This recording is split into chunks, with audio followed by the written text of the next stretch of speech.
including somebody who was a key person in America's efforts to create a new kind of informal partnership to contain China, namely India. India's repositioning toward Russia and China reverses diplomacy that's been conducted since the administration of George W. Bush, at least. And it's a really significant setback.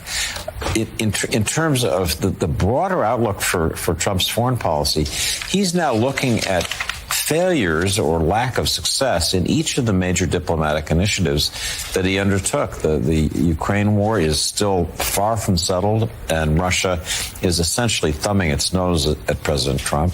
The Gaza war continues in a bloodier than ever direction that has got Israel divided against itself. Just a terrible situation for Israel and the Palestinians both. And Trump seemingly unable to make his peace policies, one of the central things he ran on, I'm going to go make peace, to make those policies work. And this weekend summit was a symbol of just how tough the obstacles to him succeeding in foreign policy have become. At that moment, as if on cue, the sun came out. And as the Japanese departed, a stunning aerial display. More than 2,000 Allied aircraft flew in formation over the Missouri. In Washington, President Harry Truman marked the moment. There, on that small piece of American soil, anchored in Tokyo Harbor, the Japanese have just officially laid down their arms. They have signed terms of unconditional surrender. Our first thoughts, of course, thoughts of gratefulness and deep obligation, go out to those of our loved ones who have been killed or maimed in this terrible war. On land and sea and in the air, American men and women have given their lives so that this day of ultimate victory might come and assure the survival of a civilized world. No victory can make good their loss. We think of those whom death in this war has hurt, taking from them fathers, husbands, sons, brothers, and sisters whom they love. No victory can bring back the faces they long to see. Only the knowledge that the victory, which these sacrifices have made possible, will be wisely used, can give them any comfort. It is our responsibility, ours the living, to see to it that this victory shall be a monument worthy of the dead who died to win it. And our thoughts go out to our gallant allies in this war, to those who resisted the invaders, to those who were not strong enough to hold out, but who, nevertheless, kept the fires of resistance alive within the souls of their people, to those who stood up against great odds and held the line, until the United Nations together were able to supply the arms and the men with which to overcome the forces of evil. This is a victory of more than arms alone.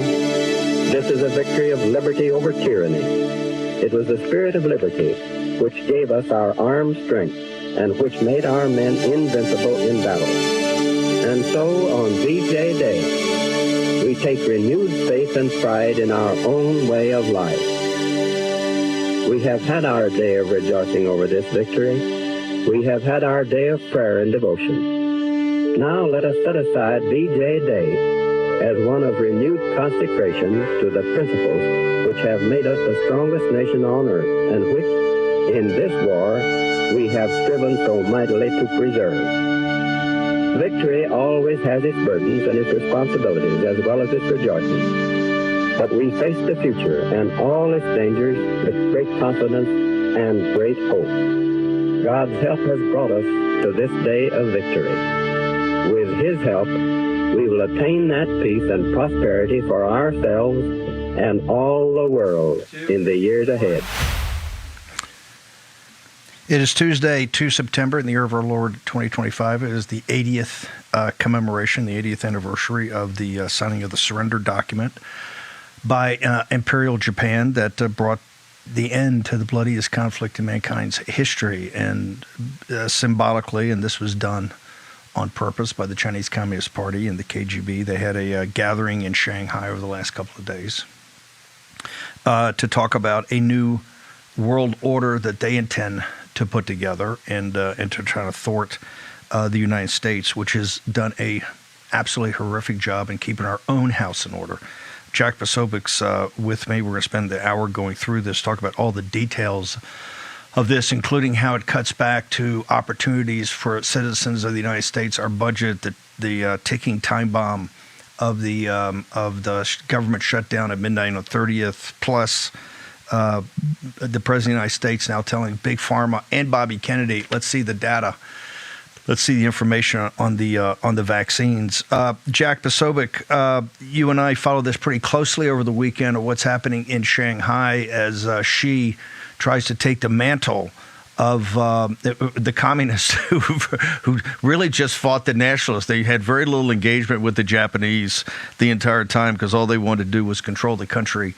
After the war, the Chinese Communist Party had virtually no engagement or very little engagement with the Japanese in China. All they did was fight the nationalists, preparing to try to take over the country, of which they did a few years after the peace treaty signed with or the surrender, I guess it was, signed with the Japanese. Of course, Morning Joe and all of it's got to bring it back to Ukraine, which we know is a completely failed effort. Jack Posobiec, your thoughts on a day 80 years ago that General Percival, who surrendered Singapore, and General Wainwright, who was ordered to surrender Corregidor and then went on the Bataan Death March, were very symbolically the first two officers that co-signed the surrender document of the Japanese to take the Japanese surrender.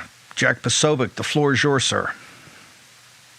Well, Steve, when you really think about it, 80 years ago today, it seemed as though we were at the zenith of American power, and this really was the broadening and the opening of the American century. You then push into the 1950s, and you see America has this sort of world dominance.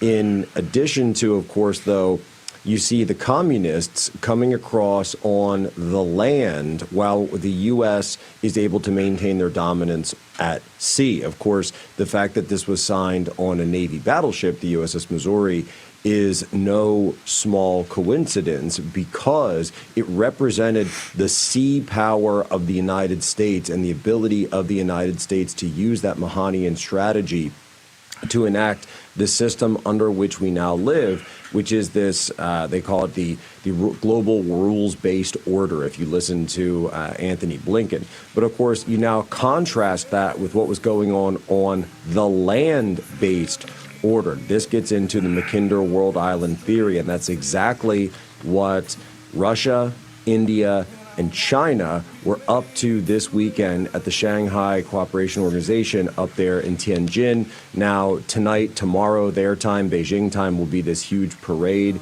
So you're seeing most of the members of BRICS, although Lula, interestingly, not there, of course, not member of SCO. So the Brazilians, I believe they sent some people, but Lula himself is not there. But what you're looking at is this super integration, a super integration of the major land powers, of the landmass of Asia and Eurasia with Russia, China, and India. And this super integration is becoming a parallel to NATO and the G7. Now you've got the SCO and BRICS building a parallel institution to this global rules-based order. And of course, India is there. We'll get to all of it. This is why 4 years ago, one of the reasons we started the end of the dollar empire, to warn people. And of course, Lula had a Zoom call yesterday with the folks that were there at the Shanghai conference. He had a BRICS Zoom call, talking even more about these bilateral agreements, which the Birch Gold guys found when they went to Rio, to thwart the dollar even more. Gold blowing through 3,500, reach an all-time high as we were coming on the air, over $3,500. Take your phone out. Text Bannon, B-A-N-N-O-N at 989898. Get the ultimate guide, which happens to be free, for investing in gold and precious metals in the age of Trump. Short break. Posobiec on the other side. Thinking about long-term care? Think AMAC. Rosemark Advisors, the financial division of AMAC, specializes in alternative solutions for long-term care planning. We help AMAC members prepare for future healthcare needs without compromising their retirement goals or financial security. But that's not all AMAC has to offer. AMAC is America's leading conservative advocacy and benefits organization. So when it comes to long-term care and so much more, think AMAC. Tired of the hassle and high costs of selling a home? We can help. At Ideal Agent, we'll connect you with a top local agent that'll sell your home fast for top dollar, and all this for as low as a 2% commission. We got the top dollar for our house and the lowest commission that I could have imagined. The house sold in 2 days. It was so exciting for us. Ideal Agent is available nationwide. There's no obligation, and best of all, our service is completely free. Call today or visit idealagent.com. Yep, your worst nightmare. Your car broke down. Now you're worried if it's going to cost you a fortune in repair bills. Unless you already called CarShield, the legit #1 auto protection company in the country. When you're protected with a plan through CarShield, the process is smooth like ice and done in as little as 3 steps. 1. First, the tow truck takes your car to the shop. The cost of towing covered when you got a plan through CarShield. Next, you probably need to get around while your vehicle's being repaired, right? 2. Plans through CarShield have rental car options too. Then comes the best part. 3. When you pick up your vehicle, you don't have a big repair bill to worry about. CarShield administrators get your covered repairs paid directly to the shop, so you're back on the road with no worries. Call now to get an affordable plan through CarShield for your vehicle before it's too late. When you call CarShield, whether you got a small problem like a power window motor that could cost a few $100s, or a big problem like an engine or transmission that could cost you thousands of dollars, you're taken care of. CarShield is the #1 auto protection company in the country, and their administrators have paid out more than $1 billion in auto repairs. That's billion with a B. CarShield is the choice that gives you the CarShield guarantee. Your rate never goes up, and your coverage never goes down, no matter how many claims you have. Look, it's inevitable. As your car or truck ages, the parts and components are gonna fail. It's not worth the risk. Call CarShield now. Waiting until your car breaks down is too late. Call CarShield for coverage on up to 5,000 parts and get the CarShield guarantee, where your rate never goes up and your coverage never goes down, no matter how many claims you have. Call 800-653-8201. 800-653-8201. Hello, America's Voice family. Are you on Getter yet? No? What are you waiting for? It's free. It's uncensored, and it's where all the biggest voices in conservative media are speaking out. Download the Getter app right now. It's totally free. It's where I put up exclusively all of my content 24 hours a day. You want to know what Steve Bannon's thinking? Go to Getter. That's right. You can follow all of your favorites. Steve Bannon, Charlie Kirk, Jack Posobiec, and so many more. Download the Getter app now. Sign up for free and be part of the movement. Okay, well, by the way, tonight, I think at 10 o'clock, the new federal state of China is going to be streaming. They're going to be streaming the parade, the 3 September parade with the Chinese Communist Xi and Putin and all that. Modi is not going to be there, which I think is very important, very symbolic. I will be, to the degree that I'm around, I'll be jumping into that. We're going to have that up on our Getter site and on Rumble. Jack Posobiec. So much more going on, too. I'm going to get to everything that's happening because now, after Labor Day, you're going to have a mad rush.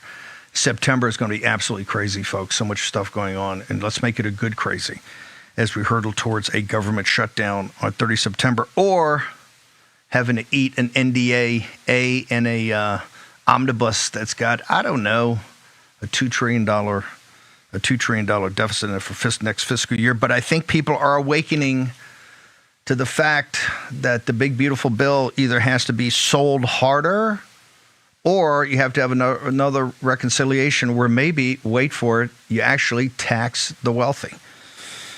More on that later as we progress through this. Jack Posobiec. The Second World War is not Pearl Harbor. It's not Normandy. It's not the Holocaust.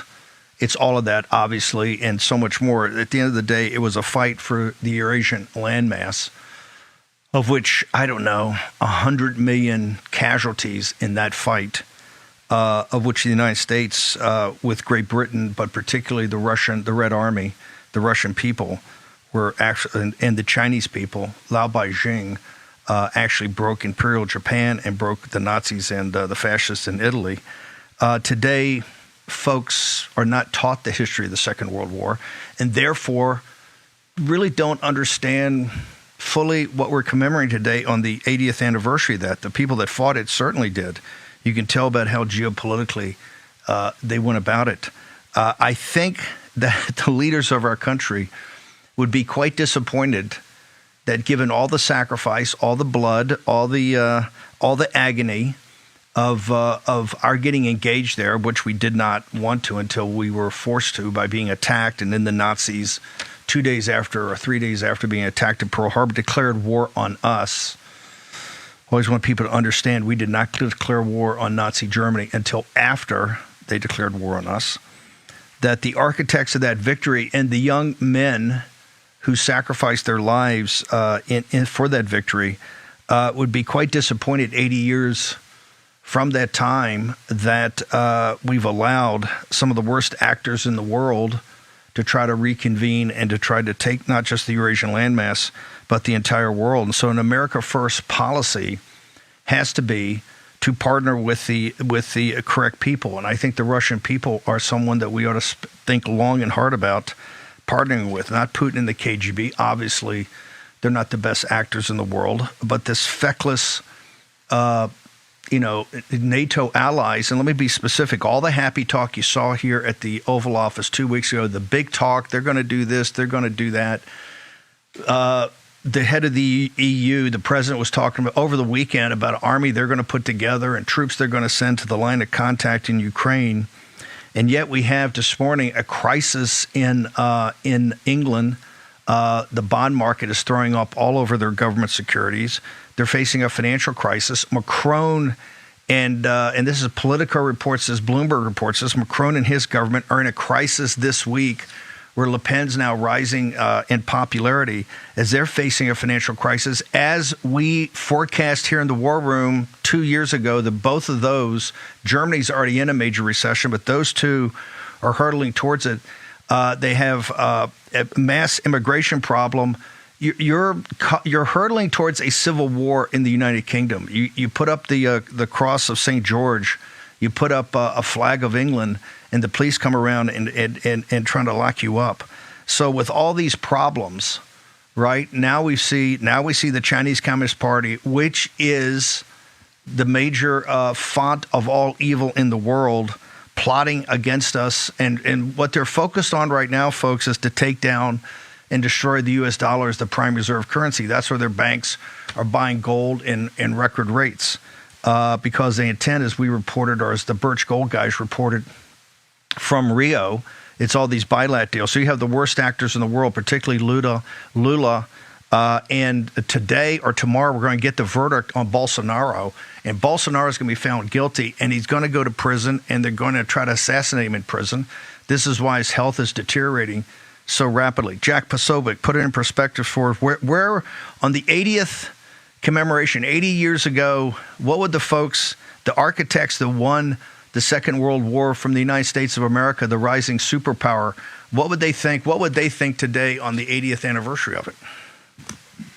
Well, Steve, it's very interesting because you go back, you talk to the boys in Normandy, you look at some of the public opinion pieces, or for those of us who were blessed enough and gifted enough to have had the opportunity to meet that living generation, which we're losing now, those living links between our families and our forefathers, our recent forefathers who fought in World War II, and their opinions. You can go and listen to them. You can listen to them over and over, and they tell you, they say, this is not what we fought for. We didn't fight for our cities to be destroyed and turned into dumps and slums. We didn't fight for these open-air drug markets to be put out. We didn't fight for our cities to be flooded with migrants from the third world. We didn't fight for any of these things. And you're seeing tyranny from the government now, from say, oh, well, at least we're not speaking German in London, and yet they're locking up people over memes. They locked up a a cartoonist or a comedian over a couple of tweets just recently. A left-wing guy, by the way, just locked him up. I think that was earlier today, and they're putting a huge fine on him. So you come back and say, oh, we fought for freedom. Well, what freedom? Right? What freedom do we still have? Now, here in the United States, fortunately, in 2024, we were able to turn away from that. But you still look at what's being pushed on Western Europe now, particularly Poland, of course, and they're going to be here in the United States with the Polish president meeting President Trump in just a couple of days. They're now at a precipice where they were trying to impose this on Poland, but the people of Poland stood strong and said absolutely not, because we don't care if the tyranny is coming from Berlin or Brussels or Moscow. We say no. And that's what the people of the United States did as well. But at the same time, you still have people all over the world looking at these bastions. Look, when we talk about this history of freedom, these ideas, they came from the United Kingdom. And now suddenly that's where they're falling apart. And by the way, Australia, and I had the opportunity to speak on Sky News Australia over the weekend, massive rallies all across every single major city in Australia over the weekend. Melbourne, Perth, Sydney, Brisbane, tens of thousands of people marching for freedom and marching against mass migration. They said mass migration is a silent invasion, and this has become the watchword of the Western world. So while we're trying to recalibrate our freedoms here in the Anglosphere, in Western civilization, what do we see going on the landmass of Eurasia? We're seeing this super integration far beyond anything that they were able to do. Because, Steve, we talk about the end of World War II, and it was certainly the formal war ended today 80 years ago. But look at what happened just after. You have the Chinese communists winning in Beijing just a couple of years later in 1949. So 4 years later, after they restart the Civil War with what? The backing of, the Soviet Union. Why? Because the Soviet Union had been able to invade through Manchuria. It was Manchukuo at the time, taking the entire industrial base up there in the Northeast. And they were able to use those arms and everything that they captured from the Japanese, hand that over to Chairman Mao. Now he's pushing the nationalists out, and Chiang Kai-shek, because we totally cut him off, we sold him out. He's got to flee to Taiwan. That's what set up the Taiwan situation, which remains to this day. They pushed down into Korea a couple years later, but really just 1 year later, and that sets up the Korean War. So you have all of this aftermath that goes on the Asian landmass as a connection between what communism is doing out of Moscow into the fall of China, which the United States either stood back and watched or was given to them as a dowry there at the conference in Yalta, the same way we gave them Eastern Europe. So how does World War II actually end, right? If you think about it, who comes out of World War II on top? Joseph Stalin comes out of World War II with a communist empire that stretches from Berlin all the way to Beijing. And that is a history that needs to be reckoned with. Well, after 1943, there was arguments even inside the government that were giving too many arms to the Russians, right? The Russians obviously were going to be the instrument to break the back of the Wehrmacht, the German army. But there were a lot of people inside the government were saying, hey, including some of the America First people in Congress, hey, there's one thing to have them as an ally, as bad as the Bolsheviks are, as bad as the Soviets are, but we oversupplied them. There's no question about that. And I agree with you. The World War II actually started in the mid-1930s, early 1930s in China, right, on the landmass, not just the Spanish Civil War, but the invasion. Yeah, the invasion. And it didn't end until, and it still hasn't. It's really just an armistus, the Korean War, because you're immediately fighting in China continued on. Somebody wrote a book about it last year. Can't remember who that was again. Some guy. Unhumans. Some Polish guy. Stick around, Jack. We're going to be comparing and contrasting America First. Chicago's next. That's where troops ought to be going. No troops to Ukraine. No troops to Persia. Troops to Chicago. They cleaned up D.C., or in the process of cleaning it up. Chicago next. New York after that. L.A. after that. Short commercial break. Talk about the modern-day holy war as we go out. Pasobik's here on the kickoff to a mad September. Picture this, your power just went out. It's 98 degrees, temperature's rising, and you've got no AC. Just a fridge full of food slowly spoiling. And your phone, yeah, it's probably half charged, isn't it? But this time you're ready. See, with the Patriot Power Generator 2500X from 4 Patriots, it's solar powered, it's fume free, and it's portable. And this month only, you get a free expansion pack to double your power and your peace of mind. No gas, no noise, just power when you need it most. So go to 4patriots.com and take your power back before the next blackout hits. When the kids turn unholy, Harrelson's Own keeps my patience divine. When work flies out of control, Harrelson's Own keeps me cool as a cucumber. The device madness never ends, but Harrelson's Own keeps me zen. Life can be chaotic, but Harrelson's Own CBD helps keep you calm through any storm. Harrelson's Own consistently delivers your full mind and body homeostasis. It's an organic, full-spectrum CBD in a refreshing oral spray. Our nano-emulsified technology makes it completely water-soluble, so your body absorbs it immediately. You'll start to feel it in seconds, not 60 minutes. It just makes everything feel better. And it helps me just take the edge off. It helps me relax. It helps me be there with my kids. I swear I'm like a mental ninja. Like nothing can throw me off balance. No matter how many things come at me, I'm like, boom, handled, next. I'm like crushing it all day long. Well, some people take it for a release from stress. Some take it to get rid of pain. Others just take it for general well-being. For me, Brett Harrelson, it just makes everything about my day a little better.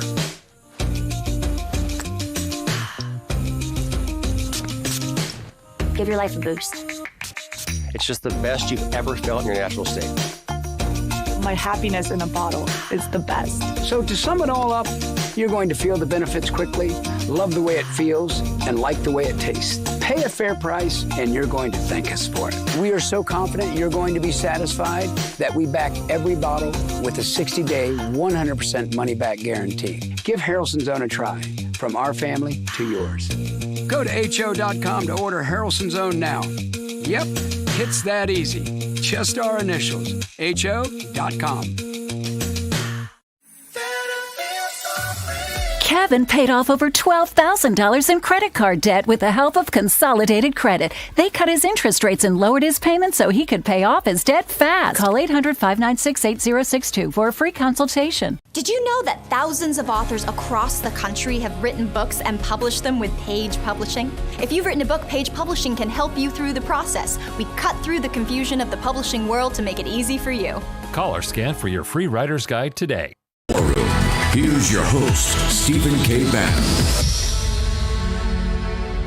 If you like geopolitics, rickardswarroom.com. That's the landing page to get access to strategic intelligence. Jim Rickard's amazing newsletter gives you the inside baseball on what's happening in the world and capital markets and Wall Street. And particularly, they talk about a couple of stocks every now and again. So go check it out. Strategic Intelligence from Jim Rickards. He also throws in a book, Money GPT. Wow. Artificial intelligence and fiat currency. That's a good combo. Keep you up at night. Maybe I understand now why the central banks are buying gold at record rates.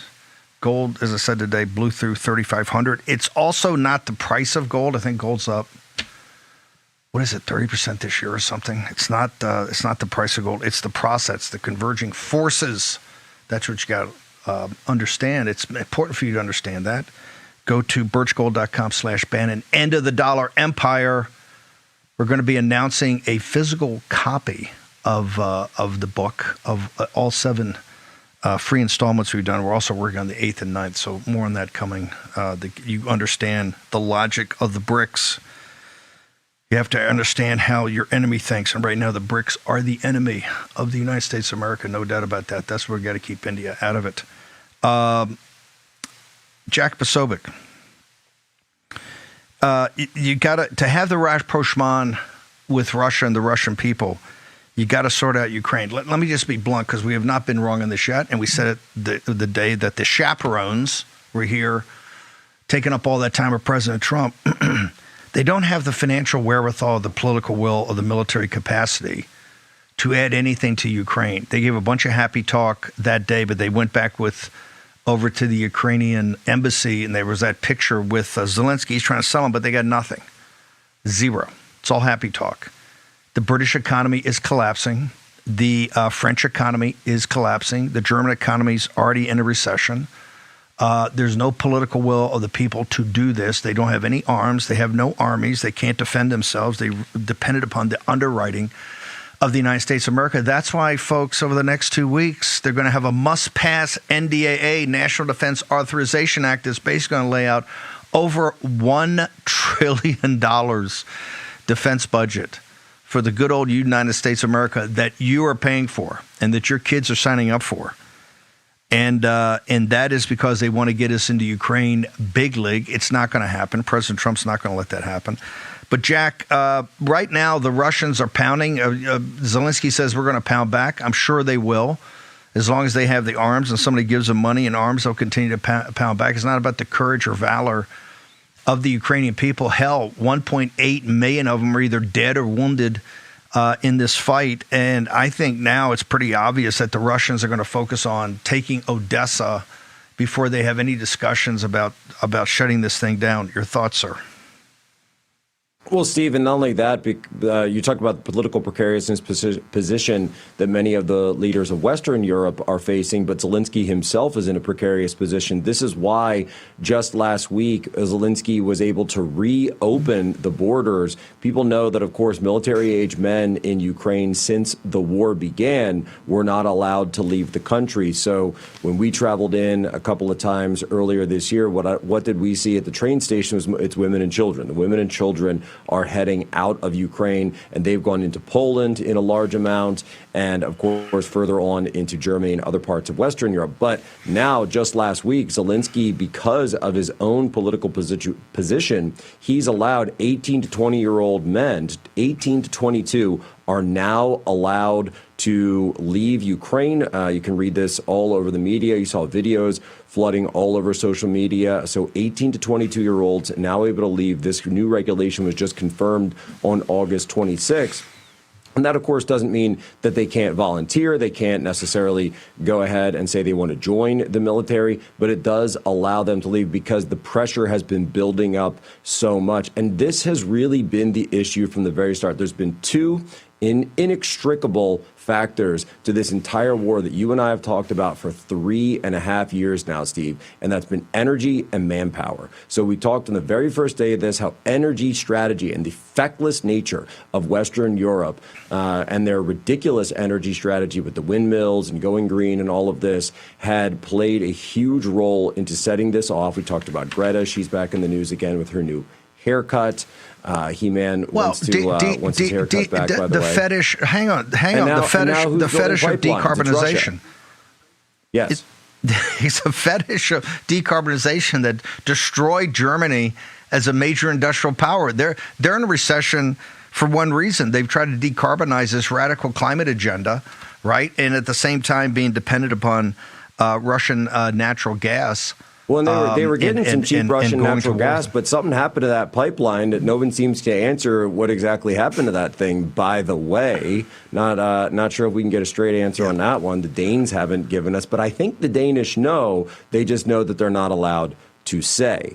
And, you know, when you look at the pipeline diplomacy, by the way, if you want to talk short-term effects on this of the SEO meeting, when you see, as Xi Jinping called it, the dance of the dragon and the elephant, that it's very clear.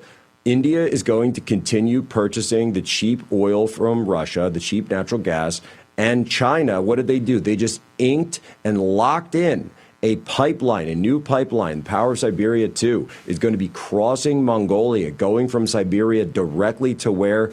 Beijing. So they're locking in and solidifying this relationship, financial, economic, military, security, and then, of course, none of this, if they have these new structures in place, the SEO and the BRICS, it's not going to need to flow through any Western banks, which the Russians aren't going to want to do, because what happened the last time they used Western banks? Everything was frozen. So guess what? That means that the war machine gets to keep pumping. Now, I said the second factor, of course, was manpower. The manpower issue, it is what it is. And the Western, by the way, Steve, you mentioned the coalition of the unwilling. Well, we have the coalition of the unwilling, but of course, don't forget, folks, that Britain and France would love to send a bunch of Poles to go and fight in Ukraine. They'd be more than happy to send 10,000, 20,000 Polish men to go and fight in Ukraine, but they're not going to send any of their own people. And why?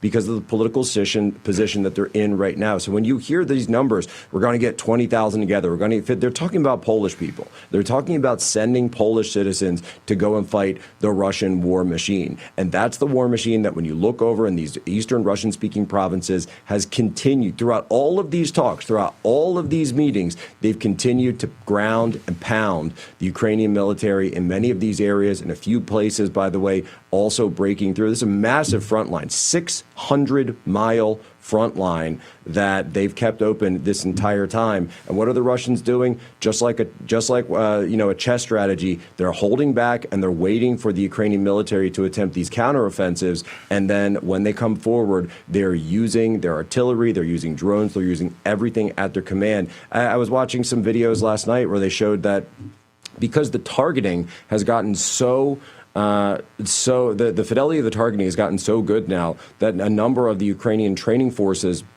now have to train underground. They have to put their barracks underground, even deep into the backfield into Lviv, because whether it's surveillance, whether it's intelligence networks, and of course Russian intelligence is all over Western Ukraine the same way. By the way, American intelligence has been there. We know the CIA has been there for a long time. We know that the U.S. military has been running a lot of this out of that gymnasium in Germany. So this is really a situation where when you talk about and when we went up to Anchorage and sat down and talked about how it's a Ukraine-Russia war, you really can't extricate the United States from the massive amount of involvement we've had in this. This has been a proxy war from the very start between NATO and Russia.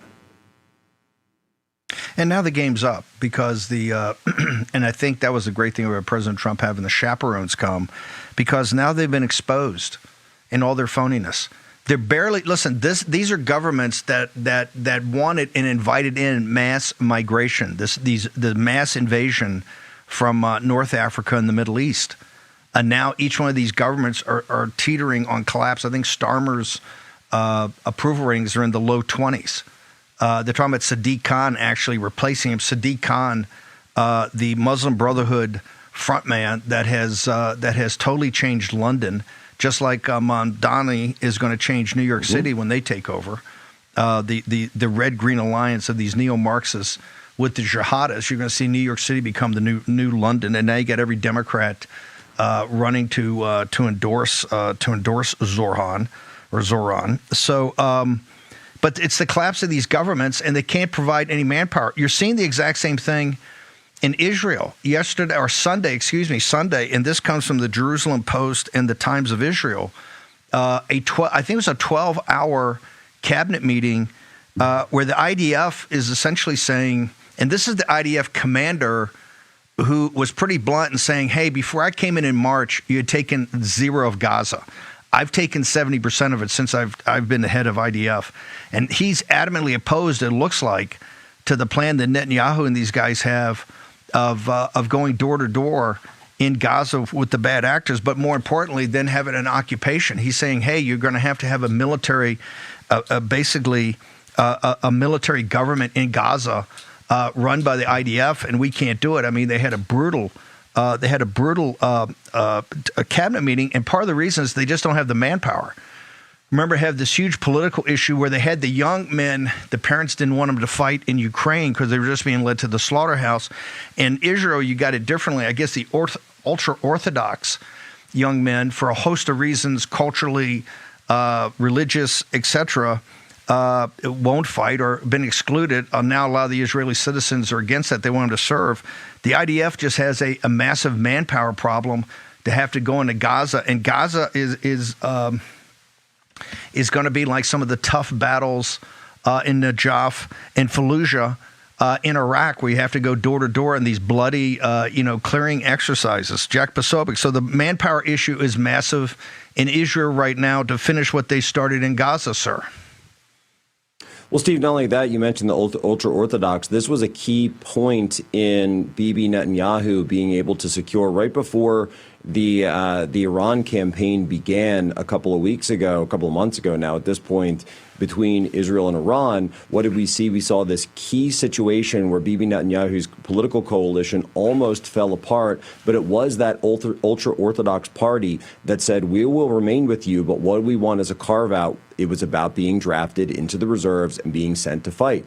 And the ultra-Orthodox in Israel, this has been a long-standing issue of them. It's kind of like the Quakers in the United States. We don't fight. We're pacifists. We're against that. But even then, because every other, and everyone knows about the compulsory military service in Israel, every single other group there says, wait a minute, why do you guys get special favors? So the situation has become politically untenable as well as militarily untenable, because it is an unpopular war internationally and domestically. It's leading to these fractures, and not only within the political governance in the Knesset, but also within the IDF. But of course, you're seeing them push forward because, and I believe that Netanyahu firmly believes that this is the best policy for Israel going forward. You saw him starting to release more footage from October 7th over the past weekend, bringing up some of those videos from that October, coming up on, I think, on the second anniversary of all that. I remember when those videos came out and we played what we could at the time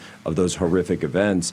But, now people are looking at 2 years later and they're saying, wait a minute, we see horrific videos every single day coming out of Gaza. And also, when you talk to the soldiers, they're looking at it saying, wait a minute, this would be like going door to door in New Delhi with a populace that is extremely and increasingly hostile to us, in many cases fighting for their children. And then, of course, Steve, what do you see from the Christian community, Catholic community? They're staying put.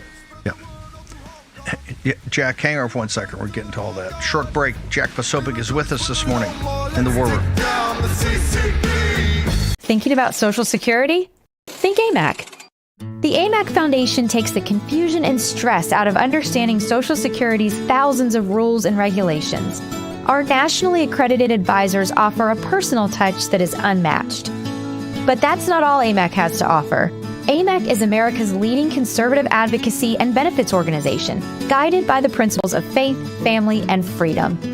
So when it comes to Social Security and so much more, think AMAC. Selling your home shouldn't be expensive or stressful. At Ideal Agent, we'll connect you with a top local agent that'll sell your home fast for top dollar, and all this for as low as a 2% commission. Ideal Agent connected me with the best realtor in my market, and I saved $12,500 as a result of it, and I got more than my asking price. Ideal Agent is available nationwide, there's no obligation, and best of all, our service is completely free. Call today or visit idealagent.com. The poverty is unimaginable. There are people who are struggling. This is where she washes the dishes. If you're ever going to allow your Christian faith to rise and to do something for God's chosen people, now is the time. This is the home of Galina. She's 96 years old. This is what she had to eat for today. She has one pot with water and wheat. My father was killed by the Nazis, and I was an orphan. I didn't know about God. But now, in the cold, hungry nights, I pray for food to the God I've never known. There are good people that love you. You see the tears. Scripture says joy can come in the morning, and you can be the reason. If you will bless these hurting children of Israel, you will receive God's blessing in return. Your urgent gift today of $25 will help rush a survival food box filled with life-saving essentials. If you call right now, your gift's impact will be doubled to help save lives. Call, scan, or go online now. I'm not exaggerating when I tell you, I don't know how much longer she could have waited for us to come. I can't even grow my food anymore. What will happen to me? I'm doomed to starve. Tens of thousands of elderly Holocaust survivors in the former Soviet Union are living in extreme poverty, hungry, and forgotten. But through the International Fellowship of Christians and Jews, we can bring them hope. Eggs. It's my favorite food. May you be blessed. You say to them, we see you and we're here to help. If you call right now, your gift's impact will be doubled to help save lives. War Room. Here's your host, Stephen K. Bannon. Okay, I see some breaking news that Treasury intensifies pressure on Iranian oil smuggling and sanctions evasion schemes in Iraq, right? They ought to do it with the Chinese Communist Party. They're doing, if you cut off, you wouldn't have a Iranian or Persian problem if you stopped allowing the mullahs to get cash flow by selling, I think 80% of the energy needs of China right now, as all these other pipelines are being built, it still comes from the mullahs, from Iran. You cut that off, and you can cut that off easily because it's supposed to be sanctioned, and now it's supposed to be double sanctioned because of the Kuwait, because of the Ukraine war. You cut that off, the mullahs drop a cash flow, the Persian people take care of it. It's their call. You know, don't we have enough track record in our long engagement with the Shah and everything that brought to understand what the Persian people want to do? If they want to overthrow these guys, cut off the cash flow and let's see how it plays out. We can't do. Bibi is going to try to divert everybody's attention from his own mangled handling of Gaza. This is his responsibility, and he can put out all the October 7th videos he wants. What we want to see is an official inquiry into October 7th on this very show, on that very day, in that very moment. Jack Posobiec on that Saturday show, who is a naval intelligence officer, Jack, we talked about it. It's just impossible that the Mossad and Shin Bet and American intelligence, it's incredible, right? As bad a job as they've done on the intelligence in Persia, what happened on October 7th, they still haven't answered the questions. They need to have a Pearl Harbor type inquiry into exactly what went on, or 9/11 Commission. Not that the 9/11 Commission or Pearl Harbor ever got to the answers, but it began the process to get to the answers. We haven't seen that yet. But Bibi is no doubt right now, his whole thing, he had an interview with Joel Pollack last week. His whole thing is you can't be MAGA and be anti-Israel. Look, you can be pro-Israel, you can be anti-Israel, you can do anything you want. That, as long as you're America first and not Israel first, you can be MAGA. So we don't need a foreign leader, particularly a vassal state. They are a protectorate. They are a protectorate. You saw this in the 12-day war. They didn't have the ability, didn't even come close to the ability to take out the nuclear enrichment program, including the above ground, which Navy submarines with Tomahawk missiles, which I might add, Jack, correct me if I'm wrong, the Tomahawk is a 1970s technology, okay? For the vaunted Israeli Air Force, we had to take out the above ground with Tomahawk missiles from the North Arabian Sea. We also had to protect by sending Aegis cruisers in our air defense and 25% of our THAAD missile defense to basically provide missile defense for Tel Aviv and other areas, because the Iron Dome and David Sling and all this stuff they promote didn't work to the degree that the ballistic missiles and what the Iranians and Persians were hitting them with. This is why President Trump did the massive raid, and President Trump is locked in. He's saying, hey, total obliteration of their nuclear enrichment program. So, end of discussion. They want to have regime change. Let the Persian people do it, or the Israelis, if they can finish what they started and don't need to drag us in, which obviously they need to drag us in, and they're going to try to drag us into Gaza. That's what we have to be on guard about, because this Gaza thing, as tough as the IDF is, and this commander of the IDF is a pretty tough hombre. When a guy like that saying, hey, I think we really got to think this thing through before we do this, and I don't like the way Bibi and these guys, I mean, he, in this meeting, and this is what's reported by the Jerusalem Post and the Times of Israel and even all the right-wing bloggers, he threw up to Bibi and these guys, where were you guys on October 7th? Where were you on October 8th? Where were you on October 9th? So there's a big gap now you're seeing between the IDF and the politicians, sir. Well, and Steve, you also have President Trump coming out in this really incredible interview, and I've been able to parse through a lot of it with the great Reagan Reese over at Daily Caller Oval Office interview, and he mentions Israel, and he says that, and I want to read the quote, "They have to get that war over with. But it is hurting Israel. There's no question about it. They may be winning the war, but they're not winning the world of public relations, and it's hurting them. Israel was the strongest lobby 15 years ago that there's ever been, and now it's been hurt, especially in Congress." So that's President Trump's statement, and we know President Trump obviously has sided with Israel throughout all of this, but at the same time, he's now also pointing out that this is something that he would like to get over with soon. You mentioned before I let you go, I know you got to bounce. By the way, it's supposed to be a big announcement today from the White House at 2 p.m. Department of War calling it live. And Jack, you're going to say what? What's the announcement? Well, the word on the street is that it has to do with defense. I know the Democrats and are claiming that it has to do with the president's health, which is amazing, by the way, because the Democrats spent 4 years telling us that there was nothing wrong with Joe Biden. I remember watching Joe Scarborough. That's the best Biden I've ever seen up there. He's smart. He's articulate. He's waxing poetic. Well, Biden can't even find his way off the stage. But then Trump and Politico Playbook this morning, by the way, completely lied about the fact that Trump held the longest cabinet meeting on record. They said he had no public events. I said, what do you mean? I was standing there on the South Lawn for 3.5 hours waiting for a meeting to get done. What do you mean no public events? We all watched it like a marathon episode of The Apprentice or something. They're going around the room. But, I guess Politico just wants to live in their fantasy world. They need to get Dasha and some other people back on that thing, because it was good for a minute, but now it's gone to the dogs for sure. Department of War. Hey, Jack, we have a 2-minute break at the top of the hour. I'm going to ask you to hold just for a few minutes because I want to talk to you about Christians in the Middle East. There's a discussion among certain parties of a Christian state in the Levant, maybe to parallel the Jewish state. Want to get your thoughts on that. Short commercial break.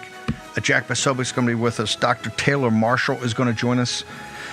We're going to talk about also the details of what's going to happen the rest of September. Quite intense, very intense, between vaccines, budgets, government shutdown, all of it. Birchgold.com, End of the Dollar Empire. Go get it today. You want to understand why gold is skyrocketing past $3,500. It ain't the price, it's the process. Understand how gold, what forces throughout the world drive the value of gold and why central banks are buying it at record rates. Birchgold.com, promo code Bannon, the End of the Dollar Empire. The right stuff takes us out. An individual with plenty of the right stuff, Jack Posobiec, will bring us back in. Short break.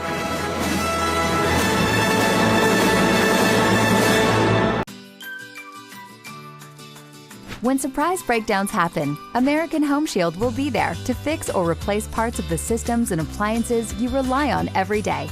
They help protect your time and money by connecting you with qualified pros and helping pay for covered repairs or replacements. AHS offers flexible and affordable plans for every home. Sign up today and get 50% off. Visit ahs.com or call 833-PLAN-AHS for this limited time offer. Fellow Americans, did you know a war is being waged right now for how you spend your hard-earned dollars? Over 100 countries worldwide are preparing to switch to a digital currency. Now, this means cash will be replaced by money governments can monitor and track. This tracking makes it possible to collect data from every purchase you make and the ability to decide what you can buy and when you can buy it. What's more, your assets can be frozen or even seized. I'm appalled at such an assault on financial privacy. My friends at Swiss America have a report called The Secret War on Cash with an action plan to protect your financial privacy. So please, call or text the number on your screen for a free copy. With the growing reality of a government-backed digital currency, the time to act is now. So call or text the number on your screen for your free Secret War report. storm always comes. Sometimes it's flooding. Sometimes it's fire. Sometimes it's the silence when the grid fails and no one's coming to help. You can't predict the disaster, but you can decide how it ends. That's why 4Patriots is doing something that they have never done before. When you get the Patriot Power Generator 2500X, you're going to get a free expansion pack that will double your power and your peace of mind. Look, no gas, no fumes, no noise. Just solar power you can count on when everything else fails. So go over to 4patriots.com because being prepared is powerful. This is the primal scream of a dying regime. Pray for our enemies, because we're going medieval on these people. Christians not got a free shot on all these networks lying about the people. The people have had a belly full of it. I know you don't like hearing that. I know you try to do everything in the world to stop that, but you're not going to stop it. It's going to happen. And where do people like that go to share the big lie? MAGA media. I wish in my soul, I wish that any of these people had a conscience. Ask yourself, what is my task and what is my purpose? If that answer is to save my country, this country will be saved. War Room. Here's your host, Stephen K. Bannon. Okay, Tuesday, 2 September, the year of our Lord 2025, it's the 80th commemoration of the surrender of Imperial Japan aboard the USS Missouri in Tokyo Bay 80 years ago today, and we're going through what that war is about and where we are today, particularly all the major developments over the weekend. Jack Posobiec and myself will be speaking at a couple of events. We're going to get to that in a second. But Jack, because I got Taylor Marshall, Dr. Taylor Marshall, going to join me in a moment. Walk me through the Christian part of these wars that are going on right now. There's a lot of, Jason Jones and a lot of the folks that are looking out for the Christians in Israel and the Middle East are getting me a lot of information about how there's a lot of discontent over there right now. You've got the creative destruction media guys who are all in Lebanon and Syria saying there's a movement over there to form a Christian state in the Levant. Of course, that's in the very early stages, but at least it's being talked about. Your thoughts on all this? Well, Steve, look, as a Catholic, as someone who really cares a lot about Christians all over the world and Christian persecution, also someone who, we're as a Christian in America, we now have to deal with the fact that we have child martyrs on our own soil just as of last week. And in fact, our priest was talking about that this week at our parish mass. But at the same time, we do have to look in both of those situations. It comes down to security. So it comes down to how do you secure these things? That land there in the Middle East, it's been war-torn since the days of Christ himself, when he was walking the land, when the Romans, of course, were there. And even the Romans continued to fight, and then was Byzantium, and they continued to fight. And you got the Ottomans came in, finally the British, and now, of course, the situation is where it is. So I think the question, of course, is if you're going to talk about a new state in the Levant, the utmost question of that, because we, of course, want to see Christians protected, but the question of practicality in reality is who's going to secure it. That'd be my biggest question. You talked about the children martyrs here. NBC News, the biggest thing they did over the weekend was issue a correction to their story where they didn't call the guy that did the shooting, that shot, 115 rounds into this church at these small children. Their biggest news event was not, because they still haven't found a motive, Jack. Remember, they're searching for a motive. They're searching for a motive for this young guy who was clearly tormented and realized there'd been a horrible mistake. He had been brainwashed, and you read his manifesto. He talks about it, right? How he wants to convert back, and how he made a horrible mistake, and how he was brainwashed. And you see the agony in his writings. But of course, the mainstream media doesn't want to look at the reason for this. But NBC News, their big thing they did over the weekend was say that they used the wrong pronouns in talking about this guy. That's their thing, that he used the female pronouns, and they apologized to their readers for not doing that. That is the disconnect you have in this country between this rising group of kind of populist nationalism, which is not going to put up with this crap anymore, right? And this is one of the great things that President Trump is doing. We're just tired of it, and you're destroying society. And you can see they're targeting. There's so many of these. Some of this is violence have come from this radical transgender ideology that's been foisted on these kids, and they're rebelling against it. One of the reasons, the way they're rebelling against it, is want to kill themselves and take down as many people as possible. So this is what we're fighting for in the West. That's why you have to put America first and American citizens first. If we do that, the rest is going to take care of itself. The problem is we've cut the core of this country. We've hollowed out culturally, society-wise, the societal, economically, right? The core of this country. And if it wasn't for President Trump and people go, he's doing this, he's doing that, they had hey, he's a very imperfect instrument, but he's delivering blunt force trauma to the globalists, sir. Steve, when it comes down to this, as a country, and I saw the president's White House counterterrorism director, Sebastian Gorka, on CNN raising this, and I completely agree with his statements that we need to start seeing from the national and federal law enforcement level a discussion and a unit set up at the national law enforcement level directly focused on radical trans violence. There's been too many shootings. There's been too many killers. Look, we used to have a problem with serial killers in this country back in the 1970s. We didn't make excuses for it. We didn't apologize for, Jeffrey Dahmer and using the wrong pronouns for Jeffrey Dahmer. No, we went after them and we talked about it as a society and we put our resources at the federal level against it. I would love to see, an FBI unit, whatever the most appropriate use would be, that's dedicated to going after these networks and these groups, because these attacks are eerily similar. They're happening all over the country. You keep seeing information about message boards and different areas where people are discussing attack vectors and types of attacks. So where is the federal law enforcement response to radical trans violence?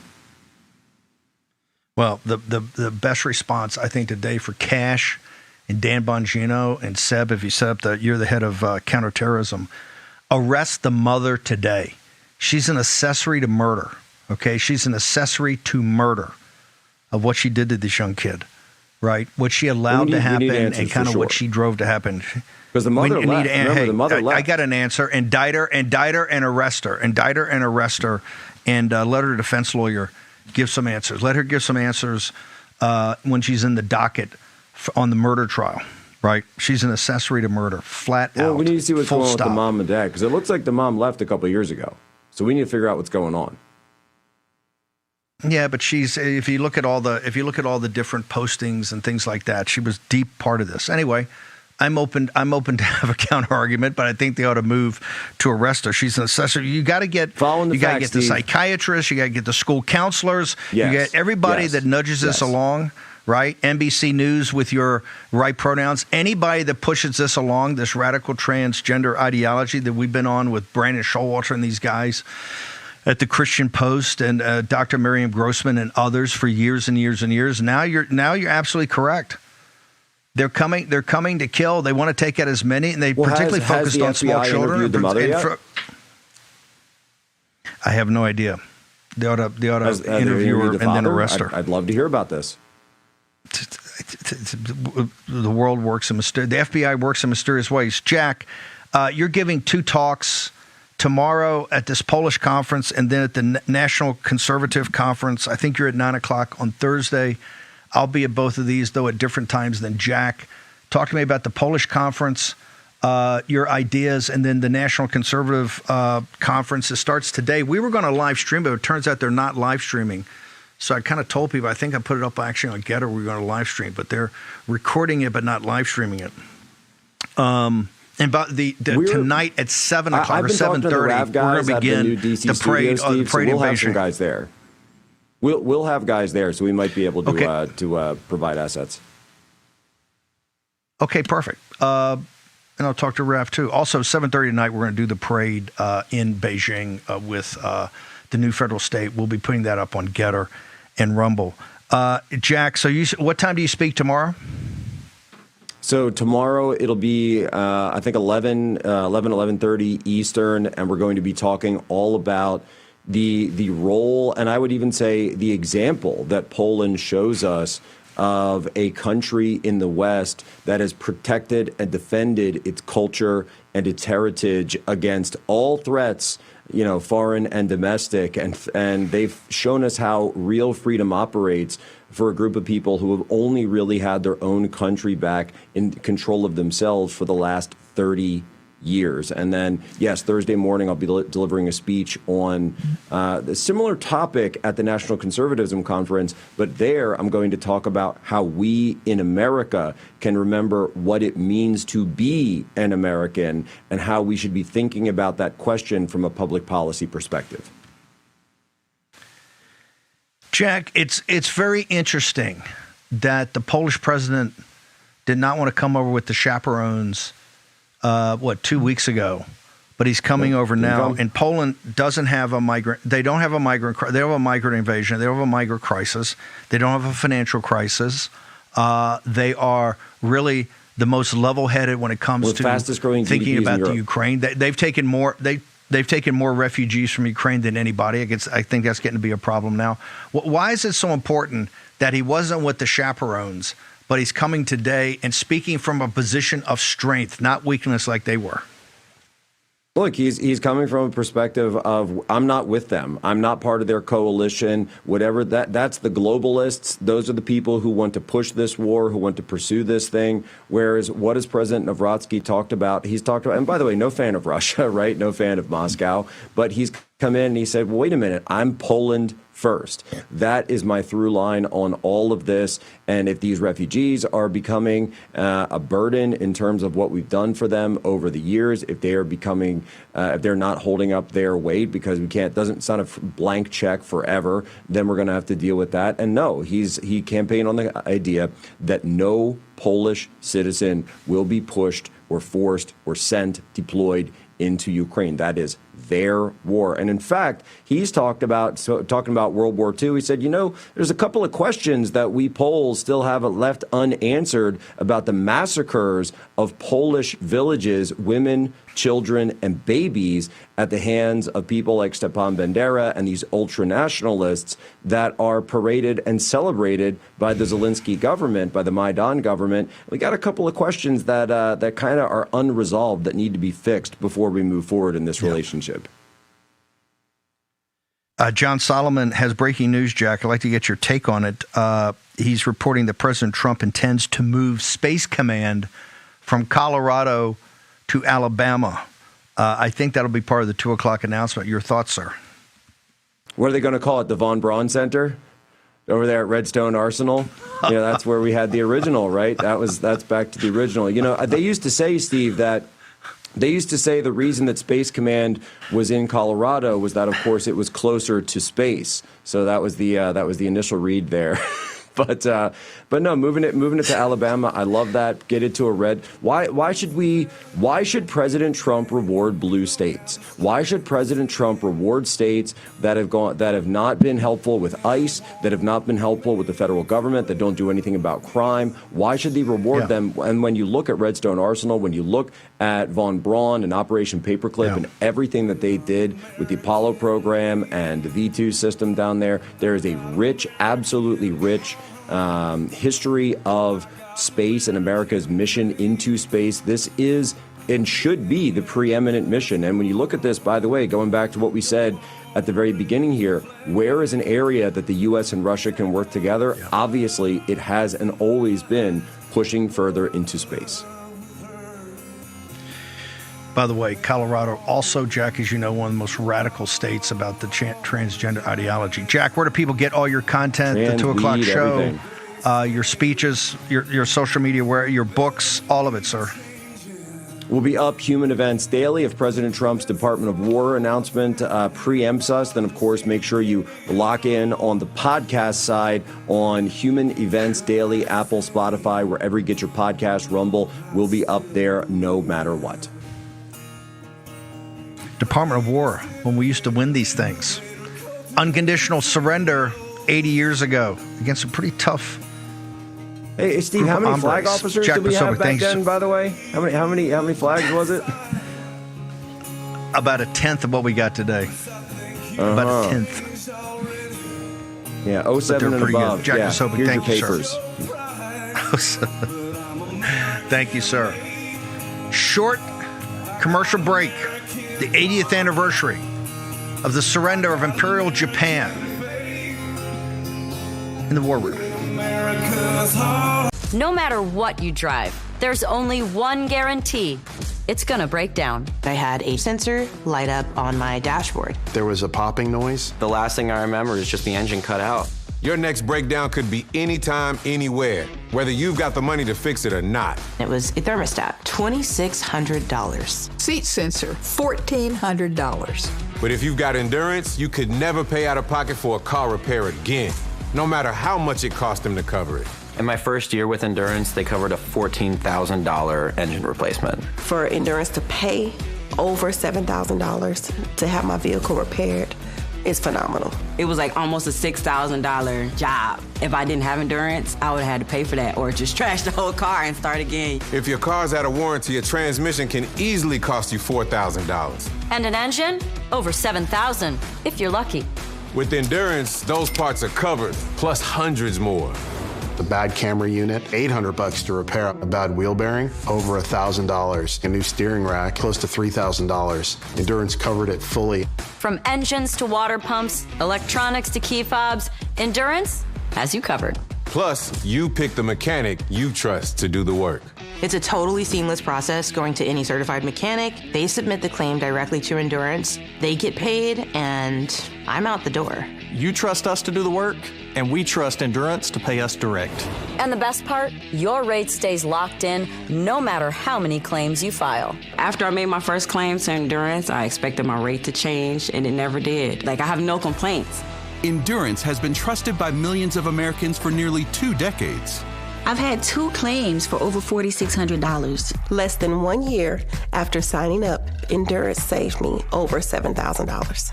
Whether you put 10,000 or 100,000 miles a year on your car, if it's under 20 years old, Endurance has you covered. Plus, your plan includes 24/7 roadside assistance anywhere in the country. So if your ride breaks down, Endurance has your back. They'll jump your battery, tow, deliver gas, change a flat, unlock your car, and more. Call now and we'll upgrade you to a full year of Elite benefits free, a $2,000 value. Endurance just gives me that peace of mind, so I do know that every time I'm on the road, I'm covered. So, who's gonna pay for your next breakdown? You? Or Endurance. Endurance saves drivers thousands, and now you can save even more. Right now, you can get $300 off any plan, plus a year of Elite benefits, a $2,000 value free, all backed by a 30-day money-back guarantee. But you have to act now. Remember, out of warranty doesn't mean out of options. Call Endurance and see how much you can save. Call 1-833-496-5095 for a free quote. That's 1-833-496-5095. Hello, America's Voice family. Are you on Getter yet? No? What are you waiting for? It's free. It's uncensored, and it's where all the biggest voices in conservative media are speaking out. Download the Getter app right now. It's totally free. It's where I put up exclusively all of my content 24 hours a day. You want to know what Steve Bannon's thinking? Go to Getter. That's right. You can follow all of your favorites. Steve Bannon, Charlie Kirk, Jack Posobiec. And so many more. Download the Getter app now. Sign up for free and be part of the movement. On Getter tonight at 7:30, the new federal state of China will be putting up, they're going to be streaming this victory parade from China, the Chinese Communist Party hosting it. Putin's going to be there. And this is, the 80th commemoration. I think we're it today, folks. I don't know any other TV show that's doing it. And I really want to thank my great production team here and in Denver for putting together that cold open where we intercut what happened 80 years ago with the surrender of the Japanese, intercut it with what happened at the Shanghai conference in China. It's that Shanghai group, which is kind of what the Chinese Communist Party put together years ago around trade and around One Belt, One Road. They're an economy absolutely in a free fall. domestically, and that's why Xi is very, from a politician that's got a big problem, is trying to go uber nationalist and jack up the folks in China to stop worrying about this horrible economic situation they have and focus on Taiwan or what he's doing as leader of the world. They're trying to take today during this parade, and that's what we'll be giving commentary, to take really ownership of the victory in World War II, of which the Chinese Communist Party had virtually nothing to do with. If you read the history of General Stilwell in China, and the China-Burma-India front was a massive front in the Second World War. In fact, much of the bombing of what brought Japan eventually to its knees, besides the naval blockade and the submarines, were the unrestricted warfare bombing of Japan that started roughly around, March of 1945, that led up to the nuclear weapons being dropped to basically destroy the industrial power of the Japanese war machine. A lot of that initially took place from airfields in China that the China-Burma, what's called the CBI front, which was a horrific part of the war. If you saw the fighting in Burma, if you ever seen the film The Bridge on the River Kwai, of what the Japanese did, forcing slave labor.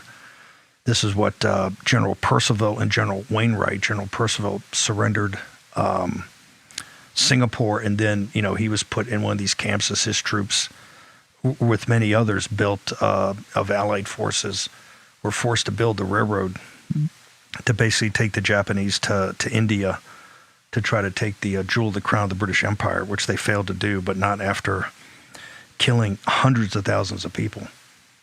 That front was all important. Very little participation by the Chinese Communist Party at all. The Chinese Communist Party spent their time biding their time, and if they had to attack the Japanese, they did, but principally they fought the nationalist troops. And then after the war, gathered their strength and eventually had a civil war against the nationalists. And General Marshall and the State Department, as Senator McCarthy showed us, was rife, was infested with communists and people that were sympathetic and bought into the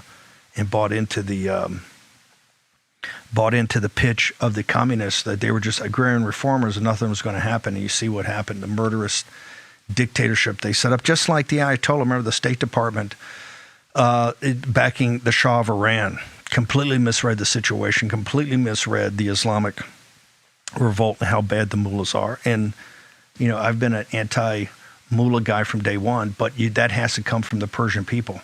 You can't have a decapitation strike that just takes it out, because you're just going to galvanize people to support it even more. It has to come from folks in Iran, folks in Persia that have lived under the boot of this thing for almost 50 years now, going on 45 years, 50 years. So on the geopolitics of the day, I think the people that were the architects of the victory in World War II would be not disappointed, they'd be furious, and would not be about what went on with the Chinese Communist Party and the KGB and Putin and Xi and having Modi show up. You'd be furious about what are the forces that drove that, in particular here in the United States of America. This post-war international rules-based order that took care of the elites in every country and had the American people underwrite it and gutted this country. Gutted this country from a manufacturing point of view, and also gutted it from a cultural point of view, where young men in the United States, whether you're white, black, Hispanic, young men in the United States think the world's against them. You know why? The way the rules of the game are set up here, it is against them. And they can see that. They understand it. That's why this generation of young men, 18 to 30, are the most based generation in history, I think, of this country. Why? Because they see how society, driven by the government and the elites in this country, the cultural elites, tried to destroy them and failed. Why did it fail? It wasn't help we gave them. Wasn't help, but God bless President Trump, the MAGA movement, all of it, fighting and trying to do it. It was their resistance to say, no, we're gonna, you keep trying to drug us. You keep taking away shop and recess and everything that makes a little boy into a man. right? You take away Hollywood, you take away all of our role models. You make the dad the joke of every sitcom. Culturally, you do it. It's just a poison that just drips and drips and drips like an acid. We've had a revolt against that. This is one of the things you're seeing in Europe right now. Europe, these political elites invited in a mass invasion of people from third world countries that had no concept, no interest in assimilating. And they've driven their economies to the verge of bankruptcy in England and France in doing this. And now they want the United States, who was underwritten World War I, their bailout in World War I, World War II, the Cold War. You want us to bail them out again? It's not going to happen. The people in the United States, you got to sort out your own mess, and that's why you see these populist parties that are coming up and arising. These populist nationalist parties don't want to have forever wars because they understand it's their young men that are going to be the cannon fodder. And God bless the volunteers. The volunteers that went into the army, but volunteers went, and they've during these wars of choice because they were told it was in defense of their country. Go to Section 60. Think of the 13 Marines and Army that died at Abbey Gate.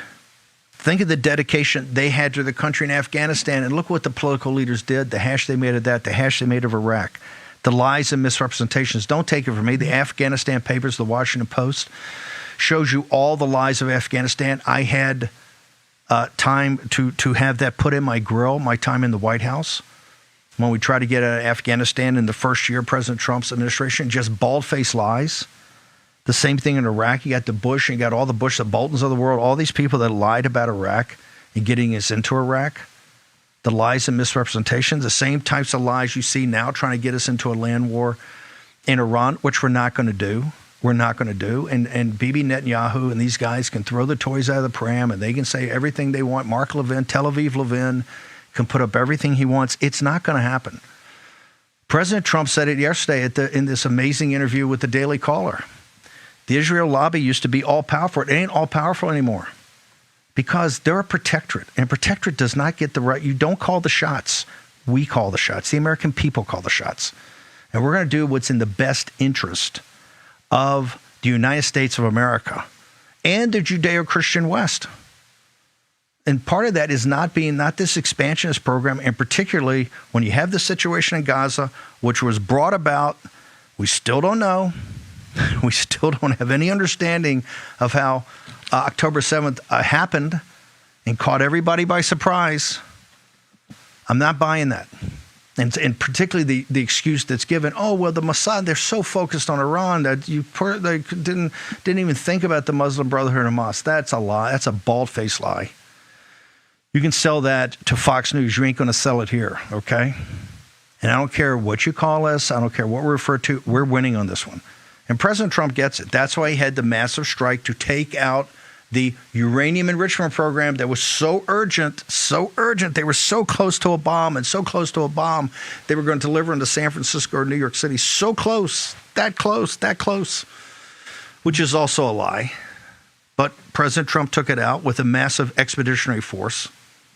And the good old United States Navy and the submarine force hitting them with 30 Tomahawk cruise missiles.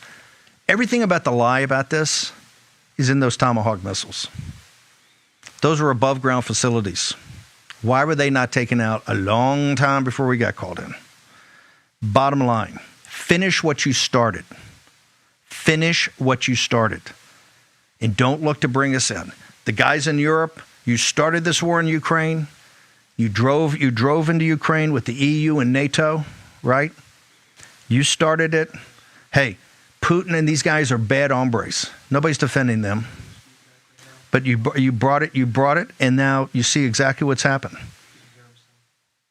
And you've got the same situation in Gaza, same situation in the Persian War. We need to take care of what's right here. Now, the city, Chicago, Los Angeles, New York City, they are priorities.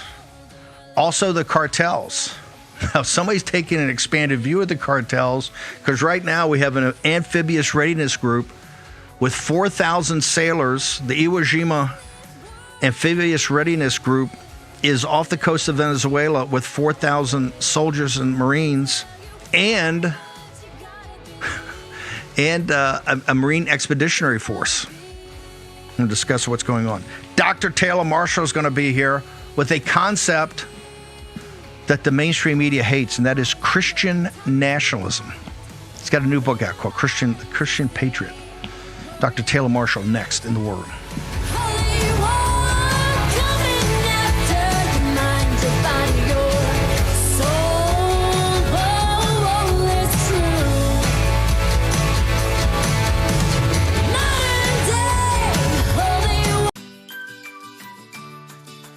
When surprise breakdowns happen, American Home Shield will be there to fix or replace parts of the systems and appliances you rely on every day.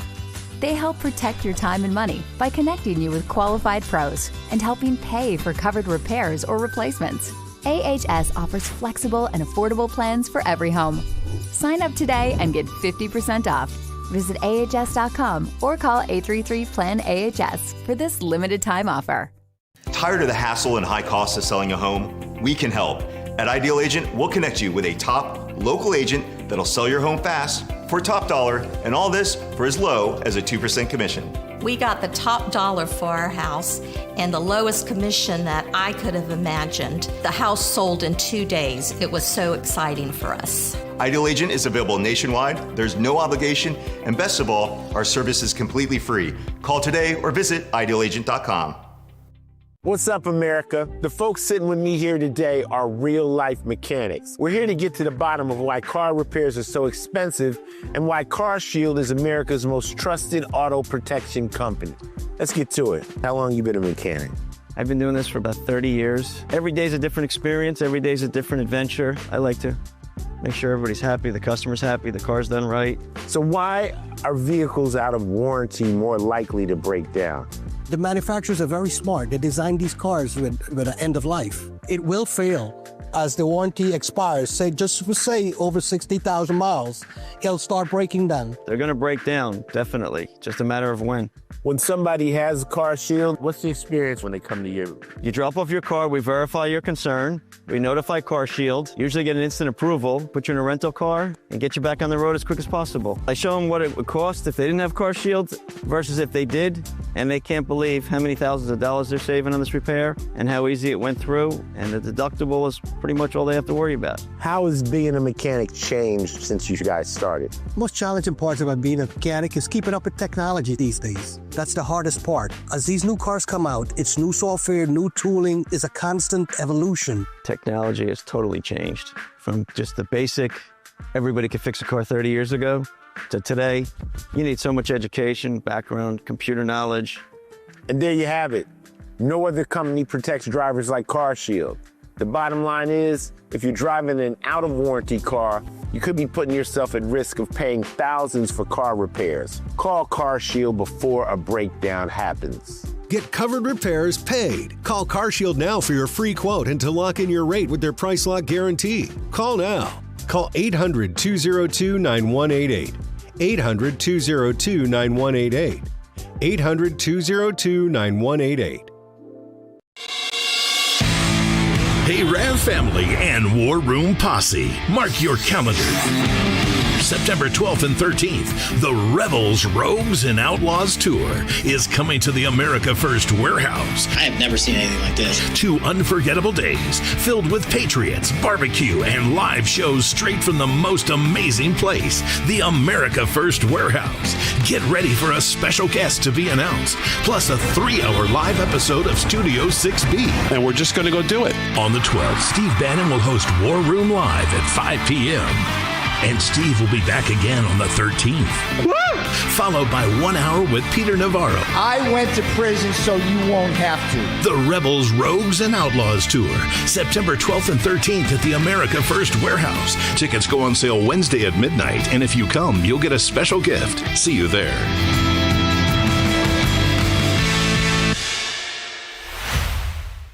Okay, this is we're kicking this off. We're going to be live the 12th and the 13th.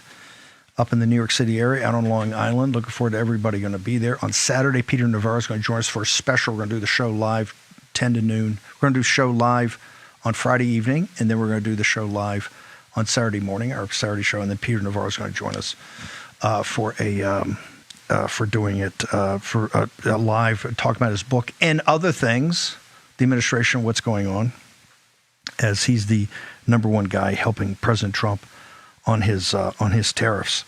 I want to thank also the Patriot Mobile folks, 972 Patriot.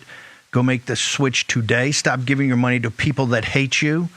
If you like what's happening in Texas, and particularly if you like the redistricting, other things are going on through their political PAC. They work on a lot of these things. Glenn Story is one of the real leaders down there. I want to thank Glenn and his entire team. But they are also the best mobile service out there. Go check today with a customer rep, a sales rep, who happens to be a United States citizen. So go check it out today. 972 Patriot. Get a free month free. Get a month free when you say, hey, the War Room sent me. So go check it out today. Dr. Taylor Marshall. I think of everything that's going on, still one of the most radioactive phrases is Christian nationalism. If you want to have the mainstream media, MSNBC's head blow up, it's this topic. But clearly what's going on in the Middle East, we got to sort that. We got to really sort it through exactly what we're trying to accomplish, why we're trying to accomplish it, and also think about here in the America First movement, when you see this radical transgender ideology, what they've done to young men in this country, how they've tried to destroy them. We've got to get our act together here. And this new book, you got a Christian Patriot. You got 12 steps of how to put Christ in the middle of the country. Are you, Dr. Marshall? Aren't you just another version? Aren't you just a Christian version of Ayatollah Khomeini, who wanted to put a theocracy into Persia and has done it for the when the Shah fell? Has done it for the last, and folks had no earthly idea how bad that was going to be. All the happy talk of the Carter administration, we can work with these guys. He's a moderate. There's all these moderates there. And they started standing up and shooting them, I think, immediately after they took over. So the argument for Christian nationalism, are you just arguing for a Christian Ayatollah, sir? Of course not. I mean, if you look at Europe, you look at America, you look at the West, as it becomes less Christian, it becomes worse. That's true of birth rates. It's true of violence. It's true of the economy. It's true of everything, because the best nation, the best way that we could live is in conformity with God's will. And God's will is revealed through Jesus Christ. And, we have people that say, Muslim nations, they have Muslim culture. That's great. Israel has Jewish culture. That's great. But if you say, you have a Christian majority nation, they should have Christian culture, Christian norms, Christian laws. People say, no, that's fascist. That's evil. You can't do that. And so there's a double standard in the world right now where it's assumed that Christians cannot form culture and form society and even form governance based on their faith, but Muslims and Hindus and Jews can, and that's a big double standard. So in this book, Christian Patriot, I'm calling that out, and I'm challenging people of goodwill, and especially Christians, to realize that we have a 2,000-year treasury of Christian political theory, political philosophy, theology about what is the relationship between church and state, and can there be integration, and what are the limits of that? And I think especially American Christians are not fully plugged into that tradition. So the first part of the book gives a crash course on the Christian political philosophy, or the theology of the church and the state. And I do some analysis on the American founding, and I really go after Thomas Jefferson. I think he was a cruel man. He did not have a good moral life. He did have some good thoughts, but he was very anti-Christ. He was very anti-Christian. There's a Jeffersonian Bible, I'm sure you know about that, Steve, where he basically goes through with a black Sharpie and just removes everything supernatural, everything that he thinks Jesus didn't do. He rejects the resurrection. He rejects the Trinity. He rejects the divinity of Jesus Christ. And so Jefferson is the one who erected what he calls the wall of the separation of church and state. And it's not actually in our founding documents. If you look at the first 13 colonies, many of them are requiring belief in the Trinity, belief in the Old and New Testament to hold office. Even when we get past 1776 and in the first 13 states, we see all that still happening. We are a Christian nation. And to the extent that we leave behind that legacy, we will become not great. We will become worse. And so I want to challenge the conservative movement. What are we living for? Like, why do we believe marriage is what marriage is? Because God revealed that. Why do we believe in a higher birth rate? Because God said, be fruitful and multiply. Why are we against pornography? Why are we in favor of parental rights? Why do we want to end abortion? Why do we want to end human trafficking? It comes from our Christian ethos. Jesus Christ taught the Beatitudes, the Sermon on the Mount. It's the most beautiful message ever given to the world. And why wouldn't you want to live in a society that's based on the Beatitudes and the Sermon on the Mount and the message of love in a form of sacrifice, which is who Jesus Christ is, the way, the truth, and the life? So I want to challenge, our political philosophy as conservatives, as Americans. And this book is written to all people. It's not just an American take. This is Christian politics. And, there's been dozens and dozens of nations from the time of Constantine up until the First and Second World War where there was Christian civilization and Christian laws and governance and customs. And who benefited the most from that? The next generation, the children and the families. And that's what we're losing in 2025. We just had a massive shooting in a church, and it's not the first one. These are happening over and over and over. Why? Because there is a hatred of God. There is a hatred of Christ. And these young people who are confused about gender and religion and faith and society and what is a man and what is a woman and marriage. And, this young man who was a transgender who shot up the church, his parents divorced at age 11, and they say that's what just sent him into a downward spiral.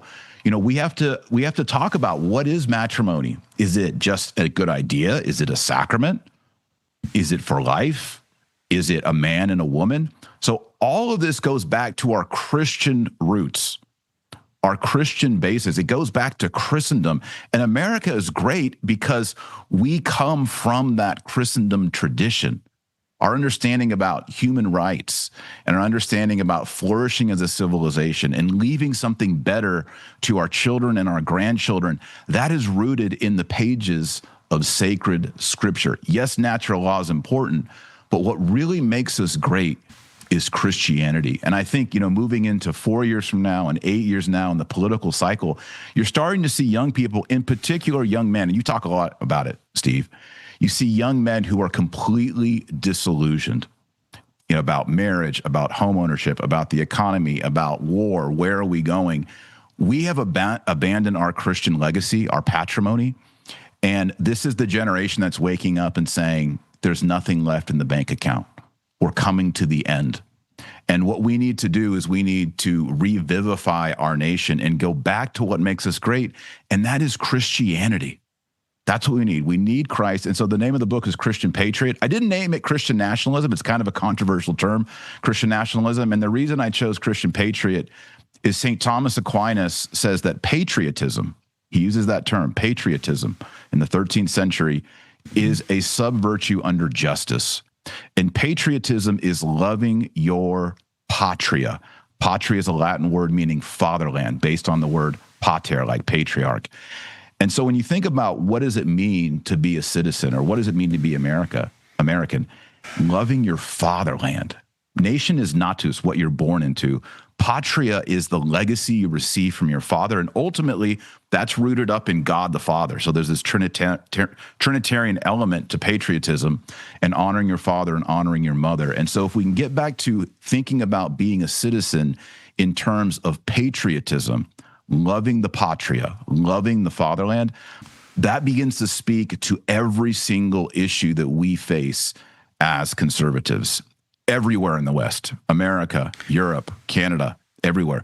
Canada began to go south when they abandoned Christianity. America, the same. France, the same. It is the common denominator in every single one of these cases. So if we want to be great, we have to turn to Christ, Christian patriot.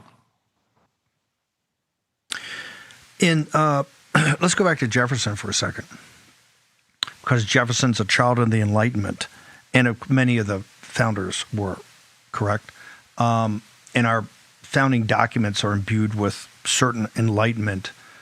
The substrate is of the Enlightenment.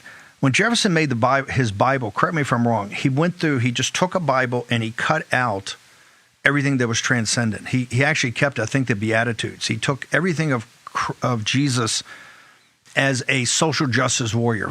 Jesus, as he preached, is the practical things that he talked about. And I think he laid that as a predicate of what the country and what Western civilizations should base themselves on. He took out, I think, all the exorcisms, Jesus' fight against Satan, anything transcendent, with Jesus as the living Son of God. Could you build? Is Jefferson right to a degree? Could you build a society upon the Jefferson Bible that talks about the good that Christ did on his 3 years of his time preaching, and what he preached of man, of how one to live with one's brother, right? That God above all things, and simply when they asked him right before he died, they asked him to sum up his teaching. He said, God above all things, and your neighbor is yourself. And none of the smart alecks in the temple could come back on that. Love God with your whole heart, your whole being, and treat your neighbor as yourself, which is the underlying precepts of Christianity. Could you build a society on that and not have to buy into the transcendence of Jesus Christ as the living Son of God and someone who brought the new covenant with him, sir? I think if you asked Jesus Christ that, I mean, it's his sermon, it's his Beatitudes. Hey, can I just accept the Beatitudes but reject the mission and the purpose for why you became man? And that is to redeem mankind, the forgiveness of sins. I think Jesus Christ would say no. It's all or nothing. It's who I am. And really, if those who do that project, the Jeffersonian project, I think if Jefferson was alive today, he'd be hand in hand with AOC. All right, that is the liberal kind of milquetoast, whitewashed Christianity of the left, the Joe Biden Christianity. It has no teeth. It has no strength. It has no endurance because it doesn't speak to the hard issues. Like when we talk about what is marriage, what is matrimony, what is a human, when does life begin, pro-life issues, and then also some of the hard-hitting issues that are affecting young people today, like pornography, human trafficking, debt, inflation. Dr. Marshall, hang on for 1 second. Take a short break. Dr. Taylor Marshall's with us. We rejoice when there's no more. Let's take down the CCP. Thinking about buying a new cell phone? Think AMAC. AMAC members have access to special pricing on talk, text, and data plans for as little as $10 per month. It's one of the many ways joining AMAC can save you money on everyday things. But that's not all AMAC has to offer. AMAC is America's leading conservative advocacy and benefits organization, guided by the principles of faith, family, and freedom. So when it comes to saving money on cell phones and service, think AMAC. Tired of the hassle and high costs of selling a home? We can help. At Ideal Agent, we'll connect you with a top local agent that'll sell your home fast for top dollar, and all this for as low as a 2% commission. We got the top dollar for our house and the lowest commission that I could have imagined. The house sold in 2 days. It was so exciting for us. Ideal Agent is available nationwide. There's no obligation, and best of all, our service is completely free. Call today or visit idealagent.com. Hello, my friend. Pat Boone here. You know our country's under financial assault like never before. Our government has put us $34 trillion in debt. The interest alone is more than we spend on military defense. And what's worse, other countries no longer believe the U.S. is a safe place to invest. There's a growing international movement to dump U.S. dollars at a record pace. Some economists say this may signal the end of the dollar. Now, these countries are instead buying gold, and I'm suggesting you do the same. My friends at Swiss America have been helping Americans like you and me for over 40 years. To buy physical gold and silver for delivery to our homes or held in our IRAs. I've trusted Swiss America for nearly 25 years now, and you can trust them too. So don't wait. Call or text the number on the screen today for financial peace of mind in these troubling times. For National Preparedness Month, 4 Patriots is doubling your solar generator power. I'm former Navy SEAL Cade Courtley. When you get the powerful Patriot Power Generator 2500X, we're going to give you the expansion pack that doubles his power absolutely free. It's part of a bonus package worth over $2,800. All yours, all free. But you have to act now. This historic deal ends September 30th. Go to ForPatriots.com now before it's gone forever. Did you know that thousands of authors across the country have written books and published them with Page Publishing? If you've written a book, Page can help you through the process. We cut through the confusion of the publishing world to make it easy for you. If we decide to publish your book, your work ends and ours begins. From copy editing and proofing to typesetting and book cover art, we get you printed, distributed, and sold on Amazon, Apple iTunes, and bookstores. We'll even promote your book. Call for your free writer's guide, 800-319-0257, or scan the QR code now. Here's your host, Stephen K. Bannon.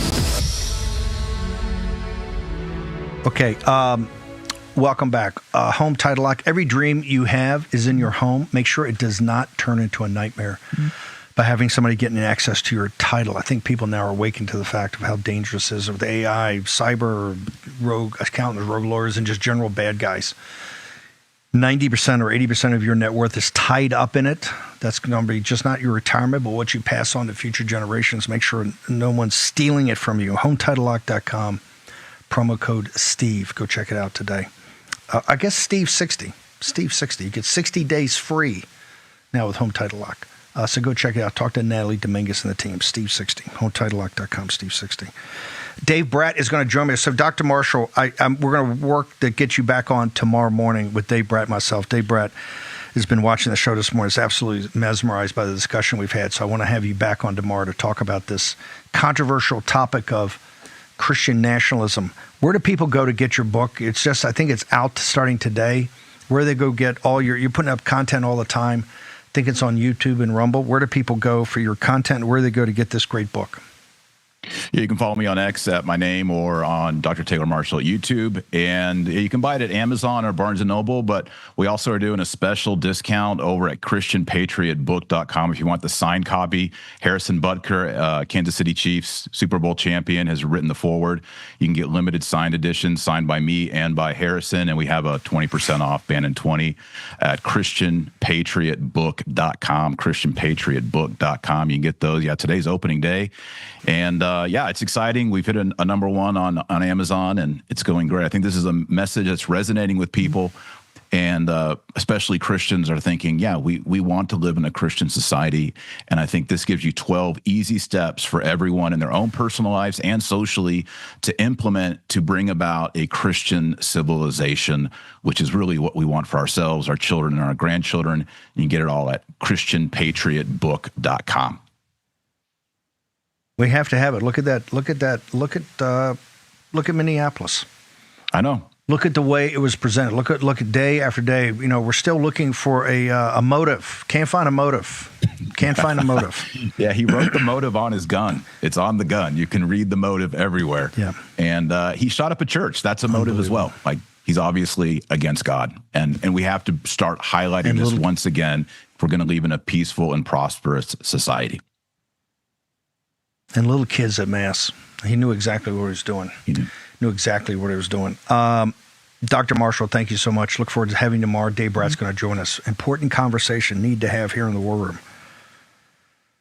Did I mention the mother should be arrested immediately as being an accessory to murder? Yep.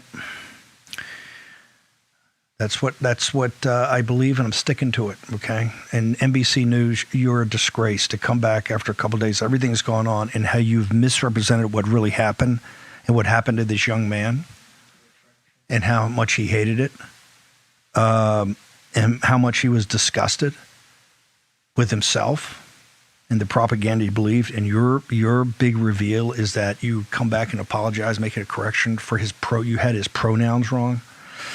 This shows you the rot in our society among our elites and why you have to purge it. No other way. And President Trump is doing that, purging the institutions. It sees the institutions and purge them. Hey, here's what President Trump, as far and deep as we get into this with the deep state administrative state, there's no going back. They understand this. The left and the globalists understand it. There's no going back. There's no going back. That's what we have to move with urgency, and we have to have President Trump's back. And it's not going to be blue skies every day. It's not going to be great. It's not going to all fall in line like you wanted to. But we're making progress. This week we're going to get into the vaccine. We got so much going on as everybody's back to work. Mike Lindell, haven't seen your lovely face in a couple of weeks, and where do you end up at the White House? somebody call security. What in the hell are you doing, sir? Well, I've had a lot of meetings today and tomorrow on our election platform, Steve.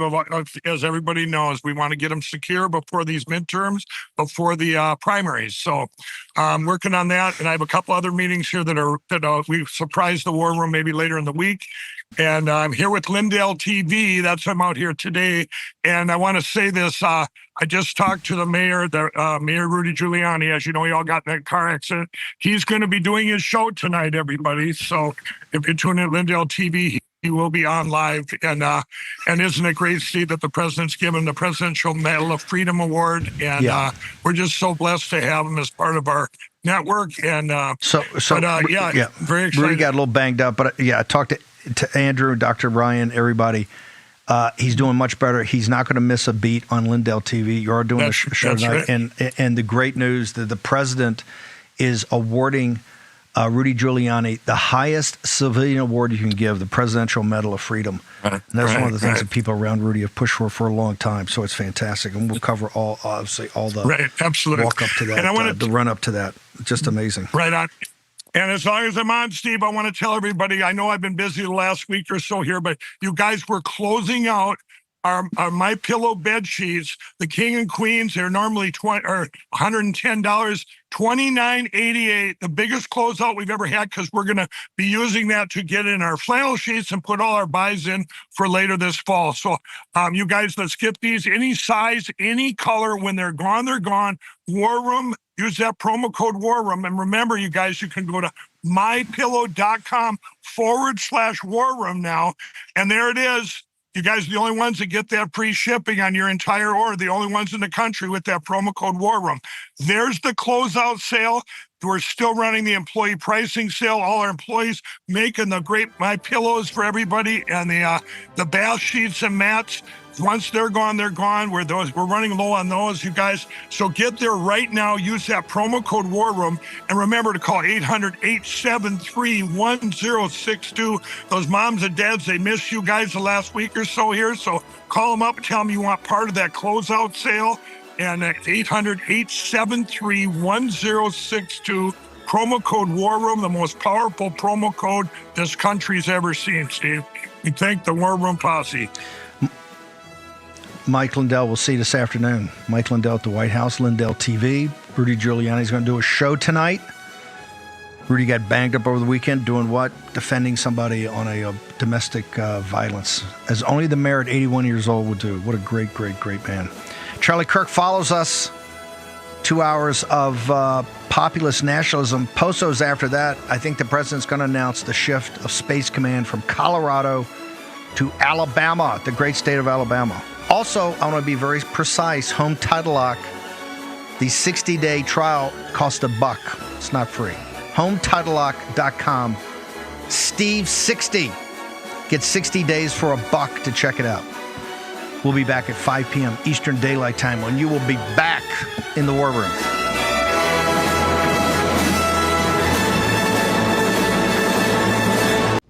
When the kids turn unholy, Harrelson's Own keeps my patience divine. When work flies out of control, Harrelson's Own keeps me cool as a cucumber. The device madness never ends, but Harrelson's Own keeps me zen. Life can be chaotic, but Harrelson's Own CBD helps keep you calm through any storm. Harrelson's Own consistently delivers your full mind and body homeostasis. It's an organic, full-spectrum CBD in a refreshing oral spray. Our nano-emulsified technology makes it completely water-soluble, so your body absorbs it immediately. You'll start to feel it in seconds, not 60 minutes. It just makes everything feel better. And it helps me just take the edge off. It helps me relax. It helps me be there with my kids. I swear I'm like a mental ninja. Like nothing can throw me off balance. No matter how many things come at me, I'm like, boom, handled. Next. I'm like crushing it all day long. Well, some people take it for a release from stress. Some take it to get rid of pain. Others just take it for general well-being. For me, Brett Harrelson, it just makes everything about my day a little better.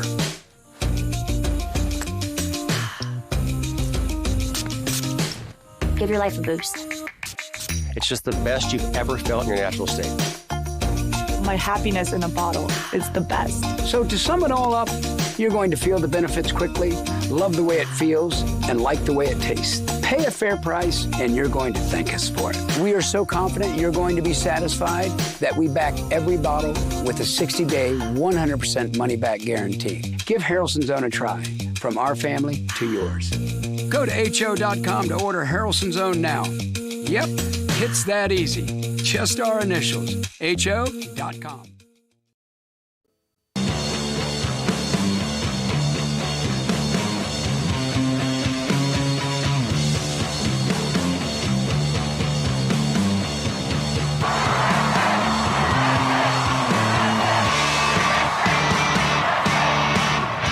The Charlie Kirk Show starts now.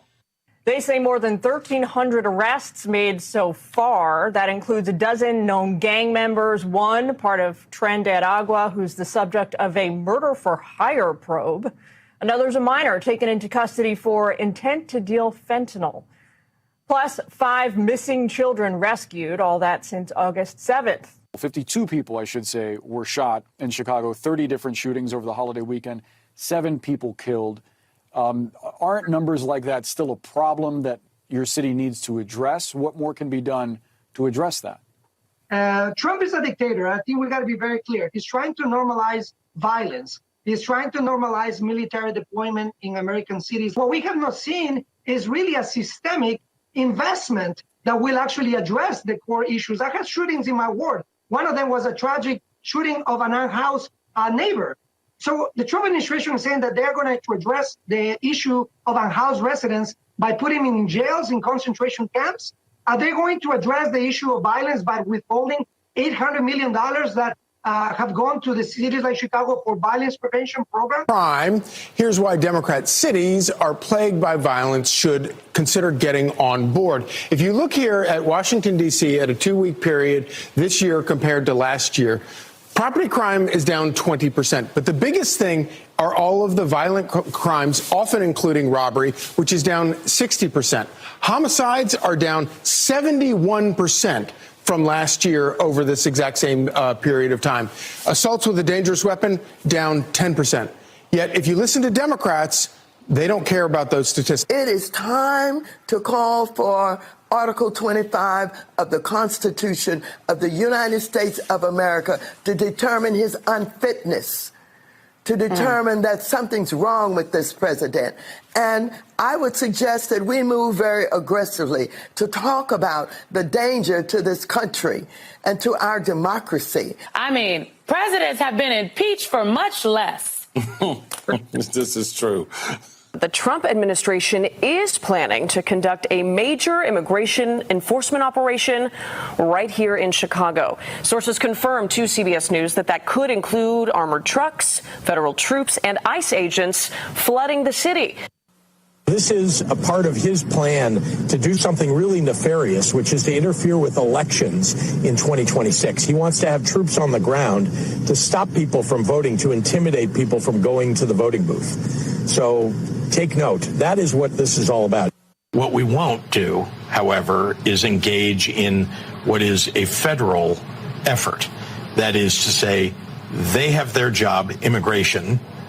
We have our job, which is to fight violent crime on the streets of our city. And by the way, we're succeeding at that job. But when they bring people in and don't coordinate with us, they're going to cause enormous problems. No federal troops in the city of Chicago.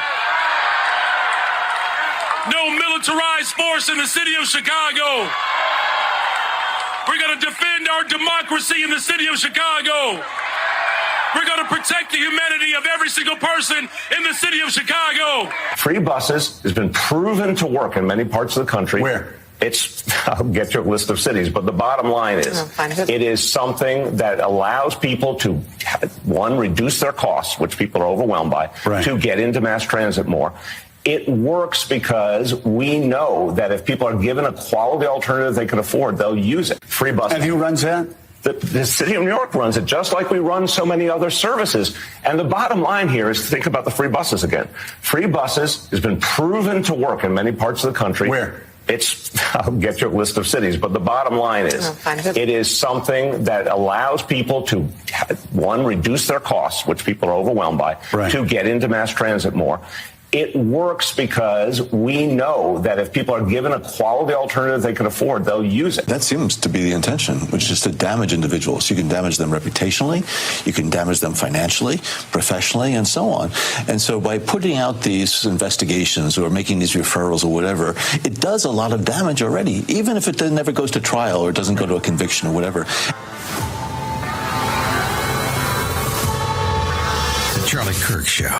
Guys, if you plan to retire in the next 20 years, or if you've already retired, I have a message for you that you need to hear. Central banks, BRIC nations, and our allies are pumping trillions of dollars back into America. But every dollar they send could make your savings worth less. Hi, I'm Donald Trump Jr., and I just want you to be prepared for the future. So protect your hard-earned savings with gold. A gold IRA from my trusted friends at the Birch Gold Group offers you the safety net of gold with the tax advantage status of a retirement account.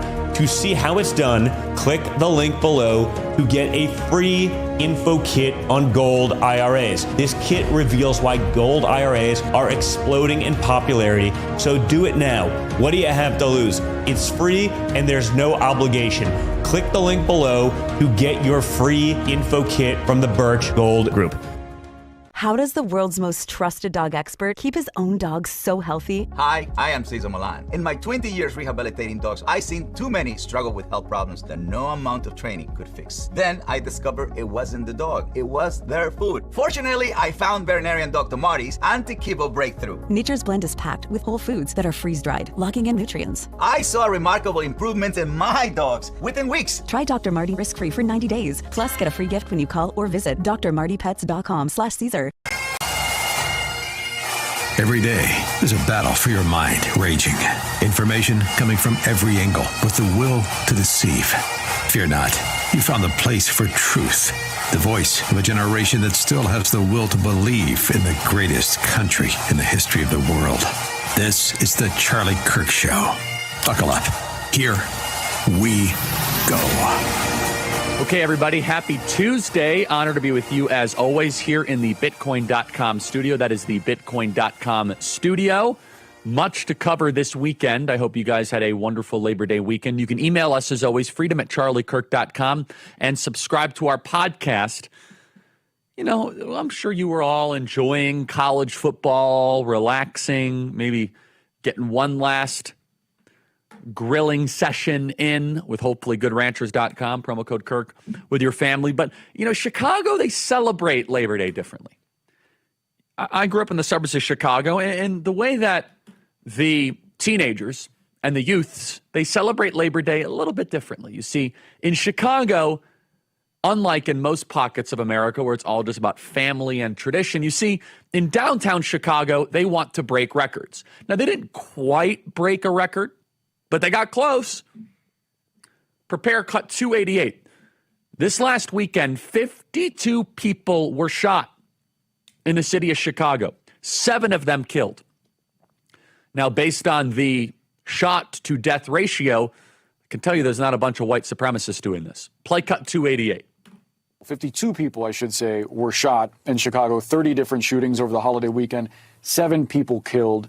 Aren't numbers like that still a problem that your city needs to address? What more can be done to address that?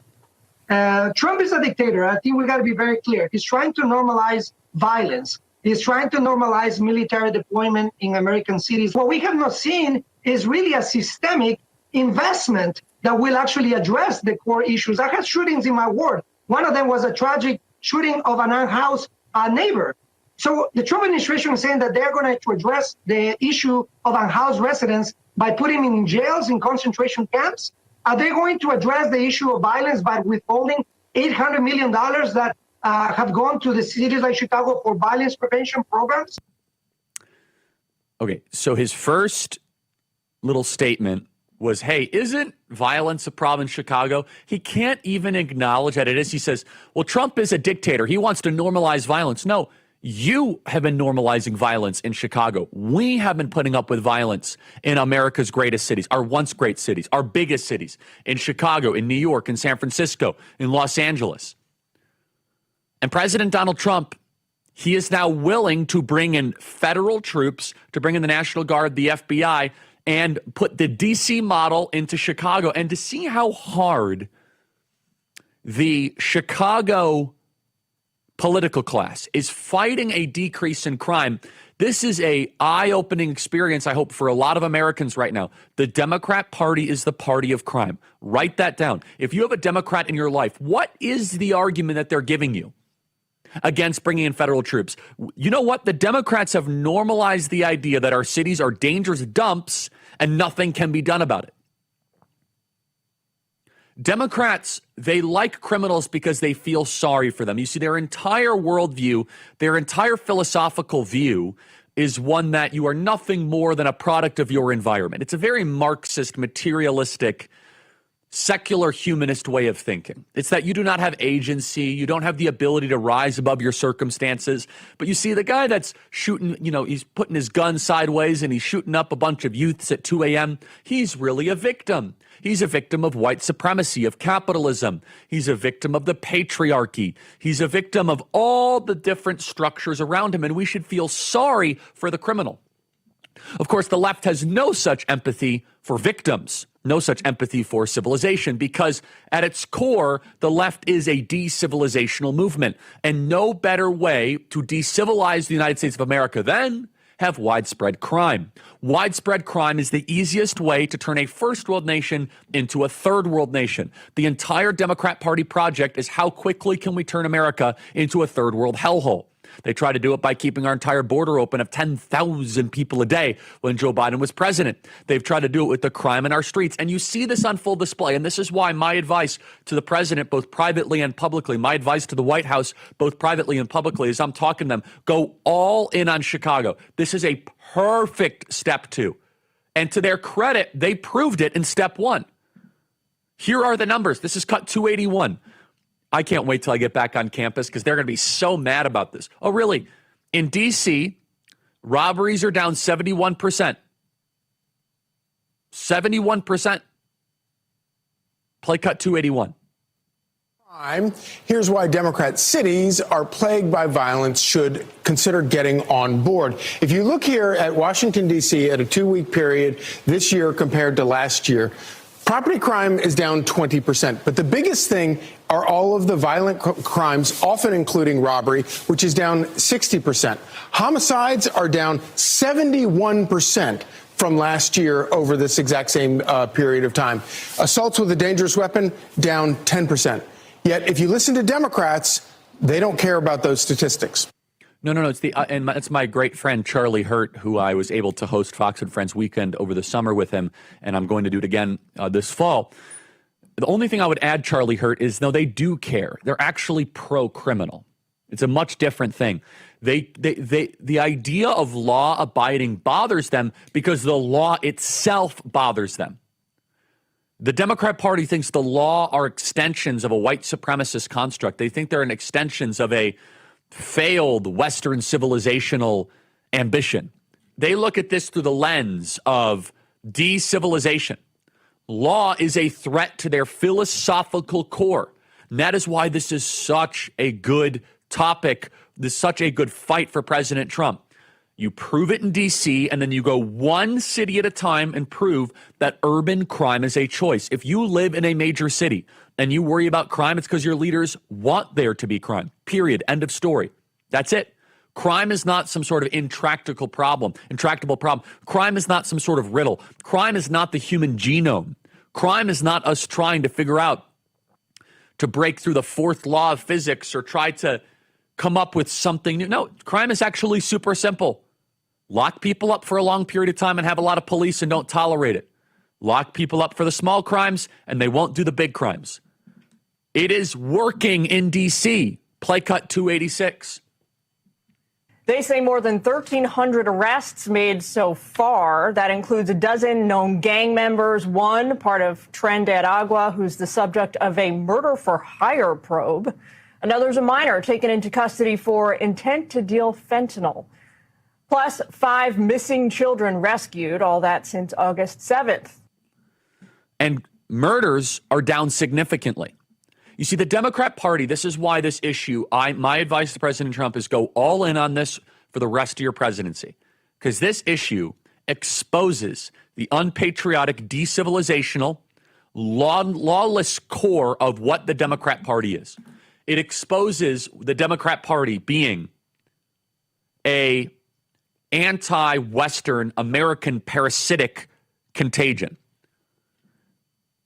Because the Democrats have to oppose everything Donald Trump does. We've made fun of that. We've done plenty of humor. You know, Donald Trump says, I cure cancer, they'll be pro-cancer. We've talked about that.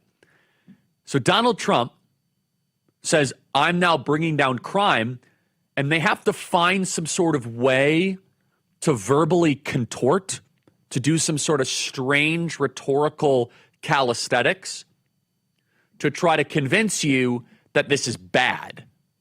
That no, actually crime going down is white supremacy, or it's the nationalization of our cities. Well, the nationalization of our cities is better than what we've been living through. What we've been living through is a third world racial jungle.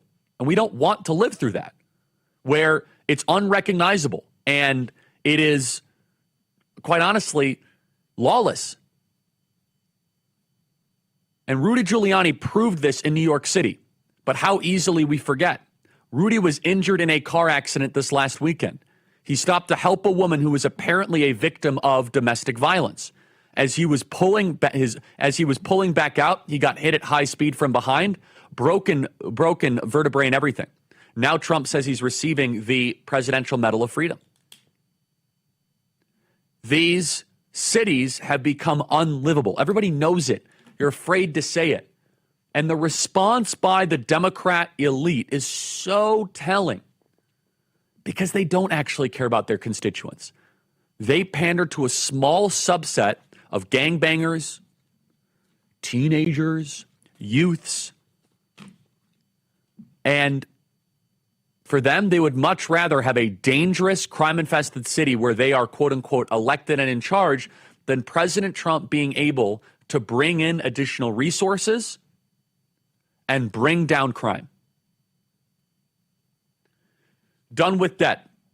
You were supposed to be on top of your bills, then inflation hit. Well, let me show you a smarter and faster way out of debt. It's called Done with Debt. They're not like other debt relief companies. Done with Debt are legendary negotiators. They have one goal to dramatically reduce or eliminate your debt altogether. Go to donewithdebt.com. That is donewithdebt.com. I'll tell you more about it after the break.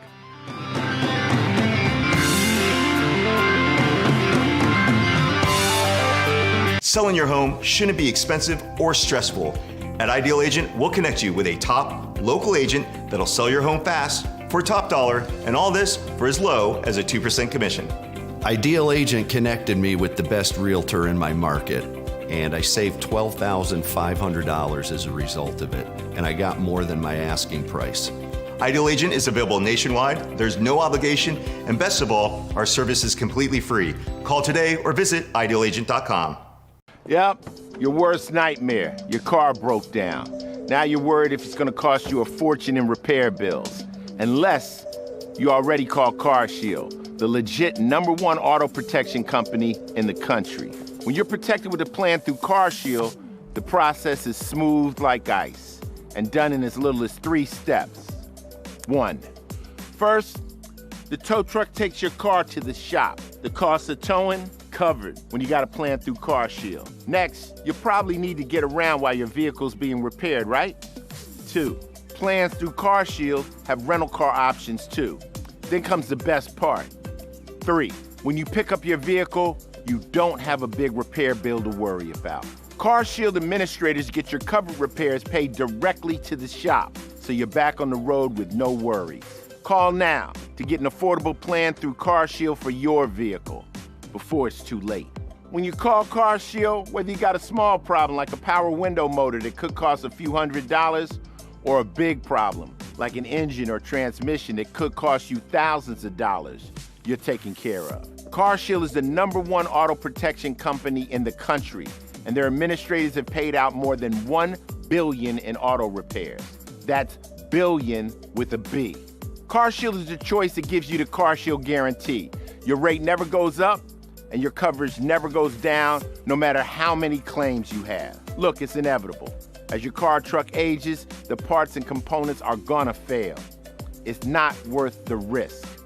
Call CarShield now. Waiting until your car breaks down is too late. Call CarShield for coverage on up to 5,000 parts and get the CarShield guarantee, where your rate never goes up and your coverage never goes down, no matter how many claims you have. Call 800-653-8201.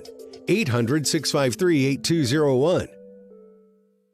The next time the lights go out, will your family be ready? I'm former Navy SEAL Cade Courtley. In a crisis, your power supply is your lifeline. So for National Preparedness Month, when you get the Patriot Power Generator 2500X, we'll double its power with a free expansion pack. That's double the runtime to keep your fridge cold, your phones charged, and your family safe. But you have to act now. Go to forpatriots.com to claim your free expansion pack and the peace of mind your family deserves. Newsflash, Democrats. America is a republic, not a democracy. Fact check. True. Okay, everybody, welcome back. Email us, as always, freedom@charliekirk.com. I want to tell you guys about WWII. That's whyrefi.com. Private student loan debt in America totals about $300 billion. About $45 billion of that is labeled as distressed. WWII refinances distressed or defaulted private student loans that others will not touch. They provide you with a custom loan payment based on your ability to pay. Go to whyrefi.com. WWII does not care what your credit score is. When the payment on your distressed or defaulted private student loan is so big that you can't ever get ahead in your finances, WWII is surely your best option.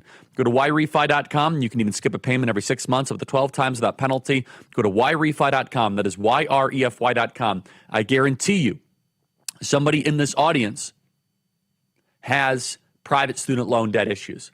Well, get out of debt today at whyrefi.com. Because of private student loan debt, so many Americans feel helpless, and they've even lost hope. WWII gives you a light at the end of the tunnel. So go to whyrefi.com. WWII offers a 3-minute rate check without any credit impact. Go to yrefy.com. That's whyrefi.com. Email us, as always, freedom@charliekirk.com. Subscribe to our podcast. We'll be right back.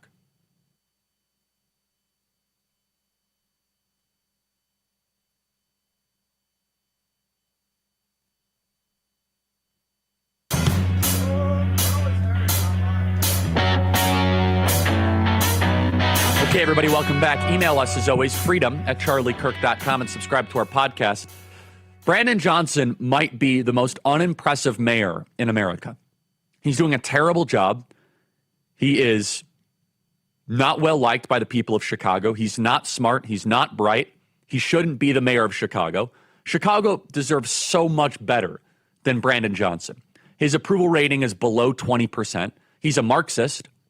President Trump got like 30% of the vote in Chicago. So just so we are clear, President Donald Trump has more approval in Chicago than Brandon Johnson. And in order to be mayor of Chicago, you run in kind of a jungle primary, what it's called. And so you have like 8 or 9 different people that run. So if you get like 28, 29% of the vote, you become mayor. Now, there is a runoff system, I think, and you end up winning the runoff thanks to the teachers' unions, which run the entire state of Illinois. This is Brandon Johnson, who is overseeing 52 people shot and 7 people killed. Let's just kind of look at the totals here, which, by the way, they are down this year remarkably. But still, 245 people shot and killed, 1,121 people shot and wounded, 1,366 people shot, Mr. Johnson, with 293 homicides.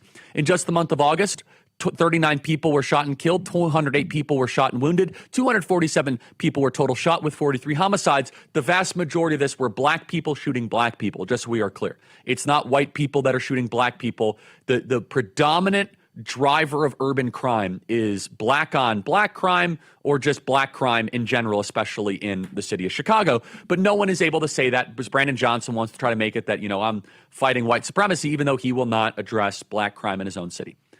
And just because we've been desensitized and used to this doesn't mean it's okay.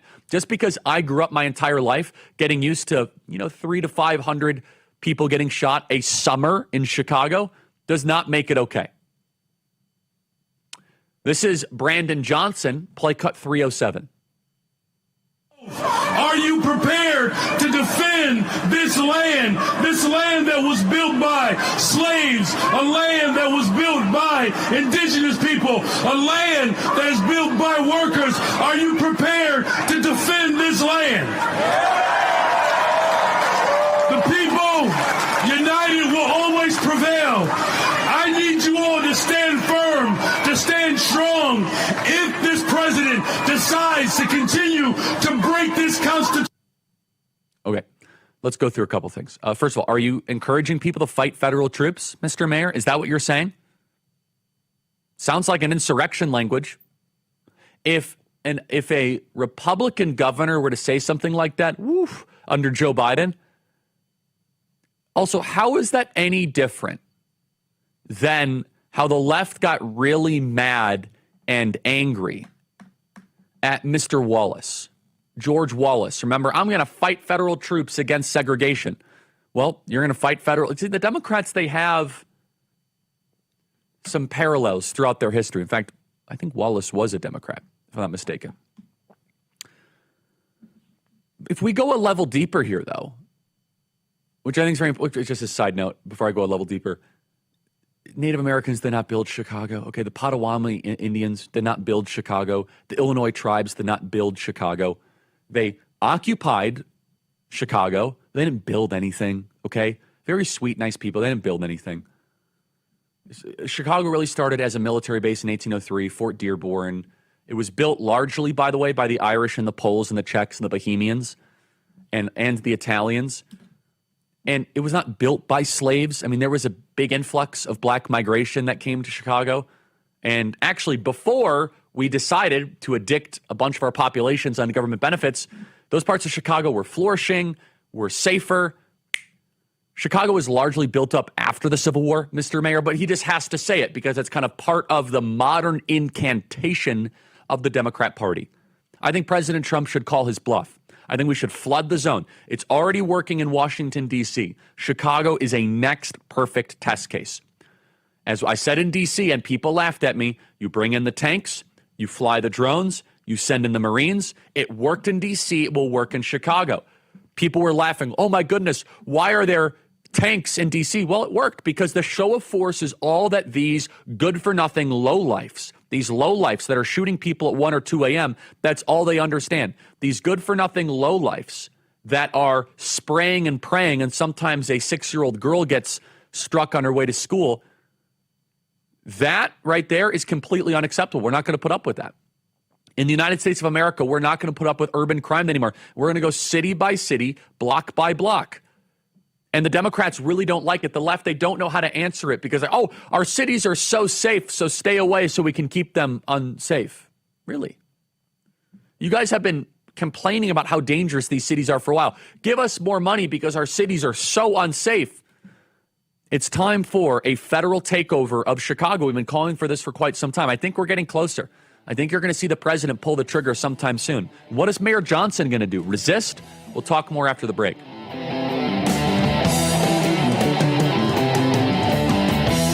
No matter what you drive, there's only one guarantee. It's gonna break down. I had a sensor light up on my dashboard. There was a popping noise. The last thing I remember is just the engine cut out.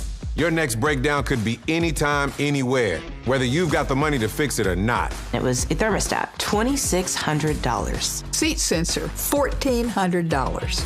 But if you've got endurance, you could never pay out of pocket for a car repair again, no matter how much it cost them to cover it.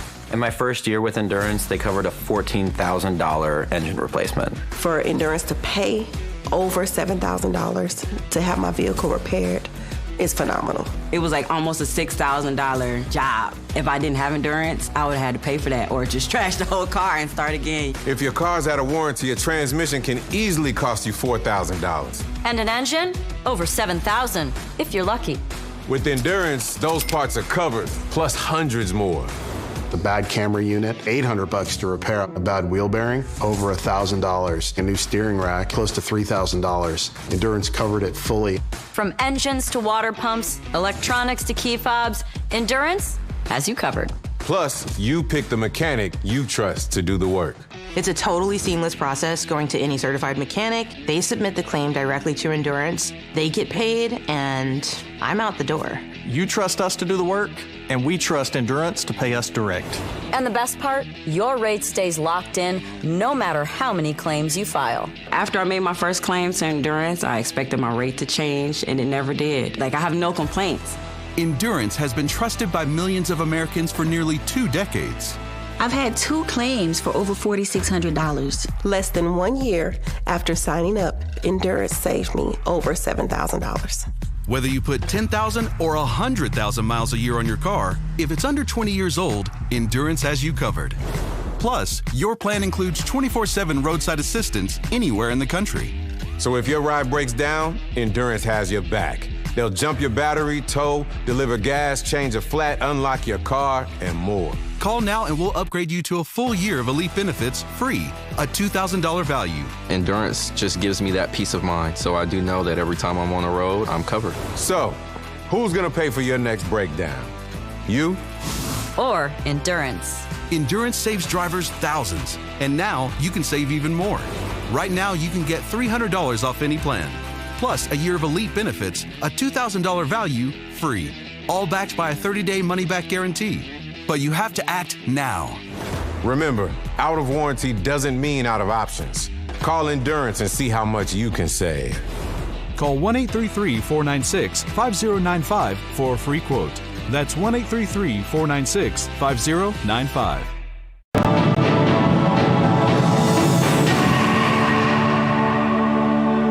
Terrence Bates here with your Real America's Voice news break. Thanks so much for being here with us.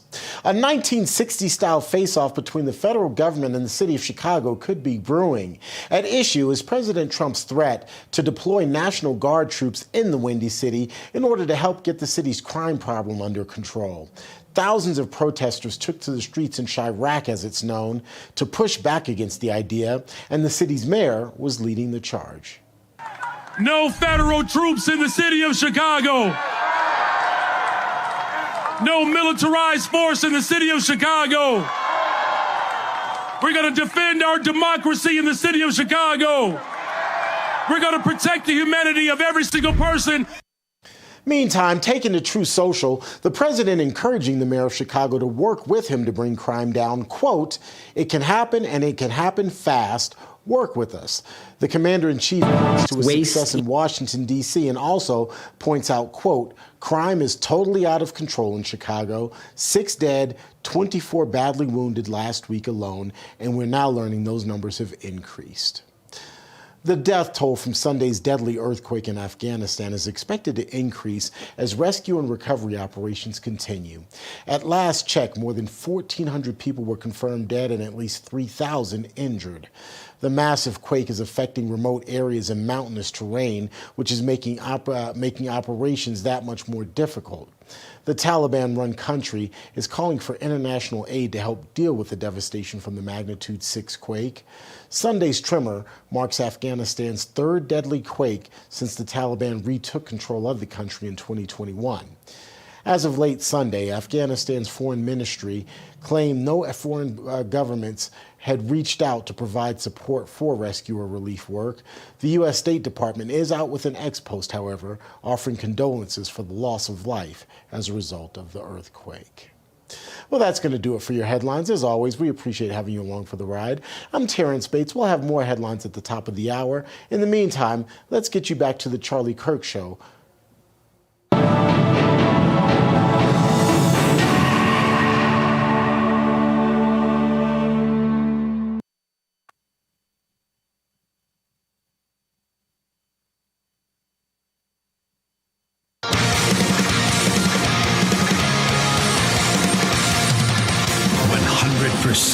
American made. And darn proud of it. The Charlie Kirk Show.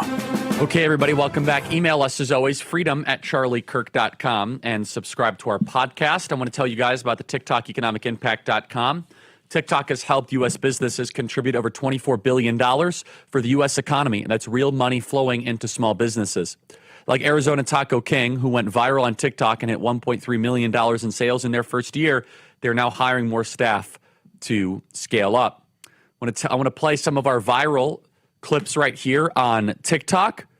Let's play cut 20. What do you say to those that are against homeschooling? Well, they can apply for a job from you in 10 years from now. So.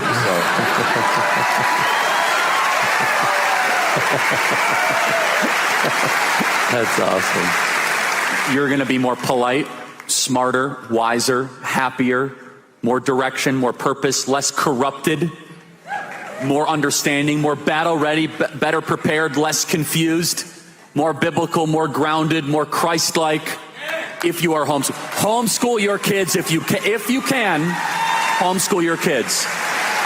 If they're scorning you or they're saying bad things to you, blessed are you who are persecuted in my name, it says James 1:5.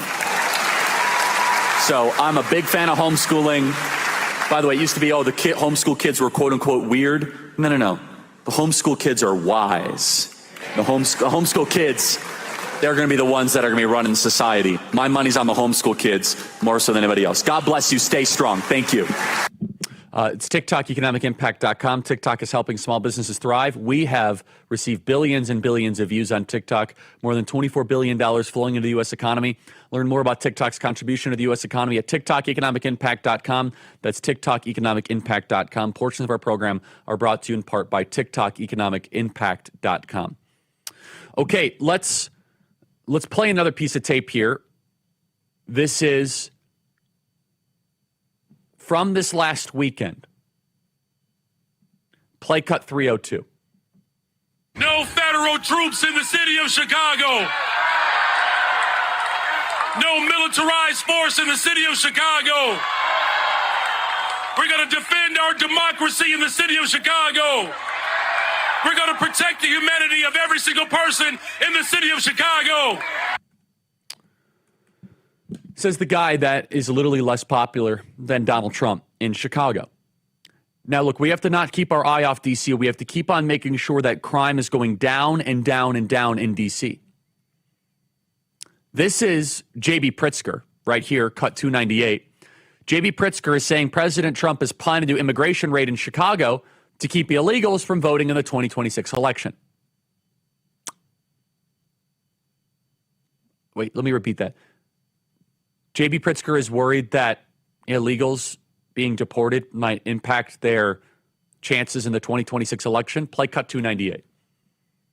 This is a part of his plan to do something really nefarious, which is to interfere with elections in 2026. He wants to have troops on the ground to stop people from voting, to intimidate people from going to the voting booth. So take note. That is what this is all about. I challenge J.B. Pritzker just to walk the west side of Chicago. I could pick the neighborhood without your security. Why don't you wear a GoPro camera and let's see what happens. President Donald Trump is going to do a major immigration raid. By the way, we have to go block by block. We need to up those deportation numbers. They're actually pretty good. I think we can actually get to 2 million this year. Let's play cut 292. The Trump administration is planning to conduct a major immigration enforcement operation right here in Chicago. Sources confirmed to CBS News that could include armored trucks, federal troops, and ICE agents flooding the city.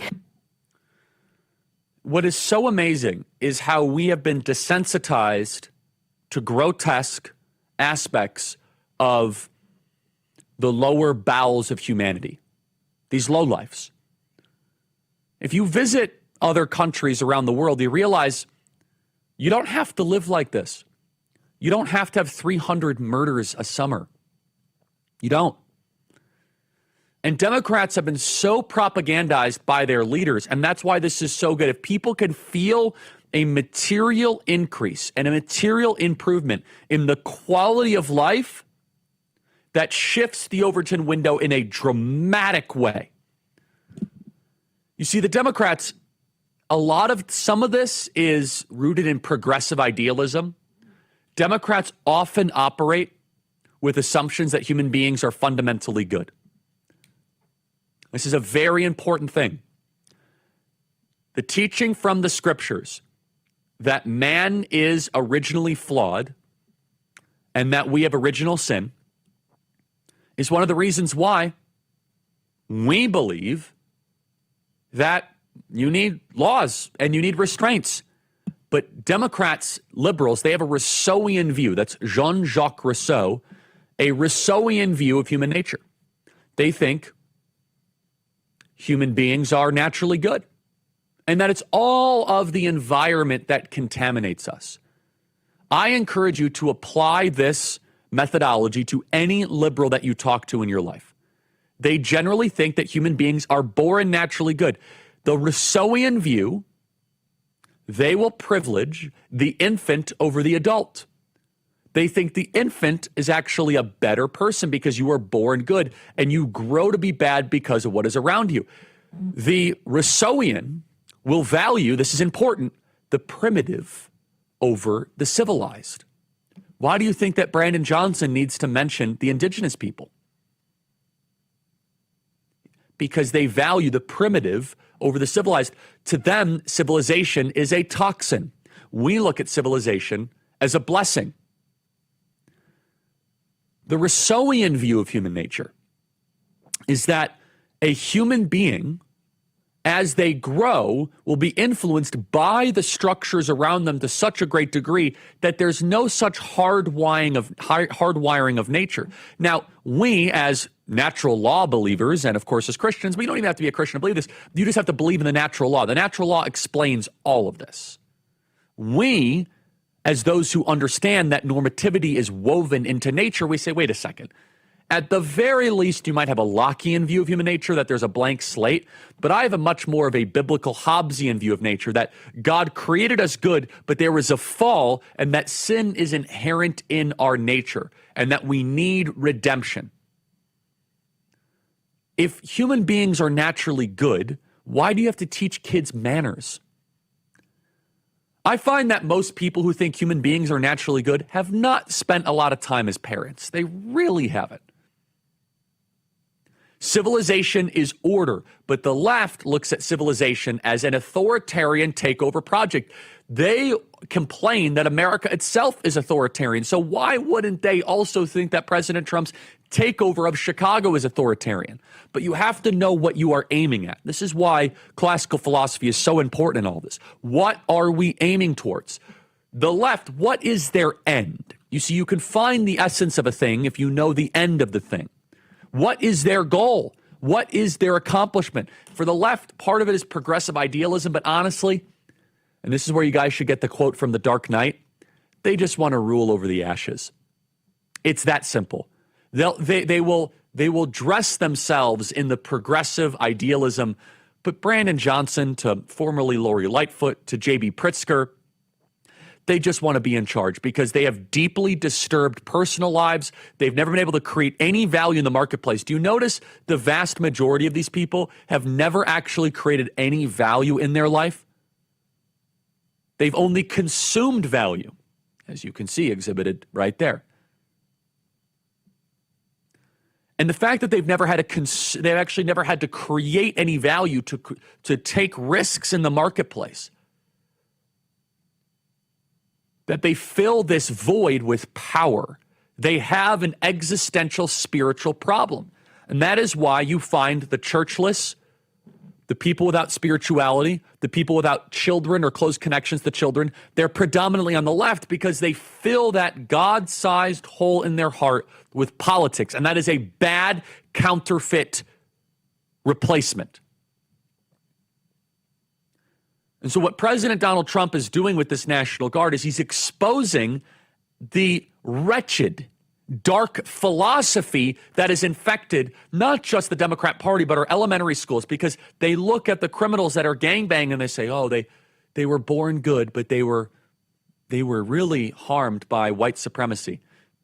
Let me tell you right now, the 53 people that were shot over this last weekend, it's not because of white supremacy. It's because of other things, bad decisions, bad influences. How about not having a father around? And this is widespread all the way throughout the academic of the left. And now today's a new ruling out of San Francisco. In an effort to stave off further violations of the Posse Comitatus Act in California, Judge Breyer, who is the brother of Stephen Breyer, blocked Trump and Hegseth from using troops there for arrests, apprehensions, searches, seizures, security patrols. The judge paused that part of his ruling until next Friday to give the administration time to appeal it. Now, this will obviously be overturned without a doubt. I'm sorry, it's 56 shot, not 53. 30 separate shooting incidents. Now, this ruling that I'm talking about is clearly political, meant to stifle the president's commitment to stopping crime in other big cities. Since Judge Breyer himself brought it up in his own ruling, quote, President Trump and Secretary Hegseth have stated their intention to call National Guard troops into service into other cities across the country. They're trying to preempt President Trump from making Chicago safer. They're trying to prevent the federal government from doing what they were elected to do. But we're not going to lay off on this. Honestly, at this point, if you make the 2026 midterms at least partially about urban crime, we're going to win on that topic. Trust me, we are going to win on that topic.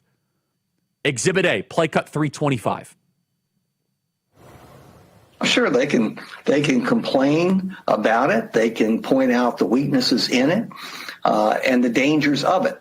But as we learned in 2024, a large portion of the American population, in fact, nearly a majority, doesn't particularly care about the democracy argument or fear of authoritarianism. Their fear of crime, even if the statistics don't support their fear of crime is greater than the fear of authoritarianism. Let me tell you, there's some real power in what I think it's Castellanos, right? I've actually met him before. He's a nice guy. He's kind of a lib. No, I'm sorry, that's Larry Sabato. I met him before. Nice guy, but he's been wrong about a lot. Let me tell you why this is so impactful. This ties to a thesis we've had before.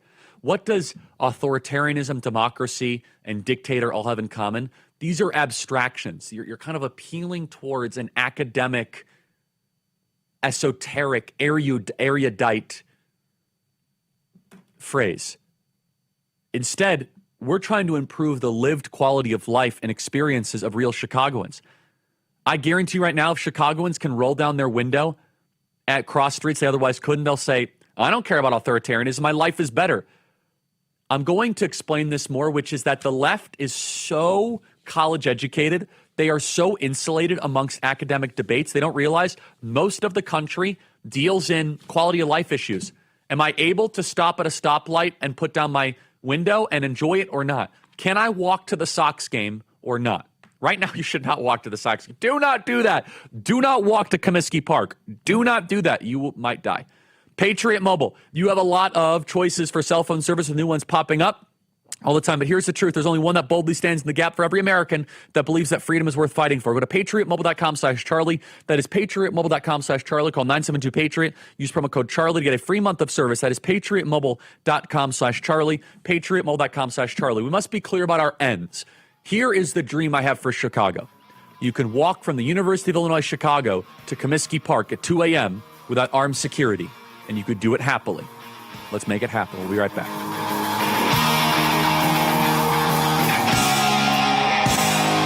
Tired of the hassle and high costs of selling a home? We can help. At Ideal Agent, we'll connect you with a top local agent that'll sell your home fast for top dollar, and all this for as low as a 2% commission. We got the top dollar for our house and the lowest commission that I could have imagined. The house sold in 2 days. It was so exciting for us. Ideal Agent is available nationwide. There's no obligation, and best of all, our service is completely free. Call today or visit idealagent.com. Hello, friends. Pat Boone here with a message from the past. Imagine the shock of reading tomorrow's newspaper and discovering the price of gold has doubled to over $1,000 an ounce. Sound impossible? Well, it's not.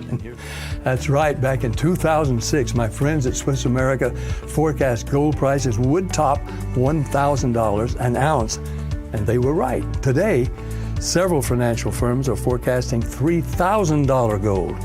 Now, for over 40 years, Swiss America has helped folks like you and me purchase precious metals for home delivery and for our IRAs. So don't miss this opportunity again. Call or text Swiss America at the number on your screen now to receive your free portfolio review and a copy of The Timeless Truth About Gold and Silver. Learn for yourself how easy it is to safeguard your money. Call or text Swiss America today.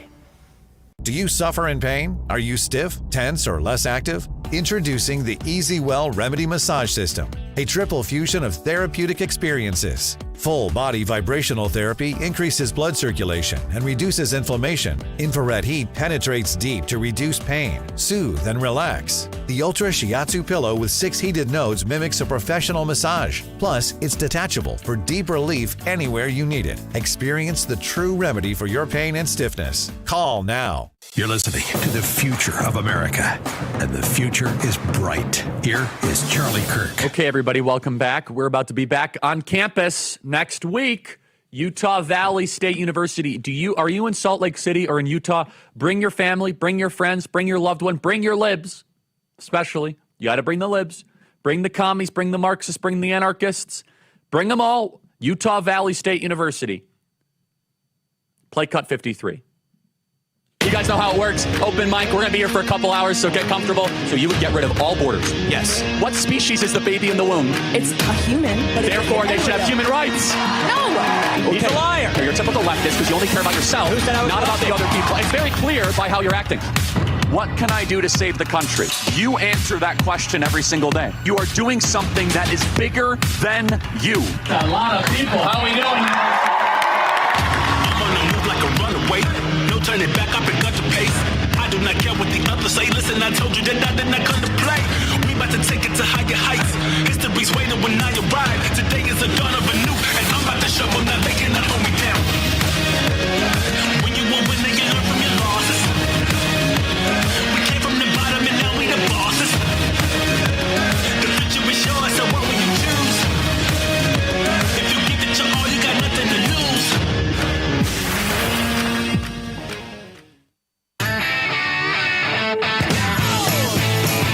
Okay, everybody, welcome back here at the Bitcoin.com studio. So you can understand the left better through classical philosophy. There's this word in ancient Greek called telos, T-E-L-O-S. It's where we get the word telescope from, which means far out in the distance.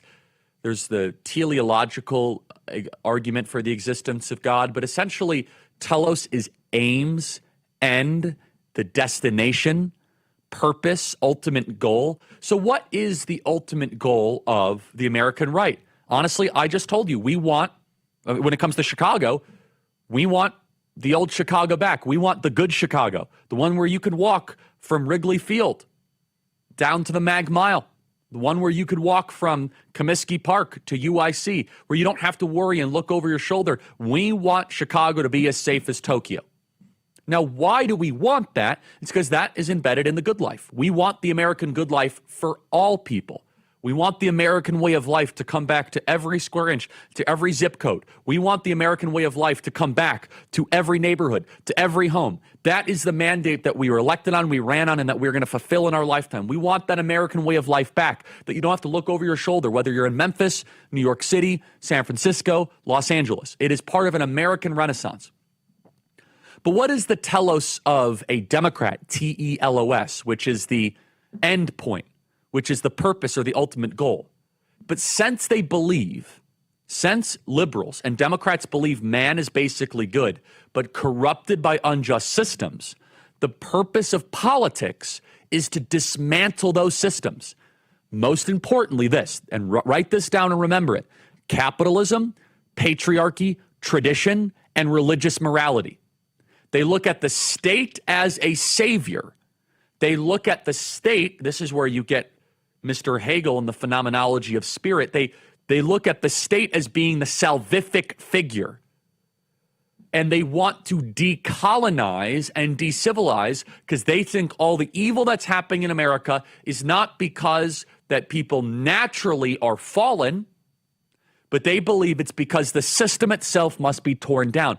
Does now start to make sense? This is why Islam is best friends with liberalism.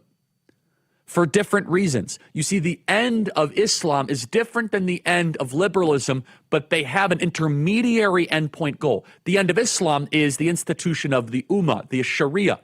This is the red-green alliance, where the Marxists, they want to deconstruct, bring us back to a primitive state of nature that we will then be able to rise up without any of the racism, the patriarchy, and we'll all be able to live freely and run through the hills without clothes, listening to John Lennon songs, and we're all going to be fine. And love is love while we do LSD. In some sort of weird creation of their mind, that is what liberals want to bring. But it ends up being hell on earth, not heaven on earth. It ends up being closer to Seattle than Seoul, South Korea.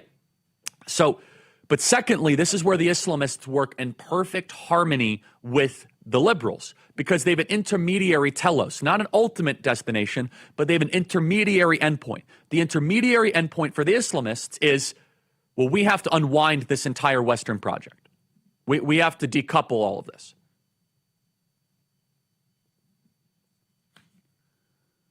And you see this all throughout Europe, by the way. Women in France now have to wear extra clothing on the subway to protect themselves by being groped by illegal aliens. We should play that video. Life does not have to be this way. All throughout France, women have to wear extra clothes because third worlders are groping them. It's called the subway shirt. That is brought to you by the European elites. And by the way, I have a great document here. This is accelerating at a rapid pace in Europe right now, just so we are clear. The right-wing populist movement is growing very quickly in Europe. It's not slowing down. It's accelerating.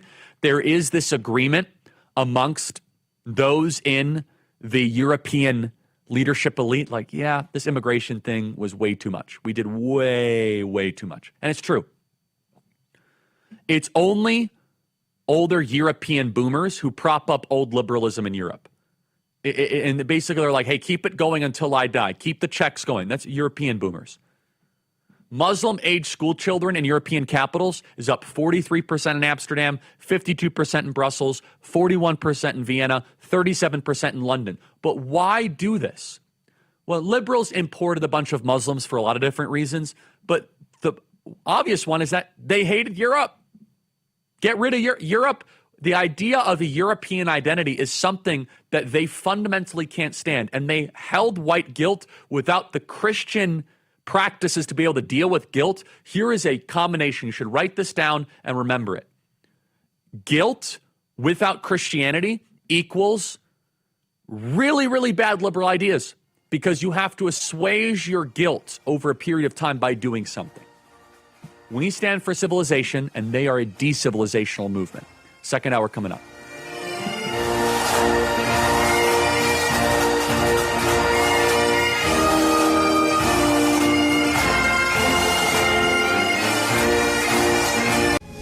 The poverty is unimaginable. There are people who are struggling. This is where she washes the dishes. If you're ever going to allow your Christian faith to rise and to do something for God's chosen people, now is the time. This is the home of Galina. She's 96 years old. This is what she had to eat for today. She has one pot with water and wheat. My father was killed by the Nazis, and I was an orphan. I didn't know about God. But now, in the cold, hungry nights, I pray for food to the God I've never known. There are good people that love you. You see the tears. Scripture says joy can come in the morning, and you can be the reason. If you will bless these hurting children of Israel, you will receive God's blessing in return. Your urgent gift today of $25 will help Rush, a survival food box filled with life-saving essentials. If you call right now, your gift's impact will be doubled to help save lives. Call, scan, or go online now. I'm not exaggerating when I tell you, I don't know how much longer she could have waited for us to come. I can't even grow my food anymore. What will happen to me? I'm doomed to starve. Tens of thousands of elderly Holocaust survivors in the former Soviet Union are living in extreme poverty, hungry, and forgotten. But through the International Fellowship of Christians and Jews, we can bring them hope. Eggs. It's my favorite food. May you be blessed. You say to them, we see you and we're here to help. If you call right now, your gift's impact will be doubled to help save lives. Now is the moment to put your brand in front of an engaged, loyal audience through Real America's Voice. When you advertise on Real America's Voice, you're not just running an ad, you're partnering with trusted voices like Steve Bannon, Charlie Kirk, and other influential hosts. Backed by millions of monthly listeners. What's happening? Because of the Real Voice, man. I watch it all the time. Real America's Voice rocks. Real America's Voice gives sponsors the chance to put their product front and center, displayed on screen and highlighted by our anchors during exclusive segments and live events. Head to freetrumpknife.com. This means your brand becomes part of the conversation as it happens. Secure your spot before it's too late. Join us today and make your brand part of the news conversation that America's viewers trust. Real America's Voice, where your message is seen, heard, and remembered.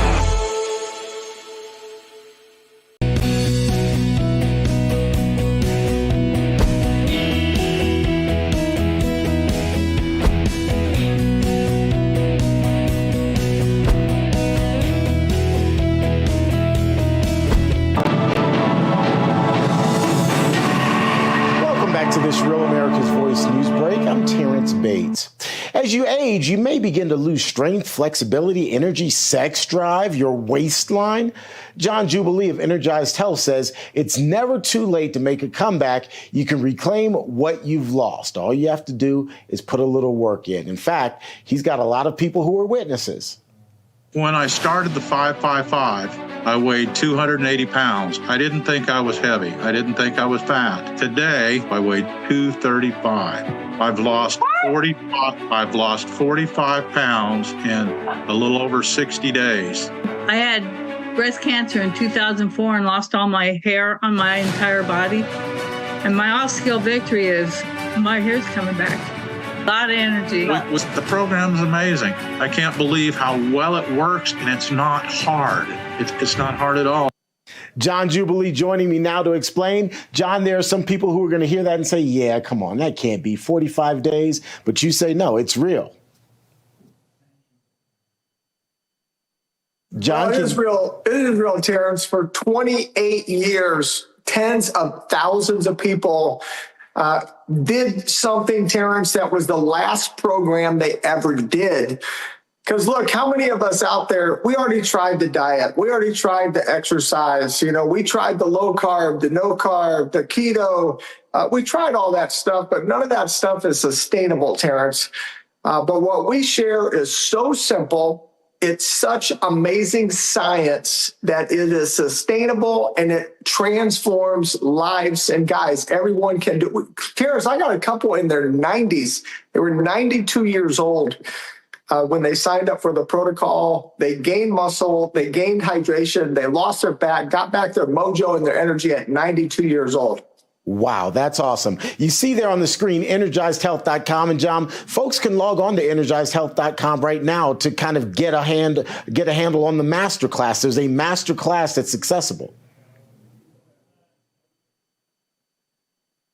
Yeah, the great thing about that masterclass, Terrence, just walks people through. You can just sit down, guys, about 15 minutes, and you can learn the breakthrough science of what has really helped tens of thousands of people who were stuck, people who thought they could never succeed, people who were high blood pressure, diabetic, just had the truck tire, or the flab they wanted to get rid of. They were lacking their energy. They had joint pain.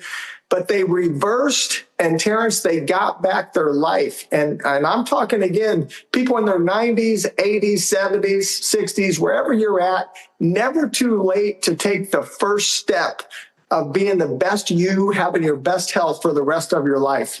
And this isn't a gym protocol. You don't have to go and lift big weights and run miles and all of that. This is simply getting internal, kind of resetting your internal clock. Well, it really is, Terrence. It resets your metabolism back like you were 17. You don't have to go to the gym for one day. We're going to teach you one simple cellular health exercise, Terrence, that you could do while you're watching Real America's Voice. You could do it while you're making your phone calls. So you don't have to go to the gym, guys, to be healthy. But you do have to take a step. If you want something different, you have to do something different. If you want to change, you got to be willing to make a change. But we'll make it super simple and give you something that is sustainable and really is transformative at the cellular level. This is getting healthy at the cellular level with our breakthrough science of intracellular hydration.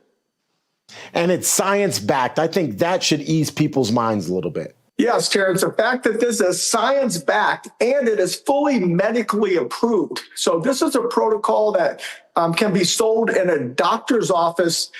We have hundreds of doctors, Terrence. They transform their personal health because they saw their patients' health transform.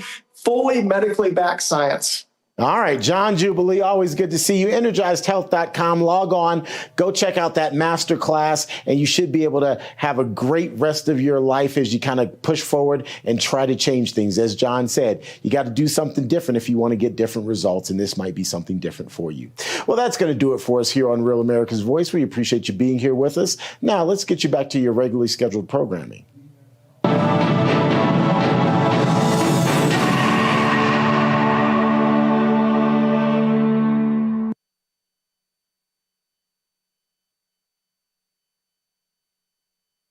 It's just like our new house.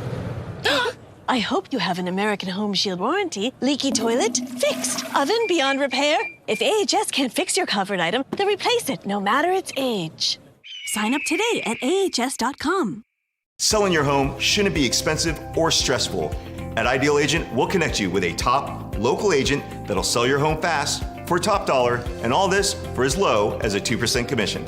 Ideal Agent connected me with the best realtor in my market, and I saved $12,500 as a result of it, and I got more than my asking price. Ideal Agent is available nationwide, there's no obligation, and best of all, our service is completely free. Call today or visit idealagent.com.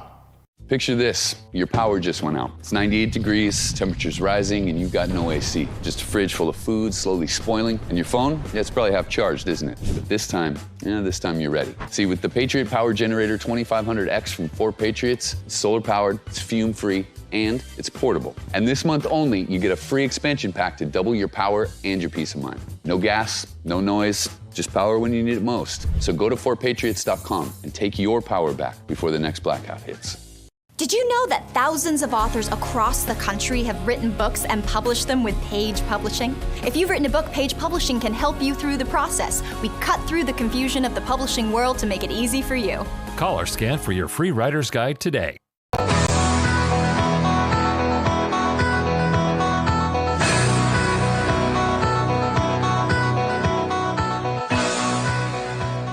Okay, everybody, welcome back. Email us, as always, freedom@charliekirk.com, and subscribe to our podcast. Now, I just got to give you a little bit of heads up here. Here you're going to have a great man, a good friend of mine, but 2 Chicagoans really bringing the heat here. You know, I first met Julio Rojas, who's really become a fire pistol. I got to tell you, this guy, he's been doing great. And Julio, I think we met at Lyle, Lamont, Illinois. Is that right, Mr. Julio? Thanks to our good friend Bill Montgomery. Yeah, it was around that time. Yeah, 2014. I still remember it very well. I remember you were like one of our first Turning Point USA leaders. And that was like 11 years. I'm so proud of what you're doing. And you got courage, which is really hard to find. You have courage. So, Julio, you spent time in our home city this last weekend. What did you learn? Yeah, so I'm still in Chicago right now, and of course the reason why is because with the high rate of crime that's here in the city, a lot of the residents and a lot of the far left residents, I would say, they protested yesterday on Labor Day, and of course Labor Day is historically a very left wing holiday. There's always marches, there's always rallies, but they kind of had a pivot because President Trump wants to send in the National Guard, extra federal agents to the city to address crime, to increase the number of arrests for illegal aliens. So that's what they pivoted to. And as you see with the video, There's a lot of Mexican flags. There's a lot of anti-Trump, anti-ICE sentiment being espoused at this thing. Mayor Brandon Johnson was at the rally, and he was talking about how, we have to defend this city. We have to defend this part that was built by slaves, built by indigenous people. Very, very, common left-wing talking points when it comes to this nation's history. And so I would say that it remains to be seen what will actually happen if the deployment does take place, which could be this week, it could be next week.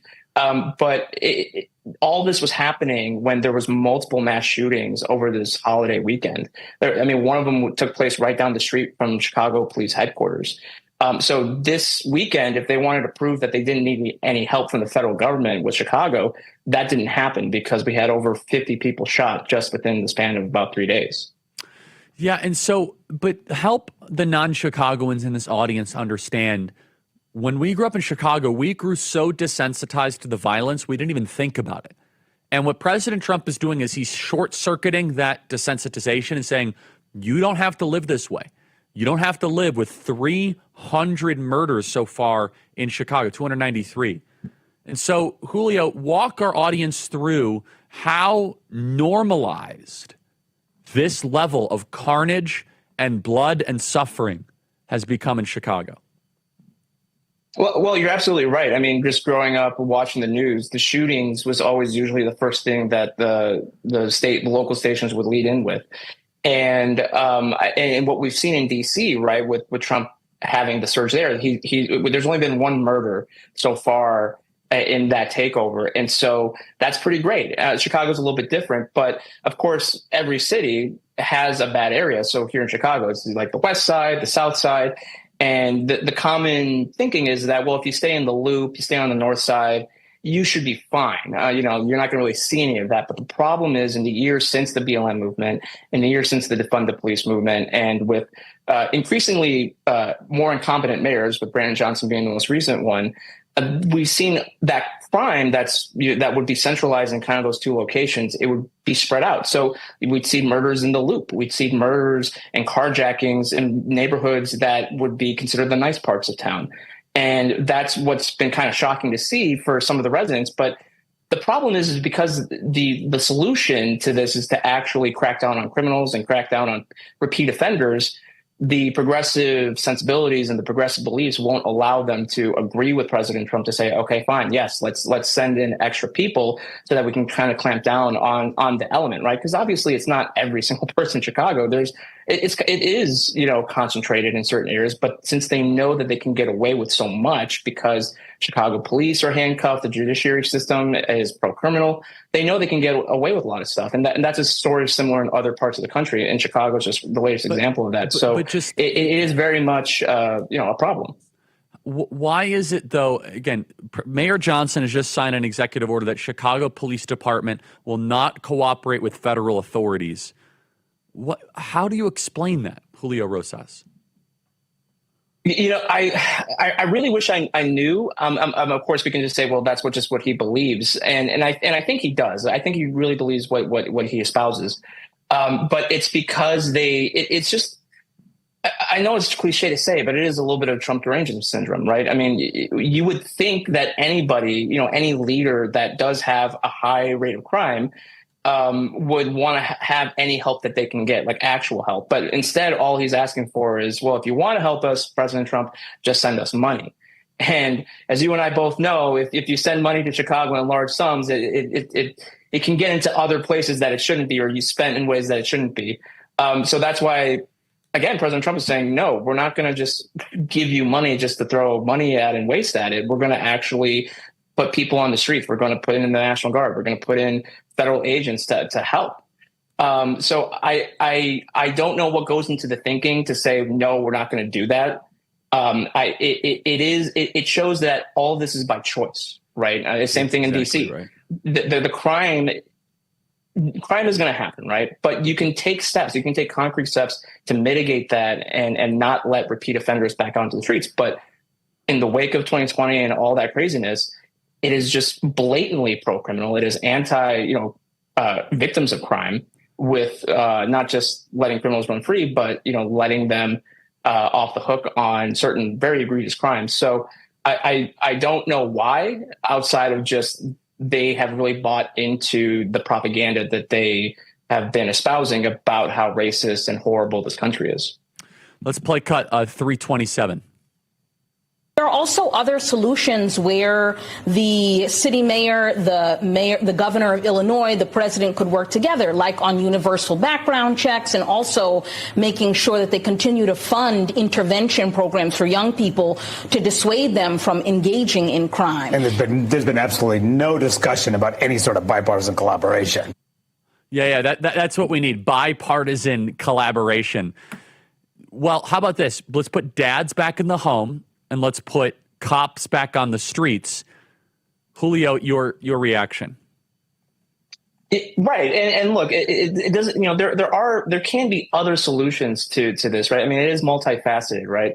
But they're not doing the number one thing that has been proven to reduce crime. Mayor Giuliani did that famous crime crackdown back when he was mayor, and it was successful, and it was so successul that people forgot about how horrible things were, and then they worked over the years to undo that, and that's why New York is in the state that it's currently in.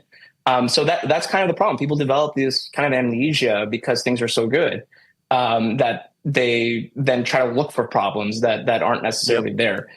So I think President Trump's plan is a step in the right direction for Chicago. We need more prisoners in this country, period, hard stop. We've said that, and people freak out.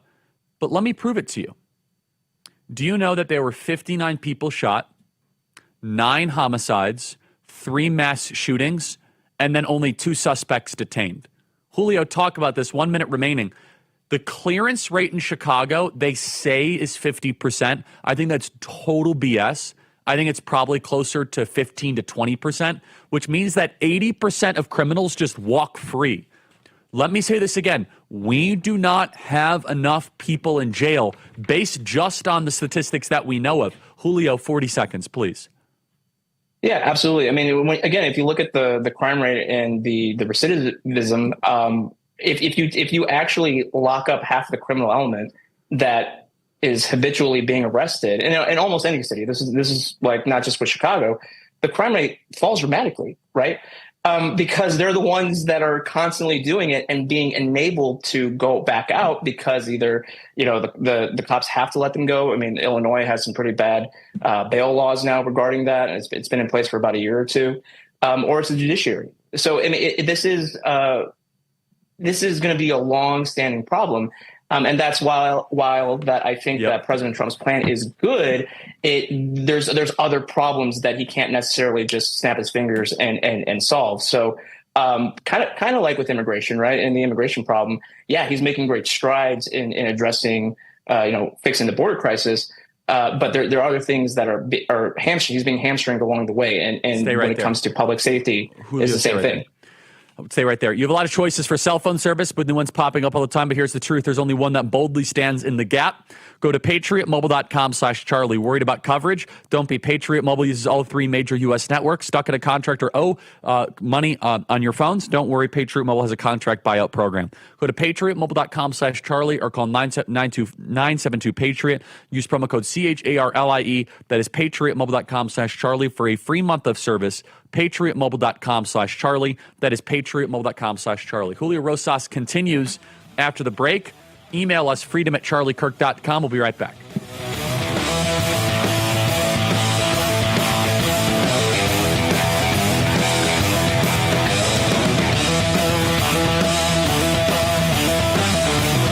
What's up, America? The folks sitting with me here today are real-life mechanics. We're here to get to the bottom of why car repairs are so expensive and why CarShield is America's most trusted auto protection company. Let's get to it. How long you been a mechanic? I've been doing this for about 30 years. Every day's a different experience. Every day's a different adventure. I like to make sure everybody's happy, the customer's happy, the car's done right. So why are vehicles out of warranty more likely to break down? The manufacturers are very smart. They designed these cars with an end of life. It will fail as the warranty expires, say over 60,000 miles, it'll start breaking down. They're going to break down, definitely. Just a matter of when. When somebody has a car shield, what's the experience when they come to you? You drop off your car, we verify your concern, we notify Car Shield, usually get an instant approval, put you in a rental car, and get you back on the road as quick as possible. I show them what it would cost if they didn't have Car Shield versus if they did, and they can't believe how many thousands of dollars they're saving on this repair and how easy it went through, and the deductible is pretty much all they have to worry about. How has being a mechanic changed since you guys started? Most challenging parts about being a mechanic is keeping up with technology these days. That's the hardest part. As these new cars come out, it's new software, new tooling is a constant evolution. Technology has totally changed from just the basic, everybody could fix a car 30 years ago, to today. You need so much education, background, computer knowledge. And there you have it. No other company protects drivers like Car Shield. The bottom line is, if you're driving an out-of-warranty car, you could be putting yourself at risk of paying thousands for car repairs. Call Car Shield before a breakdown happens. Get covered repairs paid. Call Car Shield now for your free quote and to lock in your rate with their price lock guarantee. Call now. Call 800-202-9188. 800-202-9188. 800-202-9188. Fellow Americans, did you know a war is being waged right now for how you spend your hard-earned dollars? Over 100 countries worldwide are preparing to switch to a digital currency. Now, this means cash will be replaced by money governments can monitor and track. This tracking makes it possible to collect data from every purchase you make and the ability to decide what you can buy and when you can buy it. What's more, your assets can be frozen or even seized. I'm appalled at such an assault on financial privacy. My friends at Swiss America have a report called The Secret War on Cash with an action plan to protect your financial privacy. So please, call or text the number on your screen for a free copy. With the growing reality of a government-backed digital currency, the time to act is now. So call or text the number on your screen for your free Secret War report. Better researchers than the CDC. Yeah, may not be saying much. It's the Charlie Kirk Show. Okay, everybody, welcome back. Email us, as always, freedom@charliekirk.com, and subscribe to our podcast. I want to tell you guys about why refi. By the way, I'm going to a foreign country that will take me about 14 hours to get there. Any guesses where you think I might be going? I'm going to tweet that out. People are going to lose their mind. I'm going to a foreign country. It'll take me about 14 hours to fly. I wonder where I'm going to go. Go to YREFI.com. That is YREFY.com. You can finally take control of your student loan situation, a plan that works for your monthly budget. Go to YREFI.com. Let's face it, if you have distress or defaulted private student loans, you guys can check it out right now at YREFI.com. That's YREFI.com. Do you have a co-borrower? YREFI can get them released from the loan. You can give mom or dad a break. You can skip a payment every 6 months without up to 12 times that penalty. Just call 888-YREFI34. Go to YREFI.com. That is YREFY.com. May not be available in all 50 states. That's YREFI.com. When the payment on your distressed or defaulted private student loan is so big that you can't ever get ahead, go to YREFI.com. That is YREFY.com. Email us, as always, freedom@charliekirk.com, and subscribe to our podcast. That's the Charlie Kirk Show podcast page. Stay right there.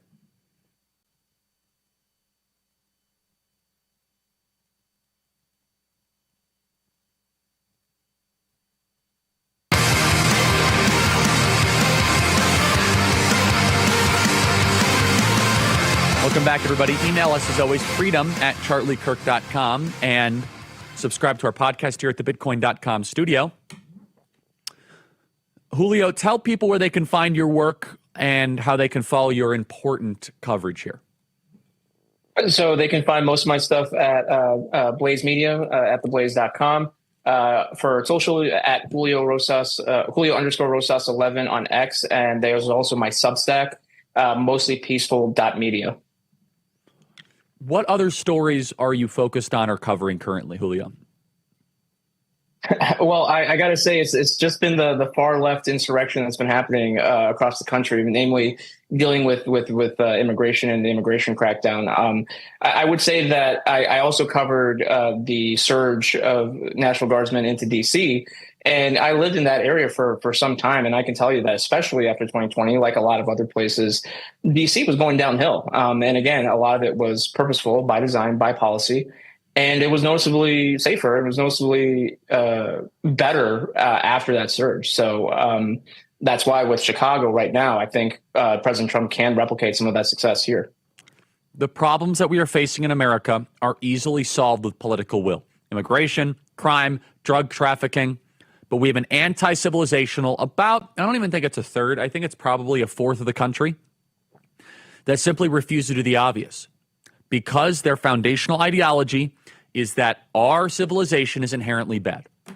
They look at a civilization as an oppressive force. Do you see that kind of energy in your on-the-street reporting, Julio?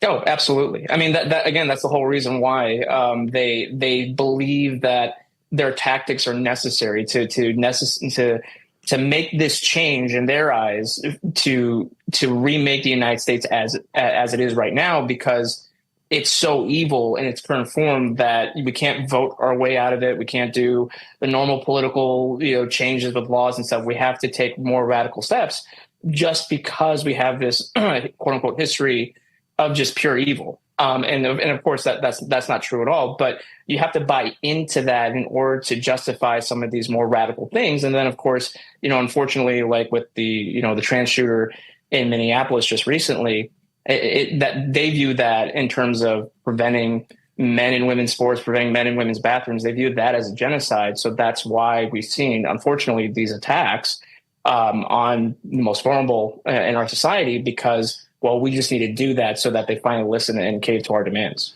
Well, and Julio, I want to just zero in on this. We did not cover this very much. Do you know that, and I sent this story earlier to our team, the media is apologizing for misgendering the shooter.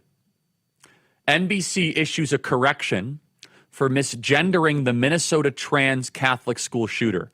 So they're worried about the feelings and the sensitivity of a mass murdering maniac. That's where their priorities are. Quote, a previous version of this article used the wrong pronoun for the shooter. She used female pronouns. So understand the sickness that you must have in your life to now police the pronouns of a mass murderer who killed kids at Catholic Mass. And that goes to show the moral darkness that has infected not just the American left, but the American media. We should intentionally use the correct pronouns, but even so, you should intentionally do everything you can to not remember the memory of a mass shooting maniac in any sort of glorified or deified way. You should not try to sanctify or show respect to a mass murdering transgender individual. Julio, are you worried about the rise in transgender terrorism in this country? Yeah, absolutely. And I know people want to use a statistic where we'll look at all these other mass shooters through history where they're straight white males. But outside of the fact that this is now a more recent trend, because obviously this problem has been growing within the past 10 years. And so that's why the data is a little bit off when it comes to that. But also there's been multiple other transgender would-be shooters that thankfully were stopped before they were able to carry out their attacks. There was a case, I believe it was last year in the Midwest, where it was a very similar thing, a similar case where this transgender individual wanted to carry out attacks on a school and churches. That was on their target list. So it builds into, again, this is what I'm saying, where because the United States is finally headed in the right direction on a number of issues, the activists and the people that believe all this, they feel like their backs are against the wall, and that makes people very, very dangerous. That's just true of any ideology, true of any movement. So, hopefully we learn the correct lessons from this, where we actually view this issue, in it how it's actually meant to be, where it's like, no, you're not a gender that you're not actually, that you actually are, right? You are, correct. Boys are boys, girls are girls. I just want to repeat yeah. We got to go. But every time you see NBC, I want you to remember, everybody in the audience, NBC apologized that they used the wrong gender of a mass murdering maniac. Julio, great work. Julio Rosas. We need a salary cap in baseball, a fun segment after the break.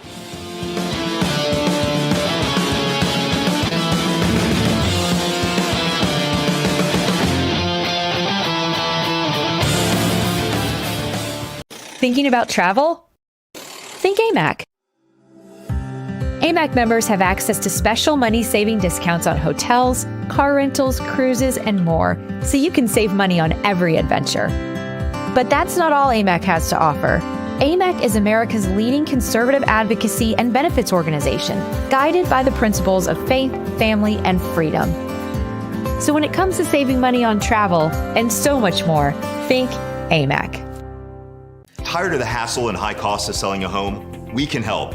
At Ideal Agent, we'll connect you with a top local agent that'll sell your home fast for top dollar, and all this for as low as a 2% commission. We got the top dollar for our house and the lowest commission that I could have imagined. The house sold in 2 days. It was so exciting for us. Ideal Agent is available nationwide, there's no obligation, and best of all, our service is completely free. Call today or visit idealagent.com.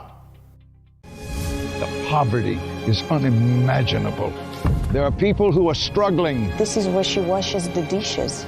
If you're ever going to allow your Christian faith to rise and to do something for God's chosen people, now is the time. This is the home of Galena. She's 96 years old. This is what she had to eat for today. She has one pot with water and wheat. My father was killed by the Nazis, and I was an orphan. I didn't know about God. But now, in the cold, hungry nights, I pray for food to the God I've never known. There are good people that love you. You see the tears. Scripture says joy can come in the morning, and you can be the reason. If you will bless these hurting children of Israel, you will receive God's blessing in return. Your urgent gift today of $25 will help rush a survival food box filled with life-saving essentials. If you call right now, your gift's impact will be doubled to help save lives. Call, scan, or go online now.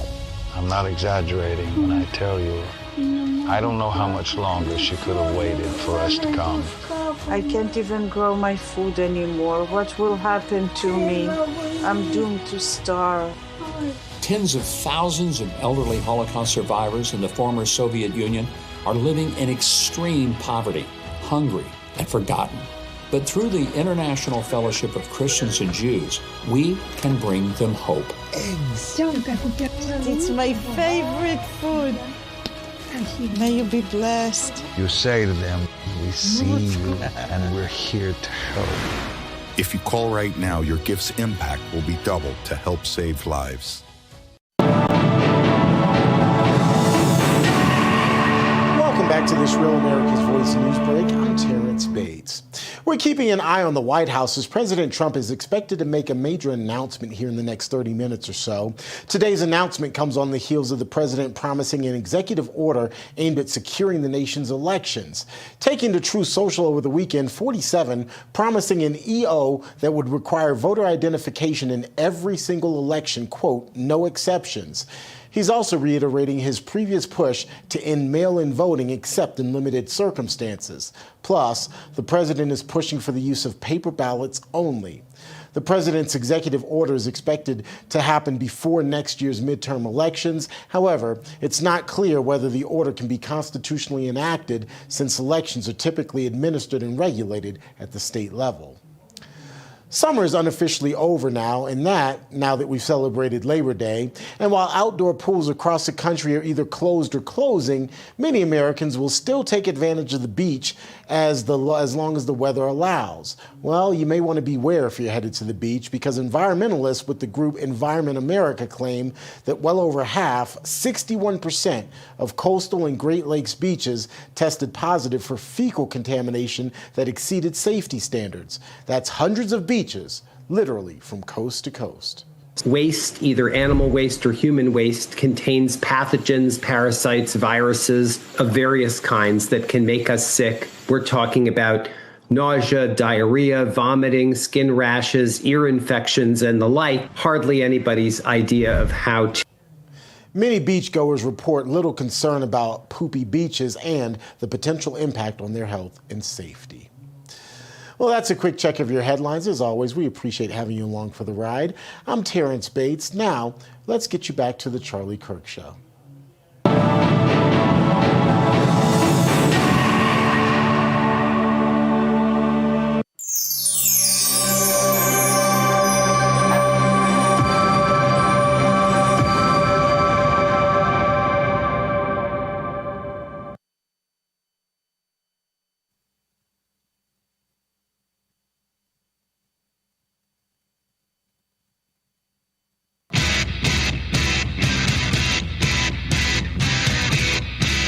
Relentless in spirit.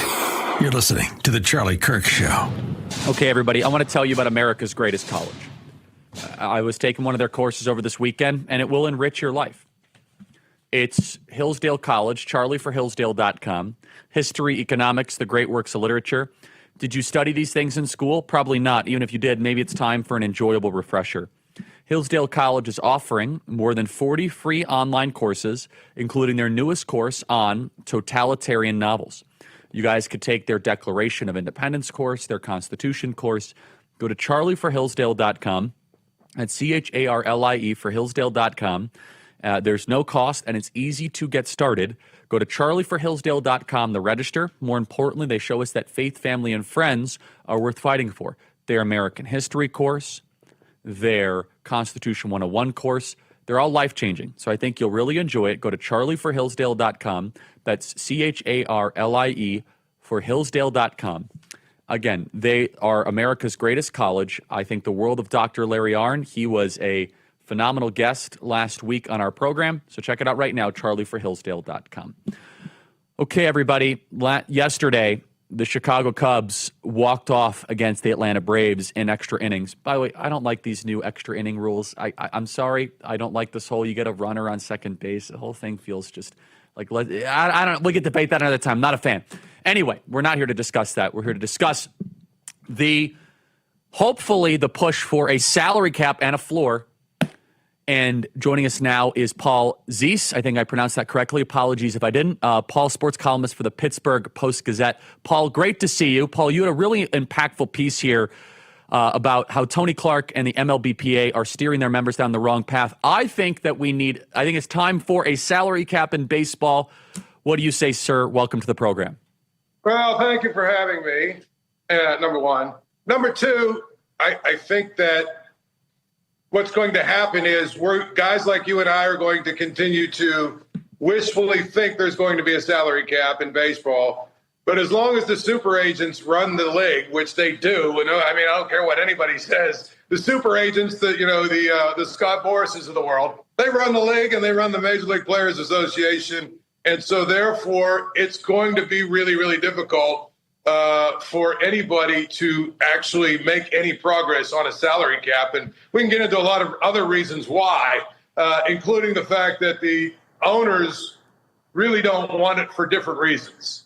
Yeah, well, let's start with the fan experience. Why would this be better from a holistic improving baseball reason? Why would a salary cap improve the experience? I have my own opinions. I'm tired of seeing the same 4, 5, 6 teams obviously generate the higher output because of how much they spend. The Dodgers, the Astros, the Yankees, and not even the Cubs are not even spending like they did in 2016. Let's put the super agents aside because I do want to get into that. Why would a salary cap be good for baseball? Well, I mean, I think you can just point to other sports, right? We just saw the NBA Finals included the the Indiana Pacers, and I think that's maybe the smallest or the second smallest market in the league. Oklahoma City's not a very large market, and they were there. San Antonio's won, 4 or 5 titles over the course of time. You look at football, Kansas City, right here, the Pittsburgh Steelers. If there wasn't a salary cap in football, the Pittsburgh Steelers would probably be the Pittsburgh Pirates, a team that just struggles to survive. So, in general, I'm a very libertarian person, and, I believe in the free market. But I think in sports, the leagues are one entity unto themselves, and for competitive reasons and for, reasons of actually being marketable and selling the sport, you want to have the ability, if you're in a small market, to know that your team is going to have a chance to maybe compete if they do it right. Now, the thing we have here in Pittsburgh is we have the double whammy. I mean, in Pittsburgh, we've got a small market and we've got an incompetent owner. So it makes up for itself. And, the fact is, and the owner has made up for it by hiring an even more incompetent general manager. But if you're a team like, Tampa or Milwaukee or some of these teams that have sort of figured it out a little bit, it's so important. You've got to hit lightning in a bottle with your draft choices and how you develop just to have a chance. And then, you get to a point where you build your team and then, the Dodgers go out and sign, somebody, or the Yankees go out and sign somebody. And now all of a sudden you're back sort of to square one. So to me, I think when it comes to the fan experience, I mean, someone like me, and listen, the other league, it would be the Kansas City Penguins or somebody. Kansas City would be the ones that would be enjoying Sidney Crosby if there wasn't a salary cap in the NHL. I mean, that's not an opinion. That's a fact. So as somebody that's from a smaller market, I see it from this side, and I see that basically other sports have figured it out, and their small market teams aren't really small market because they're revenue sharing and their salary cap give them a chance. Yeah, and so you look at football. Football has a hard cap, like very, very hard cap, and the penalty for even playing around with it is the New Orleans Saints. I mean, New Orleans Saints will be lucky to win 2 or 3 games this year. And so the penalty for even playing games with deferments and stuff is aggressive. To your very astute point, there's a reason why a mid-market team like the Kansas City Chiefs are competitive, because they have the same salary cap as the New York Giants or as the Los Angeles Rams. And so they draft Mahomes, they get a good coach, they develop a team, and now they have a dynasty. The same can be said for the Buffalo Bills with Josh Allen. There's complete parity. And so, in fact, I think that baseball would get bigger with a salary cap. I think it would be more exciting that actually the value of these teams, these owners should want a salary cap. Who's fighting against it?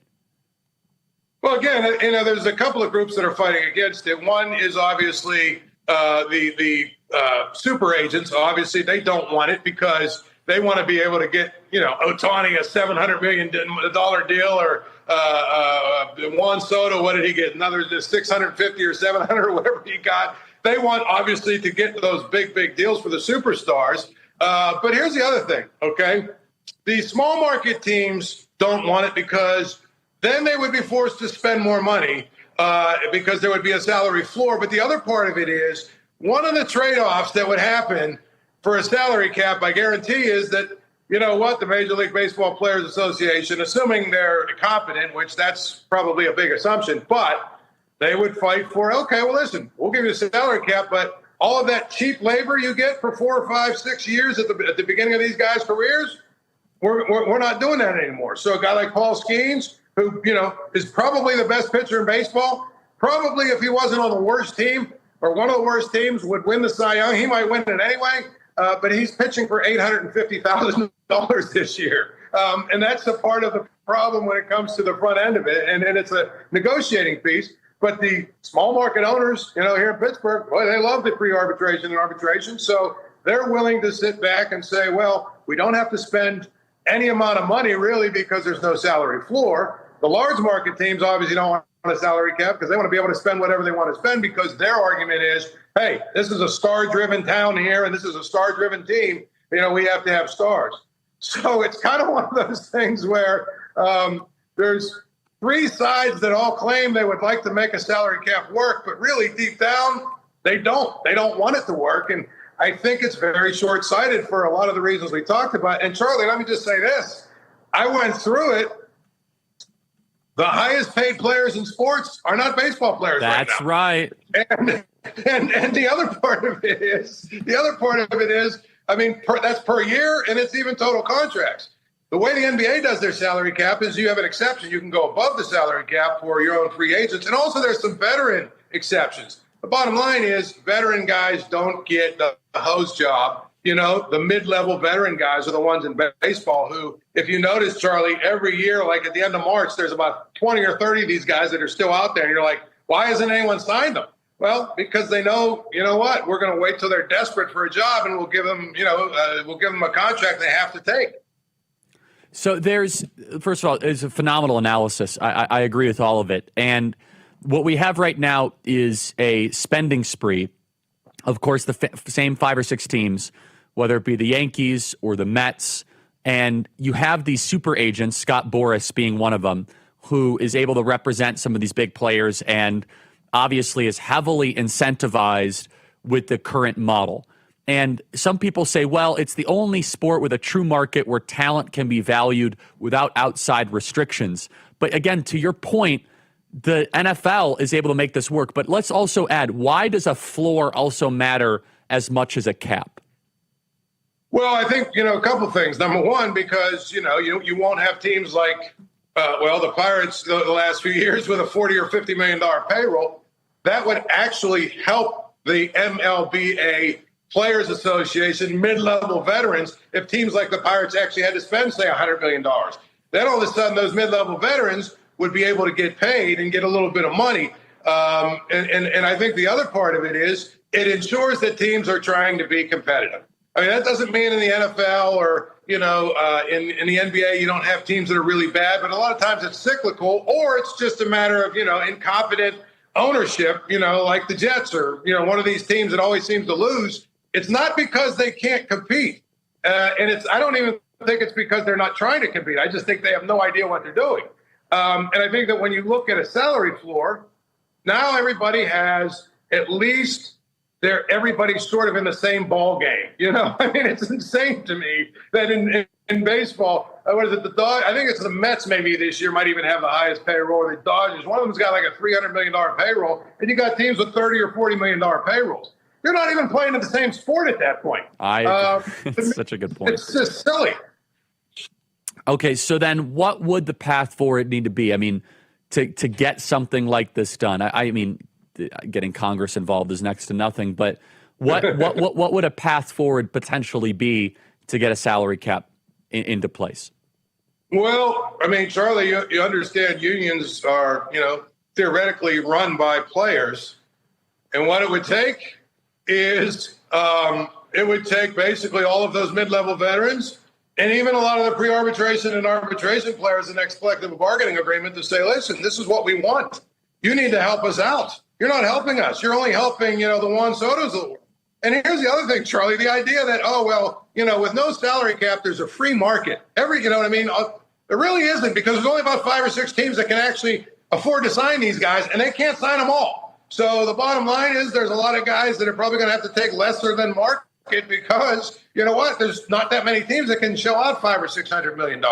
But it's going to take all the mid-level veterans, and it's going to, the guys that are arbitration and even pre-arbitration guys at the next collective bargaining agreement, basically to sit down and say, listen, we're not doing anything unless you are going to put something in this to help us. And I'll go, here. I worked way back in a different life. I worked at the NBA during one of the lockouts.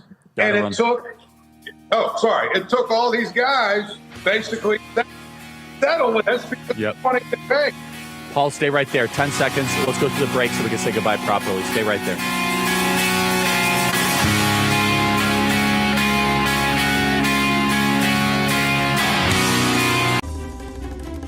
To avoid digital threats, just turn on NordVPN. Improve your protection against trackers, malicious websites, and malware-ridden downloads. Get the deal now. Selling your home shouldn't be expensive or stressful. At Ideal Agent, we'll connect you with a top local agent that'll sell your home fast for top dollar, and all this for as low as a 2% commission. Ideal Agent connected me with the best realtor in my market, and I saved $12,500 as a result of it, and I got more than my asking price. Ideal Agent is available nationwide, there's no obligation, and best of all, our service is completely free. Call today or visit idealagent.com. Storm always comes. Sometimes it's flooding. Sometimes it's fire. Sometimes it's the silence when the grid fails and no one's coming to help. You can't predict the disaster, but you can decide how it ends. That's why 4Patriots is doing something that they have never done before. When you get the Patriot Power Generator 2500X, you're going to get a free expansion pack that will double your power and your peace of mind. Look, no gas, no fumes, no noise. Just solar power you can count on when everything else fails. So go over to 4patriots.com because being prepared is powerful. Did you know that thousands of authors across the country have written books and published them with Page Publishing? If you've written a book, Page can help you through the process. We cut through the confusion of the publishing world to make it easy for you. If we decide to publish your book, your work ends and ours begins. From copy editing and proofing to typesetting and book cover art, we get you printed, distributed, and sold on Amazon, Apple iTunes, and bookstores. We'll even promote your book. Call for your free writer's guide, 800-319-0257, or scan the QR code now. The bathroom of your dreams is only a phone call away with BCI Bath and Shower. We can make your ordinary bath and shower extraordinary. This is not a cookie cutter design. This is a complete custom build that will fit your every need, and discounts for seniors and military. Relentless in spirit. You're listening to The Charlie Kirk Show. Okay, everybody, welcome back. Email us as always, freedom@charliekirk.com. We have our big campus tour coming up. Let's play Cut 53. You guys know how it works. Open mic. We're going to be here for a couple hours, so get comfortable. So you would get rid of all borders. Yes. What species is the baby in the womb? It's a human. But therefore, they should have human rights. No. He's a liar. You're a typical leftist because you only care about yourself, not about the other people. It's very clear by how you're acting. What can I do to save the country? You answer that question every single day. You are doing something that is bigger than you. A lot of people. How are we doing? I'm on the move like a runaway. No turning back, I've been got to pace. I do not care what the others say. Listen, I told you that I did not come to play. We about to take it to higher heights. History's waiting when I arrive. Today is the dawn of a new, and I'm about to shovel. Now they cannot hold me down. When you win, then you learn from your losses. We came from the bottom and now we the bosses. The future is yours, so what will you choose? If you give it your all, you got nothing to lose.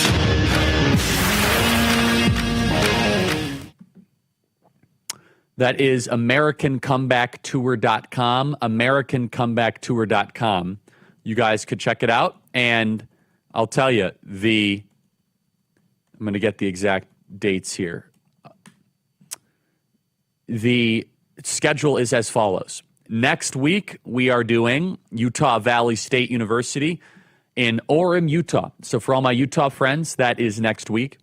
Week after that, we'll be going to Colorado State University in Fort Collins, Colorado. And then we'll be going to Mogadishu, University of Minnesota, Twin Cities. September 24th, Virginia Tech in Blacksburg, Virginia. And then September 30th at Utah Valley State University. Now, there's a lot more soon to be announced. We got logistics, paperwork, administrative stuff. We got to work with these universities. So that's just a little bit of a little teaser, just a little appetizer. AmericanComebackTour.com. I would love to see you on the road. AmericanComebackTour.com. Stay right there.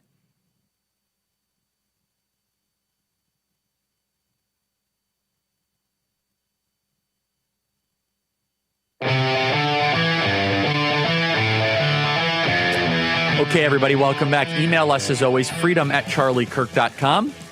You have a lot of choices for cell phone service with new ones popping up all the time, but here's the truth. There's only one that boldly stands in the gap for every American that believes that freedom is worth fighting for, and that is Patriot Mobile. The good news is that you could switch to Patriot Mobile today without sacrificing quality or service. Go to patriotmobile.com/Charlie. If you're worried about service, don't worry. Patriot Mobile uses all three major U.S. networks. If you have service in this country today, you'll have as good or better service today with Patriot Mobile. If you think switching is a hassle, it's not. You can keep your number, keep your phone, or upgrade. Patriot Mobile's 100% U.S.-based customer service team will get you activated in minutes. Stuck in a contract or owe money on your phones? No worries. Patriot Mobile has a contract buyout program. Go to patriotmobile.com/Charlie or call 972-PATRIOT. Use promo code Charlie and get a free month of service. Switch today. That is patriotmobile.com/Charlie, patriotmobile.com/Charlie. We need to ask ourselves the question, is it making our country better or worse? You see, the left likes to overcomplicate. They like to dodge. They like to shift. We need to ask ourselves the question, is it making our nation better or worse? Now, mind you, embedded in that question, you must have an agreed upon good. This is just very basic logic. How can you know if something is better or worse if you don't know what you're aiming towards? Remember, we talked about the telos.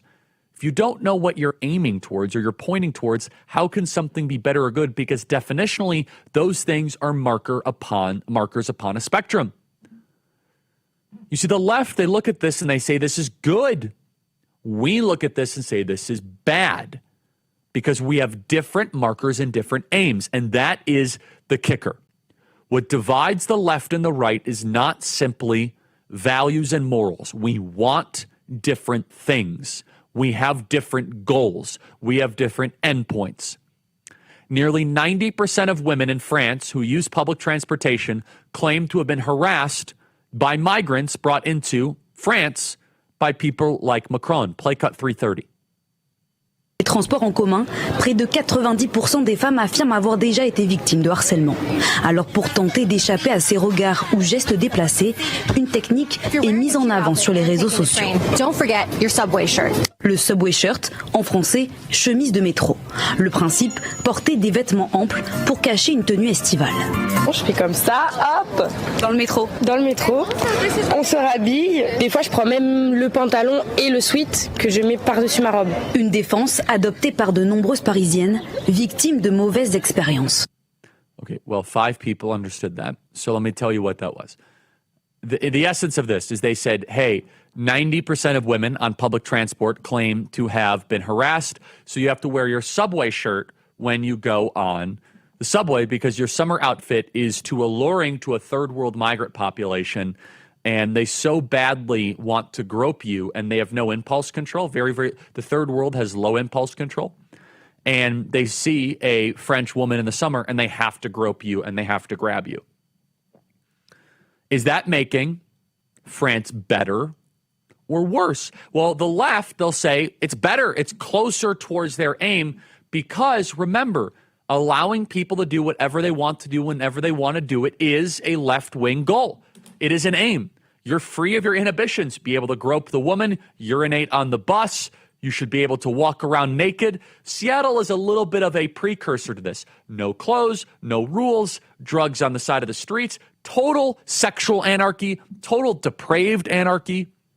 You know, people made fun of me when I said sexual anarchy a couple years ago. I think that thing aged like a fine French wine. Wouldn't you say, Mr. Macron?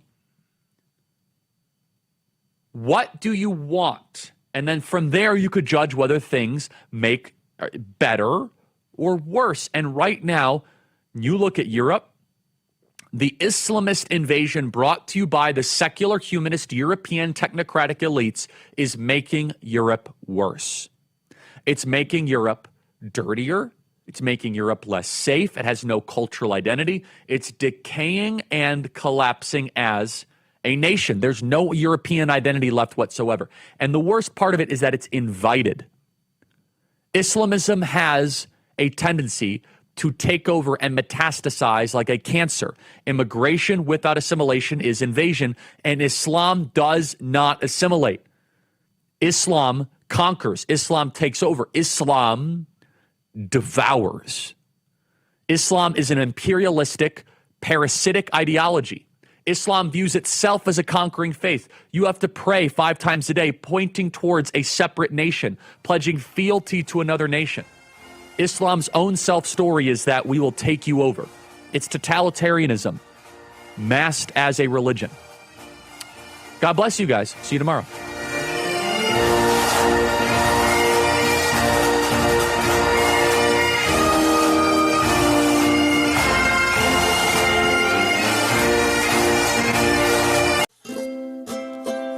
If you're happy and you know it, clap your hands.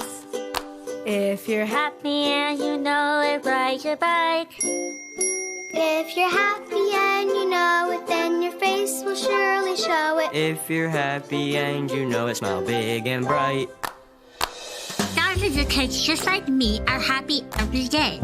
And it's all because of generous people like you who support Shriners Hospitals for Children every month. All you have to do is call the number on your screen or go online to loveshriners.org right now with your monthly gift. Because of people like you, Shriners Hospitals for Children is able to make an everyday miracle happen for kids like me.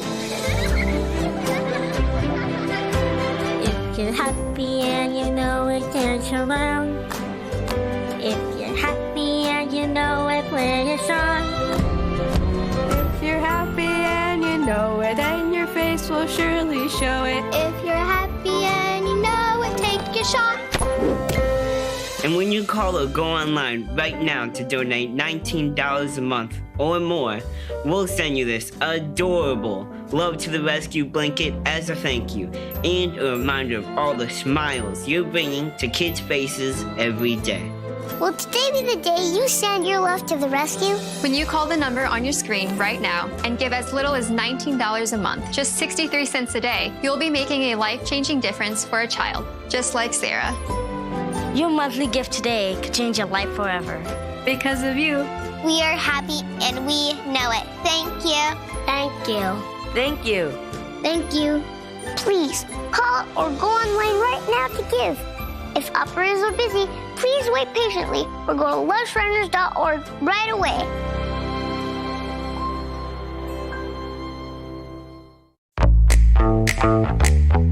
Now is the moment to put your brand in front of an engaged, loyal audience through Real America's Voice. When you advertise on Real America's Voice, you're not just running an ad, you're partnering with trusted voices like Steve Bannon, Charlie Kirk, and other influential hosts. Backed by millions of monthly listeners. What's happening? Because of a real voice, man. I watch it all the time. Real America's Voice rocks. Real America's Voice gives sponsors the chance to put their product front and center, displayed on screen and highlighted by our anchors during exclusive segments and live events. Head to freetrumpknife.com. This means your brand becomes part of the conversation as it happens. Secure your spot before it's too late. Join us today and make your brand part of the news conversation that America's viewers trust. Real America's Voice, where your message is seen, heard, and remembered.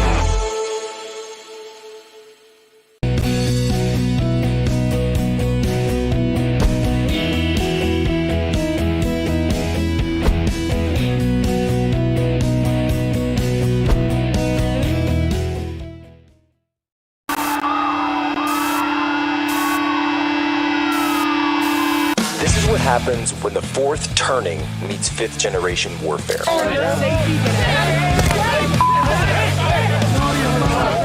A commentator, international social media sensation, and former Navy intelligence veteran. This is Human Events with your host, Jack Posobiec. Christ is king. Former New York City Mayor Rudy Giuliani is in the hospital after a car crash in New Hampshire. The 81-year-old was actually helping a domestic violence victim in a situation. She flagged him down, and Mayor Giuliani waited on scene and called for help. He stayed there until police arrived, and then that crash happened shortly after. President Trump said he's awarding the former New York City Mayor Rudy Giuliani in the Presidential Medal of Freedom. And you can see this post here on Live Now from Fox from the White House on this Monday, saying, as President of the United States of America, I am pleased to announce that Rudy Giuliani, the greatest mayor in the history of New York City and an equally great American patriot, will receive the Presidential Medal of Freedom. President Trump praised the mayor of Washington, D.C., Muriel Bowser, on social media for cooperating with him as he deployed National Guard troops to D.C. streets in recent weeks, declaring the nation's capital crime-free. The president urged other city leaders to work with the administration. The president's post comes as the White House looks to send federal troops to a number of other cities, including Chicago. Russia launched 537 drones and decoys and 45 missiles overnight. Ukraine's Air Force says they managed to neutralize most of them. Meanwhile, Ukraine struck back, hitting 2 Russian oil refineries. Zelensky wrote on X, a quote, "It is absolutely clear that Moscow used the time meant for preparing a leaders-level meeting to organize new massive attacks. attacks. But the Kremlin claims they remain interested in continuing peace talks. And Donald Trump has escalated his criticism of India, calling the bilateral trade relationship a one-sided disaster. He also claimed that India has agreed to offer no tariffs on U.S. goods, but it's too late. United against Trump. Leaders from some of the world's largest powers right now joining forces to take on the White House. Russia's Vladimir Putin shaking hands and laughing with Chinese President Xi Jinping and India's Prime Minister Modi. At one point, even holding hands with Modi. The show of unity in China clearly designed to send a message to Trump and what she calls his, quote, bullying practices. All right, Jack Posobiec, here we are live, Human Events Daily, Washington, D.C. Today is September the 2nd, 2025, Anno Domini. Well, folks, we're here in Washington, D.C. President Trump has announced, or I should say he is planning to make an announcement, a proclamation from the Oval Office. Here just in a couple of minutes, we're waiting, and Human Events Daily and Real America's Voice, thanks to their great support, we'll be able to provide that to you the minute that he goes live. We were told 2 p.m., so we are currently in a holding pattern waiting for the president to make that announcement. We've got Brian Glenn on the scene at the White House, so we'll go directly to that announcement. We'll take it live as it happens. We'll bring on Brian for his reaction. We're not sure what the parameters are, the guidelines, whether or not he'll be in the Oval Office or whether the president will be taking questions as he does at times. But of course, as it is with President Trump, expect the unexpected, because you never know exactly which way he's going to go on one of these things. So we will see. From what I've heard going around is that it's expected to be on defense. So it certainly could have to do with this report from John Solomon over at Just the News that the Space Command is going to be moving from Colorado to Alabama, which of course, Huntsville, known as Rocket City, of course, going all the way back to the halcyon days of Werner von Braun and Redstone Arsenal, Operation Paperclip, and building those rockets that were able to take the Apollo mission all the way to the moon. So we'll see. And if it has to do with that, maybe Department of War could potentially be something. We know the president has been talking about that recently. I've also heard from within the admin that that is definitely something they're moving forward on, not idle talk. Over the weekend, and continuing now, all eyes on Red China, as President Trump recently held a series of meetings with world leaders, including Anchorage, Alaska, the Anchorage Accords, where he met with President Vladimir Putin, then going to Washington, D.C., bringing in the coalition of the willing, all of those world leaders to the White House. But now Xi Jinping is answering back, in a sense. Today, the 80th anniversary of the surrender of the Japanese in World War II, China taking a victory lap, which is very interesting because, of course, the Chinese Communist Party did not defeat the Japanese in World War II. It was not the communists that beat the Japanese. They didn't even fight the Japanese. It was mainly the nationalists under Chiang Kai-shek. Then Mao came over and took over China. But, of course, don't tell that to the CCP. So now you've got Xi Jinping, Modi, the head of India, and Vladimir Putin seeking to put together a super integration of the world island. You're seeing a super integration of the world island. China, India, Russia, some of the world's oldest civilization states are now joining together at the hip. The United States, through policies pursued by past administrations, have pushed all of these together. So now they have a parallel series of institutions from NATO and from the G7. We now have the BRICS and the SCO. And the question, of course, whether or not anyone is going to continue buying Russian oil, well, just go look at that picture right now. Russia just inked a new deal for oil sales to India and is signing, in the process of signing, a $10 billion oil pipeline from Siberia all the way through Mongolia to Beijing. So look at this. Xi Jinping meeting with Modi. He called it, "It is time for the dance of the elephant and the dragon."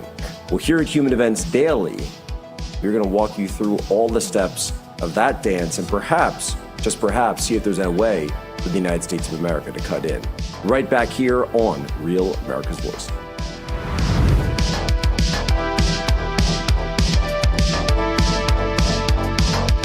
Sometimes business travel takes you to London, Paris, New York, Rome, Beijing, or Hawaii. And sometimes to Palawan, Mimaropa. Here at Book a Limo, we think globally. We think business, your business. It doesn't matter where you go. No place is too far. We're there for you. What's your destination? Book a limo. Any car, anywhere. Selling your home shouldn't be expensive or stressful. At Ideal Agent, we'll connect you with a top local agent that'll sell your home fast for top dollar, and all this for as low as a 2% commission. Ideal Agent connected me with the best realtor in my market, and I saved $12,500 as a result of it, and I got more than my asking price. Ideal Agent is available nationwide, there's no obligation, and best of all, our service is completely free. Call today or visit idealagent.com. Most men over 40 look into the mirror and see this, when they could be seeing this. Most men over 40 look into the mirror and see this, when they could be seeing this. Most men over 40 look into the mirror and see this, when they could be using this.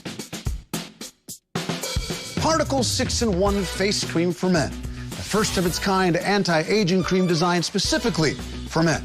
Fights eye bags, dark spots, and wrinkles. Visit ParticleMen.com and use the promo code on your screen to receive 25% off your entire order. Plus, we've got free shipping and a 30-day money-back guarantee. www.ParticleMen.com. Because seeing is believing. For National Preparedness Month, 4 Patriots is doubling your solar generator power.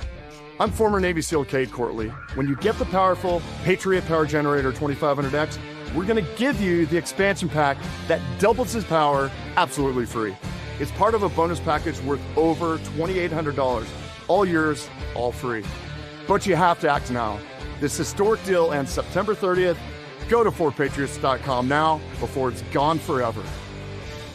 Nothing will stand in our way, and our golden age has just begun. This is Human Events with Jack Posobiec. Now it's time for everyone to understand what America First truly means. Welcome to the Second American Revolution.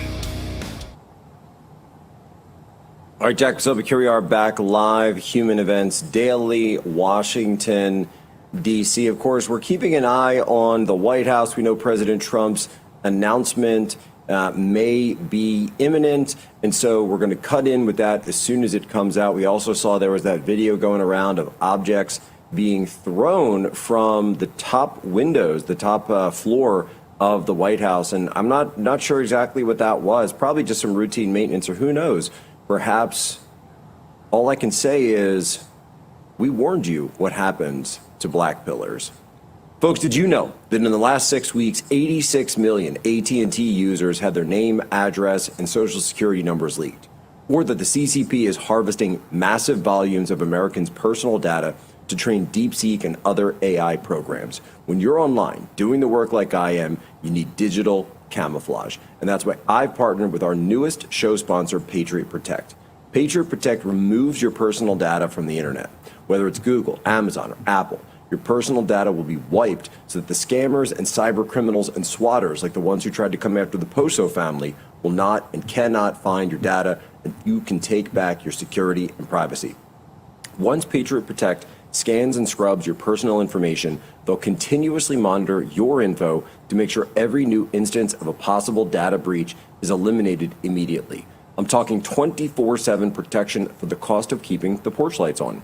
The only thing worse than getting hacked is knowing you could have stopped it and didn't take action when you could have. So go to patriot-protect.com/POSO and use promo code POSO for 15% off a yearly subscription. That's patriot-protect.com/POSO and use promo code POSO for a 15% off on a yearly subscription. Again, patriot-protect.com/POSO. This stuff is really good. I use their services myself. I have family members that use it. It's really great. I really, really recommend you try this out, Patriot Protect. So check them out, Patriot Protect. You're really going to like this. Well, folks, as we wait for President Trump and this announcement that's coming soon, you have people asking, does this have to do with the meeting with Xi, with Vladimir Putin, with Modi? Remains to be seen. But what we're seeing now when we look at these world leaders get together, we're seeing the combination of the world's land powers versus the world's sea powers. What do I mean by this? Well, if you look at the Anglo-American Empire, so go back in time. The British Empire was a sea-based empire. The United States has been predominantly, when it comes to power projection over the world stage, a sea-based empire. And by that, I mean it's the United States that maintains freedom of navigation. It's the United States that maintains the laws of the sea, that maintains the free trade lines. People say, oh, we have free trade. Well, what's backing all that up? It's the United States Navy. The ability of the United States Navy to reach out and touch someone anywhere around the world. So that's always been where America's power has come from, this commerce. But the land powers of the world are these other nations. The great land powers on the landmass of Eurasia, the world island, as Mackinder wrote. That is China, India, and Russia. And so how do you respond to sea power? Big land power. And in a pejorative sense, non-pejorative sense. So when you're looking at all of this come together, BRICS and the SCO are meeting and putting together these structures to bring together their nations to push for a different system outside of the rules-based order, outside of sanctions, outside even of tariffs. So the threat of sanctions and tariffs doesn't come as strong because what are they going to do? Right? That's why the administration has been talking about secondary tariffs or even tertiary tariffs, because they're seeing that these mechanisms are already taking place as we speak. They're already in use as we speak. So Russian oil is being sold to India. India is then reselling that oil to Europe and other places. You've also got situations where different oil is going to Singapore. It's being reshipped. Those ships are putting it out under a different flag, but the ultimate source is still Russia. Now, what does the rise of China need? Well, just like Japan, the Japanese empire, which surrendered 80 years ago today on the USS Missouri in Tokyo Bay, they need oil. So China didn't have oil, Japan didn't have oil. But one of the reasons that Japan even invaded China in the first place in the early 1930s, 1931, 1933, up through the Mukden incident and everything else that took place prior to the start of the European theater of war, is the reason that China had those resources that Japan needed. But at the same time, oil was always their critical element. And what did the United States cut off Japan from? Again, oil. So what do we say in international politics? We say on this program again and again and again, when it comes to a murder mystery, the French say, cherchez la femme, look for the woman. When it comes to international politics, cherchez le pétrole, follow the oil. So pipelines, the pipeline that Western Europe had between Germany and Russia was destroyed. What eventually happened? We never got a full answer on that, by the way. But what eventually happened? Well, the German economy cratered because Germany's industrial base, all that manufacturing that comes out of Germany. And of course, we know Germany has the best engineers of the world. The cars, the planes, the watches, all right? Obviously. Of course, the problem with the Germans when they start applying all that engineering to, people and human beings, and they get a little over their skis. But that is all predicated on cheap, or was all predicated on cheap inputs from energy coming from Russia. Now that they've lost that, they've also seemingly lost the ability to get that. So what is Moscow doing? Moscow is turning east. And they're turning east towards where? Beijing and India. Because they know that Beijing and India, their rises are going to be fueled by this, again, cheap oil. And having that direct pipeline to China, of course, China can certainly purchase it. India as well, getting those oil shipments in. This is why, by the way, one of the new trade sectors that's being built up through the continent itself is going to, there's this whole northern trade corridor that's being built between, listen to this, Russia, India, and Iran. So Russia, India, and Iran, so really talking, going to Persia now, the Persian Empire, some of the oldest civilizations in the world, they're creating a land corridor that would take you outside of the ability for U.S. and U.S. sanctions to have any input on that at all. So if they can do all of this over land, then suddenly, now it is going to be more expensive in the short term, but in the long term, they're going to have the ability to ship their goods, ship this oil, potentially completely skirting the sea power, which has always been run by the United States of America. So that's what this is all about, folks. This was all about. And don't think for a second that Venezuela, being a major oil exporter in South America, is not the reason that the United States currently has this massive naval task force. It's not a blockade, naval task force outside putting pressure on the Maduro regime.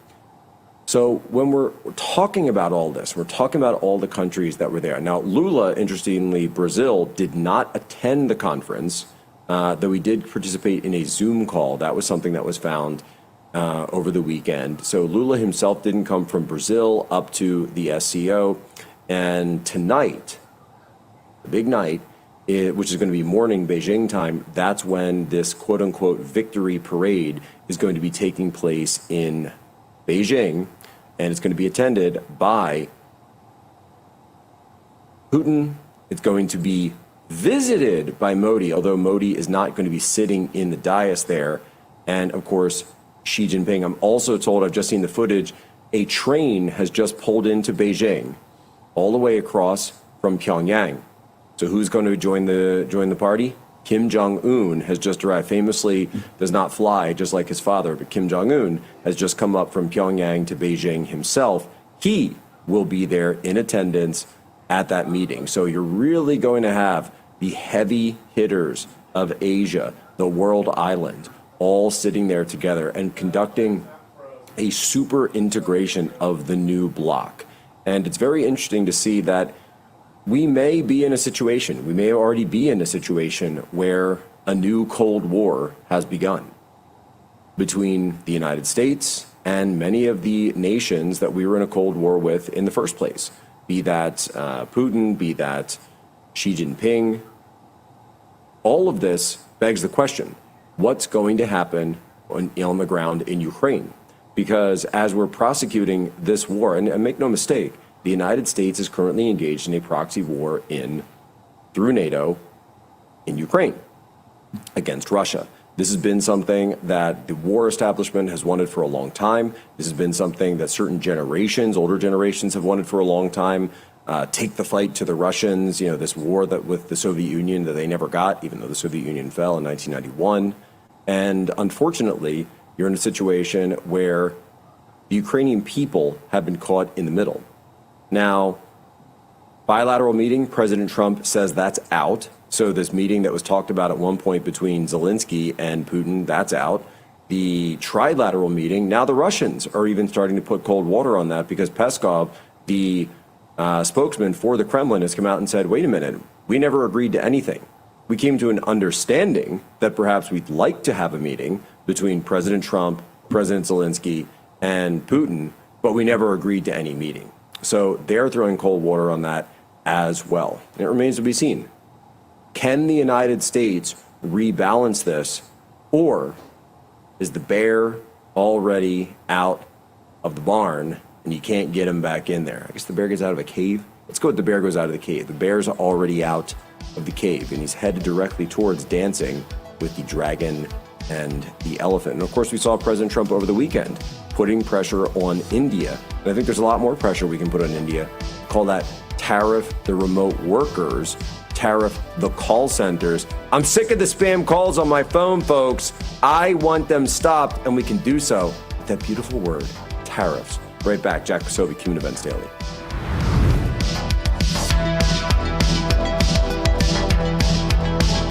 Thinking about Medicare? Think AMAC. Medicare can be complicated, but AMAC makes it simple. Our licensed agents provide free, unbiased guidance to help you find the plan that best suits your needs. But that's not all AMAC has to offer. AMAC is America's leading conservative advocacy and benefits organization, guided by the principles of faith, family, and freedom. So when it comes to Medicare and so much more, think AMAC. Yep, your worst nightmare. Your car broke down. Now you're worried if it's going to cost you a fortune in repair bills. Unless you already called CarShield, the legit #1 auto protection company in the country. When you're protected with a plan through CarShield, the process is smooth like ice and done in as little as 3 steps. 1. First, the tow truck takes your car to the shop. The cost of towing, covered when you got a plan through CarShield. Next, you probably need to get around while your vehicle's being repaired, right? 2. Plans through CarShield have rental car options too. Then comes the best part. 3. When you pick up your vehicle, you don't have a big repair bill to worry about. CarShield administrators get your covered repairs paid directly to the shop, so you're back on the road with no worries. Call now to get an affordable plan through CarShield for your vehicle before it's too late. When you call CarShield, whether you got a small problem like a power window motor that could cost a few $100s, or a big problem like an engine or transmission that could cost you thousands of dollars, you're taken care of. CarShield is the #1 auto protection company in the country, and their administrators have paid out more than $1 billion in auto repairs. That's billion with a B. CarShield is the choice that gives you the CarShield guarantee. Your rate never goes up, and your coverage never goes down, no matter how many claims you have. Look, it's inevitable. As your car or truck ages, the parts and components are gonna fail. It's not worth the risk. Call CarShield now. Waiting until your car breaks down is too late. Call CarShield for coverage on up to 5,000 parts and get the CarShield guarantee, where your rate never goes up and your coverage never goes down, no matter how many claims you have. Call 800-653-8201. 800-653-8201. Today, you talk about influencers. These are influencers, and they're friends of mine. Jack Posobiec. Where's Jack? Jack, who's done a great job. All right, Jack Posobiec, here we are back live, Human Events Daily. Folks, My Patriot Supply is a great partner of ours. We've really been working with them for years. I want to remind you to go and support them, support our sponsors, help us keep the lights on around here, help us be able to do the reporting that we've been doing, both here on the show, when we go to the White House, we've been giving you that direct access, and then also all around the world. Folks, September is National Preparedness Month. So it's the perfect time to ask yourself some questions, like how much food do you have on hand for emergencies? How would you get clean water if the tap went dry tomorrow? What would you do if a storm knocked out the power for a week? Well, if you're anything like me, you've got some room for improvement on this stuff. Luckily, our friends at My Patriot Supply are making disaster preparedness easier and more affordable than ever by giving you over $1,500 worth of emergency food and preparedness gear for free. They just launched their Preparedness Month Mega Kit, and it includes a full year of emergency food and a water filtration system that can purify almost any source, a solar backup generator, and a lot more. Here's the best part. If you go to mypatriotsupply.com/Jack, you can get 90 preparedness essentials totaling over $1,500 absolutely free. Head to mypatriotsupply.com/Jack for full details. That's mypatriotsupply.com/Jack. So I mentioned this in the last segment. I'm going to carry this over now because we're still looking to see the word, by the way, I just got from out of the White House is that everyone is standing by. They are in a holding pattern. They have not been called into the Oval Office yet for that announcement to take place. Again, we are going to take that live as soon as it starts, when it starts, here on Real America's Voice. But currently, everyone is in a holding pattern, so they are standing by to stand by, as we used to say in the military. Look, folks, I mentioned this last segment. I'll bring it forward here again. Tariff the call centers. So I got into it over this weekend. I had a series of tweets up. Not the first time I mentioned it, not the first time I mentioned it on the show, but I'm going to bring it again because President Trump was talking about the imbalance of trade that the United States has with India. And he was talking about the balance of trade in goods. And I wanted to go a step further and say, well, hold on a second, because there is something that the United States imports in a sense from India, but it's called services. Now, the services that we import are different. They function differently than goods that are imported because they're jobs, essentially. It's actually outsourcing. So the outflow of productivity and wealth from our country is given to India, and by the way, it's not just India, but yeah, that's what President Trump was talking about. You see this with the Philippines, you see this with a lot of other countries where you have these, Vietnam, China in some instances, but I think those are some of the biggest ones where you have this remote work situation. And my good friend Still Boneless had a pretty viral tweet about this, where he and a number of people have had to outsource or train essentially their replacements over in the tech space, train their own replacements over Zoom to then get their jobs. And what happens is they then come in for a fraction of the cost of an American worker. So yesterday was Labor Day, and I said, what better way to help American workers on Labor Day than tariff the foreign overseas workers, the foreign remote workers, and the foreign call centers. And by the way, if President Trump was actually able to stop those spam calls that we get every day, which I think we all know are generally scammers from overseas, then I'm telling you something, if he wanted to run in 2028, 2032, Americans would demand that he run, because that's how much people hate those things.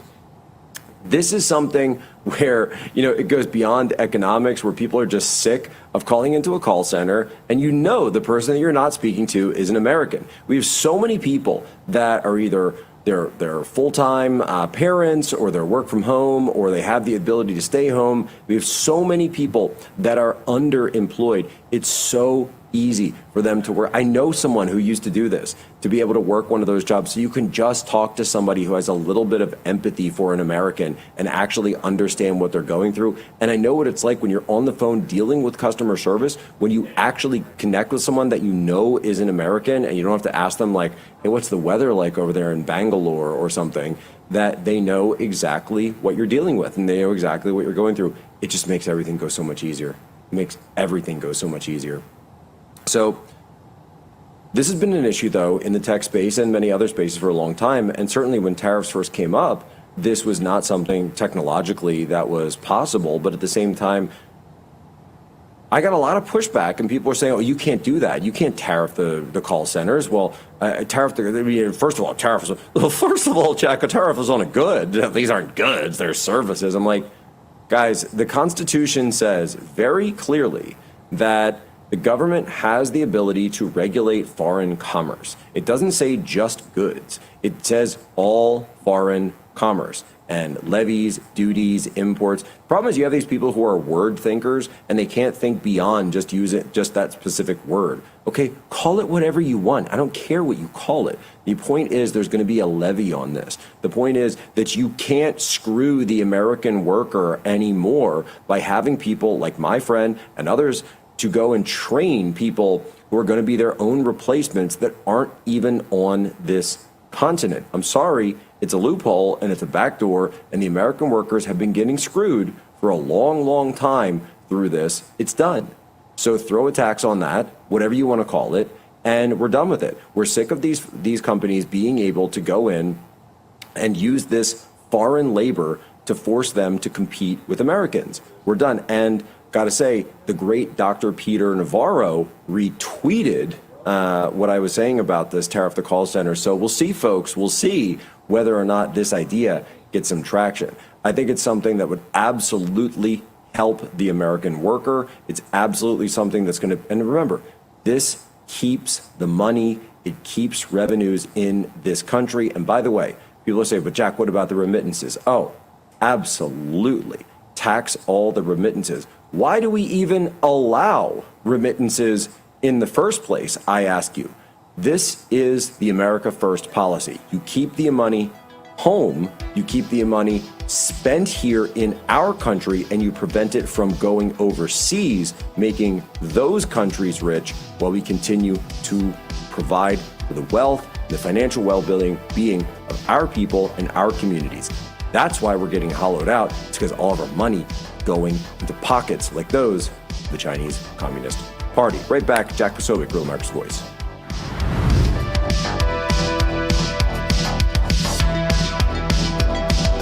Selling your home shouldn't be expensive or stressful. At Ideal Agent, we'll connect you with a top local agent that'll sell your home fast for top dollar, and all this for as low as a 2% commission. Ideal Agent connected me with the best realtor in my market, and I saved $12,500 as a result of it, and I got more than my asking price. Ideal Agent is available nationwide, there's no obligation, and best of all, our service is completely free. Call today or visit idealagent.com. The poverty is unimaginable. There are people who are struggling. This is where she washes the dishes. If you're ever going to allow your Christian faith to rise and to do something for God's chosen people, now is the time. This is the home of Galina. She's 96 years old. This is what she had to eat for today. She has one pot with water and wheat. My father was killed by the Nazis, and I was an orphan. I didn't know about God. But now, in the cold, hungry nights, I pray for food to the God I've never known. There are good people that love you. You see the tears. Scripture says joy can come in the morning, and you can be the reason. If you will bless these hurting children of Israel, you will receive God's blessing in return. Your urgent gift today of $25 will help Rush, a survival food box filled with life-saving essentials. If you call right now, your gift's impact will be doubled to help save lives. Call, scan, or go online now. I'm not exaggerating when I tell you, I don't know how much longer she could have waited for us to come. I can't even grow my food anymore. What will happen to me? I'm doomed to starve. Tens of thousands of elderly Holocaust survivors in the former Soviet Union are living in extreme poverty, hungry, and forgotten. But through the International Fellowship of Christians and Jews, we can bring them hope. Eggs. It's my favorite food. May you be blessed. You say to them, we see you and we're here to help. If you call right now, your gift's impact will be doubled to help save lives. Hey, Jack, where's Jack? Where's Jack? Where is he? Jack, I want to see you. Great job, Jack. Thank you. What a job you do. You know, we have an incredible thing. We're always talking about the fake news and the bad, but we have guys, and these are the guys who should be getting Pulitzers. All right, Jack Posobiec, we are back. Human Events Daily, Washington, D.C. Still checking out this announcement, President Trump, this military announcement, more than likely going to be on Space Command. We were talking about it earlier in the show. Who knows? Are they going to call it the Von Braun Center down there in Huntsville? They call that place Rocket City for a reason. I think it's got the highest amount of rocket scientists per capita in that city. Got a good friend who lives down in that area on the Tennessee side. So who knows? Perhaps they'll be able to stop down. But folks, before we go into all that, and if President Trump does come live, we'll cut in. I wanted to get a story up on something we've been talking about, and certainly I've been talking about it a lot since it happened last week, this horrific shooting in Minneapolis regarding the attack on a Catholic school, the deaths of 2 Catholic children, the fact that we have Christian martyrs, child martyrs, now on American soil. This wasn't something that happened in some far-flung third world country. This happened right here on our own shores. And yet it seems as though the leaders of the church are acting as if it was a tragedy, just some terrible, sad thing that happened, but perhaps unavoidable. Pray for it, but let's not talk about who perpetrated this attack when we know that it was a radical trans extremist who conducted this attack. This is not the first time that we've seen a trans extremist shoot up a Christian school. And these things are going to continue until they are stopped. That is why I've called for a federal unit to be set up at the law enforcement level, focusing on radical trans extremism. And here's a and there's an incredible story that came out last week. I mentioned this when I was guest hosting on Timcast, but we've actually got the person who broke the story. It's journalist Mary Margaret Olahan. She's the White House correspondent for Daily Wire. She joins us now. Mary Margaret, how are you? I'm good, Jack. Thanks for having me. So walk us through this story that you found, that Catholic leaders had been warning Tim Walz, of all people, the governor of Minnesota. He ran for vice president just last year. They were warning him about the lack of adequate security at Catholic schools, and he did nothing. Exactly. So we were paying a lot of attention to these trans-identifying school shooters for quite some time now because, as I'm sure you know, Jack, Daily Wire is based in Nashville, where a tragic shooting also took place at Covenant Christian School several years ago. And that shooter also identified as transgender. It was a woman who identified as a guy. She shot and killed a number of students in a really tragic day. And after this shooting took place, there were Catholic school leaders, but also independent school leaders and others based in Minneapolis, Minnesota, who reached out to leaders in Minnesota, specifically Tim Walz, and said, look, we have concerns about serious safety threats in our state.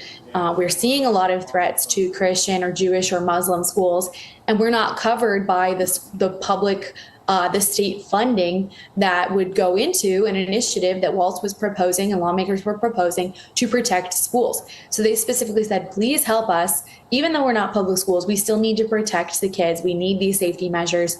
And they were asking Tim Walz to do this. We found this letter and we reported it last week. And of course, like a good journalist, I reached out to the leaders who sent the letter. One was the leader of the Minnesota Catholic Conference, and the other was the leader of basically independent schools in Minnesota. And I asked them both, were you helped? Did Tim Walz help? Did he show interest in helping protect these really religious schools in the state? And what I found out from both of them was that no, ultimately they were not helped. They said that Tim Walz spoke with them, expressed an interest in protecting kids in these schools because, and you know, who would not want to protect children who are in such a vulnerable position, but ultimately nothing was done. And so finding this letter on the heels of this tragic shooting in Minneapolis, where this gunman slaughtered children as they prayed in a Catholic school mass. As a Catholic, that just, it broke me, Jack, as I'm sure it broke you and many, many other people across the country who, we know what a sacred space mass is. We know what a sacred space it is for these children who are praying to God and in such a vulnerable position. And so to know that Tim Walz could have done something to help these schools, he knew that they were anxious about security threats and ultimately did not, is a truly devastating thing to learn. You know, this is crazy because you look at all the rhetoric out of Tim Walz talking about how we need to protect the trans community, protect the Somalian community, our beloved Somalian community here in Minnesota, make sure they're protected from the rhetoric, make sure they're protected from online, these boogeymen, these creatures. He's been running around all weekend saying that President of the United States is having a health issue, by the way. That's where his focus is. They just kind of act like these things don't happen. And yet, in reality, we have a situation where there were leaders of the schools. And by the way, and I was reading your article, there's 72,000 students. And we're talking about independent Catholic, Jewish, Christian, and Muslim nonprofit schools within Minnesota. And they're just not getting this same level of funding, which seems to be something that's like, guys, we could just take the politics out of all of this. This is a public safety issue. There are children involved. I don't see what the political issue is. How is this a partisan thing? Right. Well, and we know, Jack, that Tim Walz and his wife have a long history of promoting transgender ideology in schools. Yes. I wrote about this when he was running with Kamala Harris. And took a closer look at some of the things they had pushed. They had very close relationships with younger students who it seems like they really encouraged in their gender dysphoria. There was one story we wrote about them taking a younger student who was struggling with their gender identity to a concert. And, a lot of this has been portrayed as Tim Walz and his wife just being strong advocates in the transgender community. And at the same time that Tim Walz was not helping to protect these schools, the same year, he actually promoted transgenderism even more, making Minnesota, I believe, a trans refuge state, and promoting this idea that gender, when a child is struggling with their gender, it will make them happier and safer and healthier to undergo so-called gender-affirming care, which we know and most of the country understands is a lie, that it will not make you happier to go on testosterone or estrogen and pump your body full of foreign hormones, or to undergo very invasive top surgery or bottom surgery, expensive surgeries that will cost you literally an arm and a leg. They will cost you emotionally for years to come, and you will be a hospital patient for the rest of your life. And yet this is the narrative that's being pushed on these young people. And over again, we're seeing this happen. I actually have a story that's about to go up on DailyWire.com. I was going to say, you're not... I was going to say, you're being too modest. You wrote a whole book about this.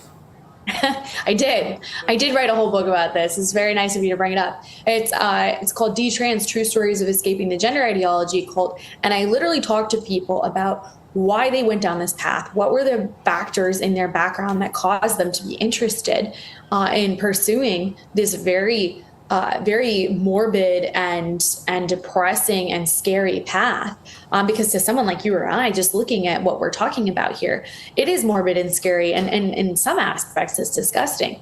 But for these young people who are struggling with mental health issues, and by the way, always struggling with mental health issues, I have never talked to someone who tried to transition or who did transition who did not have mental health issues when they were exploring their gender identity. So across the board, these people have mental health issues, and they're told by doctors and therapists and school counselors that this will make them happy, that they'll be part of a group, they'll be part of a persecuted minority class, and they believe this. So someone like this shooter, as we have seen in his writings, in his diary or manifesto type journal that he was keeping, that he posted online in this really disturbing video, he had very serious mental health issues, very evident by his ramblings and gigglings and drawings in his book and his threats to kill the president and his hatred of Jewish people and Christians and children. Just obviously the rantings of a very mentally disturbed individual. And we also know that his mother signed off on his legal name change. There's been a lot of speculation about who was really at fault here, the mother or the father. I actually know someone that told me that they're vaguely acquainted with the mother, and they believe that she was against him transitioning and didn't really know what to do about it. And I think Andy No, our fellow journalist, was writing about this and saying that was really the father that was pushing the shooter in this direction. Quick break, Mary. Margaret will be right back. I was actually on War Room this morning and said the exact same thing to Steve Bannon. So the story is still coming out, and we got to follow the facts where they lay, folks. Right back, Human Events Daily, Real America's Voice.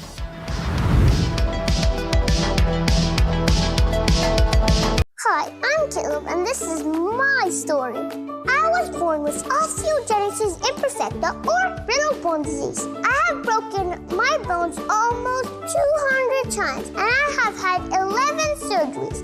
But I didn't let that stop me. I love to bike ride, climb, race, and I'm learning how to stand and walk. But I can only do all of this because of generous people like you and Shriners Hospitals for Children. And for the past 100 years, Shriners Children's has become family to millions of kids. But it's only possible because of people like you. Shriners Hospitals for Children is only able to provide this world-class, life-changing medical care because of the generous gifts of people just like you. Because of you, I can ride my bike. I can play basketball. Because of people like you, I can play the trombone. I can smile. Will you send your love to the rescue today? When you go online to loveshriners.org, you'll help make all of this possible for kids like me. Like me. Like me. When you say yes to giving just $19 a month, only 63 cents a day, we'll send you this adorable Love to the Rescue blanket as a reminder of all the kids you're helping every day. Your gift, no matter how small, can help a child today. This is your moment to make a difference. When you pick up your phone, you know you have it right there. And call to give. You're helping kids like me. Thank you. Thank you. Gracias. Thank you. Please call or go online now. If operators are busy, please call again or give right away at loveshriners.org. Your gift makes a difference. Thank you for giving. The next time the lights go out, will your family be ready? I'm former Navy SEAL Cade Courtley. In a crisis, your power supply is your lifeline. So for National Preparedness Month, when you get the Patriot Power Generator 2500X, we'll double its power with a free expansion pack. That's double the runtime to keep your fridge cold, your phones charged, and your family safe. But you have to act now. Go to 4patriots.com to claim your free expansion pack and the peace of mind your family deserves. Jack is a great guy. He's written a fantastic book. Everybody's talking about it. Go get it. And he's been my friend right from the beginning of this whole beautiful event. And we're going to turn it around and make our country great again. Amen. All right, Jack Posobiec, here we are back. Human Events Daily, Washington, D.C. President Trump's announcement from the Oval Office, I'm told, is imminent. I'm also told that the press pool has been brought into the Oval Office. They are setting up. So if that comes and starts being, going live here in just a couple of... Oh, President Trump is live. We're taking it now. To report that the U.S. Space Command headquarters will move to the beautiful locale of a place called Huntsville, Alabama, forever to be known from this point forward as Rocket City. Okay, so Huntsville, Alabama, we love Alabama. I only won it by about 47 points. I don't think that influenced my decision, though, right? That didn't, right? But we had a lot of competition for this, and Alabama's getting it, Huntsville in particular, so congratulations, everybody. Katie, congratulations. This will result in more than 30,000 Alabama jobs and probably much more than that, and hundreds of millions of dollars of investment, and that's billions because it can't be millions, it's billions and billions of dollars. Most importantly, this decision will help America defend and dominate the high frontier, as they call it. I want to thank Secretary Pete Hegseth. He's doing a fantastic job, and Secretary of the Air Force Troy Mink. Troy, thank you very much. Great job you're doing, Troy. This is such a big deal. This is one that everybody wanted to know. What are you doing? I also want to thank Senators Katie Britt, and I want to give my condolences. Your grandmother, her grandmother just passed away. She was 100, right? 100, and she loves you, Mr. President. Well, and she was very proud of you. Thank you very much. Very, very proud of you. So thank you, Katie. Wonderful woman. She must have been. To produce you indirectly, I can tell you she had to be. Tommy Tuberville, who's a great coach. And I won't say anything about what happened with Alabama football this weekend. Let's leave that out. But you're not used to that, right? You're not used to that. But Tommy, Auburn won, that's right. They did. So you're happy. Tommy's been a great senator, as you know, and a fantastic guy all around. He was also a tremendous coach. House Armed Services Committee Chair Mike Rogers. Thank you, Mike. Where's Mike? Mike, thank you very much. Doing great, Mike. Representatives Barry Moore, all great friends, Robert Adderholt, Gary Palmer, and Dale Strong. Thank you all very much, fellas. Appreciate it.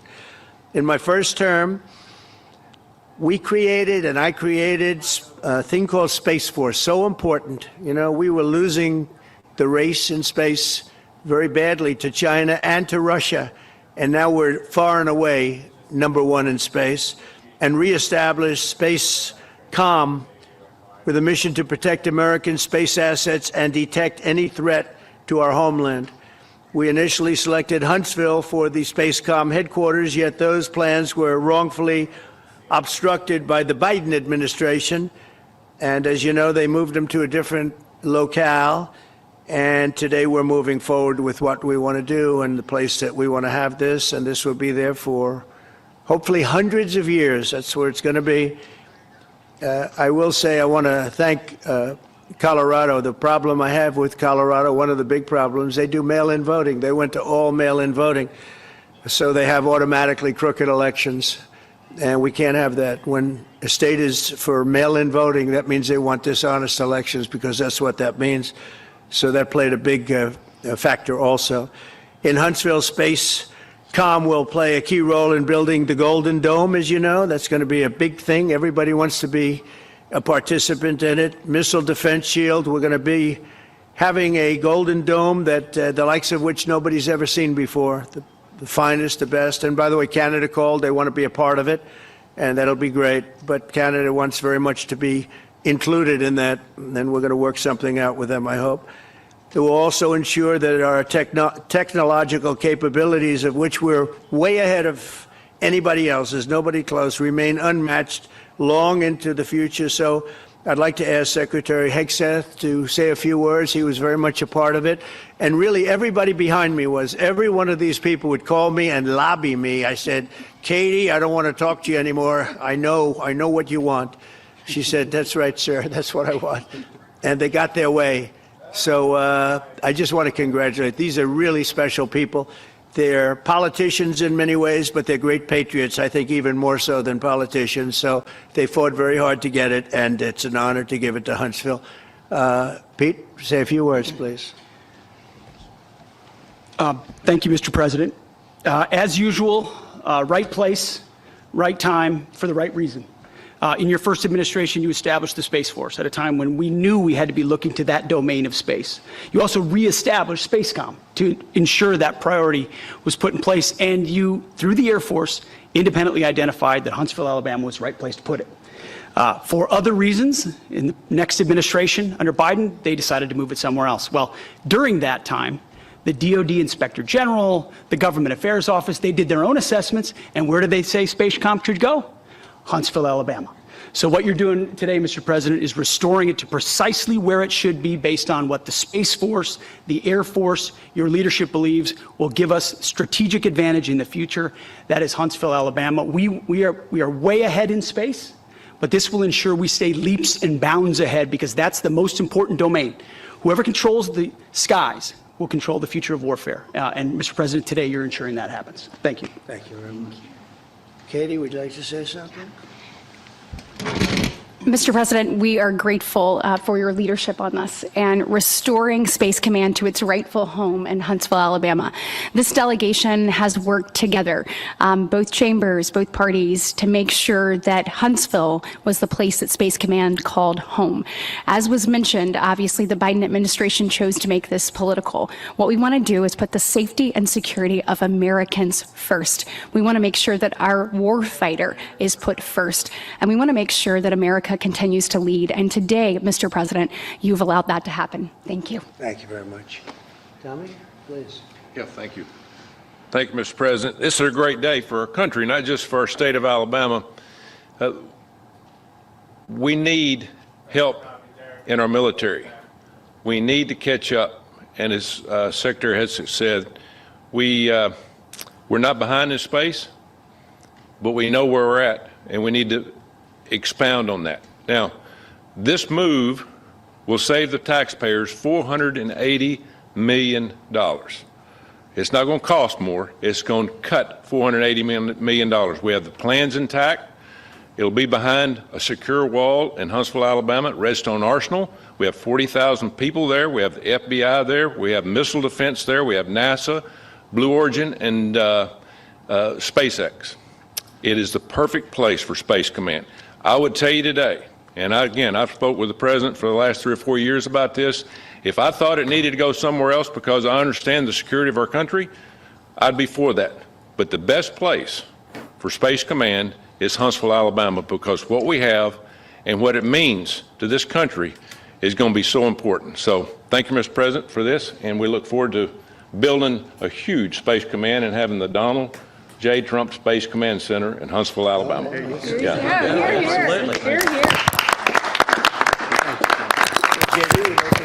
Sure. Well, Mr. President, thank you. I'll be very brief here. I lobbied the president hard to put it in Ohio, but he said these people behind us, these Alabamas, are just too powerful and too persuasive. And so it's in Alabama, but as Tommy said, this is exactly the right place for Space Force and Space Command. I think Americans ought to appreciate the fact that you can't win the battle of the future unless you control the skies. The cyber security, the communications, the entire infrastructure of the battle in the 21st century will be in space. So it was a visionary move in the first administration for the president to set up Space Force, and I think an equally visionary move to make sure that Space Force is right where it should be in Huntsville, Alabama. Thank you, sir. Thank you very much.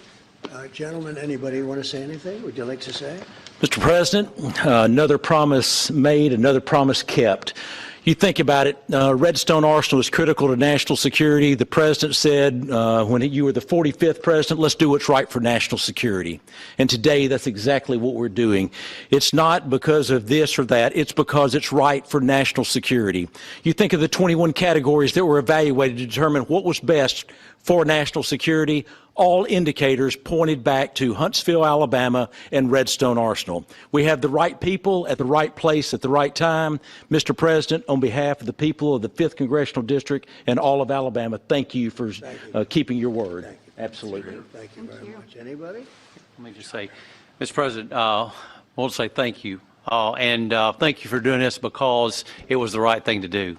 When they looked at all the numbers, Huntsville was the place to go, and like you say, it was unfortunately pulled out, but you made it right. So I want to just say thank you again for a grateful nation, and to the state of Alabama, we're very grateful. Thank you, and God bless. Thank you very much. Thank you. Thank you very much. Mike, Please, go ahead. Mike.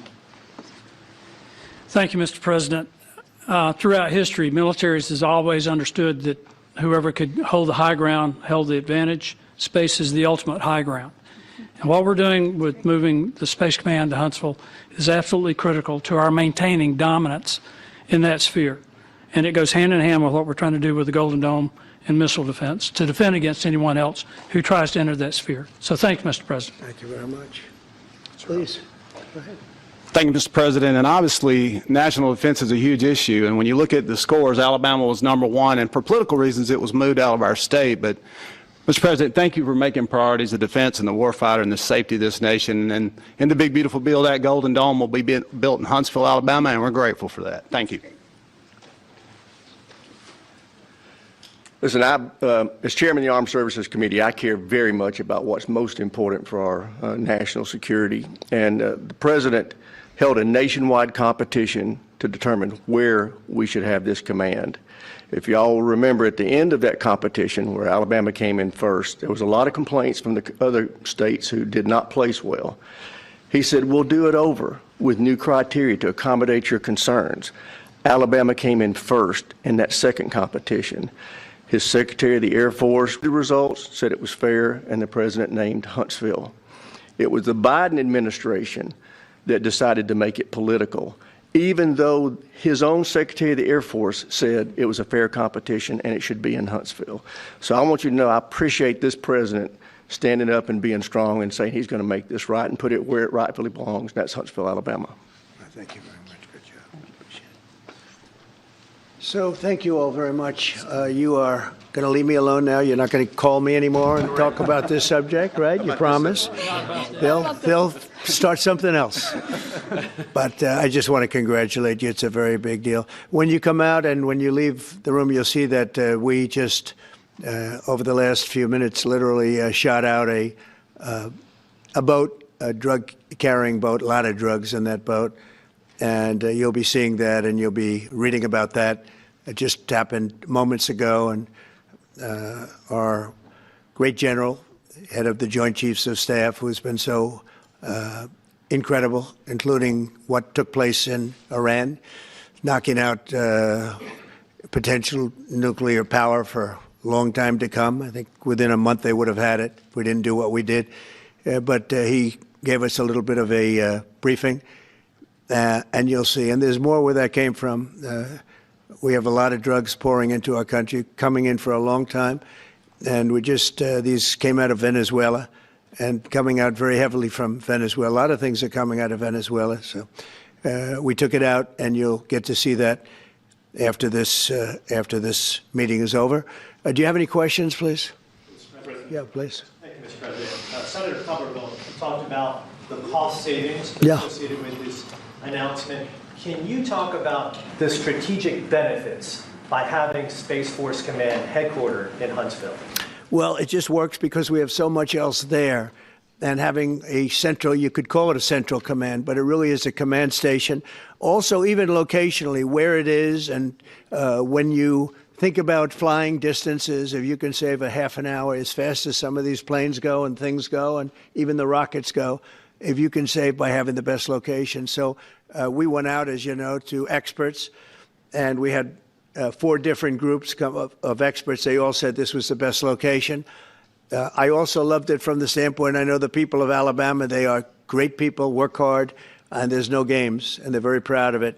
And I would say they fought harder for it than anybody else also. A lot of states, 5 states really wanted it, but they wanted it more. And I kid you not when I say that these people, they spoke to me a lot. That's all they wanted to talk about. They didn't want to talk about the weather. They only wanted to talk about moving to this location, moving to Alabama, Huntsville in particular. So we're honored to do it. They really wanted it badly, and they got it. Peter? President Trump, something completely different, but about a big viral social media trend over the weekend. How did you find out over the weekend that you were dead? You see that? No. People didn't see it for a couple days. 1.3 million user engagements as of Saturday morning about your demise. Really? I didn't see that. You know, I have heard, it's sort of crazy, but last week I did numerous news conferences, all successful. They went very well, like this is going very well. And then I didn't do any for 2 days, and they said, there must be something wrong with him. Biden wouldn't do them for months. You wouldn't see him. And nobody ever said there was ever anything wrong with him, and we know he wasn't in the greatest of shape. No, I heard that. I get reports. Now, you knew I did an interview that lasted for about an hour and a half with somebody, and everybody saw that was on one of your competitors. I did numerous shows and also did a number of truths, long truths, and I think pretty poignant truths. No, I was very active over the weekend. They also knew I went out to visit some people at the club that I own, pretty nearby on the Potomac River. And no, I've been very active actually over the weekend. I didn't hear that one. That's pretty serious stuff. I'm glad it's well, it's fake news. You know, it's just it's so fake. That's why the media has so little credibility. I knew they were saying, like, is he okay? How's he feeling? What's wrong? I said, I just left. And it's also sort of a longer weekend, you know, it's Labor Day weekend. So I would say a lot of people know I was very active this Labor Day. I had heard that, but I didn't hear it to that extent. Go ahead, Peter. We know that this country has a huge problem with school shootings. You have said that you're open to sending the National Guard pretty much anywhere. Would you ever consider sending an armed National Guardsman to every school? Well, we have a big problem with school shooting, but we also have thousands and thousands of schools that run perfectly. You know, they talk about you can do things construction-wise, and that's really, I think nobody knows more about construction than me. You can build the construction doors. You can build what they call safety doors, where they lock on the outside, the inside, and every place else. Well, but if one of these lunatics happens to get through, then the police can't get in. Then they're looking for keys all over the place, and it takes a lot of disadvantages to doing, spending billions and billions of dollars and actually making it safer in some way for some of these lunatics that we're dealing with. But I don't think so. I've thrown out the concept. We have great teachers that love our children. The parents love the children. Teachers love the children too. And if you took a small percentage of those teachers that were in the military, that were distinguished in the military, that were in the National Guard, et cetera, and you let them carry. That's something that a lot of people like. I sort of liked it. I'd have to be studied, but they're trained. They know about weapons. You can't do it with every teacher because most teachers don't know, but I always thought that would be an alternative. But it just we've had a lot of instances. Other countries have also. They have different kinds of problems than we have, but we do have. There's something going on, and it's a bad thing. Yes, please. Have you spoken with President Putin in the past week? Have you spoken with President Putin in the Yeah, past I week? don't want to. I have learned things that will be very interesting. I think in the next few days you'll find out. Will there be any consequences if there isn't some type of announcement of a meeting with President Putin and President Zelensky? Yeah, there will and what be. could those consequences We're going be? to see what happens. We're going to see what they do and what happens. I'm watching it very closely. Last week they lost 7,000 between the two countries. 7,313 soldiers, to be somewhat exact, for no reason whatsoever. And they're Russian and they're Ukrainian, but, they're soldiers. I want to see it end. Yeah. Mr. President, have you decided you're definitely going to send National Guard troops to Chicago? I didn't say when, but the answer is, look, Chicago's very interesting because I watched Pritzker get up and say we don't need help, we're safe. But 2 weeks ago, they had 6 people murdered, and they had 24 people hit by bullets. Last week, as you know, it was 7 people, 24 people hit, and 7 people died. And then over the last 2 days, that was the crown jewel. They had, I guess, 9 or 10 killed, and 50 hit with bullets. And you have this governor get up, who's a terrible governor. Probably he and Gavin Newsom would be probably the 2 worst and most naive. They're naive. Either they're naive or they're very untruthful. And he'll say, we don't want any protection. We don't need. So in the last 3 weeks, he's lost almost 20 people killed. There's no place in the world, including you can go to Afghanistan, you can go to places that you would think of. They don't even come close to this. Chicago is a hellhole right now. Baltimore is a hellhole right now. Parts of Los Angeles are terrible. If we didn't put out the fires, and I mean the other fires, the bullet fires, they didn't do a good job with. They should have had the water coming down, like I said. We had to release the water. We had to go in and release the water to L.A.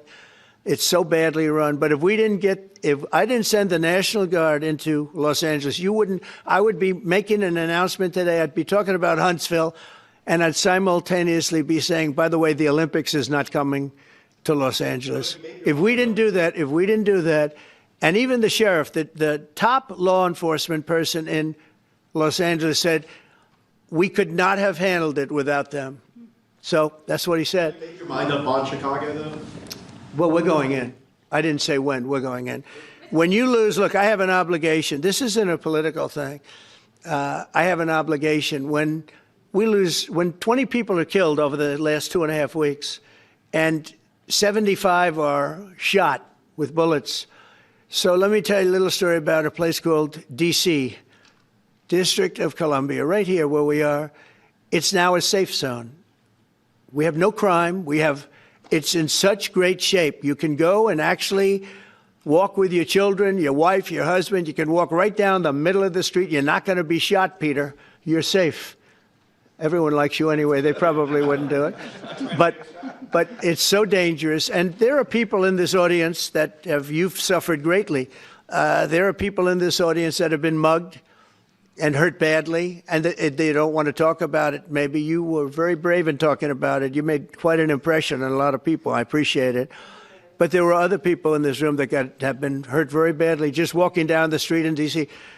Washington, D.C. is a safe zone right now. It's a safe city. The restaurants are open. They're booming. You can't get a restaurant. New restaurants are announcing that they're going to be open. This took place in 12 days. Now it's 15 days, but 3 days ago it became what's known as a safe zone. It's a safe city. And this city was really bad, really, really bad. We took 1,600 people out, hardcore criminals that will not be coming back anytime soon. And we're very proud of it. To have our nation's capital lose every week. It was like years, many years, where every single week somebody was killed for many, many, many consecutive weeks. This went on for years. And then we had last week, it was announced that nobody was killed last week. And I made that announcement in front of a very distinguished leader of a country. And I'm saying proudly, ladies and gentlemen, nobody was killed in Washington, D.C. this week. He looked at me like, what's that all about? I say, yeah, we have a little bit of a crime problem, and we don't have a crime problem in Washington anymore. And the mayor has been very helpful, and the police commission has been very helpful, and it's been a great team. And I would love to have Governor Pritzker call me. I'd gain respect for him and say, we do have a problem, and we'd love you to send in the troops, because you know what? The people, they have to be protected. I saw today on one of your networks, not a friendly network, except really the opposite, I would say, very unfriendly network.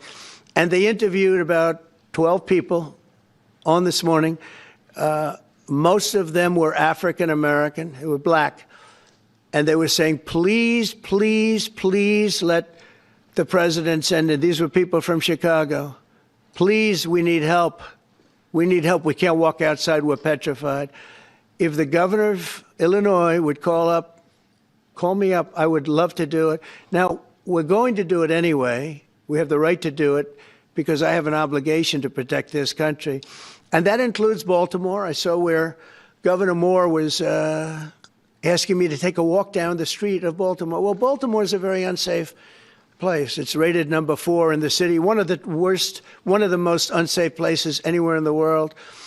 But, you know, we took care. This was a beautiful thing that happened in Washington because we showed that it could be done. And this wasn't just sending big, strong guys, and they are big and they are strong. You know, we had a great decision from the Supreme Court that had to do with sort of talent. It had to do with you are put down based on merit. You can hire based on merit. So merit for a soldier or for a policeman is strong, physically fit, having a certain ability, not a person that is woke and got the job through woke, but wasn't strong enough to lift a gun out of the holster, et cetera, et cetera. No, I looked at the police. As you know, last week I went over, we had a meeting there had to be 300 people, and they were all very impressive looking. And when the bad guys see them, they're not going to do a thing. And so I'm very proud of Washington. It serves as a template, and we're going to do it elsewhere. But Chicago is certainly going to be high. I would love to have him call. I would love the governor of Illinois. I'd be honored to take his call. All he has to do is say, sir, we need help. It's out of control. And everyone knows it is. He's not kidding anyone. I would love to have, I would say, Governor Moore call, because I watched him over the weekend trying to explain that Baltimore, what they need is housing. No, they don't need housing. They need to get rid of the criminals. These are hardcore criminals. You know, we took many people off the streets of Washington, D.C. They're hardcore. They're not going to be good. In 10 years, in 20 years, in 2 years, they're going to be criminals. They were born to be criminals, frankly. They were born to be criminals, and they're tough and mean, and they'll cut your throat, and they won't even think about it the next day. They won't even remember that they did it. And we're not going to have those people. Washington, D.C. is now a safe zone. It's a safe place. And you can walk, Katie, you can walk right down the street with, by the way, one of the biggest human beings I've ever seen, which is her husband. He was a football player for like 11 years in the NFL. He's a big person. But big doesn't mean anything when they have guns and when they have knives and everything else that they have, right? But you can walk right down the street, even by yourself, and you're totally safe. Washington, D.C. is a great thing. Yes, ma'am, please. Mr. President, as you're calling on Democratic leaders across the country to work with you on crime, do you see your efforts here in D.C., including, for example, working with Mayor Bowser here as a model for bringing more bipartisanship in matters not only with crime, but also issues that matter to everyday American people's lives? So Mayor Bowser's been great. She could have taken the thing, oh, well, and then after I clean it up, they'll take credit for it. You know what they do is they take credit. Like, we cleaned up Los Angeles. We did a great job there. And it was overwhelming what was going on. And again, the police chief made a statement that we could not have done, there's no way they could handle it. You saw what was happening out there. It was going to be a disaster. We stopped it cold. If we didn't do that, would have been a very sad day. And, you know, remember, we have the Olympics, we have the World Cup, we have all these things coming, and we have 250, all of these things coming. But I watched Newsom get up and say he's doing a great. He's not. We're the ones that did it, and that's okay. Whatever it takes. But the main thing is we. But he got up and said we did it. Well, he didn't want us there, and he's going to need us again because it's starting to form again. I see it. It's starting to form again. You know, we have to maintain. It's like maintenance on an airplane. You can buy it, but you have to maintain it. And if you don't maintain it, a good plane becomes very unsafe very quickly. So it's an honor to do it. It's a lot of presidents wouldn't do what I'm doing. I don't need this heat. But when I watched television last night and I'm watching the news and I see that 9 people were killed in Chicago and 54 were badly wounded with bullets, I say, that's not this country. We have to do something. And I do say this, I say this very much. I'm not speaking to anybody but them right now. I would love to receive calls from governors and mayors saying they need help. We'll help them. We have a lot of people. We have a great force. We have a great military force. You know, Pete will tell you that when I was running for office, and this was a big headline, I think, you know, probably got me a couple of votes, but you couldn't sign people in the military. Nobody wanted to join the military, the Army, Air Force, the Navy, Marines, Space Force, Coast Guard. We never forget Coast Guard because they've done such a great job. Never. But nobody wanted to join any of them. We were way below what we wanted. Every single one. The closest was the Marines, whatever that is. You'll explain that to me. But the closest was the Marines. But every service was way down, way down.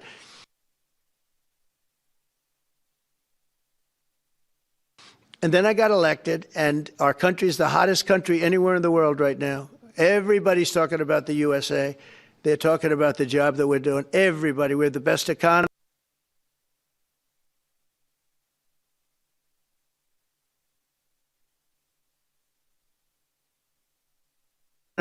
We have a very, very important decision being made by the Supreme Court because our country is the richest, the strongest, the most powerful. But if for some reason some liberal court, I'm talking about the court that just ruled, where even an Obama judge voted in favor of us, which I gave him a compliment yesterday, as you know. I said that took great courage.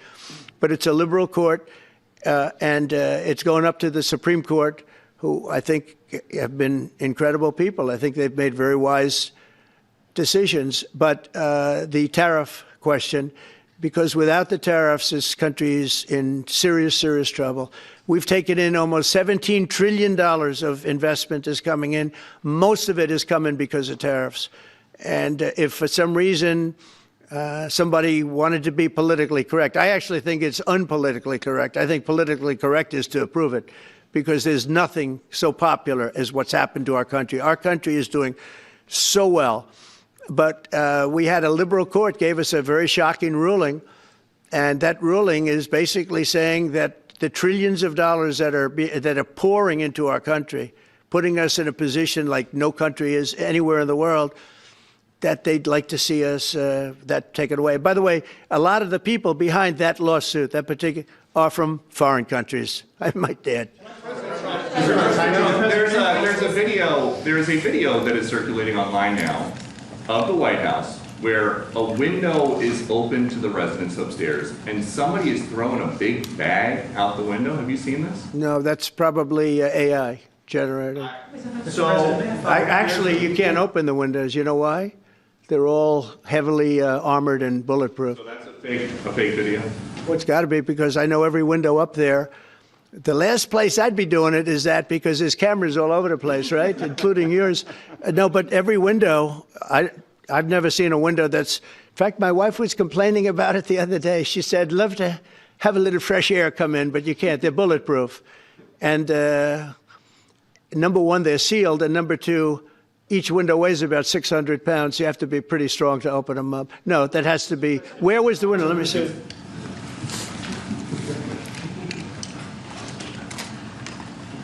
Maybe from the renovations. Which is the window? It looks like this is on the 15th Street side, I think. Yeah. So right here. Yeah, those windows are sealed. Those windows they're all sealed. You can't open them. What you were saying regarding the federal. It's the kind of thing they do. And one of the problems we have with AI, it's both good and bad. If something happens really bad, just blame AI. But also they create things, it works both ways. If something happens that's really bad, maybe I'll have to just blame AI. But there's truth to it because I see so many phony things. I saw something as I was growing up, from the time I was a baby till now. I said, who did that? It was AI generated. So it's a little bit scary, to be honest with you. But those windows are all very heavily sealed.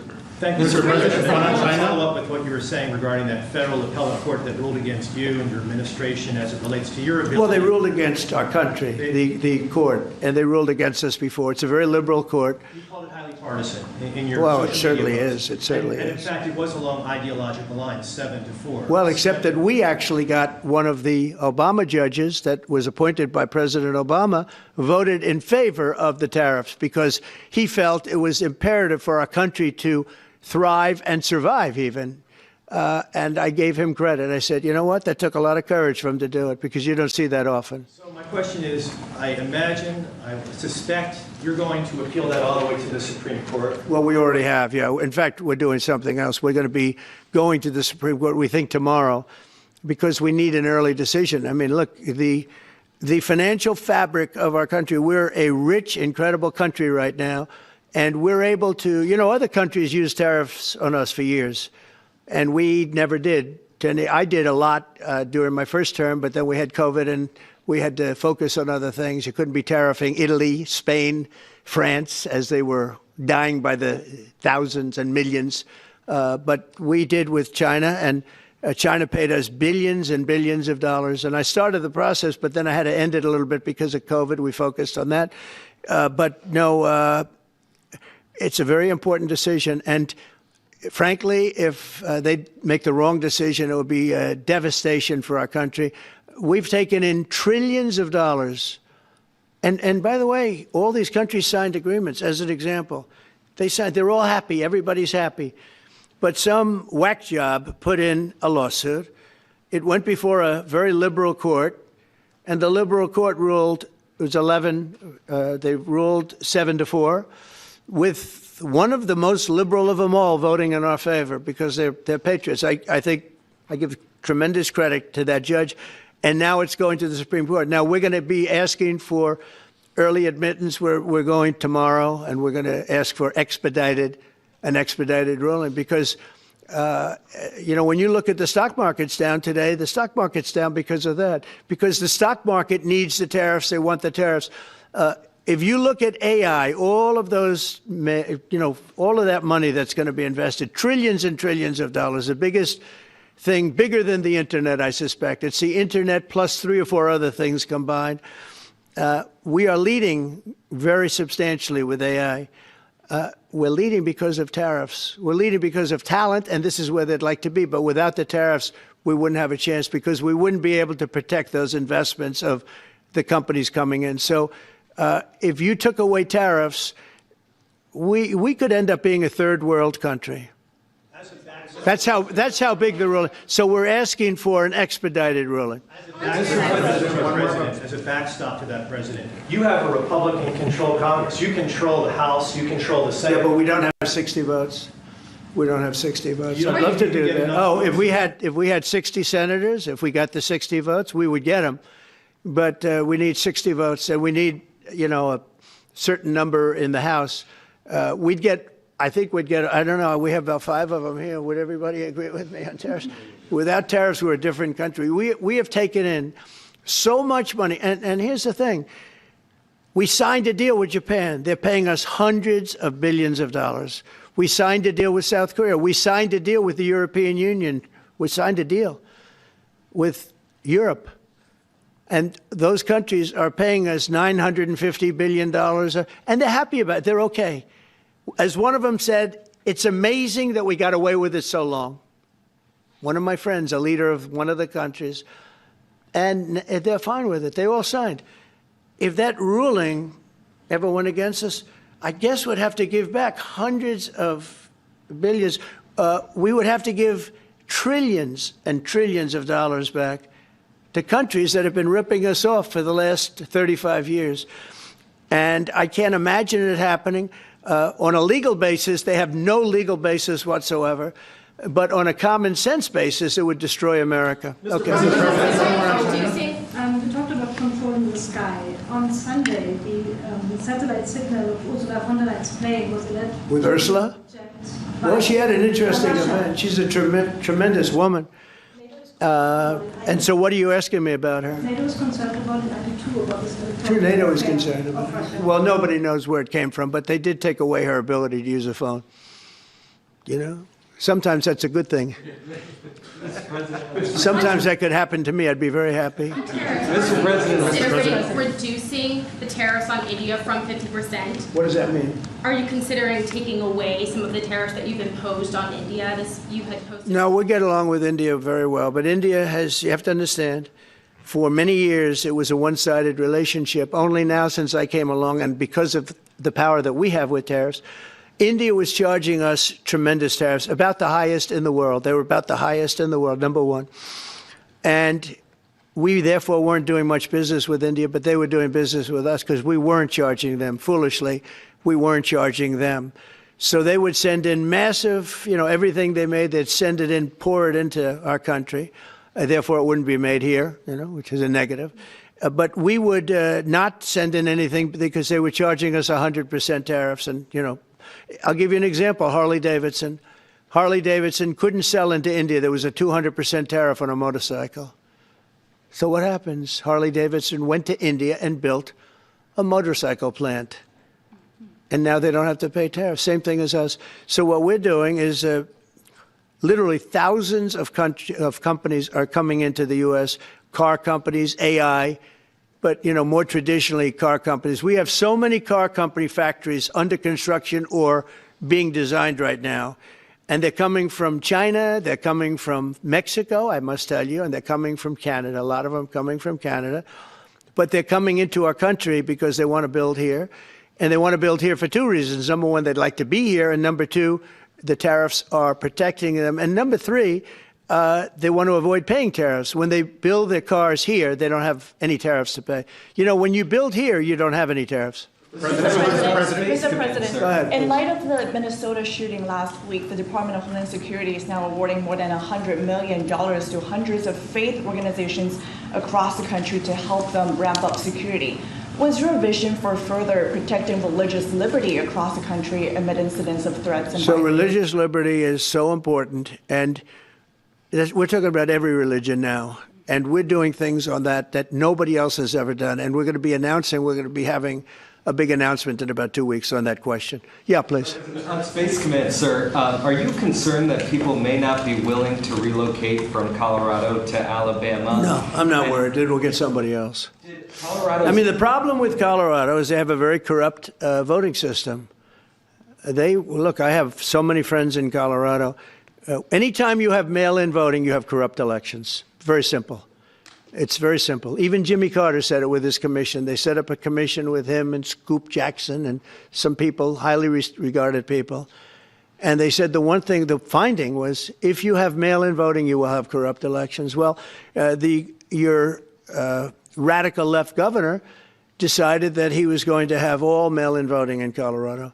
Once you have all mail-in voting, and for whatever reason, the Democrats cheat. And they cheat like, they're not stupid. That's the only thing. They're no good on policy. They're no good on management. They're no good at government. But they're great at cheating. And they stick together, too. I give them credit for sticking together. Mr. President, please. Obviously, this is a big win for national security, moving this to Alabama. We've all can agree with that. Big. Is there any idea of the economic impact this has on the state and on that local area? Katie, do you want to answer that? Look, go ahead. Please go.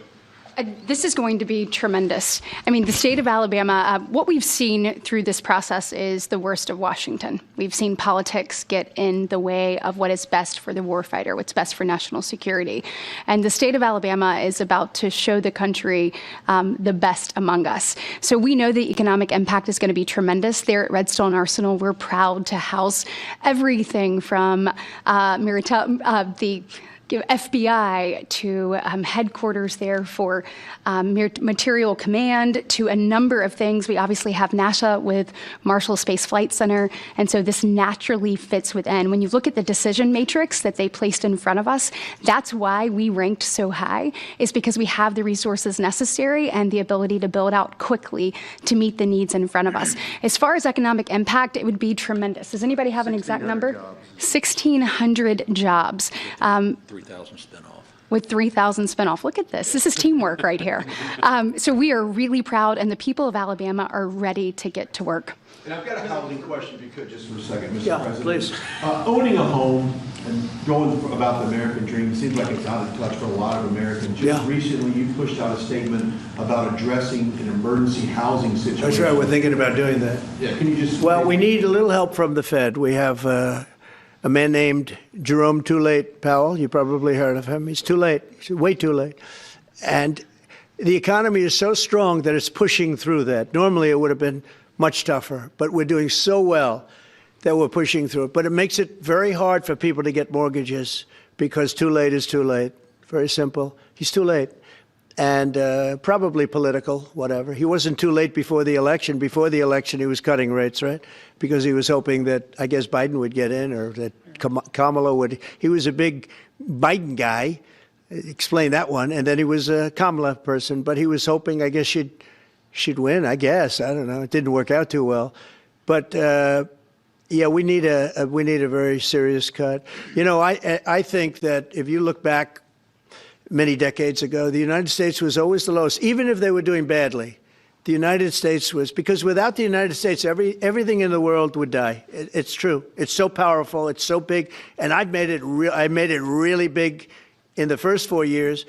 Then it started to degenerate with what this Biden administration did. But we built it up to a level that I never thought we could be at this quickly.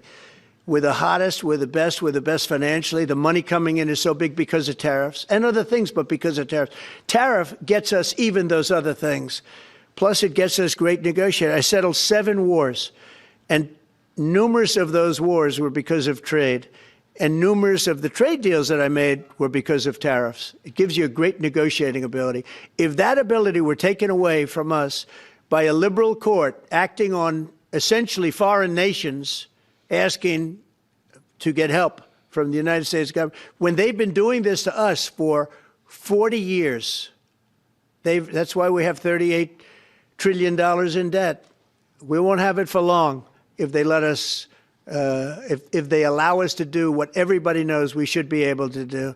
Yeah, please. Mr. President, another Biden-era action that you're now reversing is that you signed a deal last week to make federal buildings adopt and embrace classical architecture styles again. Can you talk to us about why you do that, and also what's your vision? Well, we want to see beautiful buildings. Now, you know, it's in the eye of the beholder. I've seen architectural reviews over the years. I'm an expert at it. I've gotten a lot of great reviews. But I've seen buildings that I didn't think were very good get great reviews, and I've seen great buildings get bad reviews. So, but it's just a standard. We want to have a good standard. We're building something here. You know, for 150 years, they wanted a ballroom at the White House. We're doing something at the highest level, using great architects and all. And, you know, it's very exciting. But we have a lot of interesting things happening architecturally in D.C. And D.C. is like a different place. And, you know, even the contractor said, sir, we walked down today, we feel like much safer. It's like a different place. Washington, D.C. is great. Now, we're going to also beautify it.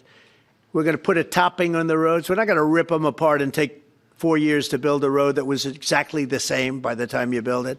But we're going to put toppings. We're going to put new medians in. We're going to get the graffiti off. We're going to put tiles up in the tunnels where the tiles are missing. We'll do the whole tunnel instead of, you know, a little area where you see new tiles, old tiles that never look too good. But they could use it. You know, they've been up for 50 years. They've served their duty. But we're going to make this within about a 20-mile radius from the White House. We're going to have this place spick and span. It's going to be crime-free, and it's going to be spick and span. It's going to be, you'll be proud of Washington again. Go ahead, please. Sir, China's having a massive military parade that President Putin and Kim Jong-un will be attending. Do you interpret that as a challenge to this? And are you concerned at all about those countries trying to be some sort of counterweight? Not at all. China needs us, and I have a very good relationship with President Xi, as you know. but China needs us much more than we need them. No, I don't see that at all, no. Maybe one more. And I had actually a very good meeting with President Putin a couple of weeks ago. We'll see if anything comes out of it. If it doesn't, we'll take a different stance. Everyone March today in California ruled that your deployment of National Guard troops to Los Angeles was illegal. Do you have any response? Well, it was a radical left judge, but very importantly, what did you not tell me in that question or statement that you made? Pretty much of a statement, I think. Well, I was asking for your response. No, you didn't say what the judge said, though. The judge said, but you can leave the 300 people that you already have in place. They can continue to be in place. That's all we need. But why didn't you put that as part of your statement? Because the same judge ruled exactly as you said, except the judge said that you could leave the 300 people that you already have in place. They can stay, they can remain, they can do what they have to do. Thank you very much, everybody. We appreciate it. Thank you. Thank you. Thank you very much.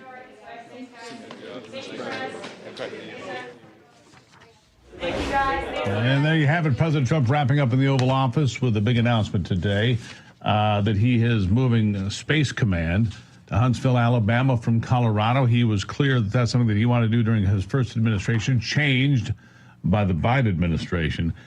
Says it will also include where SpaceX is, Blue Origin. They will command the Golden Dome from there, something he said, by the way, that Canada wants to be involved with, and a lot of other news coming out there. Here's one thing he talked about. Of course, he talked about the safety on the streets of Washington, D.C. Let me share a statistic with you, and that is since the National Guard went into Washington, D.C. on the 11th of August, there have been 2 homicides, 2, in over 3 weeks. During that same time period, 32 homicides in the city of Chicago, as they continue to debate how that might be taken care of. And he said again today, if the governor, J.B. Pritzker, would call and say, sir, we'd like to have you come in and help us with this problem. Clearly, it's a problem. Chicago has led the country in homicides for 13 years. This is an issue that is strongly in favor of Donald Trump and the Republicans. Even Morning Joe now saying that J.B. Pritzker and the Democrats are wrong on crime, and it's going to cost them in the midterm elections. I'm sure it is. Donald Trump is right. 16-1. That's the ratio. 16-1 as far as murders in Chicago to Washington, D.C. over the last 3 weeks. 16-1. You do the math. If you're stressed about back taxes, maybe you missed the April deadline or your books are a mess, don't wait. The IRS is cracking down. Penalties add up fast, 5% per month, up to 25% just for not filing, but there is help. Tax Network USA can take the burden off your shoulders and stop the spiral before it gets worse. They've helped thousands of Americans, whether you're an employee, small business owner, or haven't filed in years, or just have books that are a complete mess. No problem. They've seen it all and know exactly how to clean it up. With direct access to powerful IRS programs and expert negotiators on your side, Tax Network USA knows how to win. You'll get a free consultation, and if you qualify, they may be even able to reduce or eliminate what you owe. More importantly, they'll help you protect from wage garnishments or bank levies. So don't wait for the next IRS letter. Call 800-905-8000 or visit tnusa.com/RAB to talk to a real expert at Tax Network USA. Take the pressure off. Let Tax Network USA handle your tax issues, and maybe you'll sleep a little bit better tonight. Well, don't go anywhere. America's Voice Live will continue after a quick commercial break.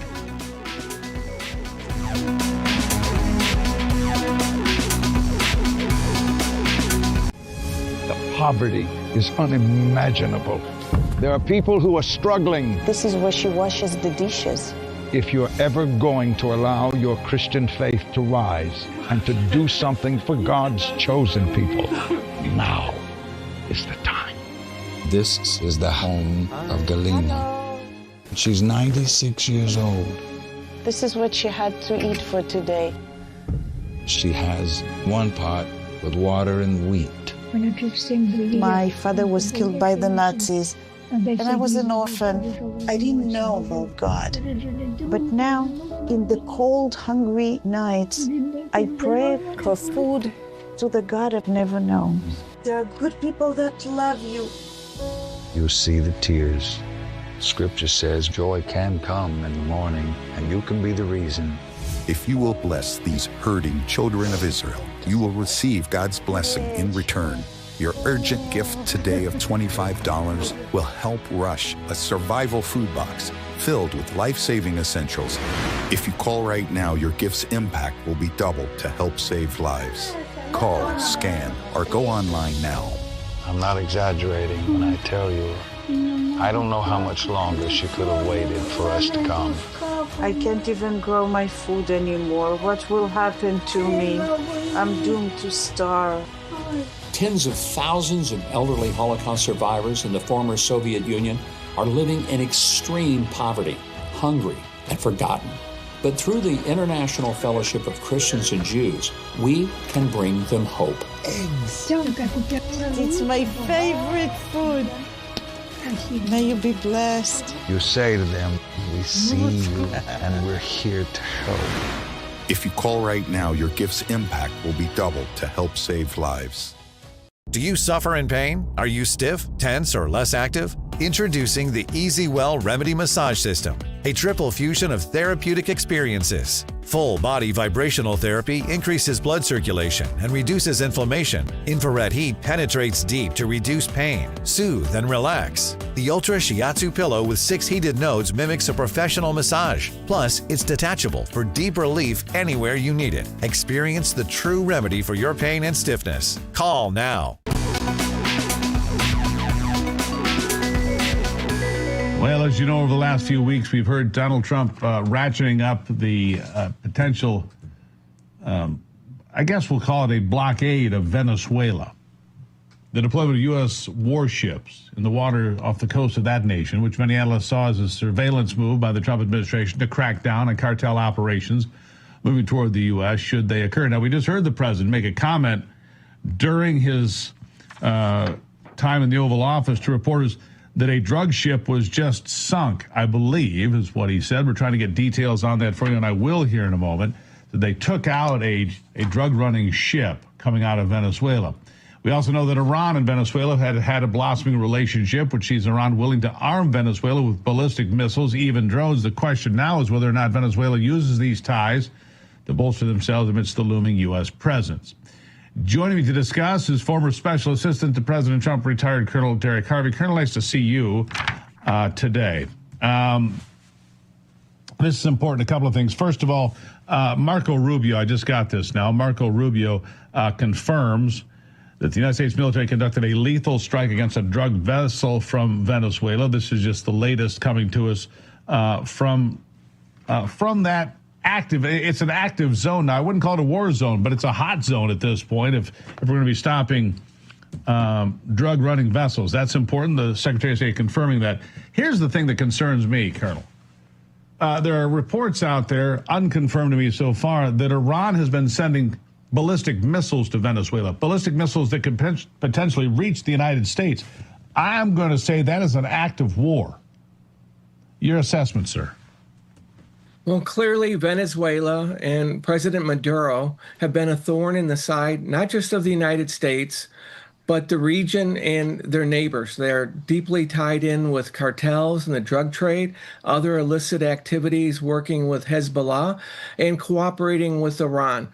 It doesn't surprise anyone to see the Iranian-Venezuela relationship becoming tighter.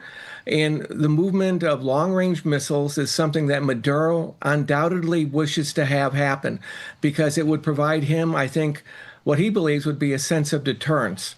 He is an illegitimate dictator in the region, a threat to his neighbors and his own people. He's not legitimate in the internal dynamics of the country, but he holds power with tremendous authority and brutality. So, you know, it's not a surprise that the administration is ratcheting up the pressure by these forced deployments in and around Venezuela. Certainly. And obviously, he's considered illegitimate as Maduro because pretty much the whole world believes that he stole the election, that it wasn't even close, that he just said, I won, here are the vote numbers, and I'm going to stay in power. That's what dictators do, of course. They just declare themselves the winner and move along.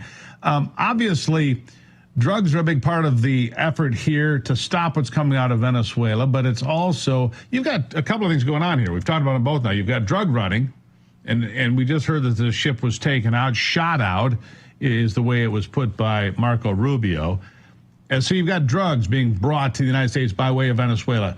We know how deadly that can be to about 100,000 Americans each year. Of course, the border's been sealed, so we've scaled that back some.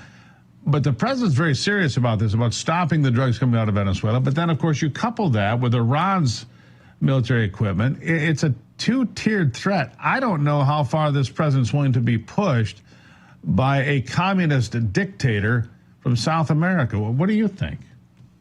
Well, I think President Maduro and others have been scaremongering a little bit, talking about the administration threatening to invade and that he's rallying his domestic base in Venezuela in order to stand up to the, American giant in the north that is again trying to threaten and, divide Venezuela and South American countries. So that's just, rhetoric, but it's being used to bolster his base to some degree. But it's just completely untrue. The fact is that Venezuela is a major problem, and the president is rightly concerned about the drug trade, the push of all these Venezuelans, the migrants and the gangs, and emptying the prisons that were dumped on the Americas, and transported to the United States. We got so many Venezuela gangs up here. So this is a legitimate national security concern for the internal dynamics of the United States in our cities, but also on the border with the threat of the drug trade. Just adding to this, the Iranian connection, it's not a good thing for the region. It's not a good thing for the neighbors of Venezuela who feel threatened. Look at Guyana, very next door. Venezuela is declaring that it wants to occupy and take over 2/3 of its neighboring country. A country, by the way, that just found tremendous amounts of oil. That's why Guyana is so attractive. They just found literally billions of barrels of oil in reserve off its coast. I believe that we would move to defend Guyana if this happened. The last thing here, Colonel, is it's not just Iran. Also making inroads into South and Central America are the Chinese, of course, discussing making plants in Argentina, for example, to build fighter jets. We've got a problem, in Central and South America with influencing nations that are not our friends. I give you the last word because we need to do something about it, I believe. Your thoughts? China has been aggressive throughout Latin America and South America, trying to penetrate and influence the decision-making in those countries to undermine their sovereignty and align them through debt traps and other means with China against the United States. That's their goal, and we have to stay focused on China's expansionist efforts and its attempts to undermine American interest in our hemisphere. There you go. Colonel Derek Harvey, always appreciate you being here, sir. These are all legitimate threats, and boy, the world is a dangerous place. I'm glad Donald Trump is paying attention to all of it. Sir, thank you for being here. Thank you. I realize there are many choices when it comes to who you choose for your cell phone service, and there are new ones popping up all the time. But here's the truth. There's just one that boldly stands in the gap for every American that believes that freedom is worth fighting for, and that, of course, is Patriot Mobile. For more than 12 years, Patriot Mobile has been on the front lines fighting for our God-given rights and freedoms while also providing exceptional nationwide cell phone service with access to all three of the main networks. Don't just take my word for it. Ask the hundreds of thousands of Americans who've made the switch and are now supporting causes they believe in simply by joining Patriot Mobile. Switching is easier than ever. Activate in minutes from the comfort of your own home. Keep your number, keep your phone, or upgrade if you can. Patriot Mobile's all U.S.-based support team is standing by to take care of you. Call 972-PATRIOT today or go to patriotmobile.com/RAV. Use promo code RAV for a free month of service. That's patriotmobile.com/RAV or call 972-PATRIOT. Make the switch today. Don't go anywhere. When we come back, we're going to speak to Brian Glenn. He was in the room with Donald Trump during that press conference event you just saw. We'll be right back with that. Tired of the hassle and high costs of selling a home? We can help. At Ideal Agent, we'll connect you with a top local agent that'll sell your home fast for top dollar, and all this for as low as a 2% commission. We got the top dollar for our house and the lowest commission that I could have imagined. The house sold in 2 days. It was so exciting for us. Ideal Agent is available nationwide, there's no obligation, and best of all, our service is completely free. Call today or visit idealagent.com.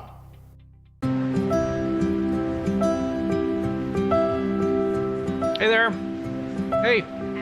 Hey there, how are you? I'm with Disabled American Veterans. I was wondering if you had a quick minute to thank America's veterans for their service and sacrifices. Of course, why not? Oh, sure. Absolutely. Sure. All right. Hey, well, come on in here. I'm just going to hit record on this.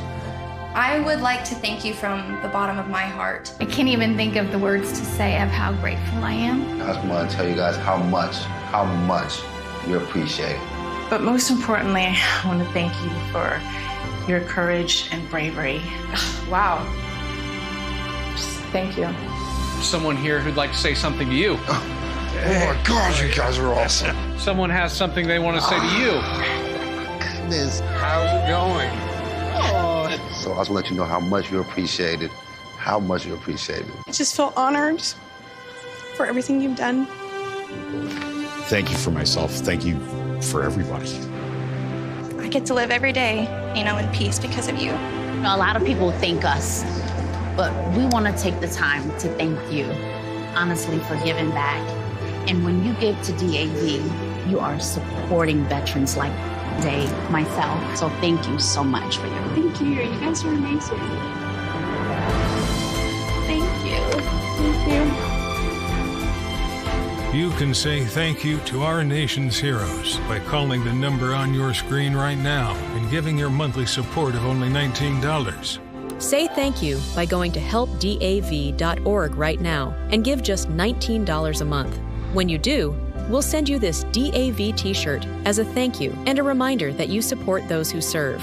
Please call or go online to helpdav.org right now. Your support says thank you to our nation's disabled American veterans. All right, at the top of the program today, you saw Donald Trump come out surrounded by people like Senator Katie Britt and Tommy Tuberville, the two senators from the state of Alabama. Why? Because he intends to move Space Command to Huntsville, Alabama. He first made that decision during his first term, and then the Biden administration said, no, we're going to send it to Colorado. Trump said, no, we're not. In the room was Brian Glenn, Real America's Voice, White House correspondent. Brian, good to have you here. Space Command is going to Alabama. He said one of the reasons is because Colorado is just a deeply corrupt state when it comes to voting. He said that was part of the decision process, right? Yeah. Coach T even said that. He said, hey, we looked at every reason in the world to keep it in Colorado and from an objective point of view. And he said all the fingers point to bringing it back to Alabama, where he said it's best suited for it. And so one of my questions to him was, what's the economic impact of that state? And I can only imagine if you're in Alabama and you're in that Birmingham area, and it's got to have a massive impact of bringing about, Steve, I think he said 1,600 new workers to that area. So big advancement in the state of Alabama today. Absolutely. So that's a big deal. Obviously, one of the big conversations, I was in D.C. when you were off for a couple days last week. And to me, D.C. has changed, and for the better. Here, let me give you a couple of numbers here, Brian. You might appreciate this. Over the last 3 weeks, just over 3 weeks, 22 days, there have been 2 homicides in D.C., 2, according to the latest statistics here. Unheard of. During that same stretch, Chicago had 32. Homicide. 16-1 is the ratio. I just did a little look up on the internet. 16-1, and Chicago says, "Oh, we're fine." Really? The president wants to clean up Chicago and Baltimore and other cities that he's mentioned because the homicide rates are out of control. I don't know how you argue with that. He came into D.C. 2 homicides in over 3 weeks in D.C. is unheard of, and allowing it to go on in Chicago and elsewhere is just unacceptable. Your thoughts? It is. It's really comical almost. It's quite sad when you hear elected officials from these various states demanding that the National Guard stay away from their city. God forbid you make it safe. And I think if it's just a political posturing, as we all know.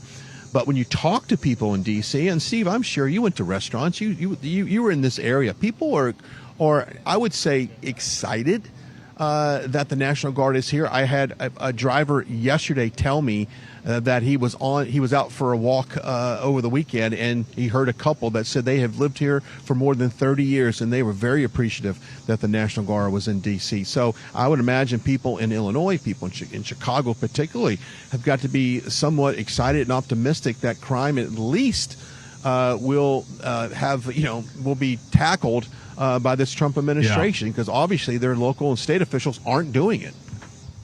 That's exactly right. Chicago's led the country in homicides for 13 consecutive years, but these numbers that I just pulled up were, to me, jaw-dropping. 2 homicides in 22 days in D.C., 32 and maybe more in Chicago. Brian, greatly appreciate it. We will talk again soon, my friend. Thank you. Thank you. And that's going to bring us to a close for this edition of America's Voice Live. We didn't get a lot in today, except for everything the president's talking about. Far more important than anything else we could have done. Of course, we appreciate you being here every single day. We do. So thank you for spending time with us here on Real America's Voice. Don't forget to start your broadcast day right here on Real America's Voice with me. Starts at 6 a.m. every Monday morning with the Steve Gruber Show. And you can get the latest news, opinion, and analysis. And then, of course, back for America's Voice Live. Until tomorrow, my friends, have a great day.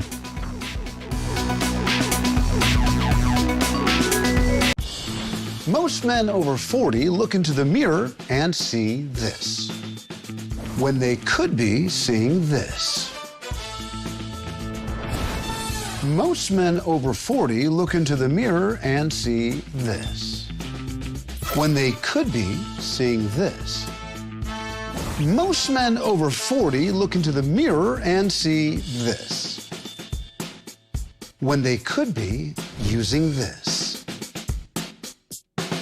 Particle 6-in-1 Face Cream for Men. The first of its kind anti-aging cream designed specifically for men. Fights eye bags, dark spots, and wrinkles. Visit ParticleMen.com and use the promo code on your screen to receive 25% off your entire order. Plus, we've got free shipping and a 30-day money-back guarantee. www.ParticleMen.com. Because seeing is believing. Did you know that thousands of authors across the country have written books and published them with Page Publishing? If you've written a book, Page can help you through the process. We cut through the confusion of the publishing world to make it easy for you. If we decide to publish your book, your work ends and ours begins. From copy editing and proofing to typesetting and book cover art, we get you printed, distributed, and sold on Amazon, Apple iTunes, and bookstores. We'll even promote your book. Call for your free writer's guide, 800-319-0257, or scan the QR code now. Hey, Rav family and War Room Posse, mark your calendar.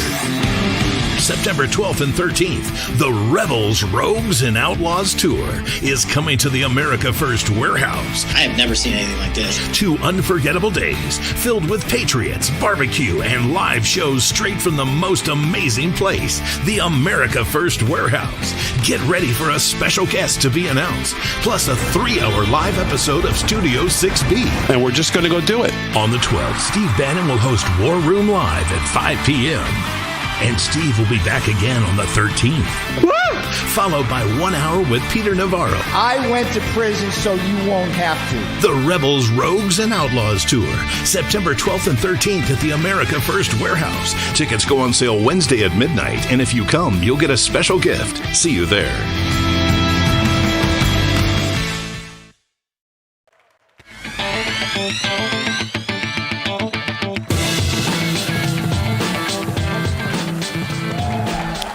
So the ProShares folks ringing the bell, ding-a-ling, button wall. Interesting day today. The ProShares folks, they do a lot of these ETFs, exchange-traded funds.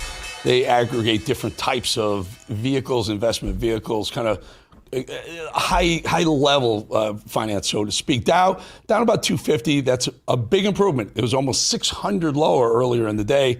Right around midday, it was more than 550 lower on the day. NASDAQ didn't fare well either, 175 lower. I will tell you, gold made a record high today. Record high in the gold price right there. That's a brand new high, off to the races. We've been telling you about this since Since I started, I've been telling you about this since 2007 when I first started at Fox News. Pulled out an ounce of gold, and I said, never sell this stuff, Steve Doocy. Never sell this stuff, Steve Doocy. It was a gold coin. It was about $580 an ounce that day. I've never sold anything.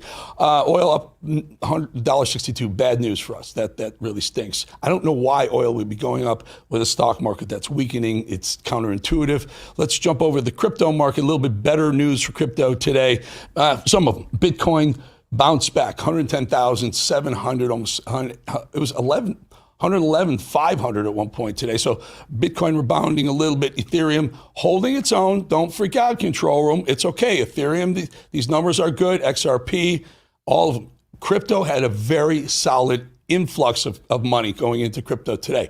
As stock markets weaken, money comes out and they look for alternative investments. That's why gold made a new high, and that's why Bitcoin is doing very well. It will trickle down to some of the other coins as well. All right. President Trump had a big announcement today. Let's take a look at what he said. And I am thrilled to report that the U.S. Space Command headquarters will move to the beautiful locale of a place called Huntsville, Alabama, forever to be known from this point forward as Rocket City. The beautiful locale of Huntsville, Alabama. Our own RAV Chief White House Correspondent Brian Glenn was there and joins us to discuss how the Trump administration moving Space Command from Colorado to Huntsville, Alabama, which President Trump said we all know as Rocket City from now on. Brian, you were there. Interesting. I was hoping, again, we had been hearing that at some point Trump's going to make the announcement renaming the Department of Defense to the Department of War. Didn't get that, did we, today? But talk to us about what we did here. Yeah, that actually is what I was betting on, that it was about from the reports that I heard, Eric. So I was kind of going on the name change itself. But good afternoon, Eric. It was a very interesting moment before we got to that announcement, having a little bit of football talk with Coach T over there, and of course Katie Britt, Alabama, Coach T, coach of Auburn, and a little bit of college football interaction going on before the announcement. But they've moved Space Command back to Huntsville, Alabama, and they said they looked at several reasons why that move makes sense. It's not just because we're penalizing Colorado for the mail-in ballots, which President Trump talked a little bit about in that press conference, but really just the overall environment of Alabama and the feasibility, the location of Alabama. And it says it just makes sense to bring it back to Alabama, and also that will be kind of the ground hub, if you will, for the dome, the big beautiful dome that's financed or budgeted rather in the big beautiful bill. So breaking news today. The Space Command is going back to Alabama. So do you have any idea how much money I lost in the Alabama game over the weekend? I had so many people telling me, look at this, it's like it's Alabama secondary. People don't understand how good the secondary is. I'm watching them get lit up and down the field. Had a rough Saturday, so to speak. So seeing the Alabama folks there, I love Tommy Tuberville, love the guy. I wish he was back coaching football again and maybe jump over from. He was was he? No, where was he? He was Auburn, right? He was at Auburn. He would love to see him at Alabama. Anyway, I digress. This weekend too, they struggled early. They struggled early with Baylor, but they ended up beating Baylor at the end. So War Eagle for our camera guys that never fight War Eagle, of course. Brian, the other thing that came up in the briefing, which is really wild. I'm watching social media over the weekend. Trump he made a couple of announcements, I believe, on Wednesday. Hadn't been seen until maybe Friday, a quick brief look-see. And in the interim, or maybe it was on Saturday, he went golfing with his granddaughter. In the interim, folks lit up social media saying they thought he was dead. And I will tell you, it was trending on Twitter.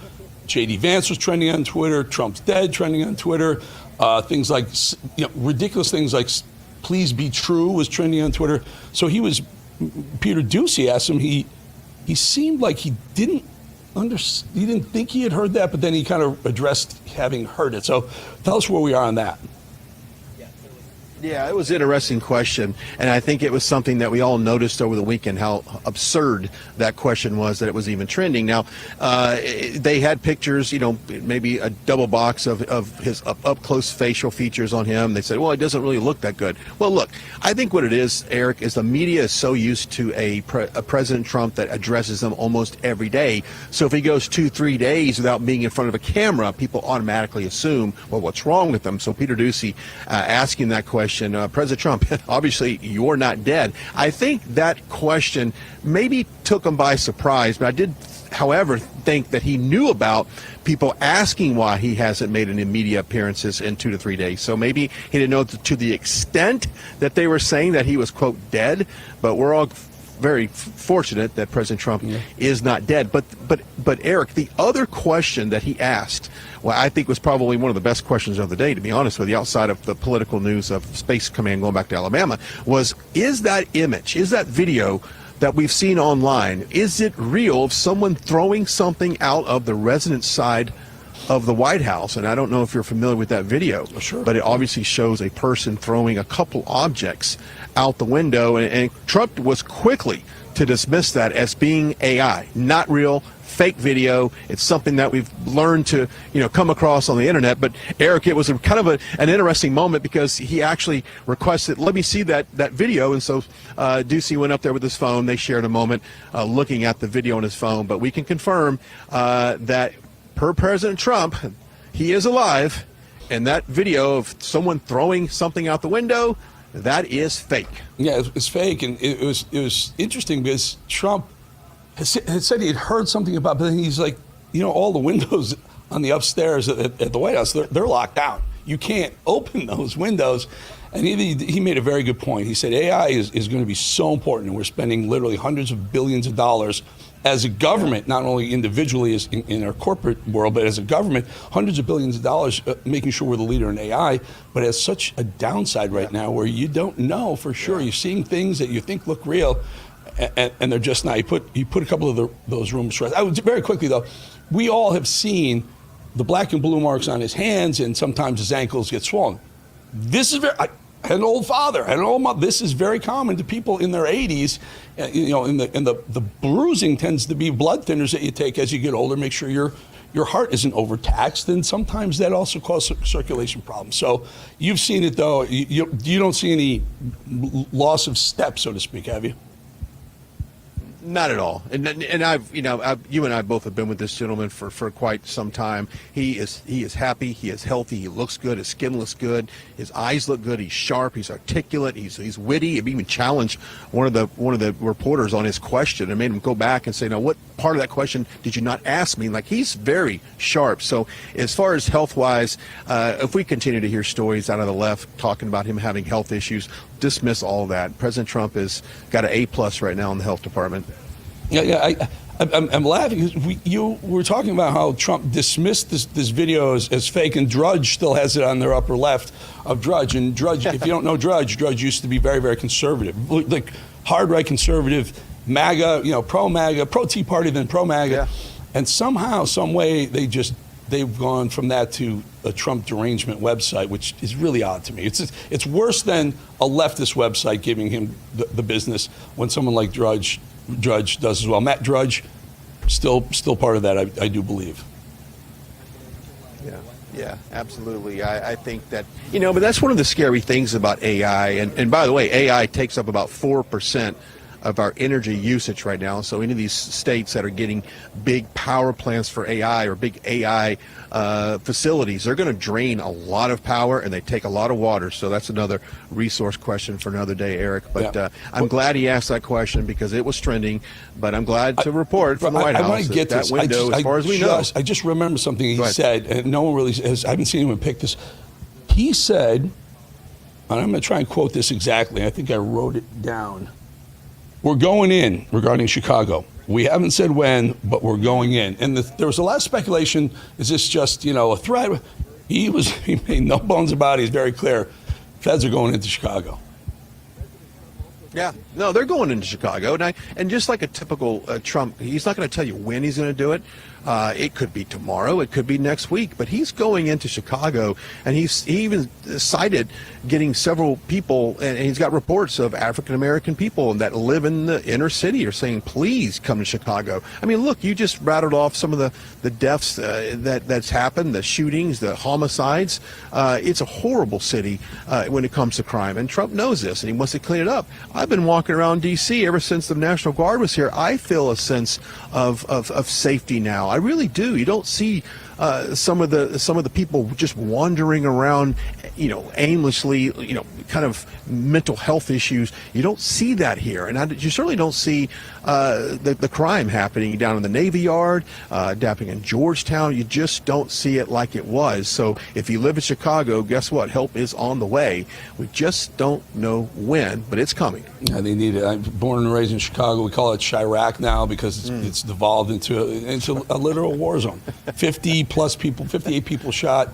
I believe 9 have died now, just this past weekend alone, and just about every Labor Day, it's the same. So these guys, Brandon Johnson, the mayor of Chicago, is full of it when he says he's cleaning things up. He ain't cleaning anything up. Brian, final thought, anything on the calendar next couple of days out of Trump?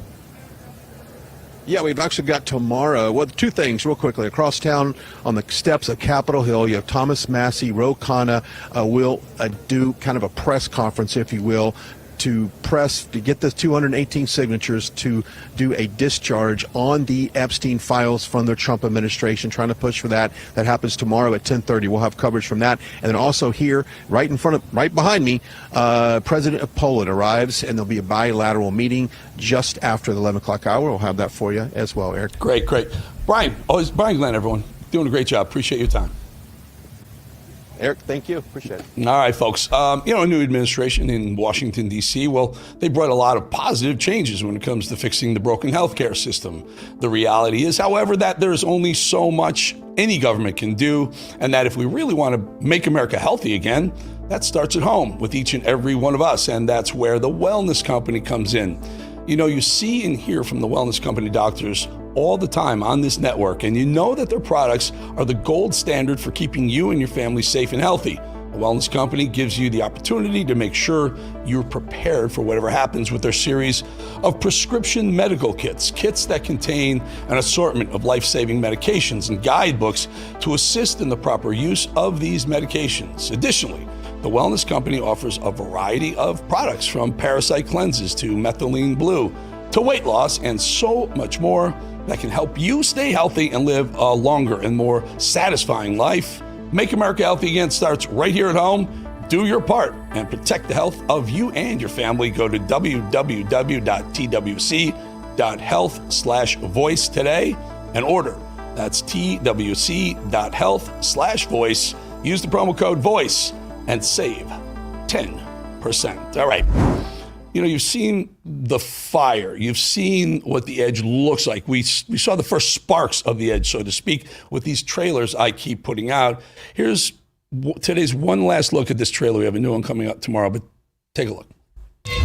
I started with nothing but my body and my mind, and I fought my way to the top of 4 arenas built to break men. First, pro baseball, where every pitch can end your dream. Then Wall Street, where I became one of the highest earning traders in America. Then came television, primetime lights, millions watching every night, a test. And I put it in writing. Wake Up America, followed by The Swamp, calling out corruption by name. But the Edge isn't politics. It's not about fame. It's about fire. It's about proving yourself when everything is on the line. Only the strong survive it. Only the ready rise through it. This is The Edge.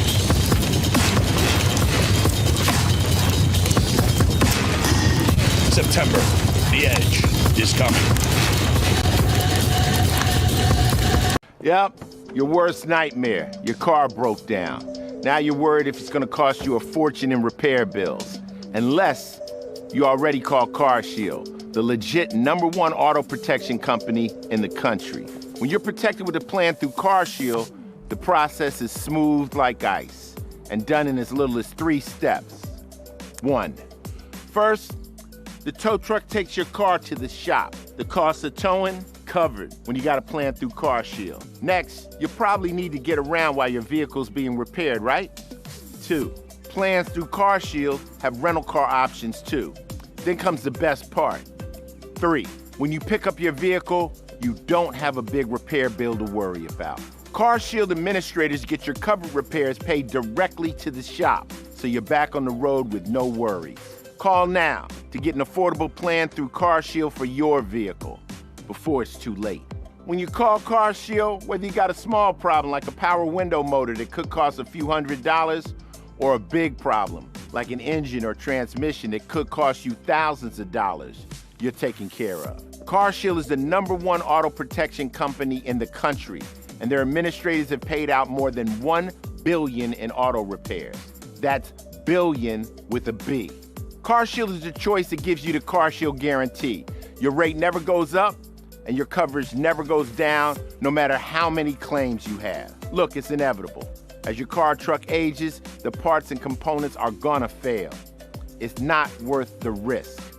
Call CarShield now. Waiting until your car breaks down is too late. Call CarShield for coverage on up to 5,000 parts and get the CarShield guarantee, where your rate never goes up and your coverage never goes down, no matter how many claims you have. Call 800-653-8201. 800-653-8201. Do you suffer in pain? Are you stiff, tense, or less active? Introducing the EasyWell Remedy Massage System, a triple fusion of therapeutic experiences. Full body vibrational therapy increases blood circulation and reduces inflammation. Infrared heat penetrates deep to reduce pain, soothe, and relax. The Ultra Shiatsu pillow with 6 heated nodes mimics a professional massage. Plus, it's detachable for deep relief anywhere you need it. Experience the true remedy for your pain and stiffness. Call now.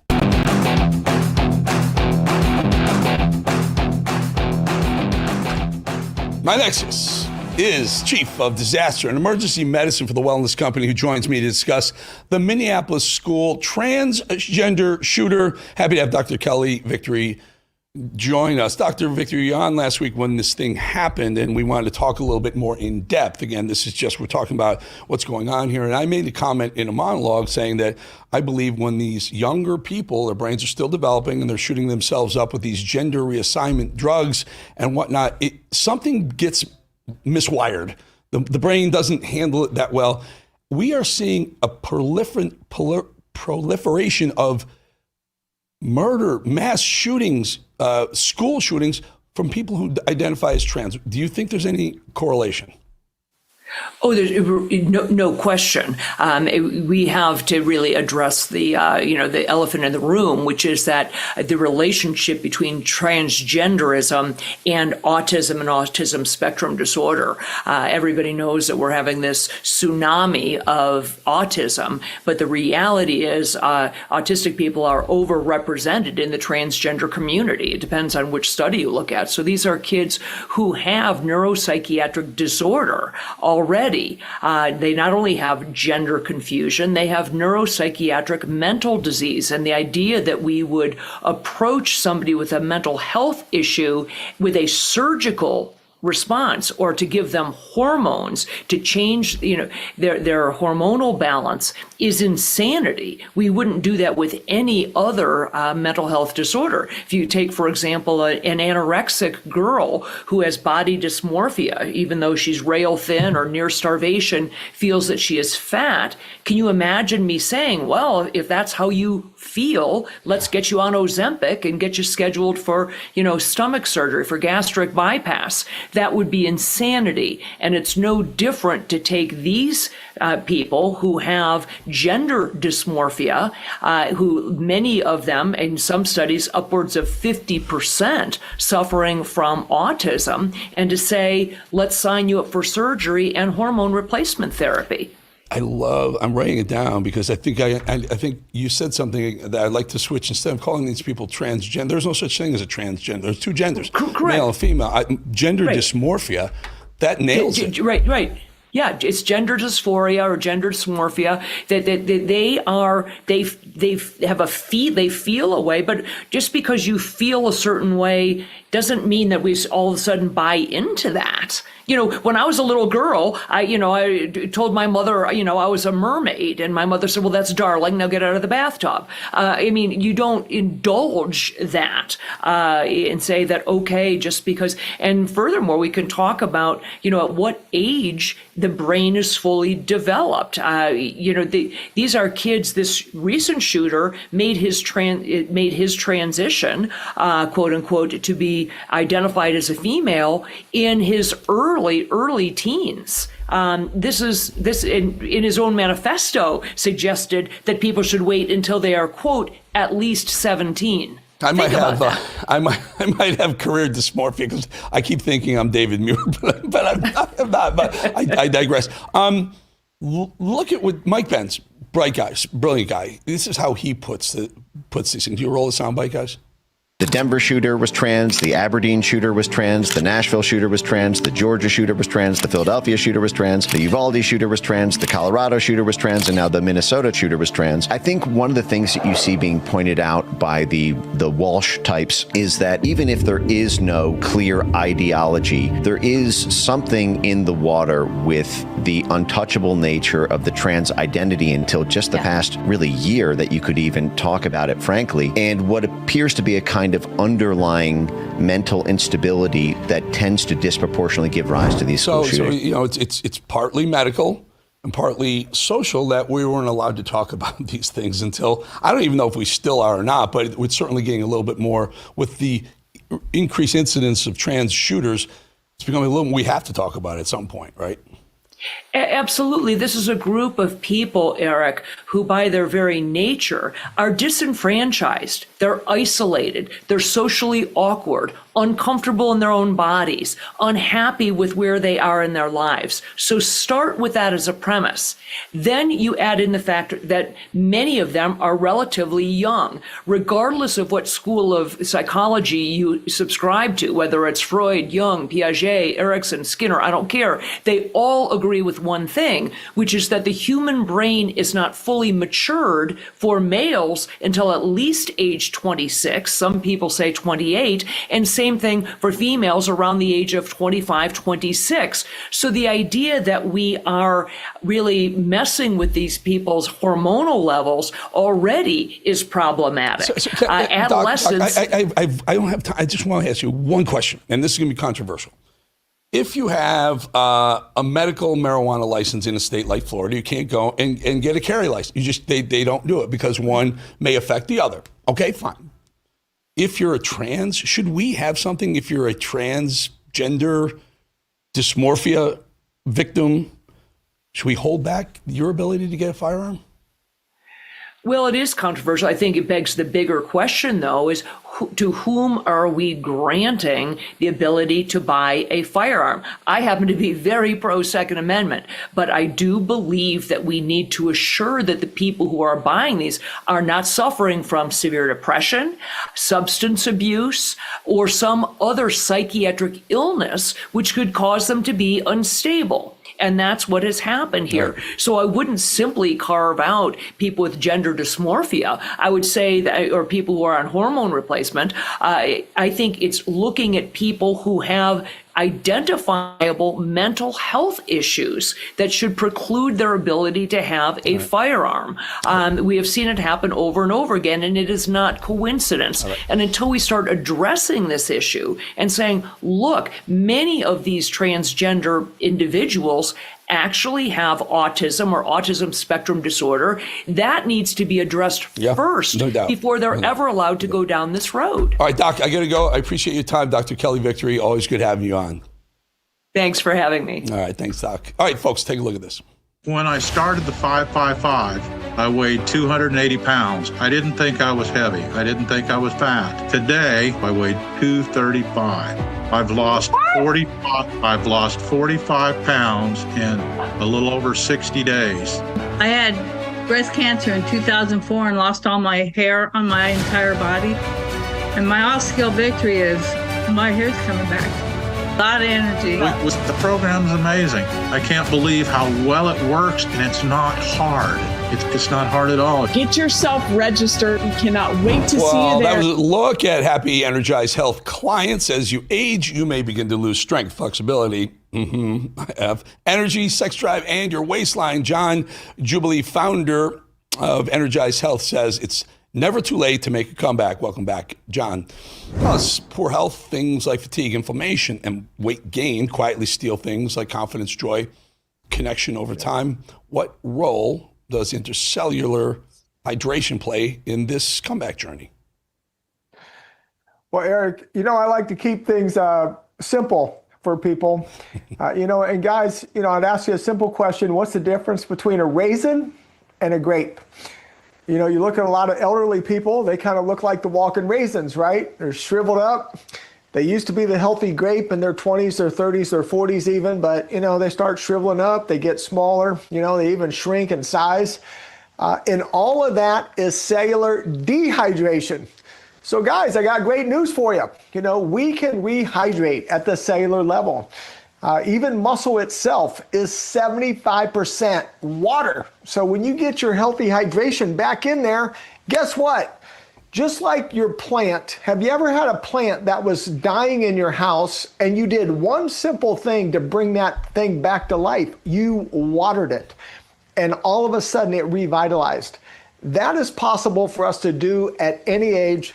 And I'm thrilled to tell you, listen, we have tens of thousands of clients in their 70s, 80s, yes, even 90s that gain 10 or 15 pounds of solid muscle, get back their vitality, get back their energy, get back their life, even in their senior years. Interesting. So tell us a little, you know, brain fog, joint pain. I told you about, I went to a shoulder guy. He said, you're bone on bone, you need a replacement. I really don't want to do it, John. There are other alternatives, though.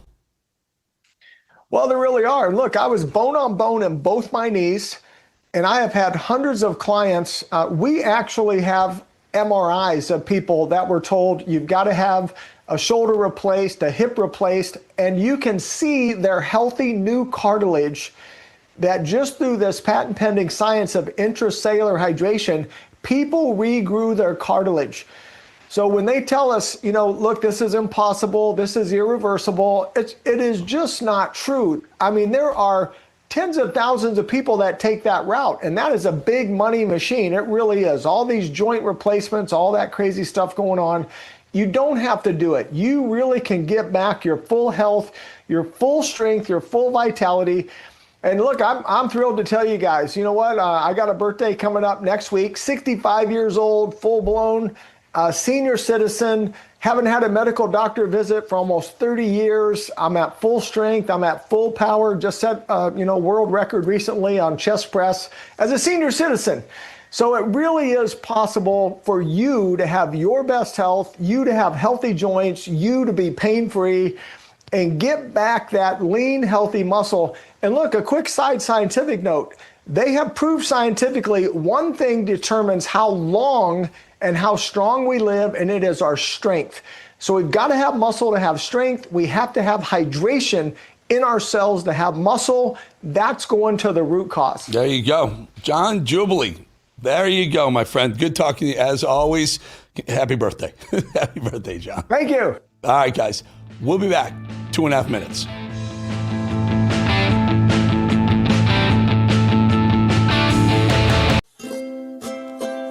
If you're happy and you know it, clap your hands. If you're happy and you know it, ride your bike. If you're happy and you know it, then your face will surely show it. If you're happy and you know it, smile big and bright. Thousands of kids just like me are happy every day. And it's all because of generous people like you who support Shriners Hospitals for Children every month. All you have to do is call the number on your screen or go online to loveshriners.org right now with your monthly gift. Because of people like you, Shriners Hospitals for Children is able to make an everyday miracle happen for kids like me. If you're happy and you know it, dance around. If you're happy and you know it, play a song. If you're happy and you know it, then your face will surely show it. If you're happy and you know it, take a shot. And when you call or go online right now to donate $19 a month or more, we'll send you this adorable Love to the Rescue blanket as a thank you and a reminder of all the smiles you're bringing to kids' faces every day. Will today be the day you send your love to the rescue? When you call the number on your screen right now and give as little as $19 a month, just 63 cents a day, you'll be making a life-changing difference for a child, just like Sarah. Your monthly gift today could change your life forever. Because of you. We are happy and we know it. Thank you. Thank you. Thank you. Thank you. Please call or go online right now to give. If operators are busy, please wait patiently or go to loveshriners.org right away. Selling your home shouldn't be expensive or stressful. At Ideal Agent, we'll connect you with a top local agent that'll sell your home fast for top dollar, and all this for as low as a 2% commission. Ideal Agent connected me with the best realtor in my market, and I saved $12,500 as a result of it, and I got more than my asking price. Ideal Agent is available nationwide, there's no obligation, and best of all, our service is completely free. Call today or visit idealagent.com. So stop me if you heard this before. Chicago was an absolute war zone over the holiday weekend. Yet, once again, Chicago is a mess. More than 58 people were shot this weekend alone. It's gotten so out of control that even Morning Joe Scarborough laid into Brandon Johnson. Just listen to this. Concern is you have leaders in Chicago that see this. As you say, we've been reading about this for years now. Every weekend, and maybe crime has gone down. But, we had the mayor of Chicago on last week saying, oh, we don't need any more police officers. Police officers aren't the answer. No police officers. I think he said no 5 times. I'm not sure what Joe is doing right here. Is he kind of pivoting away from the Democrat talking points? Because a little too late, Morning Joe. By the way, 8 people, maybe 8 or 9 people were actually killed in Chicago over the weekend. Again, a deadly Labor Day weekend. Morning Joe actually pitched a somewhat sensible solution to Chicago's crime epidemic, a suggestion so logical you'll truly have to hear it to believe it, that those words actually came out of Joe Scarborough's mouth. He's suggesting that Democrats actually try to work with President Trump. Labor Day miracle, or is this Joe Scarborough and Mika just trying to get their way back into Trump? Listen.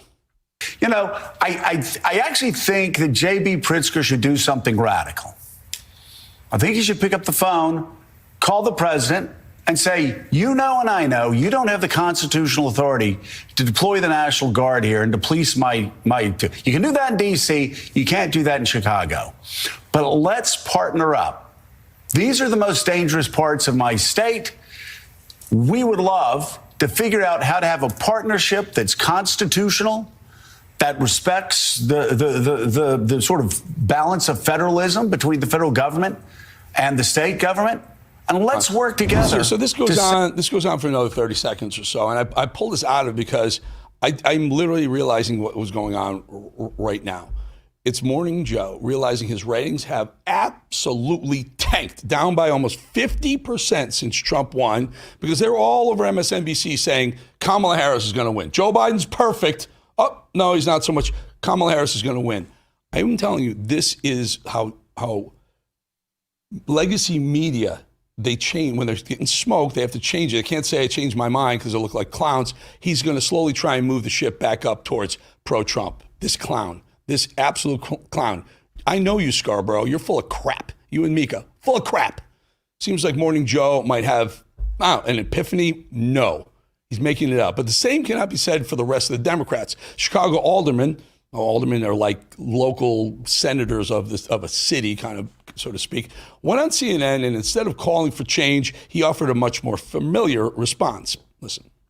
How do you respond to the argument that there were something like 50 plus shootings, 52 people, I should say, were shot in Chicago, 30 different shootings over the holiday weekend, 7 people killed? Aren't numbers like that still a problem that your city needs to address? What more can be done to address that? Well, I think that what we need to do is we also had a mass shooting in a Catholic school. We also have had many instances where the administration has really escalated, exacerbated the violence in our country, in our cities. Trump is a dictator. I think we got to be very clear. He's trying to normalize violence. Trump's fault from a Chicago alderman. More from CNN, where anchors and guests acted like nothing really happened in Chicago this weekend. 50 people shot. There's nothing to see here. 9 people dead. Nothing to see here. Oh, it's been worse. Okay, yeah, one year there was 11 people killed. This one only 9 in a weekend. In fact, apparently Trump's response to this violence is all just some big part of a bigger political scheme, according to them. Listen.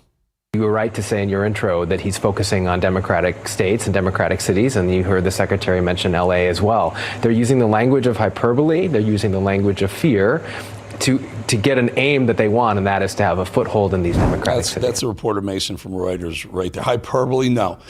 58 people shot, 8 people plus dead. That's not hyperbole. That's a war zone.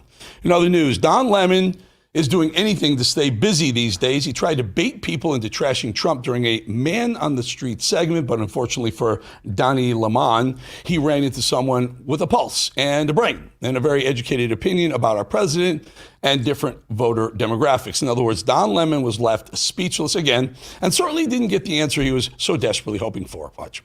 Women I've been talking to are really, really concerned, and they're emotional, and I think a lot of them have a right to be. Politicians aren't perfect. They're imperfect like everybody else. Trump's rhetoric isn't for everybody. His style isn't for everybody. We got a lot of good things done under Trump. Okay, then what they did, meaning a woman's right to choose, was removed under Trump. That's not the only issue in this world, okay? A percentage of the female vote went up 2%. So are those women crazy? I mean, it's not 50%, but it's high 40s, and he got that. So ask those women, like they voted for Trump. So clearly it wasn't just abortion was the issue. Now, I agree. Even in very Republican states, pro-choice amendments have done very, very well, okay? So it is a concern. I think most people are pro-choice, okay? But at the end of the day, there's a lot of people, there's other things. They're concerned about the broken border. They're concerned about crime. They're concerned about inflation. They're concerned about a lot of other things. So women are not one-dimensional. Men are not one-dimensional. And so if you're upset about abortion, great. If that's your prime issue, then go live in a state that's pro-choice. See, Don Lemon, like deer in the headlights, had no response to that guy who wasn't exactly pro-Trump, just had a common sense view of Trump, probably not even a Trump supporter, and Don Lemon had nowhere to go. Rosie O'Donnell really kind of obliterated her own image. She came out last week and made an angry video after the tragic Minneapolis shooting. Remember this? And she called the killer at the time, quote, a MAGA person, the lunatic trans whatever. I'm not calling them trans anymore. What am I calling these people? Gender dysmorphia people. That lunatic who shot up that school. Well, immediately, Rosie got lit up on social media. Here's her response. Hi, everybody. It's Rosie O'Donnell, star of the Flintstones. Listen, I have a cold sore. I know. Happens. Get run down, Anyway, I know a lot of you were very upset about the video I made before I went away. For a few days. I didn't go online and haven't seen them till today. But you are right. I did not do my due diligence before I made that emotional statement. And I said things about the shooter that were incorrect. I assumed, like most shooters, they followed a standard MO and had standard, feelings of NRA-loving kind of gun people. Anyway, the truth is, I messed up, and when you mess up, you fess up. I'm sorry. This is my apology video, and I hope it's enough. First of all, you weren't the star of Flintstones. What are you, like the voice for Kazoo or something? You stop with that. Stay in wherever the hell you are, Ireland, wherever the hell you are. But you got burned because you immediately assumed that you could always pin something on Republicans or people who are in favor of protecting our right to save ourselves against a tyrannical government with the Second Amendment. Call Trump Hitler, you call us Nazis, just stay there, you literal clown. I'm not sure what Jasmine Crockett's trying to accomplish with her latest fake accent, but it surely can't be anything positive. Listen to America's either dumbest or second dumbest congresswoman debut a ridiculous accent that, I don't know, maybe it'll stick around till she's run out of office. Baby, because these people, they are crazy because they always talk about how Christian they is. Yeah, I don't know how many of them on that side are getting divorced because they getting caught up sleeping with their co-workers, staffers, interns, all the things. Yeah, you ain't got to believe me. Just go Google. You'll find some of it. I'm telling you, and the wives is being messy and petty. They putting it in the divorce. I'm like, ooh, that's got to be true because your lawyer would know that they going to lose it if they... I'm not sure what that was. Here's the point. Jasmine Crockett is an intelligent woman. You may not think so. She doesn't sound, certainly when she pulls out these fake accents, she doesn't sound intelligent. She's an intelligent woman. She knows exactly what she's doing right here. She's catering and pandering to the people who she wants to vote for him, and she thinks the best way to do is sound like him and then also trash Trump. That's really all she's got. She doesn't have a policy she couldn't policy her way out of a wet paper bag. All right, folks, we'll be back 2.5 minutes.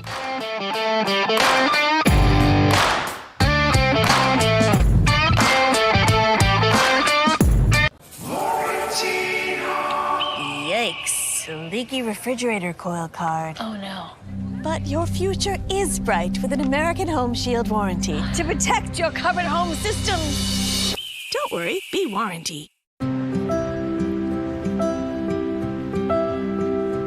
Hey there. Hey. Hey there, how are you? I'm with Disabled American Veterans. I was wondering if you had a quick minute to thank America's veterans for their service and sacrifices. Of course, why not? Oh, sure. Absolutely. Sure. All right. Hey, well, come on in here. I'm just going to hit record on this. I would like to thank you from the bottom of my heart. I can't even think of the words to say of how grateful I am. I just want to tell you guys how much you appreciate it. But most importantly, I want to thank you for your courage and bravery. Wow. Just thank you. Someone here who'd like to say something to you. Oh my God, you guys are awesome. Someone has something they want to say to you. Goodness, how's it going? So I just want to let you know how much you appreciate it. How much you appreciate it. I just feel honored for everything you've done. Thank you for myself. Thank you for everybody. I get to live every day, in peace because of you. A lot of people thank us, but we want to take the time to thank you, honestly, for giving back. And when you give to DAV, you are supporting veterans like Dave, myself. So thank you so much for your. Thank you. You guys are amazing. Thank you. Thank you. You can say thank you to our nation's heroes by calling the number on your screen right now and giving your monthly support of only $19. Say thank you by going to helpdav.org right now and give just $19 a month. When you do, we'll send you this DAV blanket as a thank you and a reminder that you support those who served. Please call or go online to helpdav.org right now. Your support says thank you to our nation's disabled American veterans. Did you know that thousands of authors across the country have written books and published them with Page Publishing? If you've written a book, Page Publishing can help you through the process. We cut through the confusion of the publishing world to make it easy for you. Call or scan for your free writer's guide today. Well, Illinois Governor J.B. Pritzker says the worst crime is in red states. My next guest says Chicago is the number one city with 573 homicides in 2024. Let's bring in author of Taking Back Trump's America and the senior counselor to the President of the United States for Trade and Manufacturing. And we'll get to some of that stuff in a second. But let's just talk about Pritzker for just a minute. In the briefing in that room, the Oval Office, a couple of minutes ago, when asked, Trump said, and I'm quoting here, regarding Chicago, we're going in. We haven't said when, but we're going in. And I think that's the first time I heard him actually say we are definitely going in. Your thoughts on this? Well, first of all, I know J.B. Pritzker very, very well, Eric, from the first administration. I was the head of the Defense Production Act in terms of getting everybody like PPE and all that stuff, vaccines, testing, all that. Pritzker was a royal pain in the ass. We'd bend over backward to make sure everybody was going to be okay in Illinois and particularly Chicago. And he'd go, thank you very much. And then he'd get on the tube and he'd trash the crap out of us. He's a bad actor. Now, to his claim that somehow all the crimes in the red states, this is like just BS. I've got a great Twitter thread, Real P. Navarro on Twitter. X, I guess, now.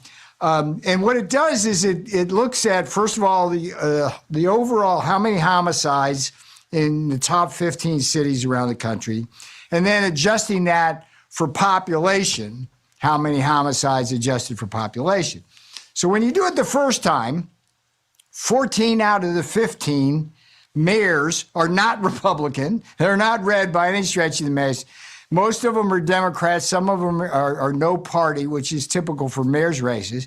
But it's all blue mayors. I mean, let's face it. And then and Chicago's number one in homicides, by the way, for the country. And then when you adjust it, Chicago's still in the top 10. And again, 14 out of the 15 are blue, not red. So when Pritzker says that, he's like an idiot. I mean, it's just misdirection. So I've got really good statistics in there. I'm surprised it had to be me that put them out there. I haven't seen anybody do a good job or a better job of that. It's all there for everybody to see. The guy is a bad governor and has no business being president, which is what his aspiration is. But he'd be a nobody, Eric, if he didn't have the Pritzker fortune behind him. I'll be honest. Yeah, with you. I think it's a Hyatt hotel of partial owner of that group. I think the Pritzker family owns some of that as well. Yeah, those guys are billionaires. They're all loaded. Pete, let's switch a little trade. You're a trade guy, trade rep. Tariffs, Sure. The judge found them at least temporarily, whatever, unconstitutional. Let's talk a little bit about India, specifically India, because India, Sure. Trump has put on a 50% tariff on India. It's pretty hefty for a country that size. The judge now says, hold off. Where do we stand with these? And does this open the door for maybe more negotiations with India? Well, let's talk about the case first. It wasn't a judge. What it was, Eric, was an appeals court. And there were 7 judges in the majority. Mm-hmm. Again, there's numbers involved here. 6 out of the 7 judges, Democrats.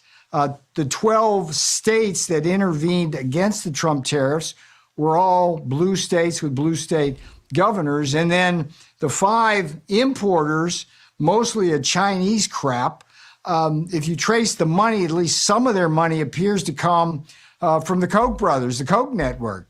So, hey, this was like a typical weaponized injustice effort that we see in the courts, whether it's on trade, whether it's on border security, everything in between. Okay? Now, the good news, Eric, is that the dissent, 4 judges laid out a clear roadmap for the Supreme Court to uphold the Trump tariffs. It deals with the 3 major questions.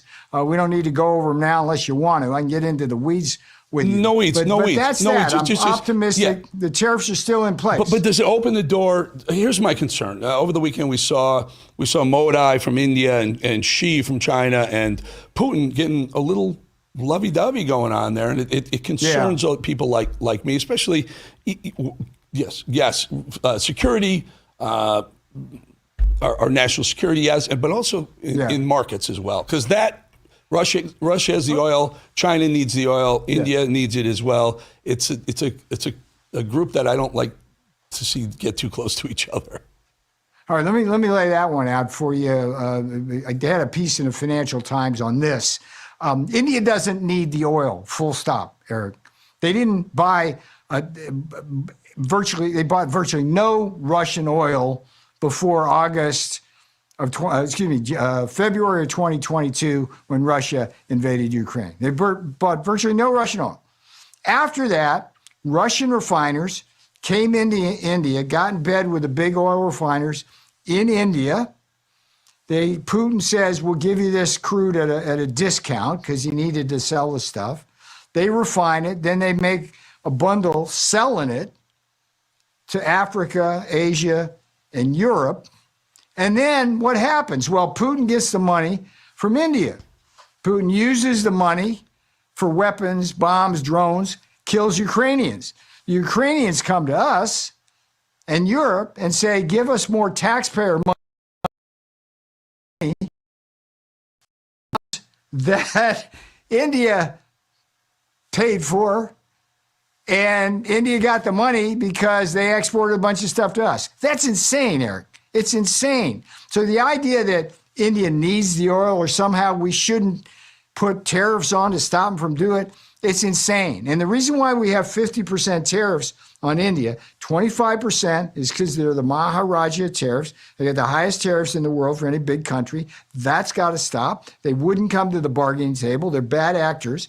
The other 25% is because they're buying Russian oil, which is being used to kill Ukrainians and put a heavier burden on American taxpayers. So, it's like when Modi goes and shakes the hand of China, that's insane. I mean, look, China has been their biggest existential threat. China's the one that provided the nuclear weapons to Pakistan, has traditionally backed Pakistan. China's the one that's invaded India several times, taken territory from them. I don't know what Modi's thinking. So this is not a good look for Modi as the head of the largest democracy getting into bed with those You've called India nothing but a laundromat. I assume you mean money. Laundromat. Money laundering, yeah, this is. It launders Russian oil money. Isn't the biggest laundromat for Russian money Ukraine? Oh, I don't know that to be true. I thought you were going to go with the China card. People say, why? Yeah, it's like, Ukraine is wildly Ukrainians corrupt. Are dying because Russia's trying to kill them. And they've been notoriously bad actors in the money laundering world. You must know that. I get that. I'm not going there, but it's just a fact. Russia invaded Ukraine, and they're using Indian money, basically to keep killing Ukrainians, and they come to us for money. Ukrainians come to us for money and say, hey, help us defend against Russia. Well, we'd have to give them a lot less money if India didn't do that. So that's what that's about. All right. We're going to leave that. I really appreciate your time, Pete. Always love having you on. My pleasure. Always to see you. Come back more often. We love having you on. And the chat's lighting up. They love you. Great guy, Pete Navarro. Great guy. All up and down the chat here. I watch it. The bowling posse. Okay, brother. The Navarro posse watching the bowling show. Pete, thank you so much. All right, man. All right, folks. I guess we'll talk to you in a couple of minutes, right? We do some voicemails.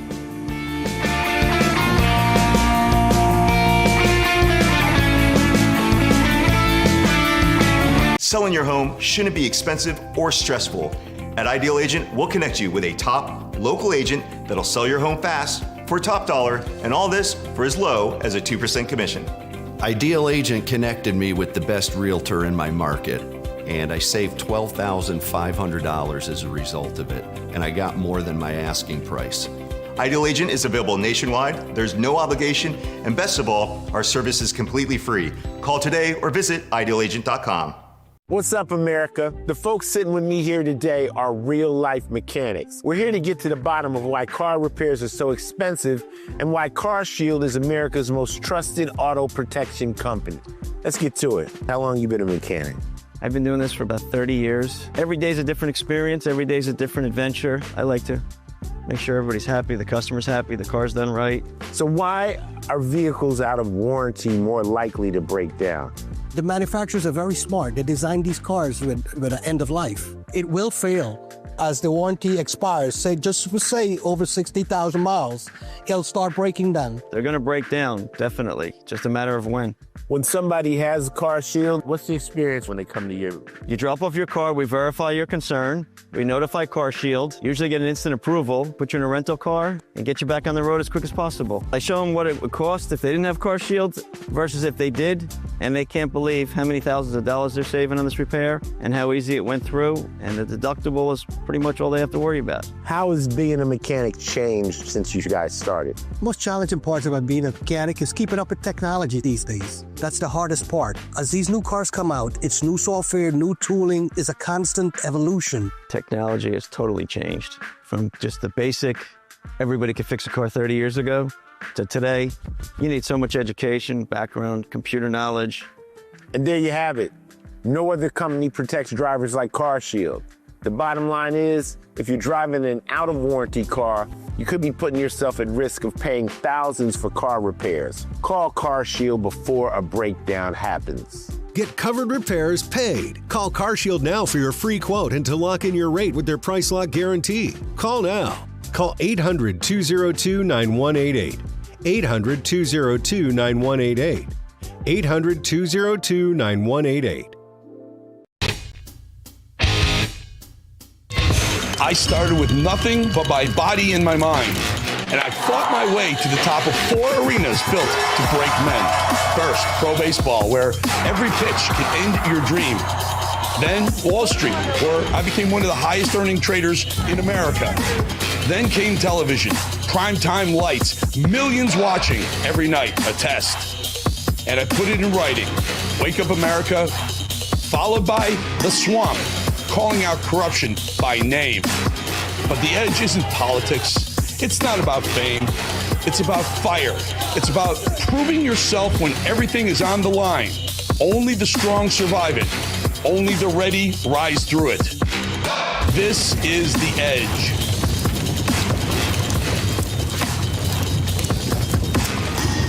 September, The The Edge is coming. Coming. Under 2 weeks, less than 2 weeks. There's a little more info. Get more tomorrow. Hey, Mad Dog, we had some voicemails, my friend. Because, by the way, I've listened to probably 200 over the weekend. I know I got a backlog of 500 or so. I'm getting there, working through it. You guys have great comments, great questions. What do we got, Mad Dog? Oh, we got viewer from Missouri. Oh, Missouri, sorry. Loves the show. Nice, well done. Hey, Eric. Kathleen Blevins from the Show Me State.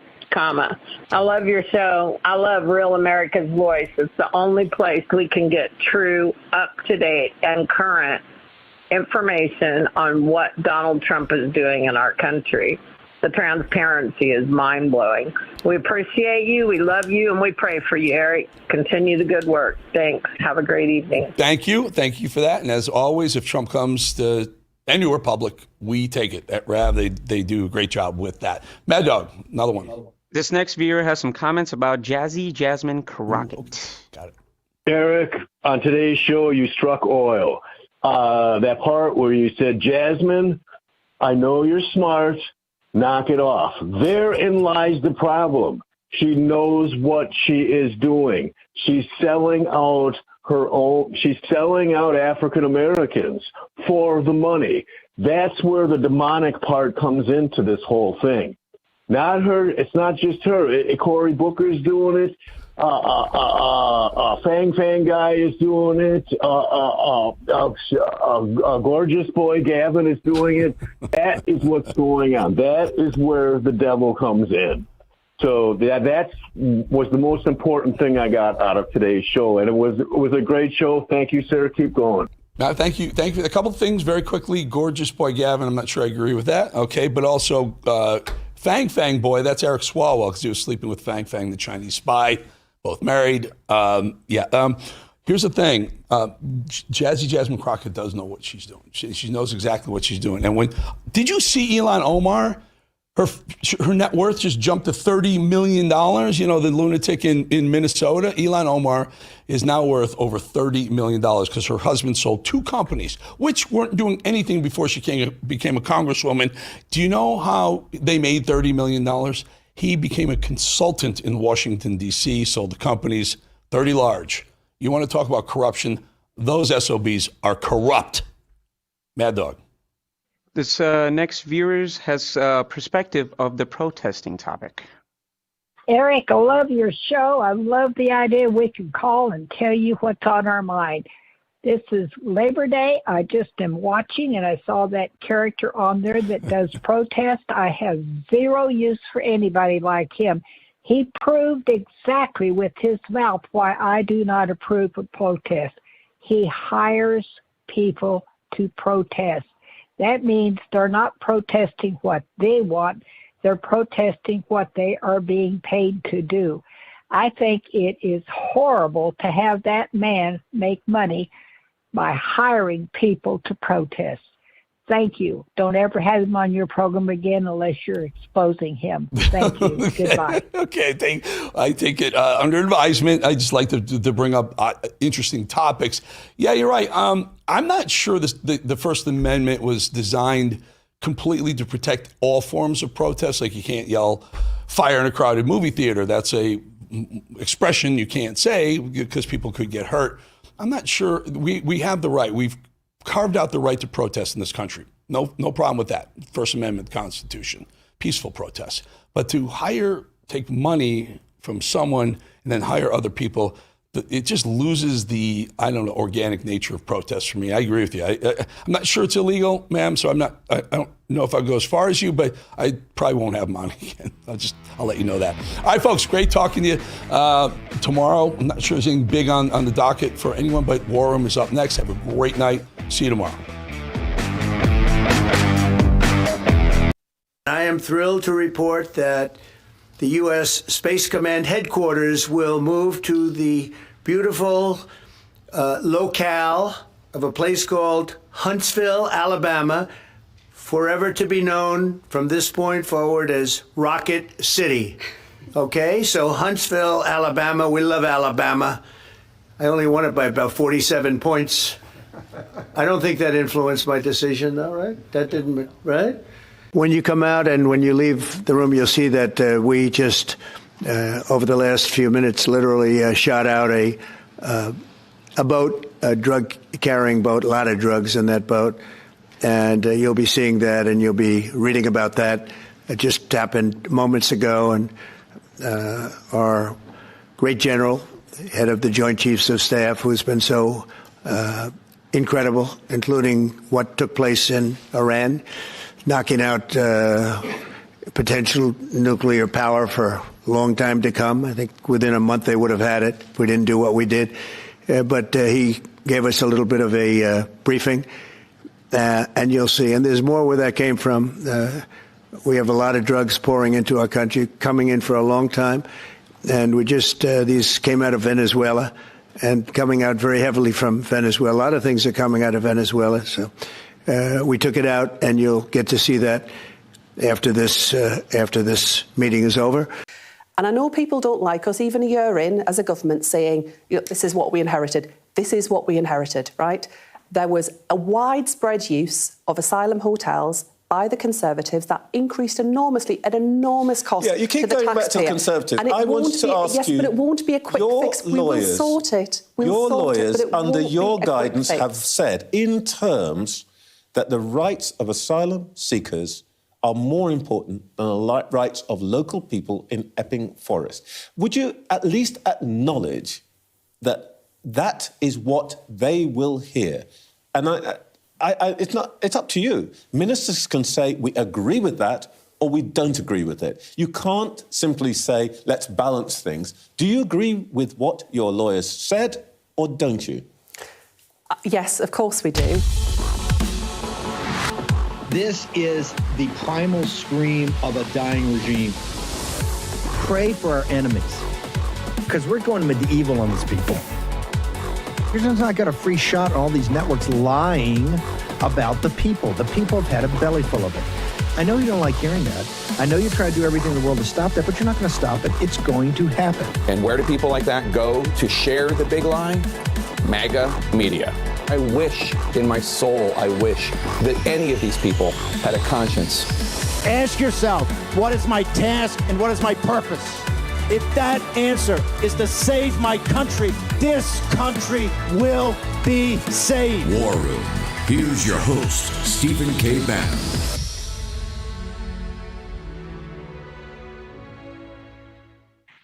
You're in the War Room. It's Tuesday, September 2nd in the year of our Lord 2025. It's Natalie Winters hosting on yet another historic day. So much going down at the White House. I guess, sorry to all the Democrat haters, President Trump is indeed not dead. In fact, they are delivering not just on promises, but I think going very above and beyond, whether it's everything going on with Venezuela, moving Space Force. We're going to get into all of it, but I want to start with where we concluded our cold and nice juxtaposition, shall we say, what's going on in the UK. Anytime we seem, I guess nowadays, to talk about what's going on over there, it always has to do with censorship and suppression of speech. And there's no better person to break that down than the one and only Mike Benz, who joins us now. Now, Mike, before we get into what exactly that GB News clip was discussing, I want to start with what I think might even be more insane. It's wild. But the arrest of a comedian over transphobic posts. I think when we joked about that, we were called crazy conspiracy theorists. Can you sort of walk us through this whole incident from start to finish? Well, this story is so insane, it may actually be a kind of tipping point in the free speech fight in Europe. Graham Linehan is an award-winning comedy writer. He wrote Father Ted and a bunch of other sitcom series. He's a pretty famous guy. He took a trip to Arizona from the UK, and he tweeted about 3 comedic tweets on X about transgender and gender issues. And when he returned to Heathrow Airport in London, he was met by 5 armed police officers who immediately took him effectively off the tarmac into state custody. And he is now facing prison over the tweets that he made in the U.S. making fun of transgender people. And the one condition of his bail was that so he's allowed to essentially, his bail condition was that he's not allowed to post on X. So the only reason that he is not remaining in custody awaiting trial, where he will surely face this kangaroo court in the monstrosity of the UK judicial system under these hate speech laws. So the only way that he was essentially allowed to spend his remaining days of freedom until his trial, not in a prison cell, was by agreeing not to have a social media account, not to post on X. So essentially it falls to the rest of the world to tell Graham Linehan's story, because the UK state is so afraid of his Twitter account that if he tweets, his bail will be revoked and he'll be immediately in jail. So this is kind of the worst case scenario come to pass. He made these tweets while in the United States. These tweets were completely banal. They were making fun of the mental instability of many folks in the trans community with a kind of comedic punch him in the balls punchline to one of the tweets. This is the sort of thing, and he's a comedian and a high-profile one. I mean, this is very clearly a message from the British state that if you challenge the system in any way, however light, however comedic or satirical, there is no quarter. You will be immediately rolled up by the police. The UK now has over 30 arrests for online speech a day. The estimate was 12,000 a year, people arrested for their tweets in the UK, based on a Times report from April. That is, I think, something like 30 to 50 times more than the amount of people that get arrested in Russia for online speech. It is just they are truly the world's new North Korea. And I think the entire U.S.-UK special relationship has to be immediately renegotiated, because this is a tyrannical hellhole state who is trying to export their censorship here. I have to add one more thing, and I think that we discussed this last week. The British government is also fining American tech companies, American social media companies like 4chan for not censoring what the British state wants. While these are American websites hosted in America, run by Americans.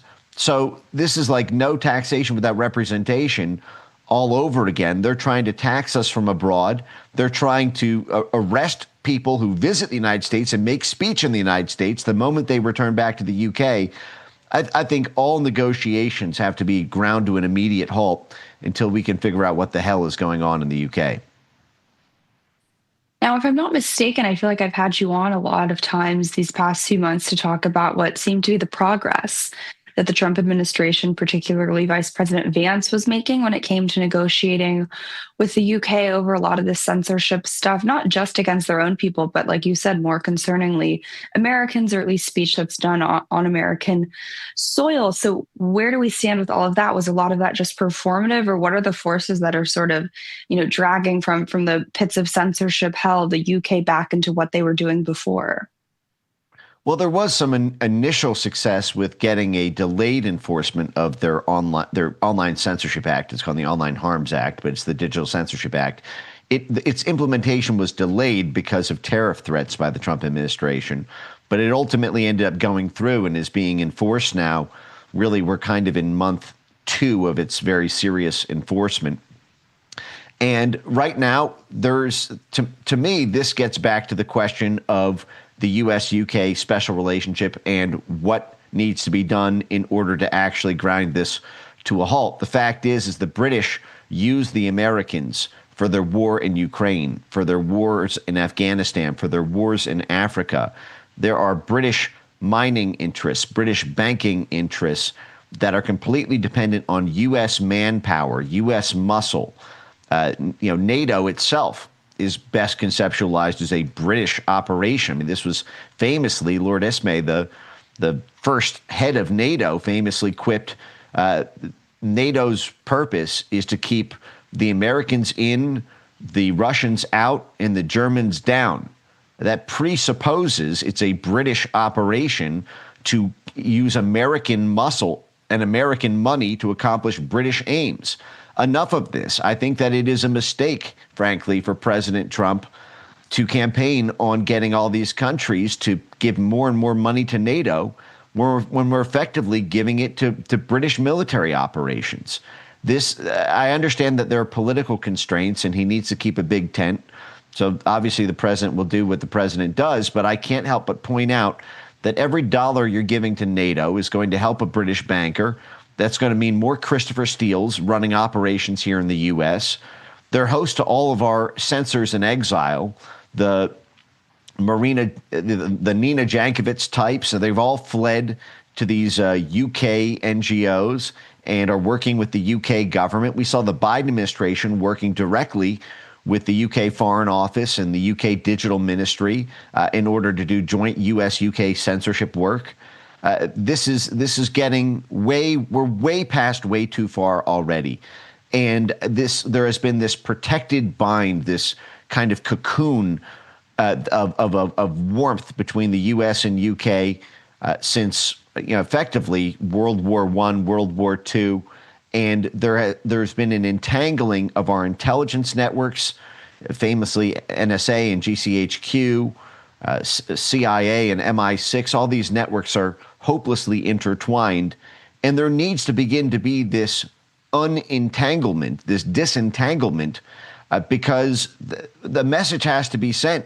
If we don't stop them from taxing our tech companies and taxing our speech and arresting people who speak here the moment they go over there, then they're taking more aggressive action against us than China is. Even China doesn't do that. Think about that. Just give me a few minutes. You talked about how the Biden regime was very involved with a lot of this. Have you seen any of these people sort of enter this back via these NGOs that you were talking about, or still involved in this, not through the government purview, but more through the sort of, private sector capacity? Absolutely. I'll give you an example. The Super Bowl of censorship planning every year is kind of a tie between the Atlanta Council 360 Conference and the University of Cambridge Disinformation Summit. The University of Cambridge, I cannot tell you how many USAID fund, what proportion of British NGOs and British universities are funded by U.S. State Department and USAID money, as well as DARPA grants and the like. We export so much of these development funds to British institutions. I don't think a single dollar should go to the University of Cambridge. A single dollar should go to the London School of Economics. A dollar should go to King's College London. Every dollar of investment in London, in Cambridge, in frankly the British tyrannical government state has to be reevaluated by this State Department, by this Defense Department, by the development agencies and bureaus that still remain until this entire relationship is renegotiated. They are punching us square in the face with these censorship laws. They are robbing American tech companies of our money. They're robbing our social media companies of our money. They're robbing American taxpayers of our money with every dollar that we invest. It's time to punch back. And they need our money. They can't win their wars without our money. They don't get their mining deals in Eritrea or Afghanistan or Ukraine without our money. Let's see 6 months of them getting donuts and see what they look like at the negotiating table after that. Mike Benz, there is yet another scandal that we have to get into after the break, so I'd appreciate you hanging with me. This one's even crazier, I guess, at the intersection of speech, migrant rights, and your tax dollars subsidizing, I guess, their better lifestyles than yours. That one also hits close to home here in the United States. We got Mike Benz, Reagan Reese, who is hot off a wonderful interview with President Trump, and Representative Mary Miller on the latest going on in Chicago. We'll be right back. More Mike Benz after the break. Fellow Americans, did you know a war is being waged right now for how you spend your hard-earned dollars? Over 100 countries worldwide are preparing to switch to a digital currency. Now, this means cash will be replaced by money governments can monitor and track. This tracking makes it possible to collect data from every purchase you make and the ability to decide what you can buy and when you can buy it. What's more, your assets can be frozen or even seized. I'm appalled at such an assault on financial privacy. My friends at Swiss America have a report called The Secret War on Cash with an action plan to protect your financial privacy. So please, call or text the number on your screen for a free copy. With the growing reality of a government-backed digital currency, the time to act is now. So call or text the number on your screen for your free Secret War report. When the kids turn unholy, Harrelson's Own keeps my patience divine.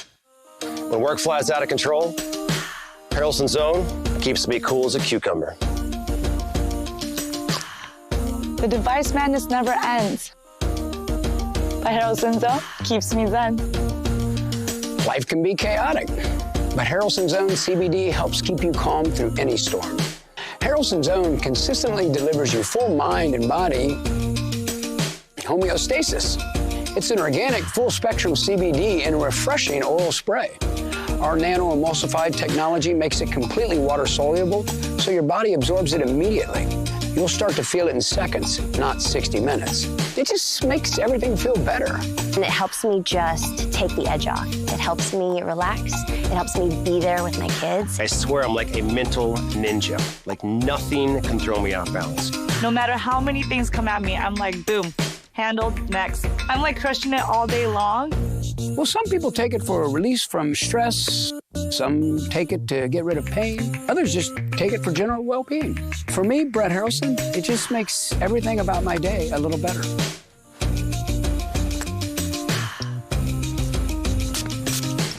Give your life a boost. It's just the best you've ever felt in your natural state.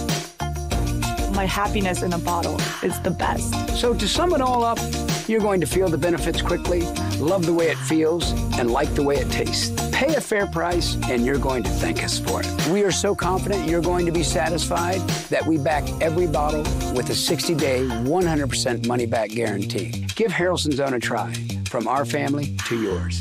Go to HO.com to order Harrelson's Own now. Yep, it's that easy. Just our initials, HO.com. Still America's Voice family. Are you on Getter yet? No? What are you waiting for? It's free. It's uncensored, and it's where all the biggest voices in conservative media are speaking out. Download the Getter app right now. It's totally free. It's where I put up exclusively all of my content 24 hours a day. You want to know what Steve Bannon's thinking? Go to Getter. That's right. You can follow all of your favorites. Steve Bannon, Charlie Kirk, Jack Posobiec, and so many more. Download the Getter app now. Sign up for free and be part of the movement. When inflation jumps, when you hear the national debt is over $37 trillion, do you ever think maybe now would be a good time to buy some gold, whether as a hedge against inflation, peace of mind during global instability, or just for sensible diversification? Birch Gold Group believes every American should own physical gold, and so they created something special. Until September 30th, if you are a first-time gold buyer, Birch Gold is offering a rebate of up to $10,000 in free metals on qualifying purchases. To claim eligibility and start the process, request an info kit now. Just text Bannon to 989898. Plus, Birch Gold can help you roll an existing IRA or 401k into an IRA in gold, and you are still eligible for a rebate in free metals of up to $10,000. Birch Gold is the only precious metals company I trust, as do their tens of thousands of customers. So make right now your first time to buy gold and take advantage of a rebate up to $10,000 when you buy September 30th. Text Steve's name, Bannon, to 989898. Claim your eligibility and get your free info kit. Again, that's Bannon to 989898. Welcome back to the War Room. We still have Mike Benz with us. Now, Mike, I want to sort of blend this into yet another, I think, just wild double standard when it comes to not just the housing of refugees, but the treatment of protesters, people burning flags. I know that's been outlawed here in the United States, but when you juxtapose that in the UK with what a lot of these, Palestinian and Hamas demonstrators are allowed to do, it's quite an interesting and telling double standard, I think. But can you walk us through what is going on in Epping with regards to the housing of migrants? Well, it's an extraordinary story. You have this essentially, peaceful town that was essentially invaded by a hotel was effectively bribed with tens of millions of dollars by the British state to house migrants from Afghanistan and Eritrea and the like. These are war-torn conflict zones. And so this, peaceful little picturesque town has been completely overrun with this war refugee problem. And the people were up in arms about it. They passed a resolution to try to basically block the hotel from housing these people. And you know how this goes. They do the same thing here in New York and San Francisco. They get these very nice hotels. They give war refugees who are serving the CIA or MI6. They're sending remittances back to their families. So it's effectively U.S. aid funding. And so the more free stuff the taxpayers give them, the more that taxpayer money ends up in remittance payments back to these shadow CIA, MI6 networks in war-torn Eritrea or Afghanistan or Sudan. And that's what you'll see. The demographics are all in these CIA conflict zones. And then this is effectively one of these bargaining chips that the foreign policy establishment has with these populations. If you guys go to war for us, if you do favors for us, if you give us local protection, we'll bring your families over. And, none of the people making those policies live near these war refugees, are afflicted by these mass incidences of rape and sexual assault or crime. They impose them on essentially the lower middle class. And it completely destroys the towns and cities and villages they live in. But what happened was effectively a judge overturned the people's will and imposed the migrant the war refugee hellscape on the city of Epping. And this has caused effectively a revolt online to the extent that it's legal to do so. It's mostly being led, frankly, by a few brave souls in the UK, combined with Elon Musk and other American allied, like-minded folks who believe in free speech. And so you've seen the English flag has been trending on X. There has been a big move to support the Advance Party in the UK by Elon. This is the sort of alternative to Nigel Farage's Reform Party. I think what Elon and Tommy Robinson and the like have been saying is that Nigel Farage is not going far enough in sticking up for British freedom and sticking up for the British people. There have been some reports that deputies in the Reform Party are being sacked or being told not to retweet Tommy Robinson and the like. So there's kind of a little bit of a civil war on the populist right. And there's, now kind of the beginnings of a serious movement to try to put a party forward who is neither Tory nor Labour in the UK, as both of those parties are as captured here as the pre-Trump Coke and Pepsi, George Bush, Bill Clinton choice that you had for the past 25 years in this country before Trump. Mike, I'm just curious, the ramifications here in the United States. You always talk about how there's sort of the same actors that are pushing for this. Obviously, the Biden regime, there was more collaboration there. But what do you think the takeaway should be for us here? Kill every dollar of funding to the City of London. They're big boys. They have big banks. They'll be all right. A message has to be sent. We will know the right thing is being done from this State Department and this White House when there's a screaming headline about how upset the UK ambassador to the US is about the state of negotiations and the pullout of US financial investment in the British establishment and in the British foreign policy realm. This has gone too far at this point. They are arresting people. There was always this idea that the U.S. and U.K. are they're different systems. They have a monarchy over there, for what it's worth. They don't have a First Amendment, but there has been this big historical bond. But the idea that you can make a tweet in Arizona and then think that you can fly to London and everything will be fine, and you end up being hauled away by 5 armed guards awaiting prison only allowed bail if you agree to never open your mouth again. This is the sort of thing that is frankly a major international incident, and a message has to be sent. If you punch people on American soil, you'll be hit by 3 times that force from the United States. Mike Benz, as always, thank you so much for joining us. If people want to follow you in the meantime, where can they go to do that? Follow me on X at Mike Benz Cyber, also video archives on Rumble and YouTube. Thank you for joining us. Thanks, Natalie. Honored to go to our next guest, I call her the gold standard of a White House correspondent. That is my friend Reagan Reese of the Daily Caller. Reagan, yet again, you have a wonderful interview with President Trump. Give us some of the top line hits. I know there's been like 80 articles written off just probably like each minute of your interview with him, but a lot to get into.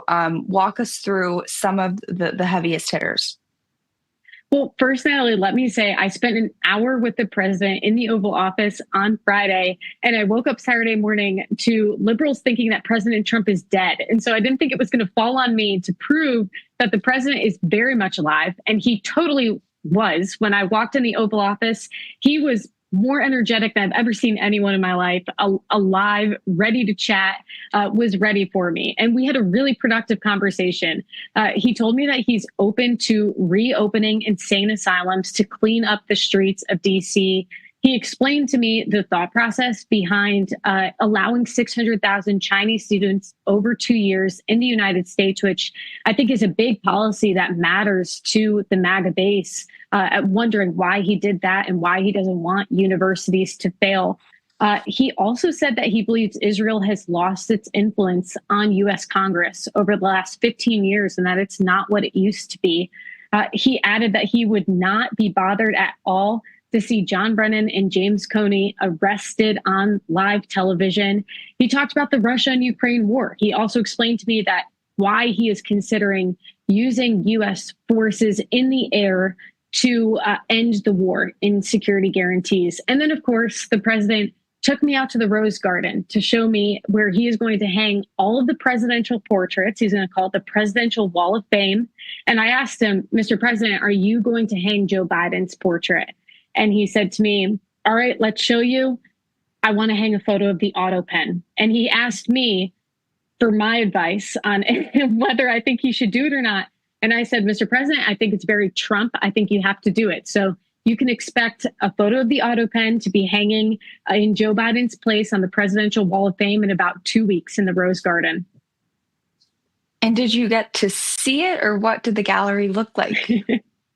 So when you walk out to the Rose Garden, right now it's being marked a little bit. There are like placeholders for the frames, but President Trump did bring out like George Washington, Thomas Jefferson's portraits in very beautiful gold frames to kind of give me an example of what some of the portraits are going to look like.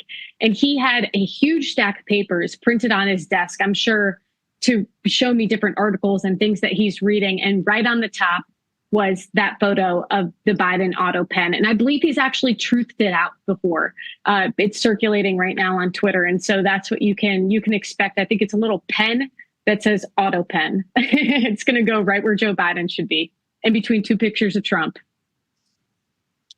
That's an absolutely wonderful troll. Reagan, if you can hang with us through the break, I want to actually get into some of the substance behind that. I don't think a lot of people know, but you were actually a White House correspondent during the days of the Biden regime. If you can believe it, the Daily Caller had someone in there. I know you weren't probably called on nearly as much, and something tells me you were not given the access that you have now to the president. I can't imagine you doing an interview with Biden. I guess I can't imagine him doing many interviews that remain unedited, but I'd love to just get some of your kind of inside scoop there and why this portrait really probably is justified, if anything. The White House is still probably going pretty soft. Hang with us through the break. Warren Posse. We'll be right back. More Reagan Reese and, like I said, Representative Mary Miller of Illinois. I think the only Republican calling for President Trump to deploy National Guard to Chicago. Wild, there's only one. But she'll join us after. We'll be right back. Hi, I'm Caleb, and this is my story. I was born with osteogenesis imperfecta, or brittle bone disease. I have broken my bones almost 200 times, and I have had 11 surgeries. But I didn't let that stop me. I love to bike ride, climb, race, and I'm learning how to stand and walk. Well, I can only do all of this because of generous people like you and Shriners Hospitals for Children. And for the past 100 years, Shriners Children's has become family to millions of kids. But it's only possible because of people like you. Shriners Hospitals for Children is only able to provide this world-class, life-changing medical care because of the generous gifts of people just like you. Because of you, I can ride my bike. I can play basketball. Because of people like you, I can play the trombone. I can smile. Will you send your love to the rescue today? When you go online to loveshriners.org, you'll help make all of this possible for kids like me. Like me. Like me. When you say yes to giving just $19 a month, only 63 cents a day, we'll send you this adorable Love to the Rescue blanket as a reminder of all the kids you're helping every day. Your gift, no matter how small, can help a child today. This is your moment to make a difference. When you pick up your phone, I know you have it right there, and call to give. You're helping kids like me. Thank you. Thank you. Gracias. Thank you. Please call or go online now. If operators are busy, please call again or give right away at loveshriners.org. Your gift makes a difference. Thank you for giving. If your flow doesn't go like it used to, if it's pee o'clock again, it could be an enlarged prostate blocking the way. The Urolift system is a minimally invasive, non-destructive treatment for men 45 and over that simply lifts the problem out of the way. Ask your urologist about the Urolift system. Most common side effects are temporary and can include discomfort when urinating, urgency, inability to control the urge, pelvic pain, and some blood in the urine. Rare side effects, including bleeding and infection, may lead to a serious outcome and may require intervention. The Urolift system for rapid symptom relief. Selling your home shouldn't be expensive or stressful. At Ideal Agent, we'll connect you with a top local agent that'll sell your home fast for top dollar, and all this for as low as a 2% commission. Ideal Agent connected me with the best realtor in my market, and I saved $12,500 as a result of it, and I got more than my asking price. Ideal Agent is available nationwide, there's no obligation, and best of all, our service is completely free. Call today or visit idealagent.com. War Room. Here's your host, Stephen K. Bannon.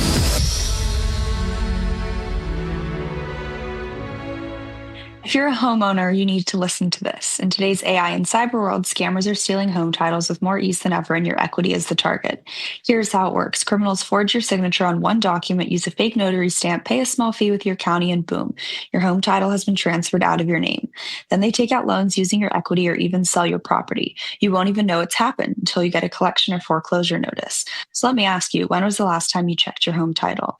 If you're like me, the answer is never. And that's exactly what scammers are counting on. That's why I trust Home Title Lock. Use promo code Steve60 at HometitleLock.com to make sure your title is still in your name. You'll also get a free title history report plus 60 days of their $1 million triple lock protection for only $1. That's 24/7 monitoring of your title, urgent alerts to any changes, and if fraud should happen, they'll spend up to $1 million to fix it. Go to HometitleLock.com now. Use promo code Steve60. That's HometitleLock.com, promo code Steve60. Now, it sounds sort of like an auto pen scam I'm talking about. I'm sure that's probably been done, but we still got Reagan, Reese with us. Reagan, you have done some wonderful reporting, like I was saying, on sort of the juxtaposition between the Biden regime and the Trump administration. Very intentional with the diction there. But just walk us through, yes, obviously it's a troll, it's funny, but what you sort of experienced firsthand during your time there and why this portrait is probably not that far off from reality. Well, it can be boiled down to the fact that we really never saw President Biden. And I covered the Biden White House for a year, a little over a year. I got one question of President Biden, and his answer, he didn't even speak his answer to me. He just shook his head. And I got three questions of White House Press Secretary Karine Jean-Pierre, two of which she gave me because there was a snowstorm. No one showed up to the White House briefing, and I was essentially one of the only people left that she hadn't called on. She ran out of people to call on. But when you hear people talk about the Biden auto pen scandal, it's because President Biden, we now know, and this was reported, I was reading back New York Times reporting, didn't sign his pardons from December to January. He only signed one, and it was that of his son, Hunter Biden. And President Biden actually called the New York Times to talk about this. And he said, yeah, I had to authorize the use of the auto pen because I just had too many pardons. And the New York Times goes on to report that what would happen is Biden would give verbal permission to his most senior aides to use the auto pen. So no written record of Biden telling anyone to use the auto pen. They would then pass that on to their lower aides, their assistants, who would then summarize in their words what they were told by their boss, who would then send an email giving permission to the lady who manned the auto pen to sign off on whatever. And when there were little changes that were needing to be made to groups of pardons or communication documents, whatever, they would not go to President Biden for every single one. Biden would just largely sign off on a large topic or category for pardons, et cetera, whatever they were putting out. And so they wouldn't even check with him about little individual things that were made. And of course, you don't expect a president to keep track of every single little development that happens within their White House. But this is seriously concerning that it was this large game of telephone that was being played in the most important office in the entire world. And so when I woke up on Saturday hearing that people were so concerned that President Trump hadn't made a public appearance in 2 days, I mean, I remember times being at the White House where we didn't see the president for multiple days and the photographers would rush outside to take a photo of the sunset because that's the most interesting thing that happened at the White House. And you never, ever heard complaints like what we have heard or the hysteria of what we've heard over the last few days. And Reagan, you're obviously in D.C., so you've also seen D.C. under Biden, under Trump. I think even Mayor Bowser was forced to admit that President Trump is cleaning up the city. I'm curious your thoughts on how the D.C. cleanup is going thus far. As someone who, is always in and out of the White House, you're around D.C. a lot. What's your experience been? Well, Natalie, I moved from Capitol Hill during the Biden administration because I did not feel safe. We had an attempted break-in at my place on Capitol Hill. I was like, I can't do this anymore. Didn't feel safe walking through Union Station, walking through the metro. Actually, the only time I felt safe walking through Union Station was when President Biden gave a speech there and they cleaned it up and removed all the homeless people for his speech. And the very next day, they were all back and it was back to being unsafe.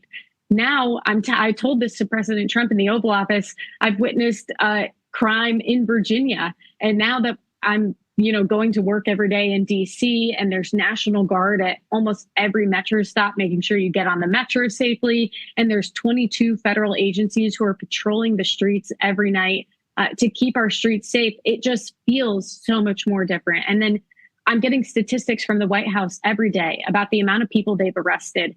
And of course, the number of total arrests, it's over 1,000. That's very impressive. But I'm constantly struck by the amount of illegal aliens that they are arresting every night in Washington, D.C. It's dozens every night. And that is unbelievable. I cannot believe how many illegal aliens were in Washington, D.C.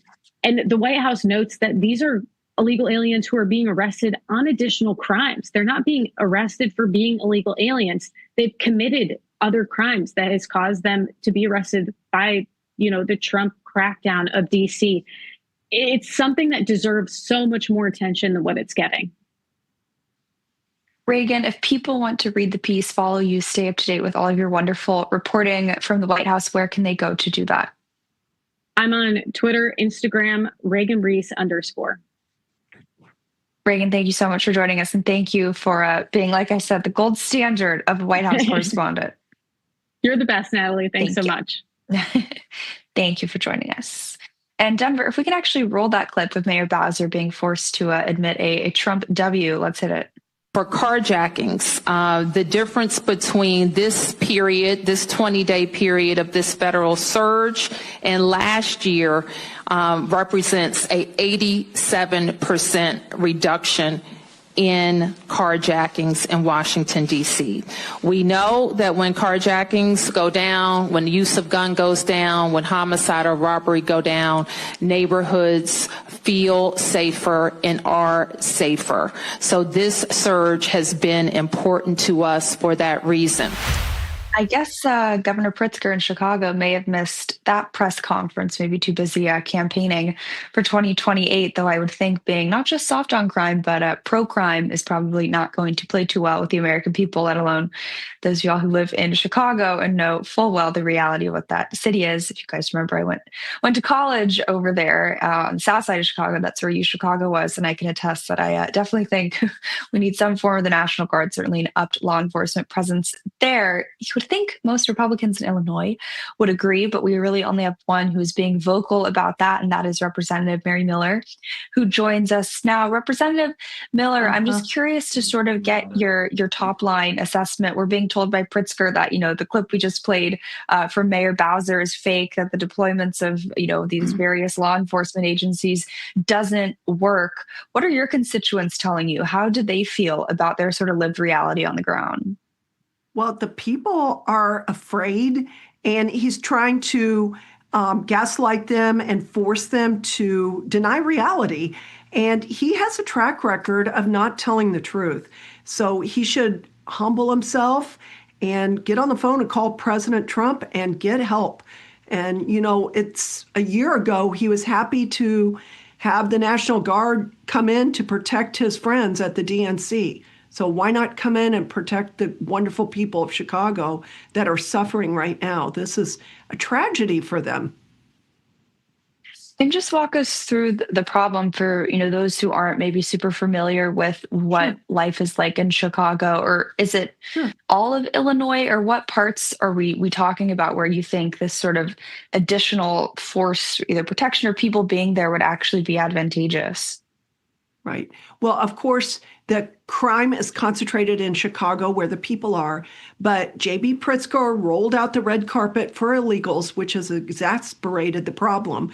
But this has been an ongoing problem. The Democrats have controlled Chicago for almost 100 years, and now it's turned into a virtual war zone. And I do want to say that Chicago is a beautiful city with a great history, wonderful people, and so much potential. But the citizens that live there are being terrorized by crime. It is a virtual war zone. This past weekend, there were 54 shootings this past weekend. 8 people died. And this is typical. Since January 1st, I believe there were 147,000 crimes reported, and there were only, I think, 16% of those resulted in arrests. And then even that, we have something called the Safety Act in Illinois, which releases criminals onto the street without having to post any bond. It is a disaster for people. And President Trump has a proven record. He's tamped down the crime in 2 weeks in Washington, D.C. and made it a safe city. But he has a record of proving that he cares about the American people. And the first role of the government is to protect the people. And that's what he's done by securing our border, standing up for rule of law, getting the National Guard in D.C. and tamping down crime there. And I completely believe President Trump that he is coming to Chicago. Well, I think you get to the heart of it, right? The idea of protecting the people. I always say Democrats have this perverse view, I think, of the social contract. You see it, whether it's immigration, the H-1B stuff, right? They think that our government should be actively working to undermine whether it's Americans' quality of life, wages, name your pick. But there's something, I think, bizarrely and almost uncanny levels of sinister about the way that Pritzker is doing these interviews, where he's just so flippant and glib about, oh yeah, I guess there were 54, assaults or homicides committed. He just sort of laughs it off, says that it's a part of city life. Is this sort of just like the Democrat mindset, the left, very far left progressive? I mean, I don't think there's a lot of respect for humanity, but is this just sort of that on full display? And they've proven infinite that they would rather side with thugs, with gangbangers, with illegals and the criminals over the victims or the citizens. And, J.B. Pritzker can say whatever he wants. He does not care about the people. I've not heard one story of him going to visit a victim or the family of a victim, which that proves a lot. President Trump's always reaching out to victims. He wants to comfort them. He wants to hear their story, and he wants them to be able to tell their story. Yeah, and like I was saying, there's this evil, I think, compounding nature where, they won't do anything for Americans. But then just today, right, you see the DOJ suing Pritzker for giving financial aid, free tuition, all those sort of benefits to illegal aliens. Can you walk us through your thoughts to that suit? Is that the kind of action that you want from President Trump? Oh, yeah, absolutely. Well, President Trump needs to bring ICE in a big way because we are a safe haven. Well, we're a sanctuary state, and Chicago's a sanctuary city for illegals. They can't even handle their own problems. And now we're inviting illegals to come in and picking up the tab for them completely. And then we keep expanding benefits. So I know Pritzker's expanding the benefits for higher education for illegals now. It's completely outrageous. I don't know if you heard the story of the woman in Winnetka. Her mom actually came in my office, and she was a guest of President Trump's at the White House because he wanted to hear her story. But Representative Miller, we have to jump to beheaded. break, and I want to give you time to tell that story and give that woman justice. We're going to come back with the clip of Pritzker just flippantly dismissing all the murders and homicides like the one you were just referencing. In his city, we got Representative Miller. We still have a lot of stuff to get through. We'll be right back. More War Room after this short break. We rejoice when there's no more. Let's take down the CCP. If we've learned anything over the past few years, it's that devastating events can strike without warning. Global pandemics, acts of terror, and even bank collapses that can cause chaos in a matter of moments. And I just want you to be prepared. Hi. I'm Donald Trump Jr., and it's for these reasons that I strongly recommend a gold IRA from my trusted friends at the Birch Gold Group. For thousands of years, gold has protected wealth through every kind of crisis. Birch Gold can show you how to move your retirement savings into an IRA in gold, legally and tax-free. For decades, they've helped thousands of Americans protect their IRA or 401k from unexpected events. To learn more, click below for your free info kit on gold IRAs from the Birch Gold Group, the only gold company I trust. Don't wait for the next crisis to strike. Take action now to protect your family's financial future. Click below for your free info kit on gold IRAs from the Birch Gold Group. What's up, America? The folks sitting with me here today are real-life mechanics. We're here to get to the bottom of why car repairs are so expensive and why CarShield is America's most trusted auto protection company. Let's get to it. How long you been a mechanic? I've been doing this for about 30 years. Every day's a different experience. Every day's a different adventure. I like to make sure everybody's happy, the customer's happy, the car's done right. So why are vehicles out of warranty more likely to break down? The manufacturers are very smart. They designed these cars with an end of life. It will fail as the warranty expires. Say over 60,000 miles, it'll start breaking down. They're going to break down, definitely. Just a matter of when.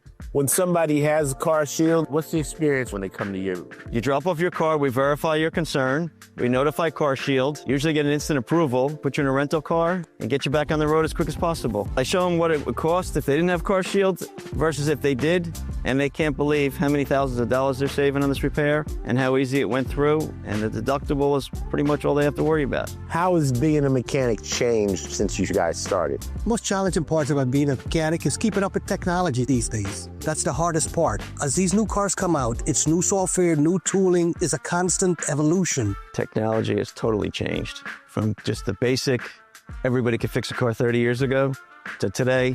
You need so much education, background, computer knowledge. And there you have it. No other company protects drivers like CarShield.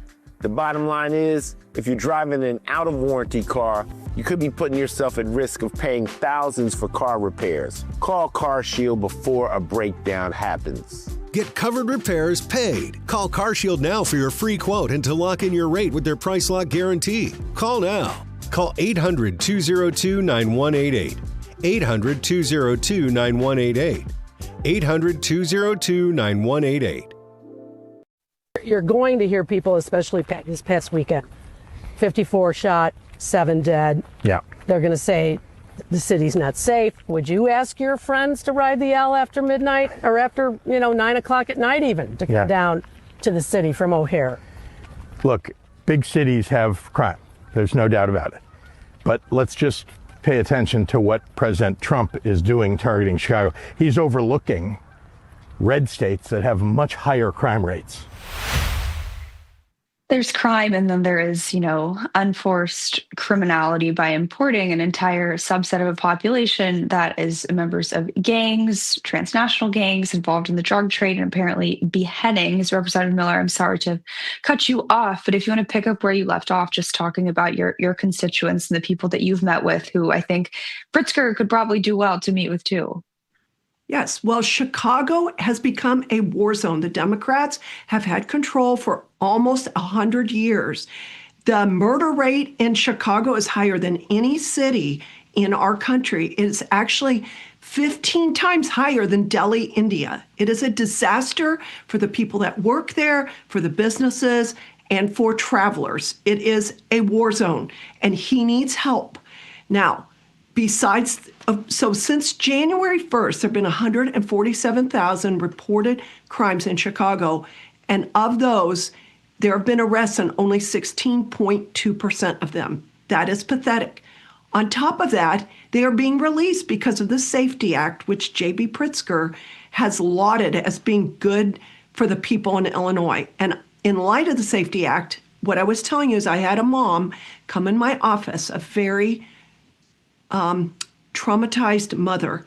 Her daughter was beheaded by an illegal in Winnetka and put in a trash can. 51 days later, the police found the body. And according to the mother, he admitted that he beheaded her daughter. The judge released that man, saying he wasn't a threat to the community or a flight risk, and let him go back to the crime scene. I can't fathom that this happened. Thankfully, President Trump sent ICE to Winnetka and arrested the man, and he will be held until his court date. But literally, this is proof that J.B. Pritzker sides with thugs, criminals, and illegals before the citizens, before the law-abiding citizens in Illinois. Representative Miller, we appreciate you for speaking out. I wish more of your Republican colleagues do the same. Before we have you back on, in the meantime, where can people go to follow you, check out everything you're working on, or if we have some of your constituents listening and they want to talk to you, where can they go to do that? Sure. Just Rep. Mary Miller. Thank you, ma'am, for joining us. You're welcome. Honored to be joined back by Mike Lindell. Mike, I feel like it was a few weeks that I didn't have the privilege to have you on, so thank you for gracing us with your presence. I hear you are hot off the White House, but also a perfect segue from our last guest talking about bad governors in the Midwest. Everyone is curious. I know you're maybe mulling a run yourself. Did meeting with President Trump or any of this crime talk, what we've been seeing play out in D.C. influence your decision? Yeah, absolutely. I've been in DC now today and tomorrow. I'm going to be at the White House on both days. And Natalie, I made a walk. Now I've been coming to DC now every month for the past since he's been back in office, and I had to make about a 1.5 mile walk there by myself today to the White House, and it is a different feeling here that you feel more secure. Now, granted, I have the same people coming to me, thank you for saving the country, and Mike, what are you doing? Blah blah blah. But these you don't feel threatened. You just feel it's just too protesting here and be happy here, but it's the safeness. You feel more secure. And Natalie, the mayor saying here, what was it, just a week ago or whatever, saying, hey, this is working. This is working. And me being from Minnesota, where we know what's not working. Remember, our governor, they burned down the streets of Minneapolis. We have the most nonsensical governor the world has ever known. He gave driver's licenses, everybody, you ready for this, to all the illegals. They all get everything free. They get, here's your driver's license. They think they're not voting. Of course they're voting.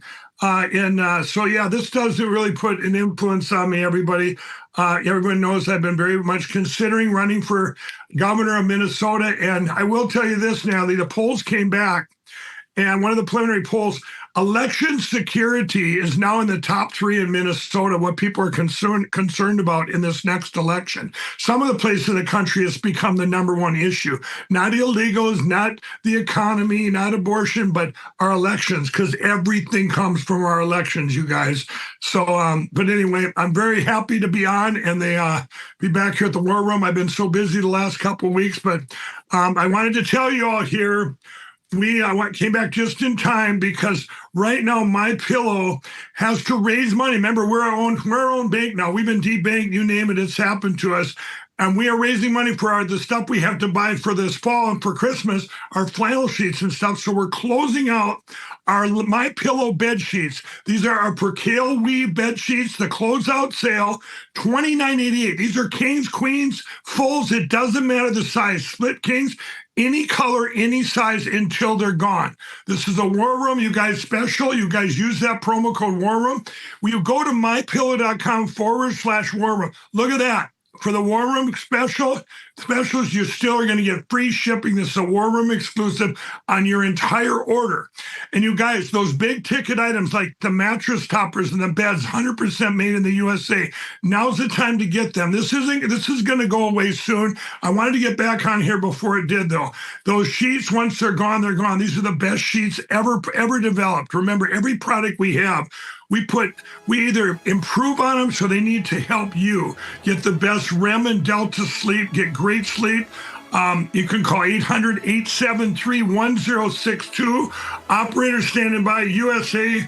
Moms and dads working from home, taking your calls, 800-873-1062. Since I've been gone, Natalie, that's all I've heard from my home reps. Where's the War Room posse? Well, you guys, we're back, okay? We're back with the best specials. And remember, everybody, it's a win-win-win-win. We're being a great sponsor of the best show in the country here, the War Room. And Natalie, you are awesome, and we love being MyPillow, being a big sponsor. You're helping my employees and my employee-owned company, but the best thing, you're helping yourself get the best prices on the best products in history. Thank you, Mike. I missed you. It's good to have you back. That energy is very rare in the War.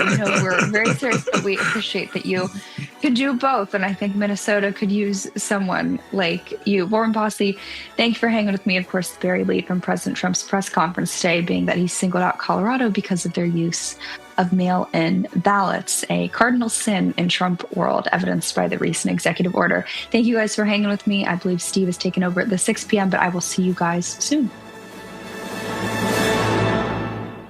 Tired of the hassle and high costs of selling a home? We can help. At Ideal Agent, we'll connect you with a top local agent that'll sell your home fast for top dollar, and all this for as low as a 2% commission. We got the top dollar for our house and the lowest commission that I could have imagined. The house sold in 2 days. It was so exciting for us. Ideal Agent is available nationwide. There's no obligation, and best of all, our service is completely free. Call today or visit idealagent.com. Did you know that thousands of authors across the country have written books and published them with Page Publishing? If you've written a book, Page can help you through the process. We cut through the confusion of the publishing world to make it easy for you. If we decide to publish your book, your work ends and ours begins. From copy editing and proofing to typesetting and book cover art, we get you printed, distributed, and sold on Amazon, Apple iTunes, and bookstores. We'll even promote your book. Call for your free writer's guide, 800-319-0257, or scan the QR code now. If they come for me, they can come for you. I think it's a shame. I think it's a disgrace. When former White House advisor Peter Navarro stood on principle, he never imagined it would land him behind bars. They demanded that I break the law. But he refused to betray Donald Trump or the Constitution and paid the price as a political prisoner. Locked inside a Miami federal prison, Peter found two lifelines, postcards of hope to his fiancée Bonnie Pixie Brenner, and a hidden multi-million-dollar prison scandal he's now exposing. I went to prison so you won't have to. Peter and Pixie share a riveting prison diary, a heartfelt love story, and a shocking look at injustice in America's prison system. Stand with Peter. Scan the QR code now or go to Amazon.com to order your copy. I went to prison so you won't have to.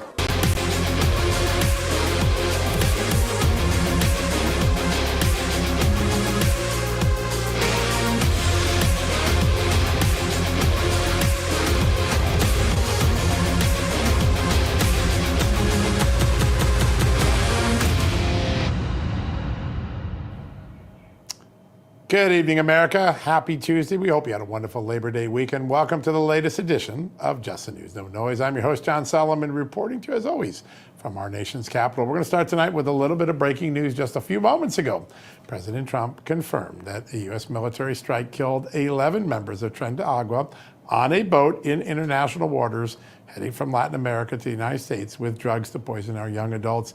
He said that no military personnel on our side were injured, but the first really significant strike against Venezuelan gang drugs who've been bringing all that poison into our country. We're going to keep a close eye at that at justthenews.com and here at Real America's Voice throughout the night. Now, we've got some other important news that we broke for you over the last 24 hours related to Russiagate. That scandal keeps unraveling. We're learning so much more. Our newest reporting over at justthenews.com reveals that an intel watchdog, the Inspector General for the Intelligence Community, ignored a Russiagate whistleblower's repeated reports of abuses by spy agencies. That, according to newly declassified memos we got at Just the News from Tulsi Gabbard, the DNI. The whistleblower held a senior position on the National Intelligence Council, was a deputy national cybersecurity officer, and reportedly had direct knowledge of wrongdoing that occurred under the Obama administration and their 2016 Intelligence Committee assessment that claimed, now disputed, that Russia was trying to help Donald Trump win the 2016 election. Despite all that, the whistleblower was still ignored by the Intelligence Committee Inspector General despite numerous overtures. In fact,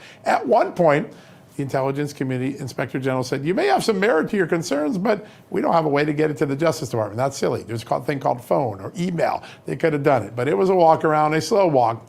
I want to just point out for everybody, it is the same Inspector General office that aggressively pursued a complaint against involving Ukraine that helped trigger the first failed impeachment against President Trump. Please remember that whistleblower complaint later was discredited as inaccurate, but the Inspector General was fine with that one, just not fine with going after Russiagate. We got more of that at justthenews.com, and one more for you that just happened a few hours ago. We broke it this morning. The Homeland Security Inspector General has reported that the Secret Service's counter sniper teams, the teams that stopped the assassination attempt on President Trump, they are drastically understaffed. How understaffed? 73% under manpower, putting enormous potential risk to President Trump, Vice President Vance, and anyone else protected by the Secret Service as their protectees. All those details at justthenews.com. The Secret Service agrees with the report, says it's on a rushed mission to try to fix it. With that, I think we'll turn over to my amazing co-host, Amanda Head. Amanda, you've been watching a lot of stories today. President Trump was pretty active, including doing a Mark Twain saying, no, I'm alive. There were some crazy rumors on the internet, huh? Indeed, yeah. You know, it's amazing during the Biden administration, we didn't see Biden for sometimes a week at a time and no one asked questions. But President Trump is out of the public eye for an hour and oh my gosh, he must be dead. I love that that's the first conclusion they come to. Anyway, President Trump made a lot of news today during his Oval Office announcement that the administration was moving the headquarters of Space Force Command from Colorado Springs, Colorado to Huntsville, Alabama. And the backstory behind this goes all the way back to 2021. That is when the Air Force picked the Army Redstone Arsenal in Huntsville, Alabama, otherwise known as Rocket City, as the original location for Space Command. Now, it was set up in Colorado on a very temporary basis, and then in 2023, then President Joe Biden made the decision to have it permanently located in Colorado Springs. Now, that decision was reversed today, with the president explaining that in his view, the original plans for the Huntsville location were wrongfully obstructed by the Biden administration. But he also said that Colorado's mail-in voting system played a role also. So it seems that President Trump is very serious about going after mail-in voting states as well. But the president also brought up his crackdown on crime in the Oval Office today and said this, responding to Illinois Governor J.B. Pritzker about the recent violence in Chicago, which saw 8 killed and 50 wounded over the Labor Day weekend due to shootings. Take a listen. And he'll say, we don't want Any protection we don't need. So in the last 3 weeks, he's lost almost 20 people killed. There's no place in the world, including you can go to Afghanistan, you can go to places that you would think of. They don't even come close to this. Chicago is a hellhole right now. Well, we're going in. I didn't say when, we're going in. Yeah, and John, as you and I have talked about the last few weeks, a lot of folks in blue cities across this country, maybe blue city, blue voters, are saying, you know what, we need help here. Oh, the polling is really clear. They are not happy with the leadership in their cities, and they're kind of glad that President Trump is doing something. We've got a great first guest today. She was working on this very issue, at least as it relates to Washington, D.C. and the obligation that Congress has to take over the federal city in its current state. She joins us now, the Wyoming Congresswoman, Harriet Hageman, a good friend of the show. Congresswoman, great to have you on the show. Thank you for having me. All right, I want to start with a little breaking news. President Trump announcing just a few moments ago that we did strike a boat in the Caribbean that was carrying narco-terrorist drugs to the United States to poison our children. 11 Tren de Agua members apparently killed in that attack. Your thoughts on, I think it's one of the first major military operations that we now had trying to defend this country from the war on drugs. I'd love to get your thoughts on it. Well, this is an example of what we have to do in terms of escalating the situation when we have folks in South America and Central America who are not helping us to fight this battle, but are actually exacerbating it. So this is a situation where it is the president's responsibility to protect the homeland. And if this is what it takes, this is what it takes, then this is where we're going to have to head to. I think we're all probably a little bit surprised that this is where we are. But at the same time, what are we supposed to do when we have leaders in other countries that are not only refusing to address it, but are so potentially even complicit with it, which is Maduro in Venezuela? Yeah, no doubt. And protecting our country from illegal immigration, obviously in this form, but also at our southern border, is something that was hugely important to President Trump upon taking office, and hugely important for Republicans, as evidenced in OB3, the One Big Beautiful Bill. And now we are hearing that there's going to be an OB3 2.0 that is going to have even more of that fortification for protecting our homeland. Talk to us about some of the things that you want to see in maybe what would be a Big Beautiful Bill number 2. Well, I've been hearing the same thing. Then we're gearing up for it. And in fact, we had a meeting in my office this morning about some of the energy issues that we want to include in the next bill, because we aren't done. We have to keep doing the business of the American people.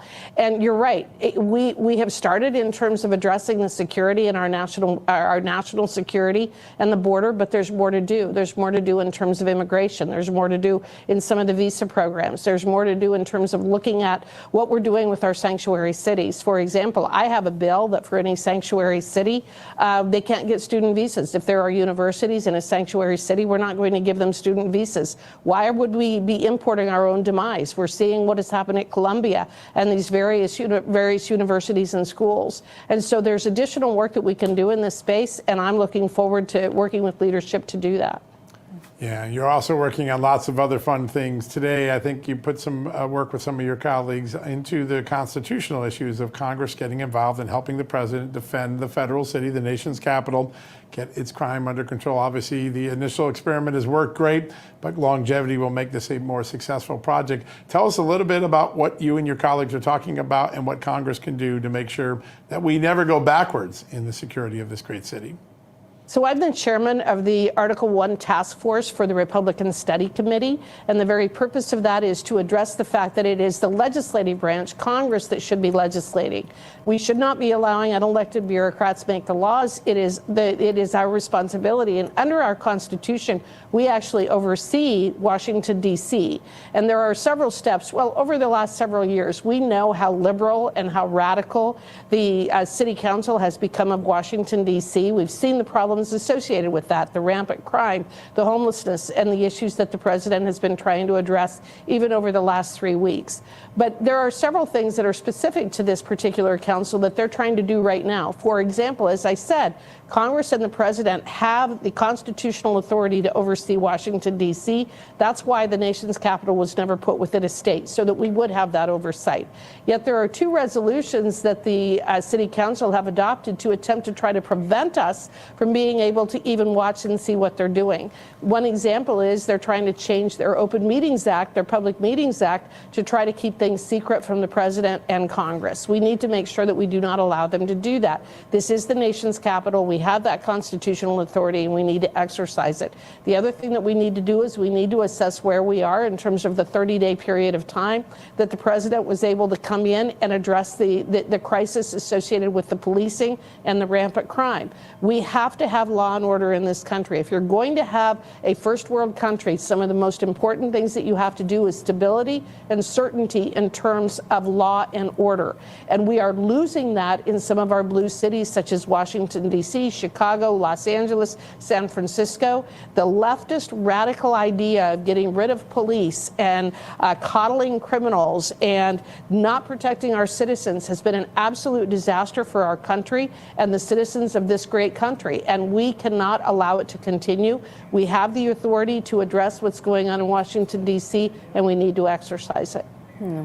Congresswoman, we've often had the conversation with you about energy security in this country being national security. So we talk about it from a domestic standpoint, but there's also an international aspect when it comes to building relationships with nations like South Korea. And it sounds like Wyoming has a big role to play in that.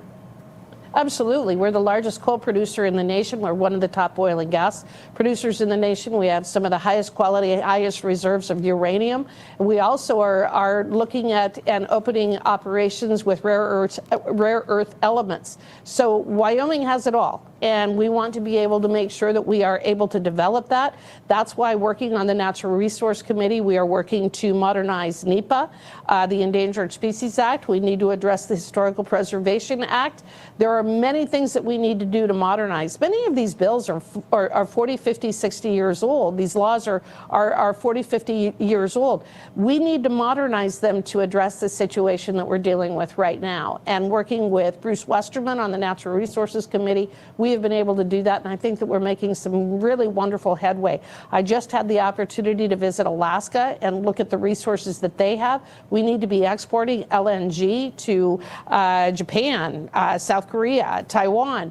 We want to make sure that these countries are looking to the United States for the resources, because then we're going to be able to build the relationships and the allies to know that we're not only protecting the homeland, but we are tamping down and we are really trying to avoid the escalation of hostilities worldwide. So important. Over the weekend, another opportunity presented itself when India and Russia appeared together, and obviously India a little upset that America wants to penalize it for taking Russian oil and gas. Is America a natural place to start selling more oil and gas and take that pressure off of India so it isn't reliant on Russian gas and oil going forward? All of these countries. We have the resources right here to be able to do it. The amount of resources that we have in the United States, both in the lower 48 as well as Alaska, is unrivaled in the rest of the world. And we are a stable country. We have our constitutional foundation. I was talking about law and order earlier. We have the contracting foundation. We have a court system that works. Every single metric by which you determine stability is what we can address right here in the United States. And then if we're able to provide these natural resources and these energy products to foreign actors, to foreign countries, I think that it actually provides for more peace around the world. Congresswoman, before we let you go, we are about to enter the peak season in many areas of the West for wildfires. And I know that the USDA, with respect to roadless rules, there were some antiquated requirements or rules dating back to the early 2000s with regards to forestry management. Talk to us about that. So one of the very last things that Bill Clinton did on his way out of office in January 2001 was adopt the roadless rule. It was a rule that was put together in little over 1 year, and it denied access, management, and use to 58.5 million acres of National Forest Service lands. At the time, I was hired by the state of Wyoming to file a lawsuit against that rule because it violated NEPA and the Wilderness Act, as well as a variety of other statutes. I ended up winning that lawsuit, but the George Bush administration came in and said, well, we're going to fix this. Don't worry, we're going to fix this. Well, in the intervening 20 plus years, the roadless rule has been implemented. And exactly what I was predicting almost 25 years ago has in fact come to pass. Catastrophic forest fires, insect infestations, the destruction of this natural resource. And keep in mind, the national forest lands were put within the Department of Agriculture as a commodity to provide a continuous supply of timber and a continuous supply of water. They were never supposed to be managed as national parks and wilderness areas, but that's essentially what the roadless rule did. And even people who may be on the other side of the aisle have admitted to me that the roadless rule has largely been devastating in certain areas. They even admitted it's been ecologically devastating. Last year, we lost over 800,000 acres in the state of Wyoming alone because we don't have any ability to fight these catastrophic forest fires once they begin. And all of it goes back to the roadless rule. It was a devastating regulation that should have been ripped out of the books 20 years ago. It is now time to repeal it so that we can properly manage this resource for the benefit of the American public. Yeah, so important. Congresswoman, we got about 40 seconds left. I just want to ask real quickly, we had a story this morning showing that a whistleblower repeatedly went to the Inspector General of the Intelligence Committee, could not get Russiagate concerns investigated. His concerns have been validated now by the DNI. She checked it out, and Tulsi Gabbard is. Do we have a problem with politicization all the way down now to the independent watchdogs in the Inspector General Committee? Sure looks like it. I think everything associated with Russia tells us that there were a lot of dirty actors that were involved in our government back then, and we need to identify them. We need to get them out. Yeah, I know you're working hard to do that, among many other very important things, helping fix D.C. and fix our energy portfolio. Wyoming Congresswoman Harriet Hageman, great honor to have you on today. Thank you so much for joining us. Thank you. All right, folks, we're going to take a quick commercial break. When we come back, one of my favorite country music superstars is here. John Ritchie's got a new song out. I love it. It teaches a little bit of history and a little bit about the message of government overreach. We'll tackle that next, but after these messages.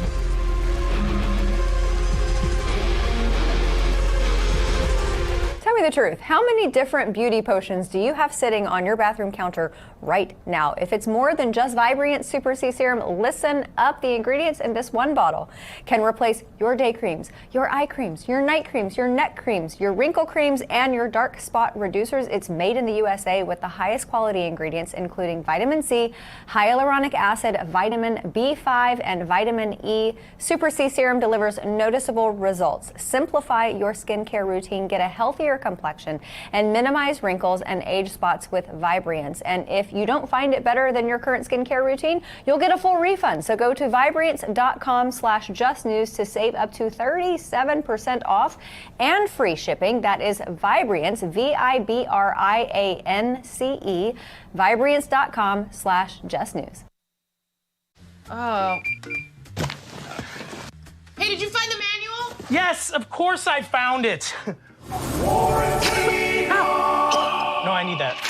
Summon Dale. Who's Dale? A real human. I'm Dale. American Home Show now provides video chat with live repair experts for home fixes over the phone. Let's go fix that oven. Okay, Dale. I need my phone back. Fix it over video chat with American Home Shield. Sign up today at ahs.com. Hello, my friend. Pat Boone here. You know our country's under financial assault like never before. Our government has put us $34 trillion in debt. The interest alone's more than we spend on military defense. And what's worse, other countries no longer believe the U.S. is a safe place to invest.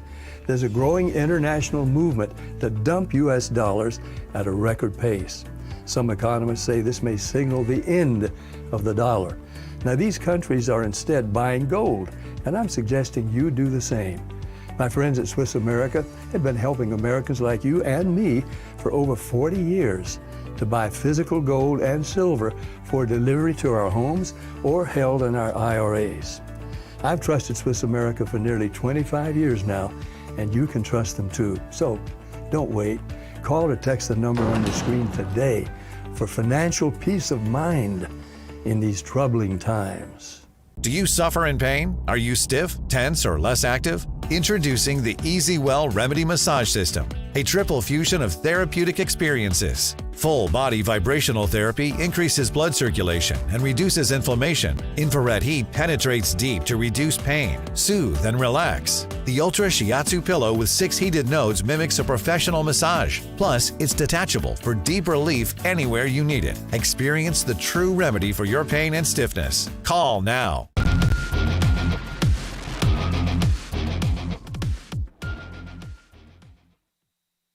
Think you own something, you don't own nothing. When the government man comes around, put these dirty old boots on the ground, laughs at your protest with a gun and a bulletproof vest. You don't care what you have to say, you're just gonna do it anyway. He'll smile and grin and then take your farm away. He'll tear it all to hell right in your face. Now the devil ain't got nothing on the TV. I love it. Who says you can't take on the government? What you just heard was a song by country music star, the legend, John Rich, and it is called The Devil and the TVA, and it was inspired by his successful fight to stop the Tennessee Valley authorities' overreach for a power project in his home county. And who better than to talk about it than the man himself, John Rich. John, thank you so much for joining us, and thank you for standing for small government. Hey, it's good to be with you guys. What a story. This is like a modern day David and Goliath for real. For real. Absolutely. It's very exciting. Yeah, and we were just talking before we came to air. I saw you posting this story months ago. So, I mean, gosh, I would say this happened pretty quickly that you were able to come to result. Maybe we need to send country music legends to Washington to solve all the problems. But tell us about what happened. Let's do that. Well, thanks for putting a spotlight on this. So this is an entity, the TVA, Tennessee Valley Authority. Most Americans don't really know what that is. And if they have heard of it, they still don't really know what it is. But TVA was started in 1933 by our favorite socialist president, Franklin Delano Roosevelt. And it's still in the exact same spot that it was in back in 1933. And the main thing they have going for them, two things actually. One is they only answer to the president of the United States, not senators, not congressmen, not even governors, and definitely not mayors, and definitely not citizens, only the president. And they're considered a federal entity, but they're also private. So they're this hybrid animal that was built back in the Great Depression era. And so what that does is it gives them basically unilateral authority, short of the president himself stopping them, to do whatever they want, wherever they want, however they want. Their job is to build power, is to build dams and power, and they've done a lot of that over the years. But when it comes to dealing with the basic American citizen, they have a horrible track record of just running people over, even to the point of not recognizing the Fourth Amendment, search and seizure, entering someone's property against their will, things like that. So this started happening in Cheatham County, Tennessee, which is a small county. It's rural. It's lower to middle income. There's not many rich people living in that county, if any. My dad has a little blueberry farm there. My brother has a little micro farm there. And I own some hunting land out there in Cheatham County. And I got to know this story that TVA wanted to drop a 900 megawatt methane gas plant literally in the heart of this county on top of 500 houses, 6,000 acres of farmland, 5 school districts within just a few miles of this site, right on top of the main water supply. I mean, it's like Aaron Brockovich kind of stuff, something you would see in a movie. And I just couldn't believe they would do something like that. I mean, I knew they were pretty ruthless, but this seemed even bad for them.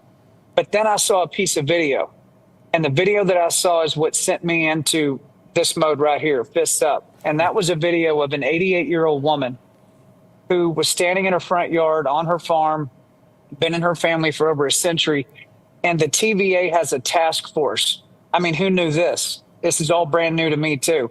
They come rolling up on the old lady's farm, about 10 cars deep, and out of the cars come out men wearing bulletproof vests, loaded weapons, demanding access to her property because they want to come on her land, do destructive testing, then no doubt condemn her land and give her 10 cents on the dollar and tell her to take a hike. When I saw that video, I could, first of all, as an American, I could not believe things like this were actually taking place in modern day America, stepping all over her Fourth Amendment rights, total disregard for her autonomy or her land that had been in her family. Guys, she looks in the camera that the neighbor was holding up a little iPhone, filming this whole debacle. And she says, "You think you own something? You don't own nothing." And when I saw that, I said, okay, I'm in, because she's exactly right. You only own your land as long as the TVA says that you own your land.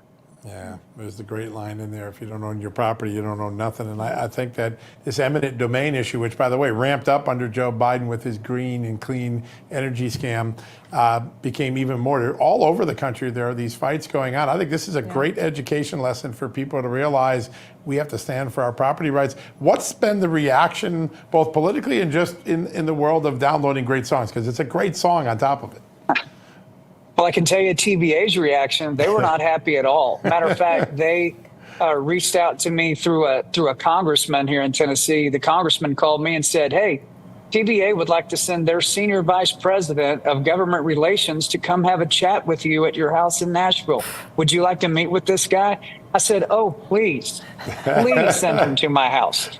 Now, this is after I'd been doing interviews with farmers on their front porches with my selfie stick and my iPhone. That's all I had. Love it. I start interviewing them and having them tell the story, and I put it up on X at John Rich. It's getting millions and millions of views. Amanda, that's probably what you saw. Yeah. Millions of views. So the TVA's like, we got to stop this as soon as we can. So the guy comes to my house. We have a chat for about 30 minutes. And I told him, I said, "You got 2 weeks to get out of Cheatham County. And if you don't, I'm going to write a song that compares you guys to the devil himself. And I'm going to have millions of Americans singing along." He kind of grinned at me. I think he thought I was kidding. But they didn't get out of Cheatham County in 2 weeks. It took the President of the United States, Secretary Rollins at the USDA, myself, and every citizen of that county to actually push TVA out. So he didn't listen to what I had to say. So I followed through on my promise. I wrote this song. We just put it out. You can download it, watch the video there on X. And there's millions of people going, there you go. The stories, John, the stories that are coming in. Oh, yeah. They took my family's property in the 80s. They took my dad's farm just last year. I mean, this has been an ongoing saga since 1933. And it has. Yeah. My concern, John, is that there are TVAs all over this country, not necessarily called TVA, but a devil by a similar name. And there are not John Riches all over the country. I know that you would handle every one of these and write a song for each one of these types of cases if you could, but you're already spread thin. How do we push back and make sure that this doesn't happen in every other state and locality? Well, it is happening in a lot of places, but I will say there is a difference between TVA and other power companies. That's true. TVA has the presidential authority, meaning they don't have to listen to a zoning board. They don't have to sit in front of anybody. Whereas somebody like Duke Energy, for instance, now they may make an aggressive move as well, but they're kind of penned in a little bit with local laws and jurisdictions. TVA doesn't abide by any of that. I mean, I had a U.S. senator who's been seated for several terms tell me we have been begging, that's the word that was used, begging the TVA to abandon this Cheatham County project. And they basically just tell U.S. senators, you know what, get out of my face, go kick rocks, jump off a bridge. You've got no jurisdiction with us at all. I mean, there shouldn't be a federal entity that can act like that and treat citizens like that. So I guess the lesson to answer your question is, if something truly egregious is happening in your town or your county, you've got a selfie stick, you've got an iPhone. No, you're not me. You're not a country singer that people know. However, those kinds of videos, if I run across one, I'll blast it. And so will a lot of other people. I think we, the people, can actually do a whole lot more to push back than we think is possible. The selfie stick, the new pebbles from David Slaying Goliath. Who knew it was going to work that well? Before we let you go, I have a relative who wants to be the draft John Rich president of that club because she thinks you might be the next CEO of Cracker Barrel. I just want you to get your thoughts. I know you've been have a lot of thoughts on Cracker Barrel. You'd make a great CEO of Cracker Barrel. I'd go back to Cracker Barrel if you were CEO. I could fix Cracker Barrel in one quarter. I could fix it in one quarter. First thing we do, we start off every day with the Pledge of Allegiance at breakfast. At noon, we play the Star Spangled Banner. Everyone pauses from their fried okra and catfish. And then I'm making all you can eat chicken fried steak with mashed potatoes and collard greens for $17.76 and no tax on tips at Cracker Barrel. Hello, everybody's coming back. And then I would, of course, invite the President of the United States to come by and enjoy an Uncle Herschel's favorite. And I think we could fix it in 90 days. I think you're right. Those collard greens, you had me at that. I was all in. Listen, I have a feeling that you would keep those antiques on the wall, but just in case you ever decide to do that and get rid of any of those Daniel Morgan-style rifles or muskets and you want to sell them off, just call me, John, anytime. She'll take one right now. I'll take them right away. John, thank you so much for being here. Everybody, the new song is called The Devil and the TVA. We teased it at the top of the blog. Go download it. Go send a message download to it TVA. right now. Support him in this effort. I mean, just covering Americans with pride and freedom, and it's absolutely amazing to see. All right, everybody, after the break, I'm going to speak. I spoke to the president of Heartbeat International, Joel Ghazi, about how the pro-life movement can continue the fight against abortion. We'll be right back with that. Tired of the hassle and high costs of selling a home? We can help. At Ideal Agent, we'll connect you with a top local agent that'll sell your home fast for top dollar, and all this for as low as a 2% commission. We got the top dollar for our house and the lowest commission that I could have imagined. The house sold in 2 days. It was so exciting for us. Ideal Agent is available nationwide, there's no obligation, and best of all, our service is completely free. Call today or visit idealagent.com. There's nothing worse than losing your dog before their time. That's why I created Dr. Marty Nature's Blend, designed to help dogs with everything from digestive issues to itching, even moving better. Nature's Blend works because it's freeze-dried. So instead of destroying the nutrients with high heat, they all get right into your dog's body. Take it from a veterinarian with over 50 years of experience saving dogs' lives. I have never seen a food make this much impact on a dog's health. For a limited time, get up to 54% off Dr. Marty Nature's Blend, plus a free gift with our special TV offer. Call or go to drmartypets.com/TV. Did you know that thousands of authors across the country have written books and published them with Page Publishing? If you've written a book, Page Publishing can help you through the process. We cut through the confusion of the publishing world to make it easy for you. If we decide to publish your book, your work ends and ours begins. From copy editing and proofing to typesetting and book cover art, we get you printed, distributed, and sold on Amazon, Apple iTunes, and in bookstores across the country. We'll even help you promote your book. That's right, we do all this for you. Biography, self-help, mystery, novels, sci-fi, even a children's book. No matter what genre, Page Publishing can bring your book to life. Call today for your free author submission kit and find out how you can be the next published author at Page Publishing. Call for your free writer's guide, 800-319-0257. That's 800-319-0257, 800-319-0257, or scan the QR code now.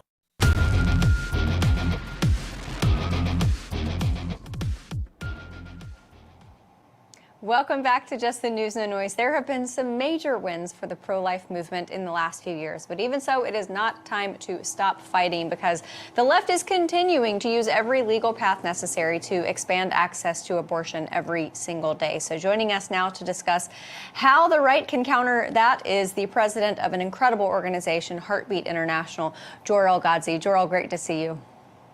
Hey, Amanda, thanks for the opportunity to talk about this. I want to ask you first, before we get into some of these stories about Planned Parenthood and these attorneys general suing, with President Trump in the executive and a lot of these court cases moving in the direction of life, does it feel like there's momentum on the pro-life side of things, or does it feel like you're really just kind of getting a very brief reprieve before things go crazy again? Well, that's always our concern. We hope that such a win, such a life champions would always be in the White House. Unfortunately, we've had the exact opposite for the last several years, and we are looking forward to what can happen otherwise.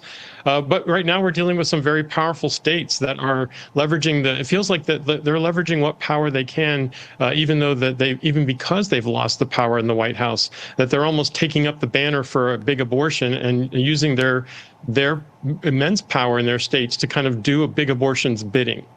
Yeah, and I mean, obviously, one of the most influential organizations that's a part of the big abortion lobby is Planned Parenthood. So now we've got this lawsuit by 22 attorneys general, California, and a bunch of other liberal states. And they say that Planned Parenthood is being targeted by President Trump. Now, this is an organization that's still in the black. They are still making revenue. It's not like they are sinking as far as their finances.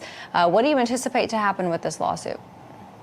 Well, it's obvious that Planned Parenthood is seeking to kind of hang on to the taxpayer dollars they've been getting. You know, they've been funded to the tune of $750 million for the last several years. And it somehow seems like they're willing and able to take up the legal cause so that they can preserve their funds, their own profits. You said it yourself that they're in the black, not just in the black. They've been as a nonprofit, they've been turning profits of $300 million or more the last several years. So they clearly don't need the taxpayer money, but they certainly are willing to do anything to get it. Help me understand, because if they don't get the tax dollars, they're still going to get private money. They can still get a huge chunk from private funding because, as they say themselves, these are vital services. So if so many people are so concerned about the vital services that Planned Parenthood provides, why do they even need taxpayer dollars? That's a great question, Amanda. We were just hearing their marketing spin just a few years ago about abortion only being 3% of their livelihood is what they were touting, just 3%, and yet they're now, because of Dobbs, they're going back to Dobbs, not just because of the latest effect by the White House, but they're really going back to Dobbs and saying this has been serious and it's really undercut their ability to sustain themselves. But like, it all seems like smoke and mirrors. Frankly, I think that they're almost happy moving their brick and mortar into online, where there's less regulation, there's less overhead, they can make more profit that way. So that's my observation of really what they're doing behind the scenes, even as they clamor for more taxpayer funding. Yeah, and I want to ask you about the controversy surrounding mifepristone, the abortion drug, because this is something, this is within a universe, an abortion universe, where these folks claim to care about the mothers. They claim to care about their health, their well-being. At the same time, this drug sends thousands of women to the ER, doesn't it? It does. We saw this actually in a release earlier in March, that in real world statistics, out of a study of about 850,000 women, that the adverse events that occurred was more than 11%. And this is really 22 times higher than what the FDA had been reporting were adverse events from mifepristone taken as part of the abortion pill regime. This is really something that we need to take much more closer attention to, that this pill is hurting women at a rate that was far underreported, less understood, and even covered up this information that we saw at the FDA. We are grateful for the new administration's control of the FDA, for the fact that they've promised to look into this more closely, that we hope that they'll stick with that promise and look into it very carefully, because we know now that tens of thousands, even maybe hundreds of thousands of women are having adverse events from this pill in particular. Yeah.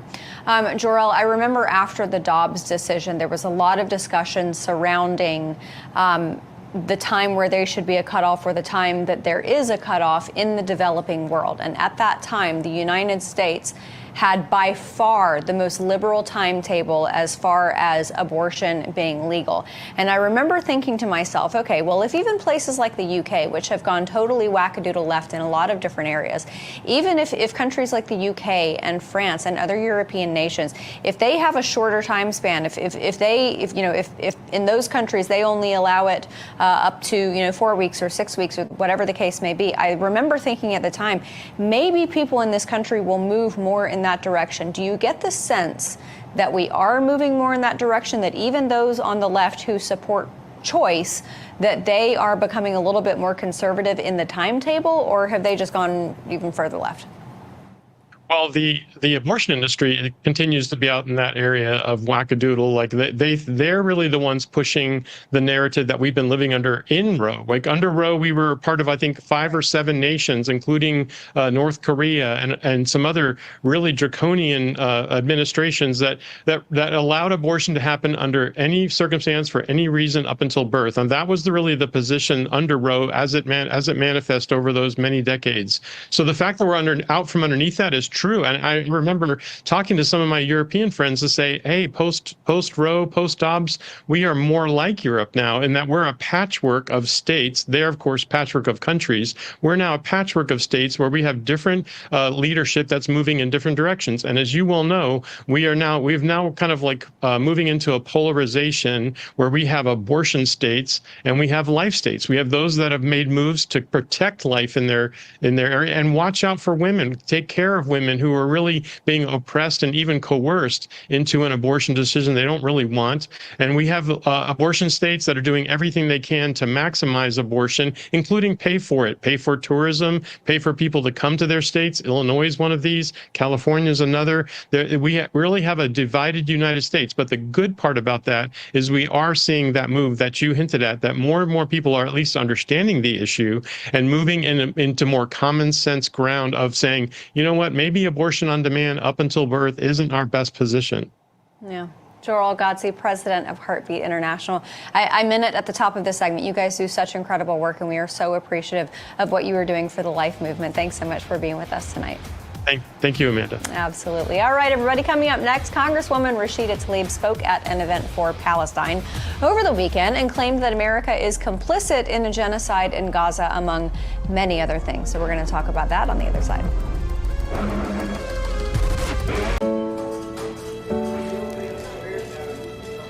Hey, just want to say thank you for your service. Yeah, sure.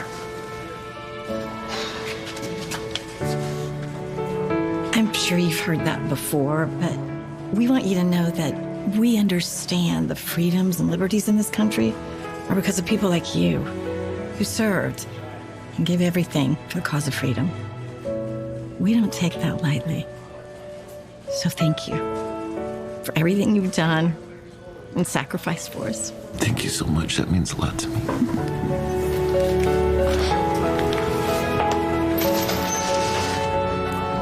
We're ready for our ticket. It's been paid.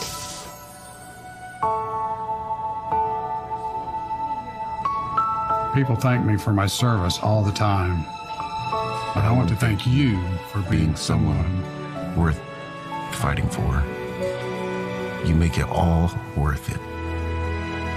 If you really want to thank me and other veterans like me, go to helpdav.org and support disabled American veterans. That is the best way to say thank you and keep our promise to our nation's heroes. You can say thank you to our nation's heroes by going to helpdav.org right now, or call the number on your screen and give your monthly support of only $19. Your support lets our disabled veterans know you appreciate them and everything they have sacrificed for us. When you do, we'll send you this DAV blanket as a thank you and a reminder that you support those who served. When you support DAV, you're showing veterans like me that you were worth fighting for. Please call or go online to helpdav.org right now. Your support in this moment honors our veteran service.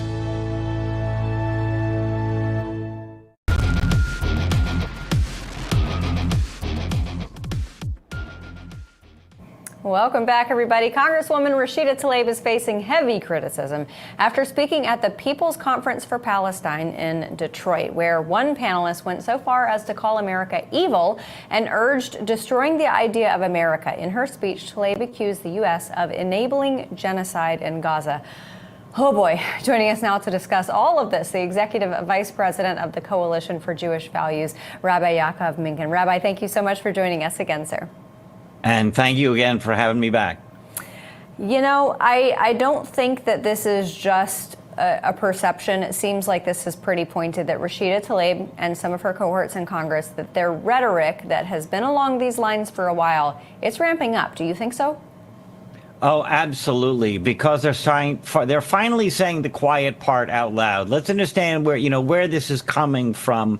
I don't know if you remember Shirley Temper, ahead to Mimi, who made headlines. She comes from a family of terrorists, and she attacked, as a teenager, she attacked soldiers with her bare hands, throwing slaps and fists and kicking them, and gets herself arrested. Well, now she declared right after the Hamas attacks in October 7 that the Jews should be waiting. They're going to rip their skulls open. They're going to drink their blood and eat out of their skulls. And then now she said, just to be clear about this, that every Palestinian child should understand it's not about the Zionists, it's about the Jews.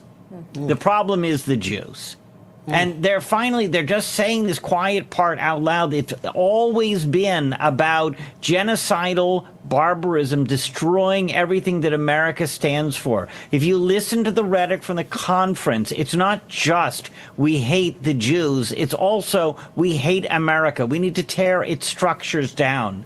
You have a sitting member of Congress saying that the power is not that she and her squad pass legislation. It's that the mob out in the street prevents society from functioning, prevents people from getting to work, prevents people from getting the flight they need to catch, prevents people from getting to the hospital. And that's how they're going to get their way. It's like the Nazi Sturmabteilung, the Nazi Hitler Youth, whose job was to shut down opposition voices so nobody else could be heard. That's what they're about, and they're destroying everything that America is built upon. Yeah, you nailed it. You told us months ago that anti-Semitism is anti-Americanism, and this conference really laid it out bare. Now, a lot of the people that come, we know they're radical, but you don't normally expect an elected leader to say, I would be Hamas. But the mayor of Oakland, California, basically said, hey, the new playground is I would consider to be Palestine, and in that scenario, I would be Hamas. That is a pretty extraordinary statement for an elected leader in this United States of America. Your thoughts on what he went about saying? The mayor of Richmond is an axe murderer and needs to be put in jail. And I'll explain it very simply.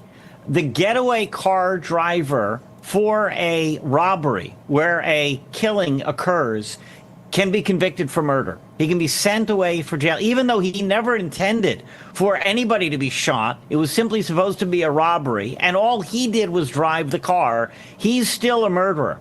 Well, if a person declares himself part of Hamas, like the mayor of Richmond did, said, I would be Hamas if I were in that situation, okay, fine. You're part of an actual rape gang. I mean, they have. The Israelis discovered the paperwork to prove it, but we knew it all along. Hamas made rape part of their program. They knew, thanks to their accomplices, the so-called Gazan civilians who worked in these settlements, they knew how many people lived in each house, how many children were in the house, if they had a dog, so that Hamas should know to murder the dog. So again, they used rape as part of their program. They beheaded babies, not by coincidence. It was part of the program. They burned babies in ovens. They were worse than the Nazis. Just like, this is and this was part of their plan. And of course, they took hostages, a war crime on a daily basis, and they're starving them. They're torturing them. They're brutalizing them on a daily basis. And this is what Hamas represents. If you have a mayor declaring he is part of Hamas, he is himself part of the gang. He's an axe murderer. He's a rapist. He's a beheader of babies. He doesn't belong in office. He belongs in jail. Yeah, no doubt. Rabbi, I want to ask you about another one of her comments that was pretty salacious. She said, I say to every genocide enabler, you mother effers, we ain't going nowhere. We are now in Congress, every corner of the U.S. We are just getting started. The political structures of this country were built on slavery, genocide, and rape. If this was a Republican saying this, even if they were out in their district, when they came back to Capitol Hill, I do believe that there would be swift censure. Do you anticipate the Democrats on Capitol Hill are going to have anything to say about their colleague? Democrats will do nothing. They will do nothing to the squad. They will. The fact is that a person can be an actual Nazi and be a member in good standing of that party right now.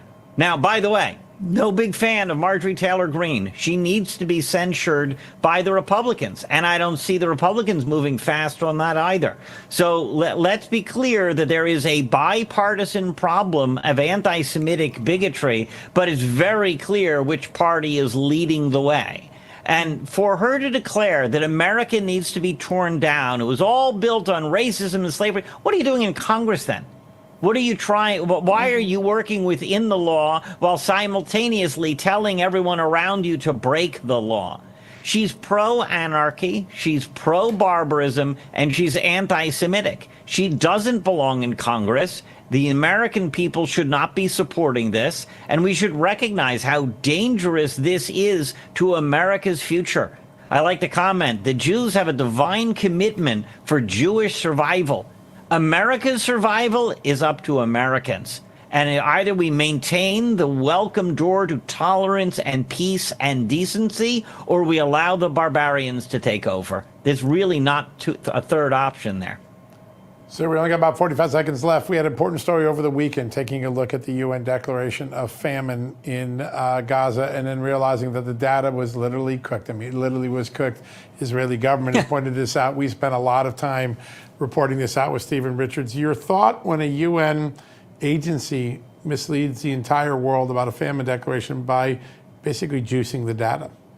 Well, yeah, you know, let's not be too surprised. The UN has operated as an anti-Semitic body for years. UNICEF and UNRWA. Of course, the UNRWA, the UN Relief Works Administration, which is supposed to be helping people in Gaza and in Palestine, turns out to be the UN's very own terrorist organization. So if you trust the UN to be running any international affair, you're getting it wrong. If you trust them to run anything related to Israel and Palestine, you're actually relying on racism. Rabbi Yaakov Minkin, thank you so much for being here with us again tonight, sir. Thank you for having me. Absolutely. All right, everybody, we're going to take a quick break. One more segment after this, and we're going to close out for the night with a few more stories. Tired of the hassle and high costs of selling a home? We can help.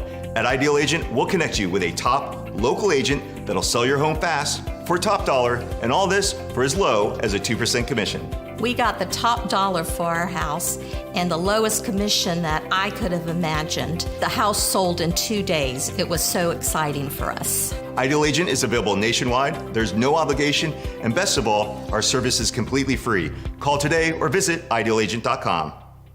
How does the world's most trusted dog expert keep his own dog so healthy? Hi, I am Cesar Milan. In my 20 years rehabilitating dogs, I've seen too many struggle with health problems that no amount of training could fix. Then I discovered it wasn't the dog, it was their food. Fortunately, I found veterinarian Dr. Marty's Anti-Kibble Breakthrough. Nature's Blend is packed with whole foods that are freeze-dried, locking in nutrients. I saw remarkable improvements in my dogs within weeks. Try Dr. Marty risk-free for 90 days. Plus, get a free gift when you call or visit drmartypets.com/Caesar. This right here is confidence in a bottle. It makes me feel so much more confident than I've ever felt. They are some of the hottest videos on social media. Those videos claiming to instantly get rid of bags under your eyes. Annette Figueroa is here to tell us why she says this one is for real. This one is for real, and I'm so excited. We even have a video, and all he uses is a small amount on a clean, dry face. And what it does is it tightens and lifts the appearance of bags underneath your eyes. And I did this to my father. We were at home, so we applied it to his under eye bags, and let me tell you, we were so excited. In under 10 minutes, they visibly disappeared from view, and now it is literally part of both of our daily routines. And not only does it work on the bags, it works on the appearance of crow's feet, fine lines, and wrinkles. At our $14.95 price, it's the best way to try Plexiderm and see it work after your first application. Call the number on your screen. Call 1-800-854-0295.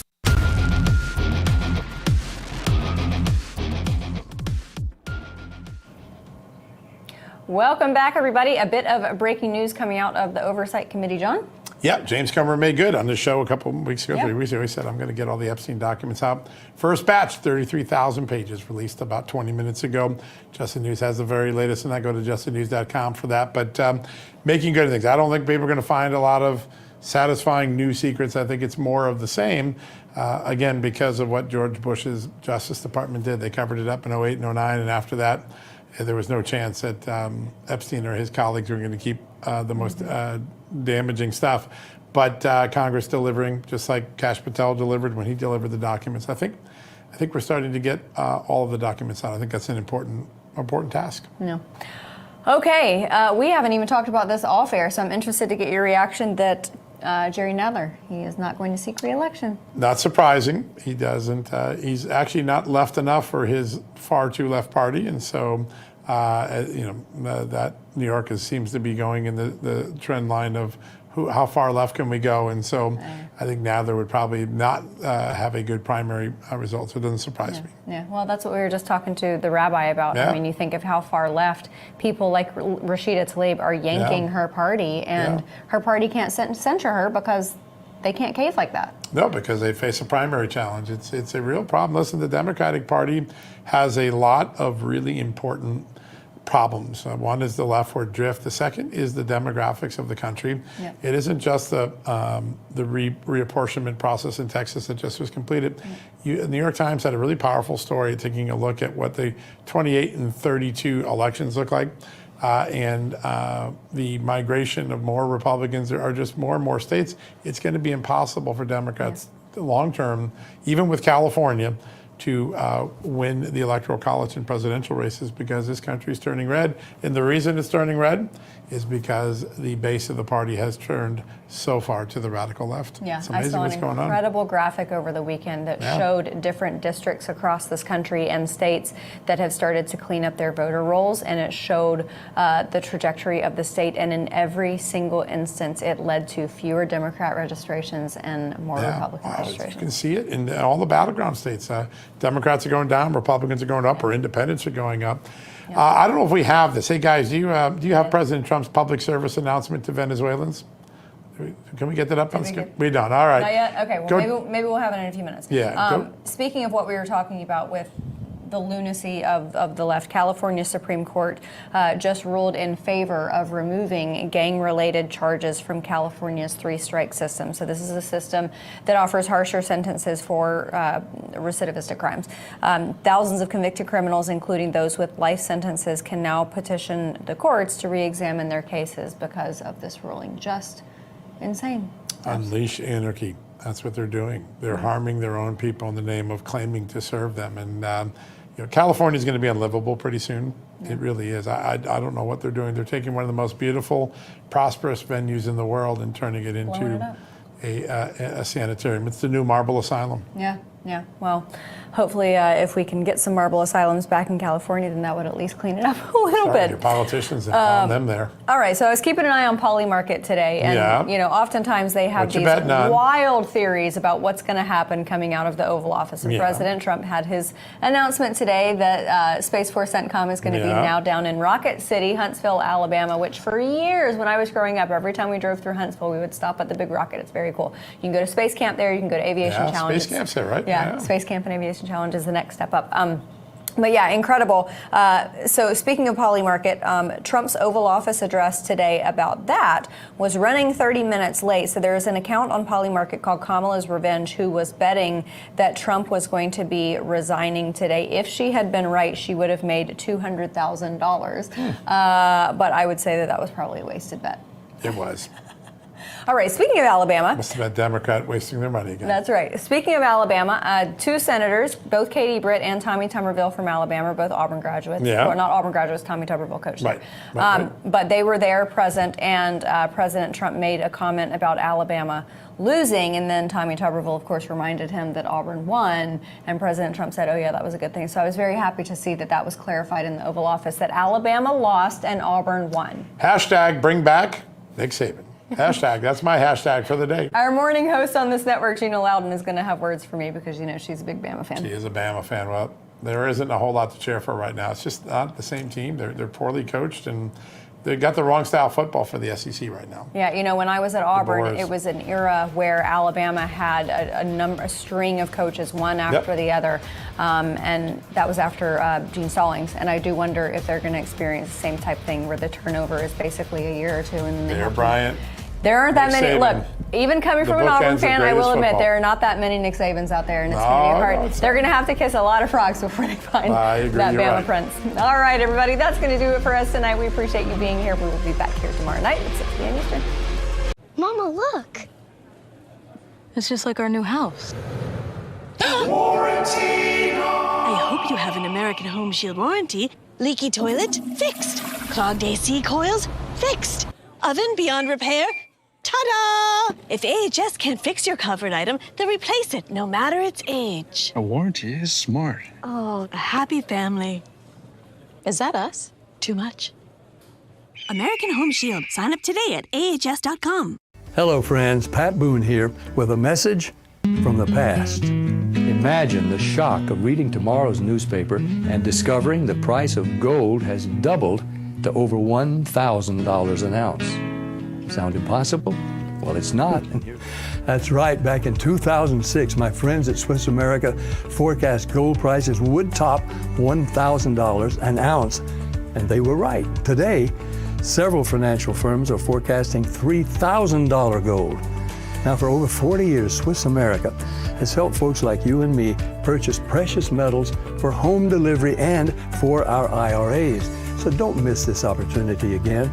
Call or text Swiss America at the number on your screen now to receive your free portfolio review and a copy of the timeless truth about gold and silver. Learn for yourself how easy it is to safeguard your money. Call or text Swiss America today.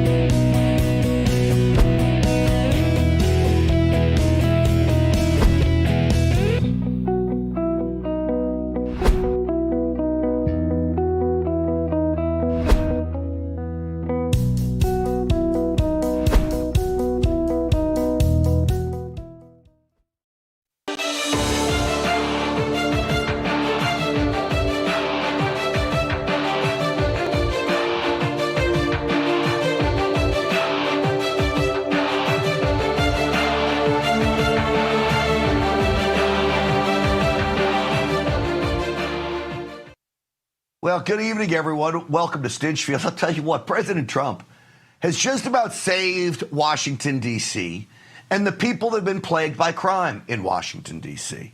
Crime now, in some categories, is down 80% or more. It is amazing what old-fashioned policing will do, flooding the zone with law enforcement or the National Guard. It all works. Now, next stop, Chicago. I admit he doesn't have the same power that he has in Washington, D.C., in Chicago, but he certainly has the power to dispatch the National Guard and flood the zone of Chicago with federal agents. You want to know why it needs to happen? Over the weekend, 60 people shot in Chicago, 9 of them killed. This is the governor of Illinois. You're going to hear people, especially this past weekend, 54 shot, 7 dead. Yeah. They're going to say the city's not safe. Would you ask your friends to ride the L after midnight or after, 9 o'clock at night even to come down to the city from O'Hare? Look, big cities have crime. There's no doubt about it. That's your answer? Big cities have crime? They don't have crime anymore in Washington, D.C. I mean, not like they did.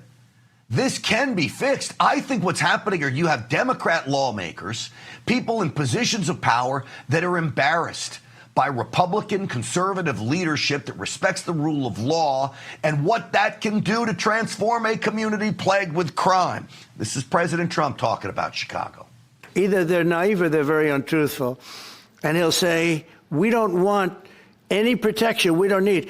So in the last 3 weeks, he's lost almost 20 people killed. There's no place in the world, including you can go to Afghanistan, you can go to places that you would think of. They don't even come close to this. Chicago is a hellhole right now. I don't know how else you describe it. I mean, I was looking at the monthly numbers here. There's a website called Hey Jackass, by the way. It's perfect. But it literally lists the shootings every day. 247 shot in the month of August. 39 killed. Do you know in Chicago, every 4 hours and 17 minutes, someone is shot with a firearm in Chicago? Every 21 hours, someone is killed. How else do you describe a hellhole, Governor Pritzker? The president's absurd characterizations do not match what is happening on the ground here. He has no idea what he's talking about. There is no emergency that warrants deployment of troops. He is insulting the people of Chicago by calling our home a hellhole. How dare he say something like that when the people of Chicago are desperate for this, desperate for help in that city? And so even though people are calling for this, what do you think the mayor of Chicago does? This Brandon Johnson, he's bad news. He signs an executive order mandating the police department to not cooperate with the feds, with the National Guard, literally build a wall between them if they come into town. Listen to Brandon Johnson. This order affirms that the Chicago Police Department will not collaborate with military personnel on police patrols or civil immigration enforcement. We will not have our police officers, who are working hard every single day to drive down crime, deputized to do traffic stops and checkpoints for the president.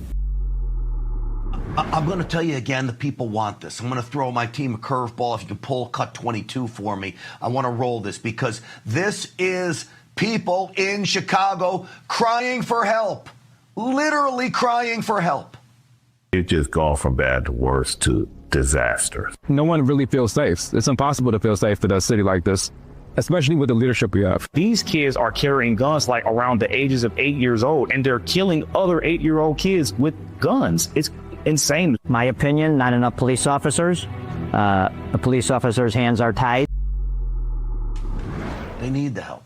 They want the help. And again, it's going to make Democrat leadership, or lack of, look really, really bad. So, you know, it's amazing because you go back to D.C. here. Muriel Bowser, she saw the light. For all the criticisms I have of her, she's now thanking President Trump. She just signed today another order saying, hey, we'll continue this for another 200 days with President Trump and the cooperation. 200 arrests in Washington, D.C. over the weekend. President Trump's plan is working there. So here's what I say. President Trump, go to Chicago. Then let's go to Detroit. Let's go to New York City. Let's go to Los Angeles, California. Believe me, they could use the help.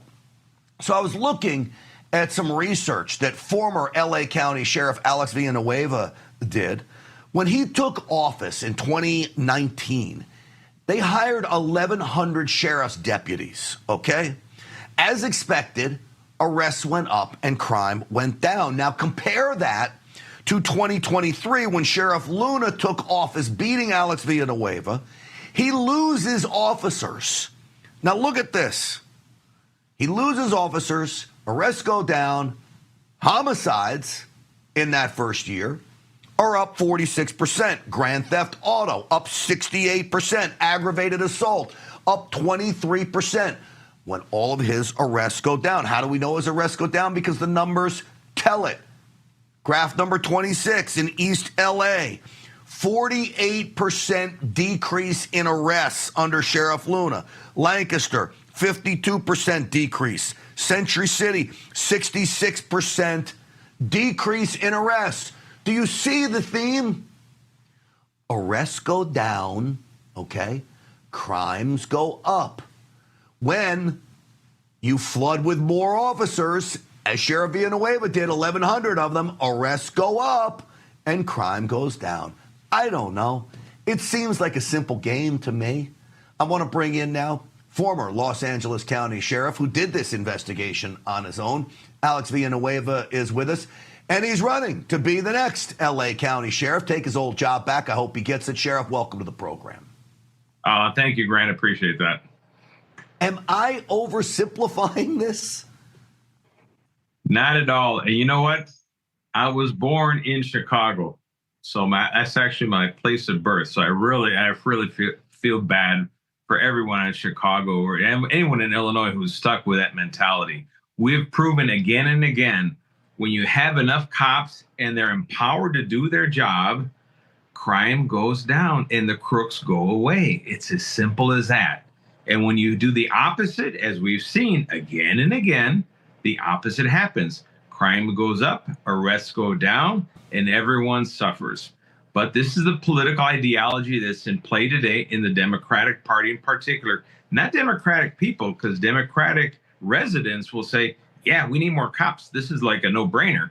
But you talk to the elected leaders, all of a sudden they sing a different tune. Oh, let's reimagine, let's reinvest, let's do everything different. As somehow they have this keen sense of awareness and sensibilities about how law enforcement works and how to provide public safety that the average person just doesn't know because we're not smart enough to know. All right, so this was interesting during your term because I'm looking at the stats and I said, no, wait a second. You hired 1,100 officers in your first year, and then I see the number of officers start to decrease. I see other arrests and crime start to have some issues, not like the first year. I asked you about it. It turns out it wasn't your fault. Tell me what happened and why the number of officers being hired on your department started to go down after the first year in office.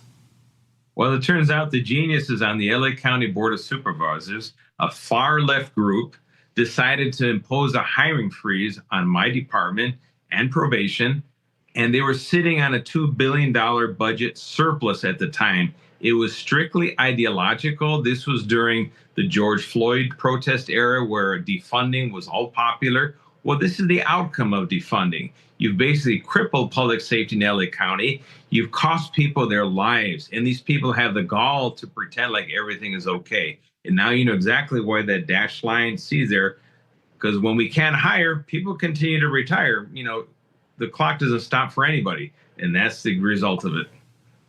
All right, here's maybe the most troubling, and I think it's very similar. Again, you mentioned all of these big blue cities that have people in positions of leadership that don't want to go after criminals.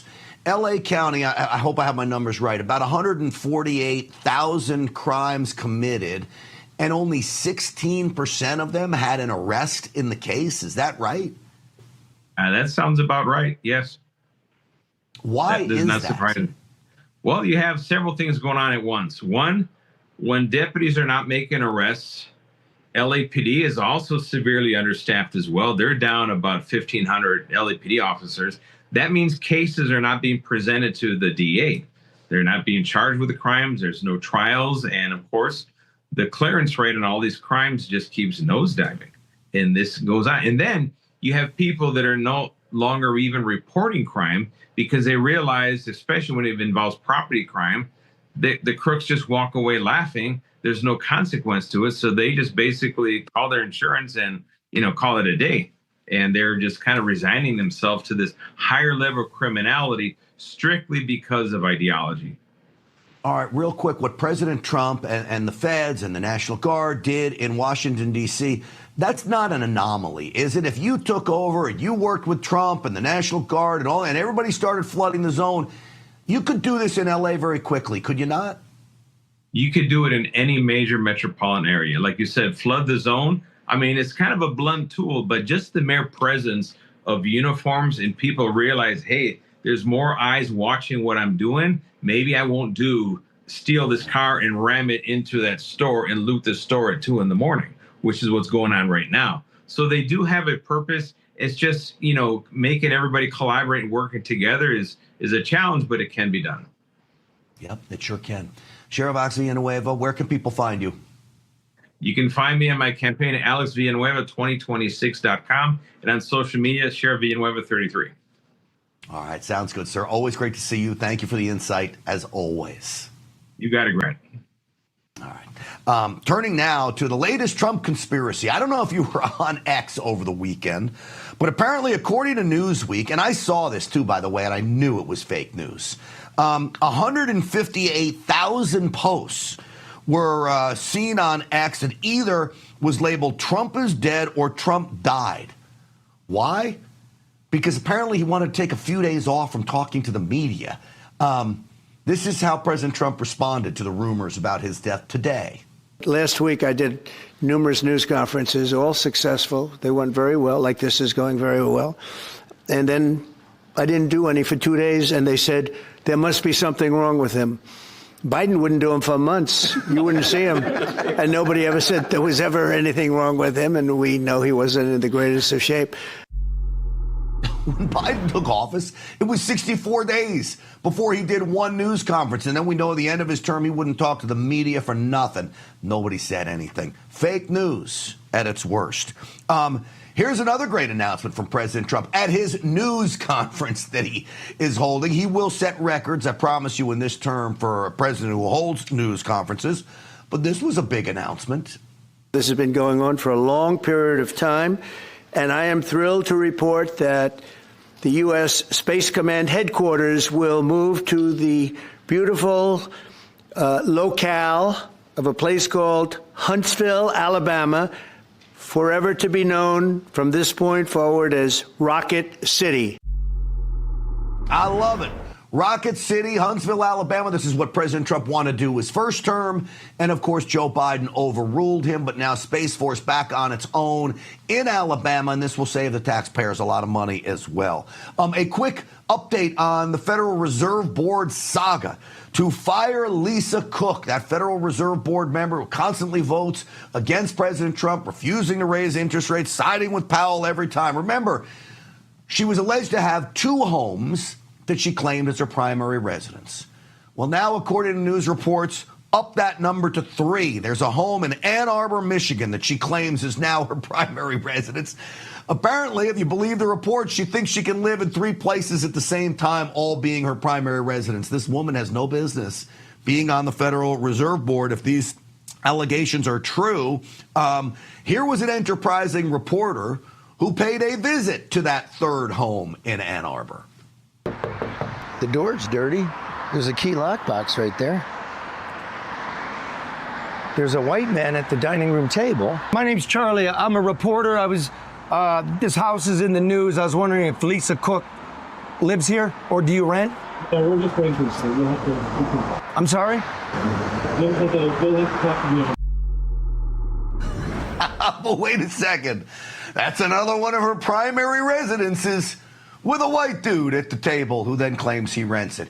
She's got big problems, this Lisa Cook. She really does. She has no business being on the Federal Reserve Board at all. No business.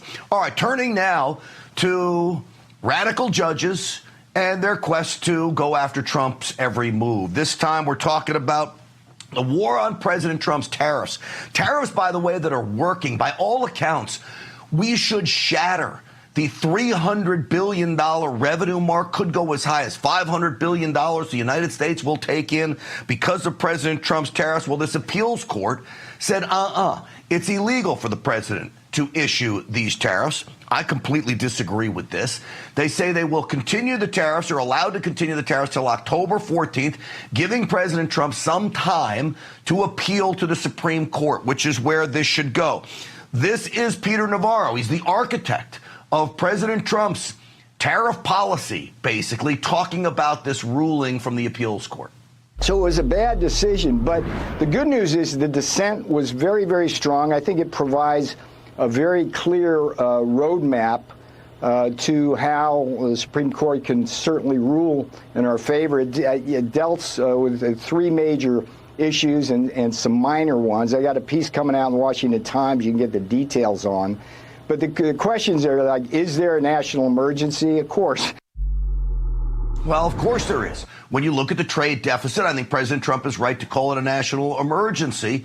And then they said the tariffs are permanent. Now, everybody knows from watching President Trump negotiate these tariffs, nothing is permanent. He's been negotiating these tariffs up and down as he sees fit, a far cry from permanence. I want to bring in now former Trump attorney and Claremont Institute senior fellow John Eastman is with us.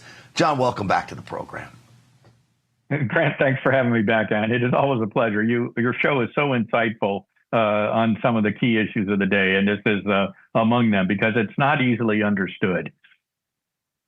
No, and they say that President Trump doesn't have the power to issue these under I guess you say it, IEPA, the International Emergency Economic Powers Act, established back in the late 70s. Trump's team says he does have the power to do this. What do you say, John Eastman?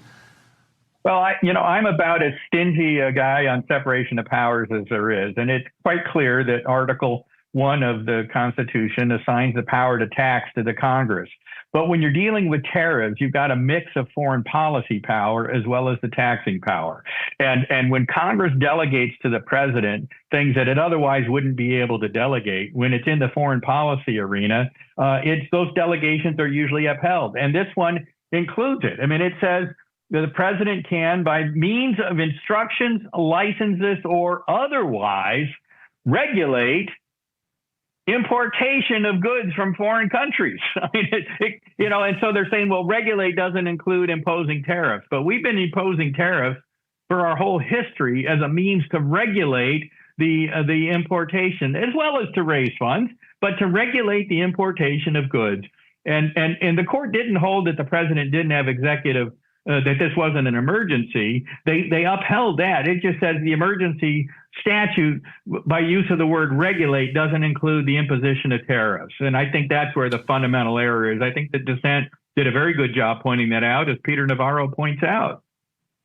Yeah, the dissent wrote this. If we could put up, I think the best one would be cut 7.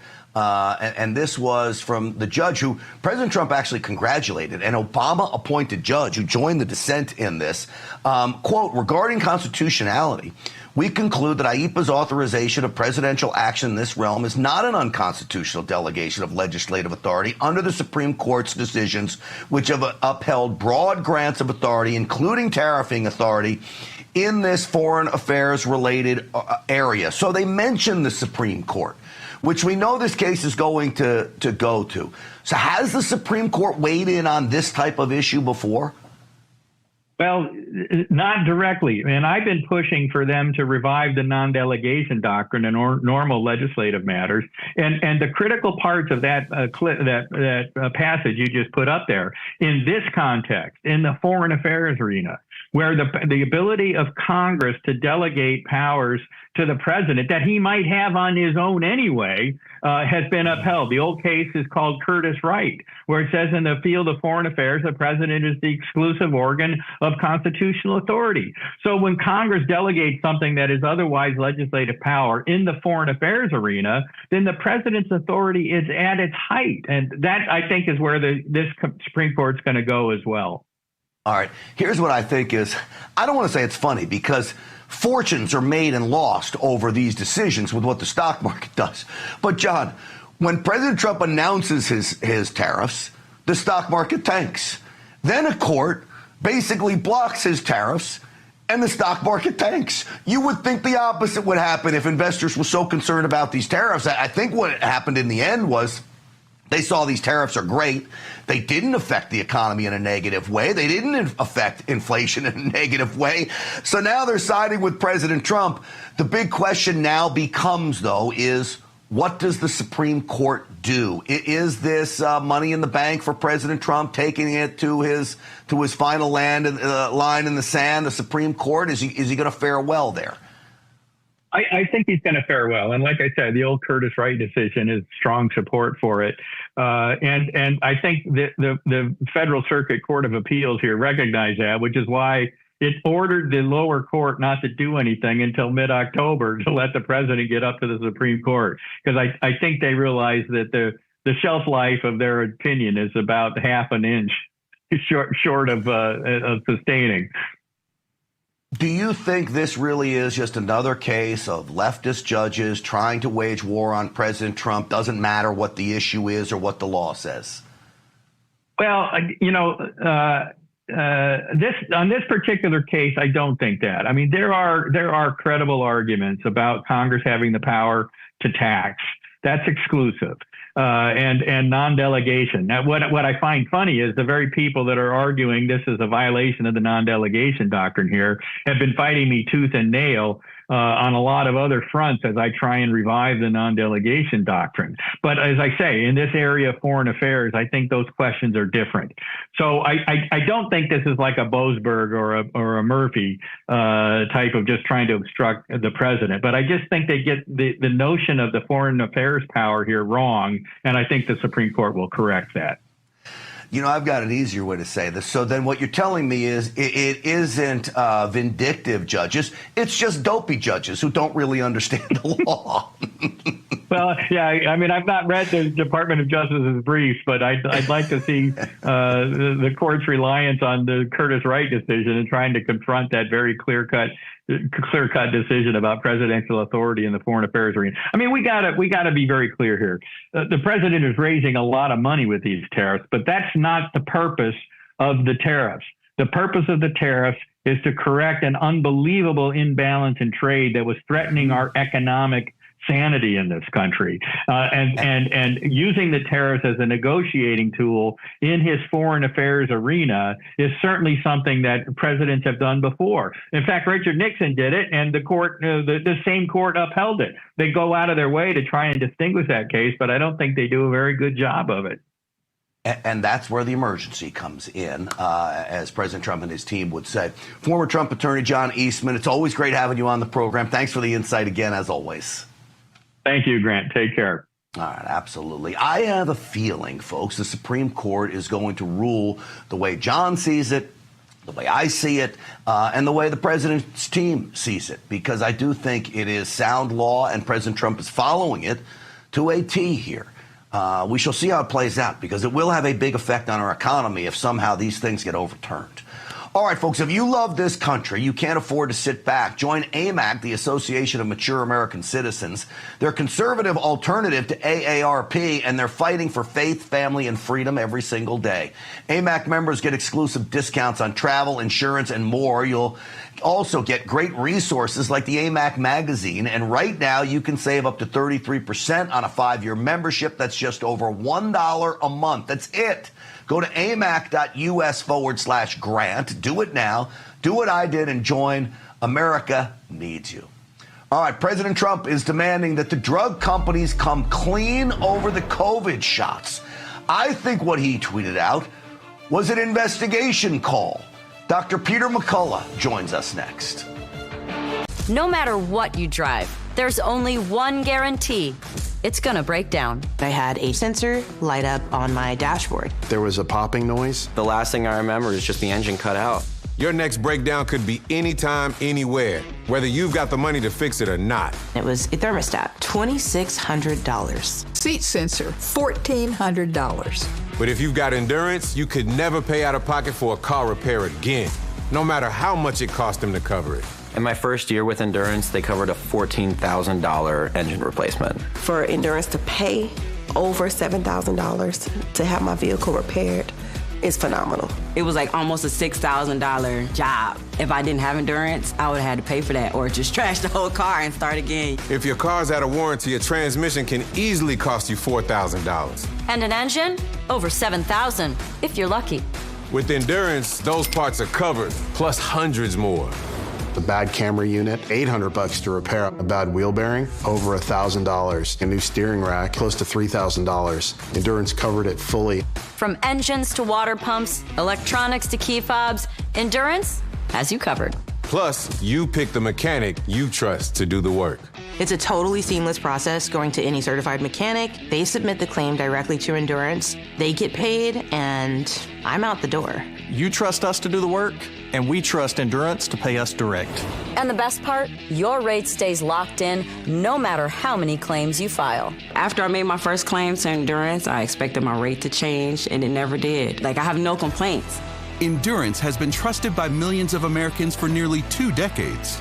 I've had 2 claims for over $4,600. Less than 1 year after signing up, Endurance saved me over $7,000. Whether you put 10,000 or 100,000 miles a year on your car, if it's under 20 years old, Endurance has you covered. Plus, your plan includes 24/7 roadside assistance anywhere in the country.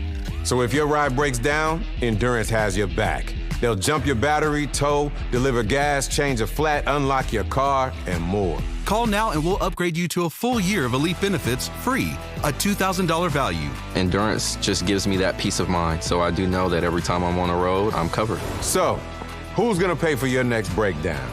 You? Or Endurance. Endurance saves drivers thousands, and now you can save even more.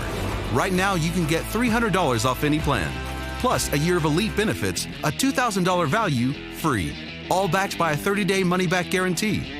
But you have to act now. Remember, out of warranty doesn't mean out of options. Call Endurance and see how much you can save. Call 1-833-496-5095 for a free quote. That's 1-833-496-5095.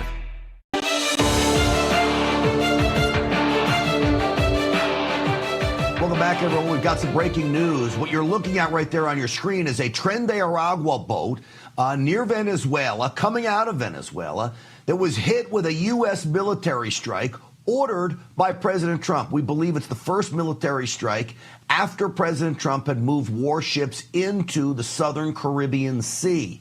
Tren de Aragua, a very dangerous group, TDA, labeled as a foreign terrorist organization moving drugs in here.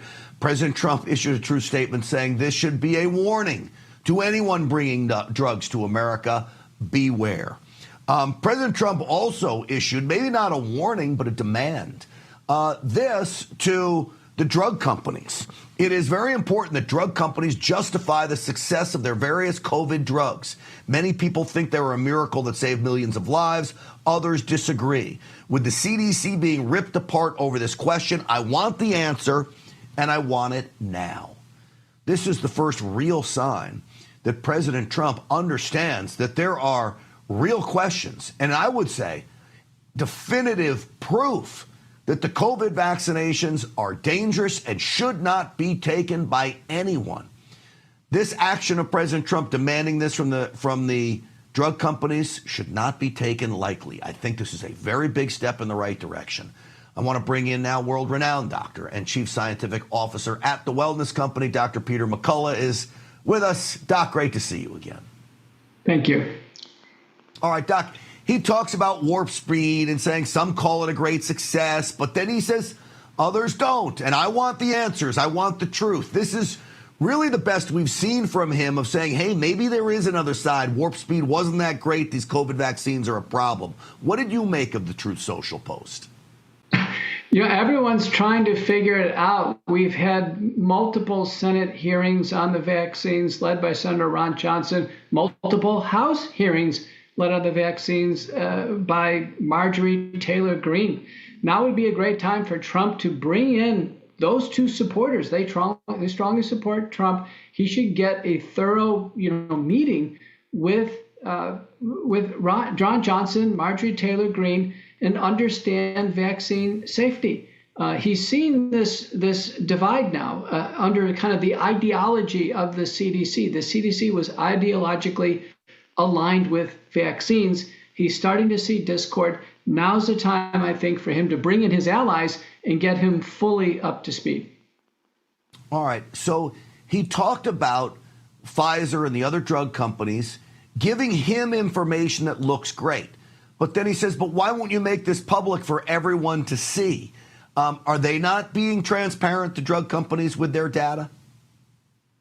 No, actually, Pfizer tried to conceal their safety data for 55 years. So this finally came out in court documents. So no, the companies haven't been transparent at all on safety. Remember, they didn't conduct large definitive clinical trials into 2021 and beyond. So the safety data are what they are. I don't think the drug companies can dress it up and make them look safe when they're not. Do you think this is a veiled way of the president calling for an investigation?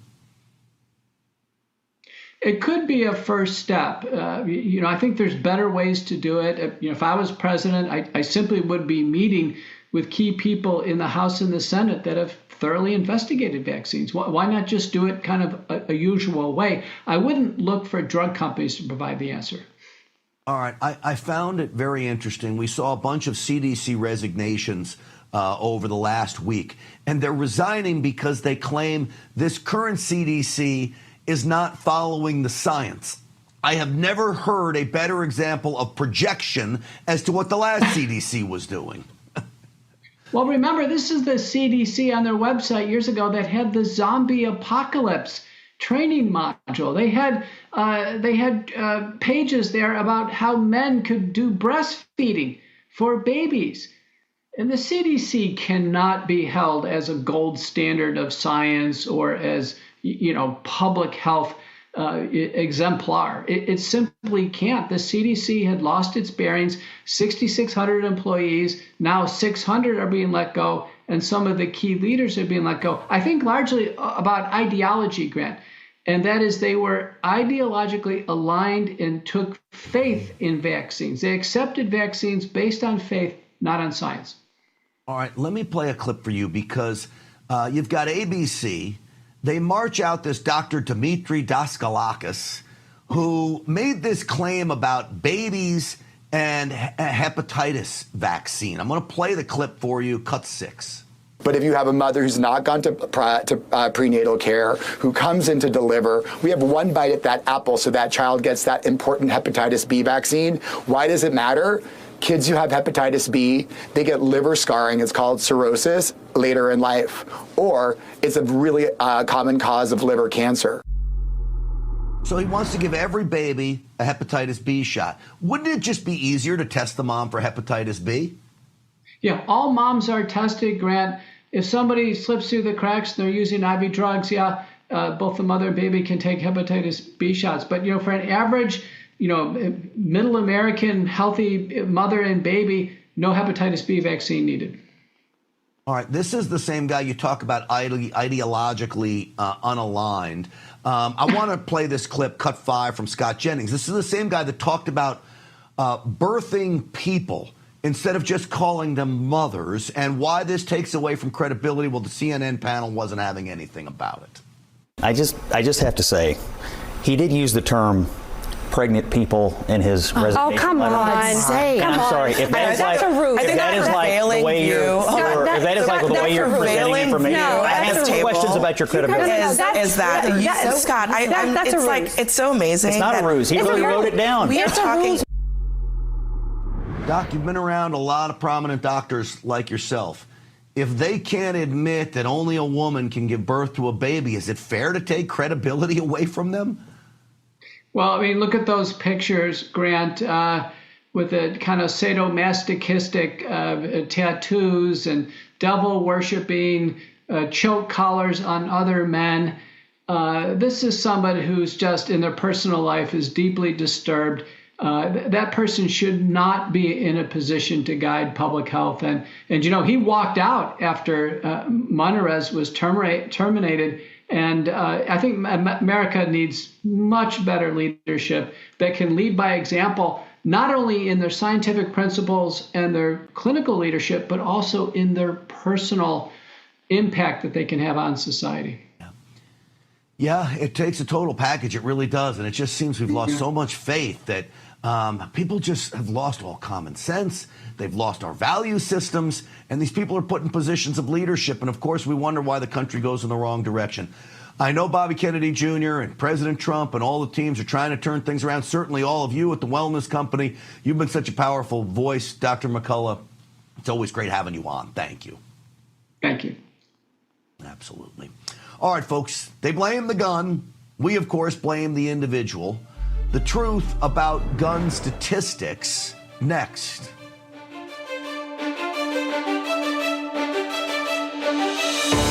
Tired of the hassle and high costs of selling a home? We can help. At Ideal Agent, we'll connect you with a top local agent that'll sell your home fast for top dollar, and all this for as low as a 2% commission.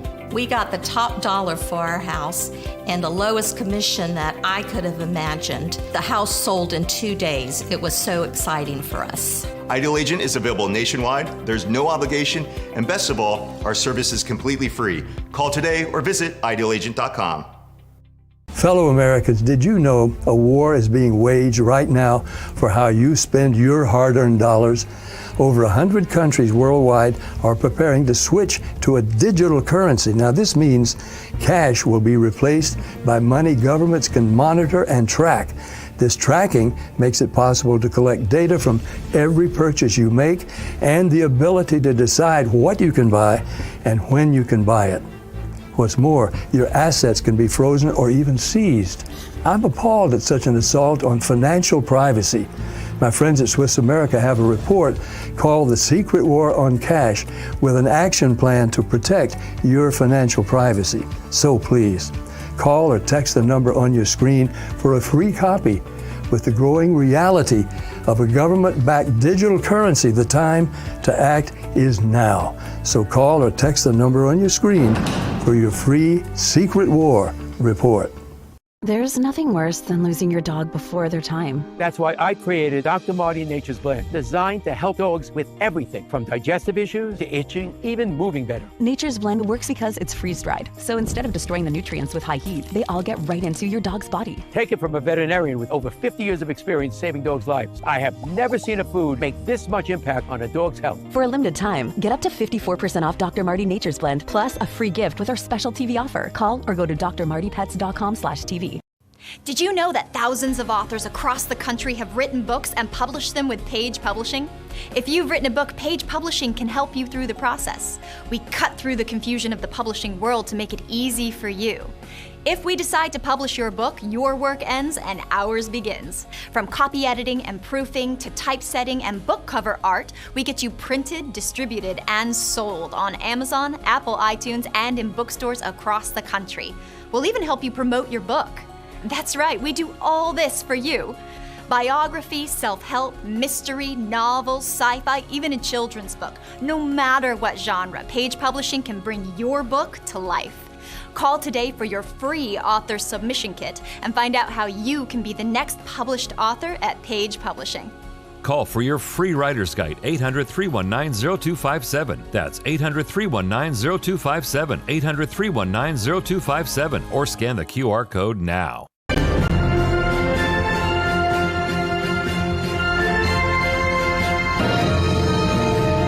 a scene from the new movie Lightyear that shows a lesbian couple. Now, why, Disney? Please tell me why. There's no reason for this DEI nonsense. So even Snoop Dogg, okay, who took his grandson to see the movie, had this to say about it. Well, my grandson in the middle of the movie like, Papa Snoop, how she have a baby with a woman? She a woman. Oh, I didn't come in for this shit. I just came to watch the movie. Hey, man, watch the movie.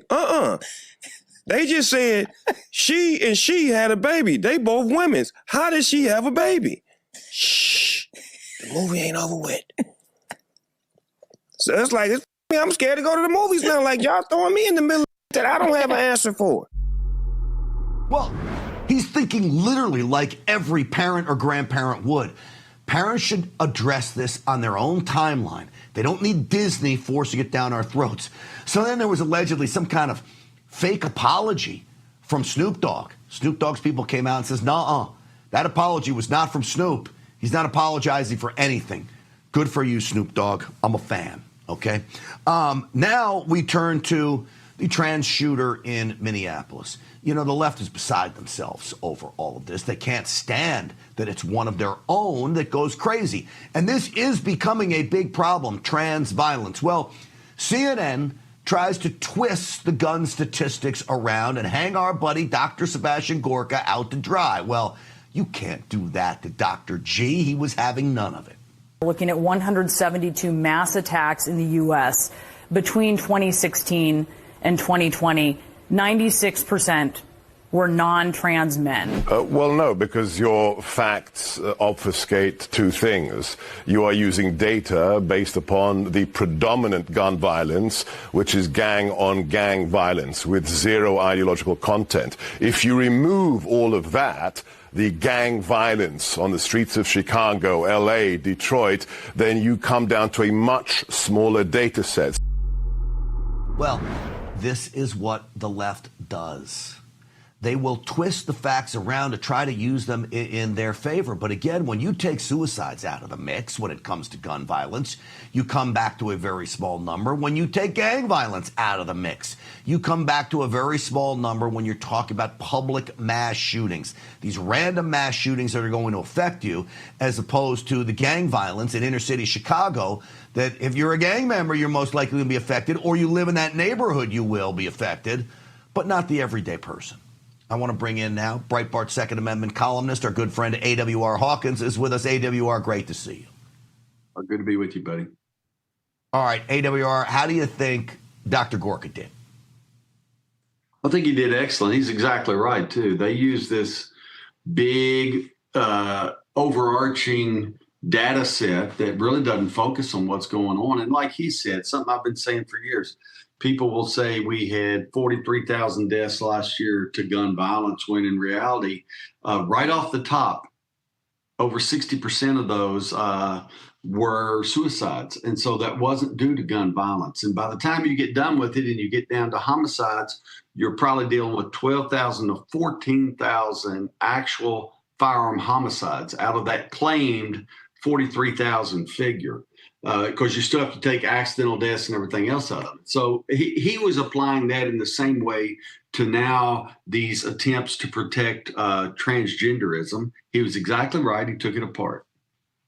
Yeah, he sure did. Let me play another clip from him, cut 8.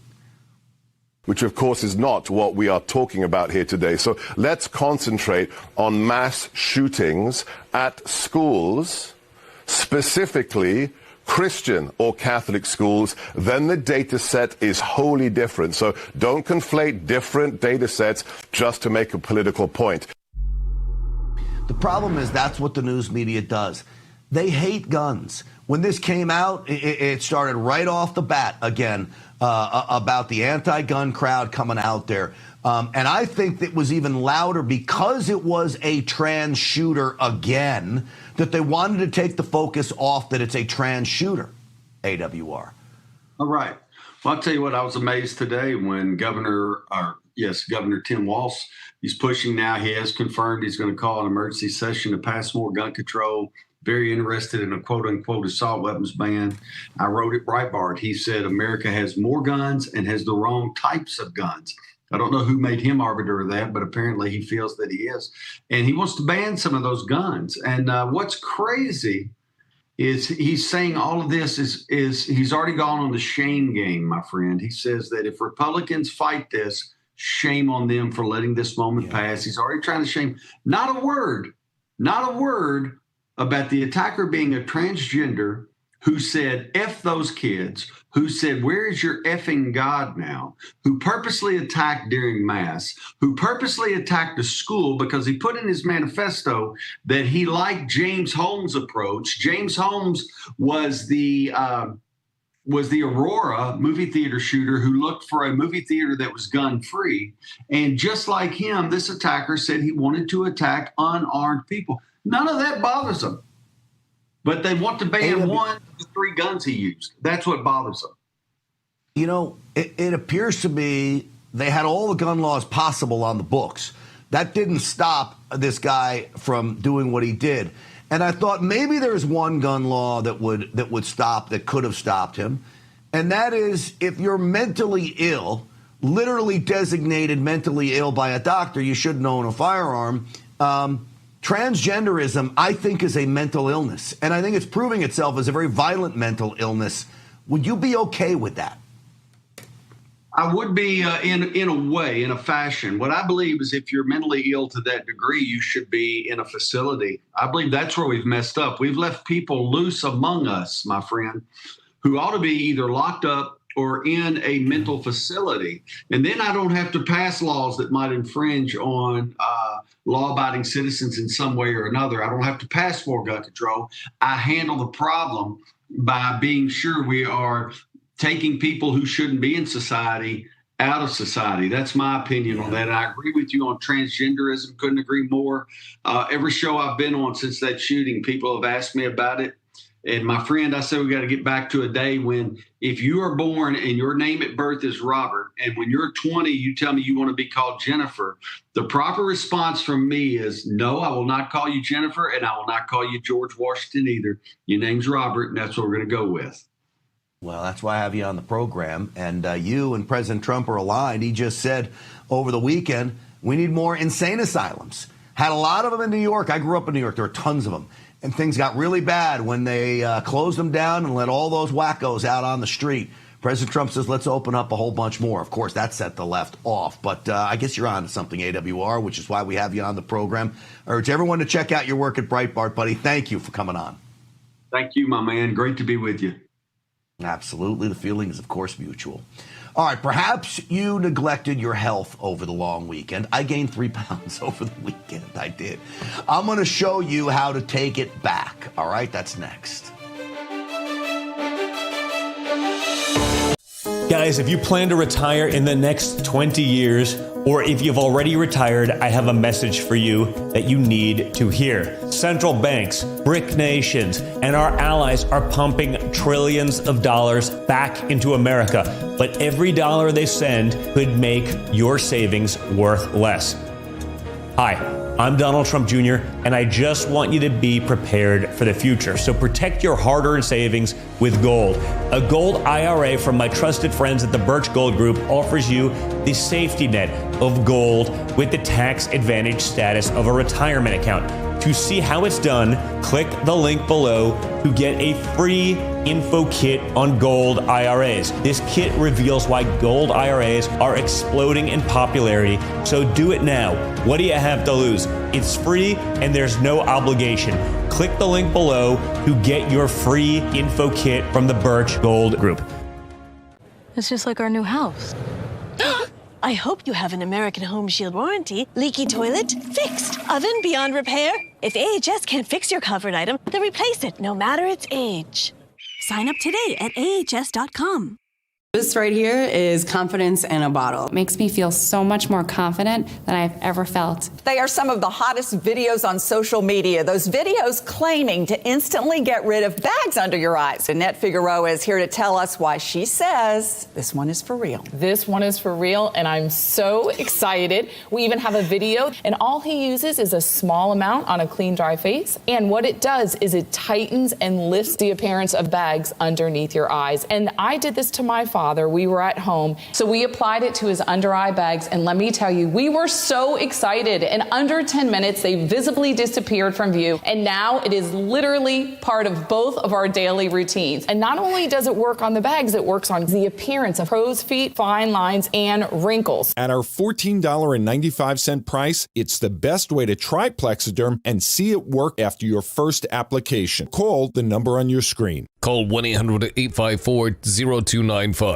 Do you suffer in pain? Are you stiff, tense, or less active? Introducing the Easy Well Remedy Massage System, a triple fusion of therapeutic experiences. Full body vibrational therapy increases blood circulation and reduces inflammation. Infrared heat penetrates deep to reduce pain, soothe, and relax. The Ultra Shiatsu pillow with 6 heated nodes mimics a professional massage. Plus, it's detachable for deep relief anywhere you need it. Experience the true remedy for your pain and stiffness. Call now. The bathroom of your dreams is only a phone call away with BCI Bath and Shower. We can make your ordinary bath and shower extraordinary. This is not a cookie cutter design. This is a complete custom build that will fit your every need, and discounts for seniors and military.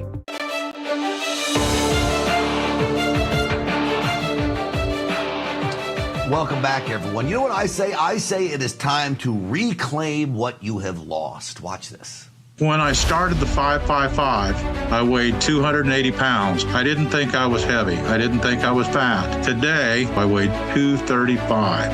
I've lost 45 pounds in a little over 60 days. I had breast cancer in 2004 and lost all my hair on my entire body. And my all-skill victory is my hair's coming back. A lot of energy. The program's amazing. I can't believe how well it works, and it's not hard. It's not hard at all. Get yourself registered. We cannot wait to see you there and have this be your breakthrough. All right, it worked for me. And I urge people to check out the Energized Health Protocol. I want to bring in now John Jubilee. He's the founder of Energized Health. John, it's great to see you, my friend. Great to see you, Grant. You know, as I hear him talk, and then the woman about getting her hair back, everything about getting hydrated at a cellular level is like a rejuvenation of life, even hair. And I was actually struck by it, John. Yeah, well, you know what, Grant? It's encouraging, too. Just want to give people, you know, that guy in 60 days lost nine of these fat blobs, out of his body, 9 gone in 60 days. And yeah, come on, how cool is that? You know, how'd you like to start regrowing your hair? I mean, we can't even make these stories up. It is about truly optimizing yourself at the cellular level, you know, getting back your joy, getting back your vitality, getting back your health at any age, living the real life that we were all designed to live. And it's a total body protocol here, because it's also about the soul. Everything you guys do is based in Christian values and principles as well, which I think is important for our viewers.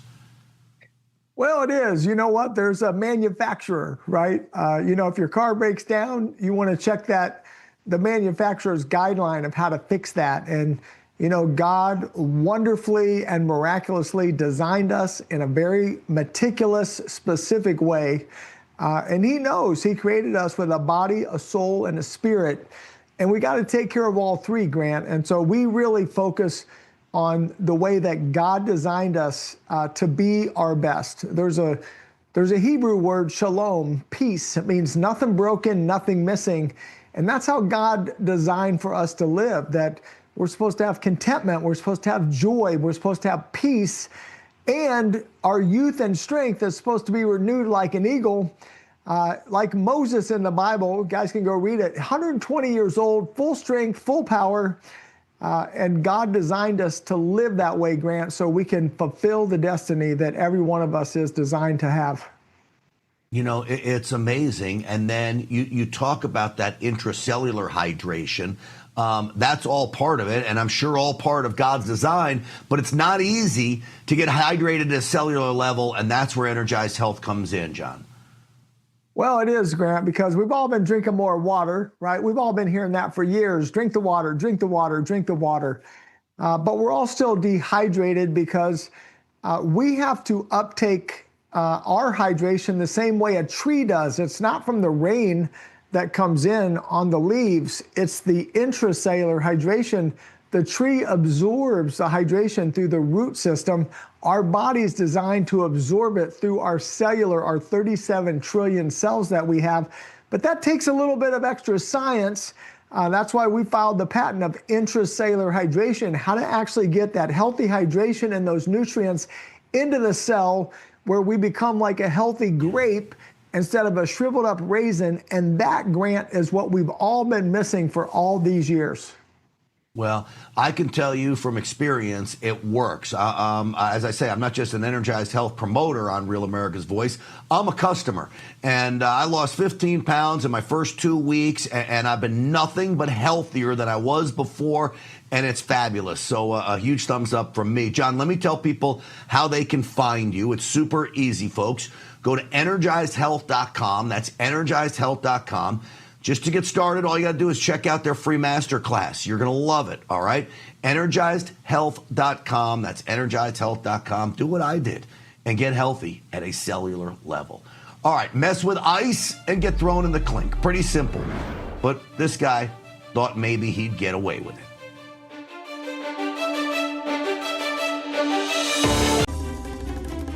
To avoid digital threats, just turn on NordVPN. Improve your protection against trackers, malicious websites, and malware-ridden downloads. Get the deal now. Selling your home shouldn't be expensive or stressful. At Ideal Agent, we'll connect you with a top local agent that'll sell your home fast for top dollar, and all this for as low as a 2% commission. Ideal Agent connected me with the best realtor in my market, and I saved $12,500 as a result of it, and I got more than my asking price. Ideal Agent is available nationwide. There's no obligation, and best of all, our service is completely free. Call today or visit idealagent.com. Did you know that thousands of authors across the country have written books and published them with Page Publishing? If you've written a book, Page Publishing can help you through the process. We cut through the confusion of the publishing world to make it easy for you.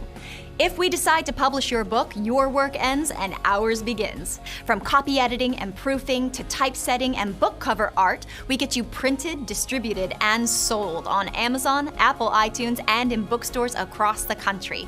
We'll even help you promote your book. That's right, we do all this for you. Biography, self-help, mystery, novels, sci-fi, even a children's book. No matter what genre, Page Publishing can bring your book to life. Call today for your free author submission kit and find out how you can be the next published author at Page Publishing. Call for your free writer's guide, 800-319-0257. That's 800-319-0257, 800-319-0257, or scan the QR code now. Attention homeowners. Are you behind on your mortgage payments? Is the bank threatening to take your home? Is your home worth less than you owe? If you answered yes to any of these questions, then you need to call this number right now. Call 800-714-8615. Hey, Real America's Voice family. Are you on Getter yet? No? What are you waiting for? It's free. It's uncensored, and it's where all the biggest voices in conservative media are speaking out. Download the Getter app right now. It's totally free. It's where I put up exclusively all of my content 24 hours a day. You want to know what Steve Bannon's thinking? Go to Getter. That's right. You can follow all of your favorites. Steve Bannon, Charlie Kirk, Jack Posobiec, and so many more. And the best part? You can watch Real America's Voice right there on Getter. Live. So join the conversation. Hop on the Getter chat room. Engage with patriots who are just like you. Good morning, Getter friends. We're breaking news, we're delivering the truth, and we're doing it on Getter every single day. So don't wait. Download the Getter app now. Sign up for free and be part of the movement. It isn't just an app. It isn't just a social media platform. It's a community.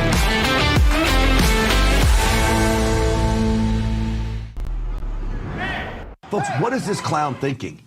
He's literally towing an ICE vehicle during an ICE raid, if you can believe it. So he gets away with the ICE vehicle. Well, that is until ICE shows up later. Watch this now. So now he's arrested. Don't mess with ICE. The man's name is Bobby Nunez. We learned about this on our buddy Bill Asaley's Twitter feed. Bill Asaley, as you know, the new U.S. attorney out in California, he says that man faces 10 years in prison for that stunt. Again, don't mess with federal agents, especially Trump federal agents. All right, that's going to do it for us. Stinchfield's Army rolls, folks. Thanks for watching. We'll see you tomorrow night.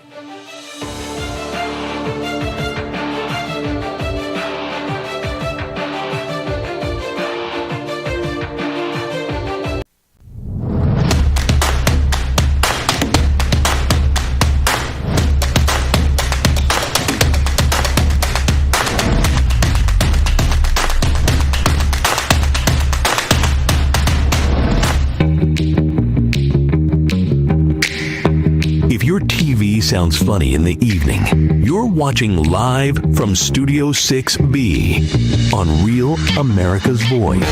It is live from Studio 6B on Real America's Voice on a Tuesday night, September 2nd. Brand new month, brand new week. Hope you had a nice extended weekend, everybody. Good to be back. Real America's Voice on a Tuesday night. Slick Rick sitting right there. He's going to do some sports. Delgado's got some news. Vinnie Mac in the house has got some news as well. Aaron and Fran holding it down. And, of course, you, the live from Studio 6B audience, wherever you're watching. Hope you had a great weekend, extended Labor Day weekend. Hope you had a nice day yesterday. Actually made it on the boat to the beach on Monday and Sunday, so I actually got some sun, got out there, so it was nice. You got a boat? Huh? You got a boat? Well, no, I don't. Oh. But I know someone who does, and I hijacked theirs. Yeah, it's called his shoes. Does it have oars, or yes, does it have a motor? No, it has an actual motor, yeah. No, it's very nice, actually. So beautiful day, man. We had a great time when it went across from, that's the thing about Long Island. Yep. You have your boat on the South Shore, man. You get in that thing, and you can go to Fire Island. You can go to, there's just so many places. We went to this Davis Park. Yeah. I mean, it was great. Park up the boat, walk to the beach. What part of Fire Island did you go to? Davis Park. Oh, nice. I was just there. I was there about a month ago. I was at the casino. I went for a fundraiser. We were sitting in front of the casino. Now, someone said, well, let's get a spot in front of the casino. I was like, I ain't going to be spending much time on the beach, but it's not what I... There was no action there, Big D. No action. Only action there was elbow bending. Margarita. The only action there was mudslides, and that's the name of the restaurant bar is called the casino. We have some of the best waterfront and boating anywhere in the country. Oh, yes. The Long Island Sound goes up the Connecticut coast, goes up the Long Island coast all the way to Rhode Island, and then the ocean to the Hamptons, Montauk, and then the South Shore. You can go from the Verrazano Bridge, Brooklyn and all that kind of stuff, all the way out to Montauk, and it's beautiful. And if you go straight across, you hit Europe. Yeah. Really? It's a great Wow, you just figured that one out. Europe, or you hit Connecticut if you go from the north side of the island. But having the boat on the south side is pretty cool. So we spent the day doing that. Slickster, how are you? I'm doing good, Big D. How was your weekend? It was excellent. I had a beautiful weekend. We pre-celebrated my birthday because my birthday is coming up. But we had a nice weekend. I took my mom to the movies. We saw Prince was re-released in IMAX. His movie Sign of the Times. Mm-hmm. Incredible. My mom watches, so be nice. No, we had a great time. My favorite lady I took to the movies. Why wouldn't you take her to something she wants to see? She loves Prince. She knows he's like a brother of mine. And I wanted to see the movie. There's a song in there that reminded me of her and my father. And from way back in, I never told him that, some 40 years ago. Wow. And it was great. And actually, a friend of mine that was in the movie, unfortunately, he passed away. But it was good to see him again. I know his nephews got to see him in the movie. So Prince, Sign of the Times, was re-released on IMAX Theater, sold out all over different parts of the country. Not in Stony Brook, no. Love to see it on IMAX. Stony Brook, I think I can count on maybe both hands how many people were there. But the sound was epic. I mean, I saw the movie a million times. But on IMAX, it's spectacular, right? That big screen. Spectacular. Not only the screen, but the sound was crazy cool. Yeah. It was like being in a concert. So thank you. I had a great weekend. Okay, very good. Birthday coming up tomorrow. Well, I was just going to ask, when is your birthday? It's tomorrow. Like the song, Papa was a Rolling Stone. It was the 3rd of September. It's my birthday. Dun, dun. Okay. Yep.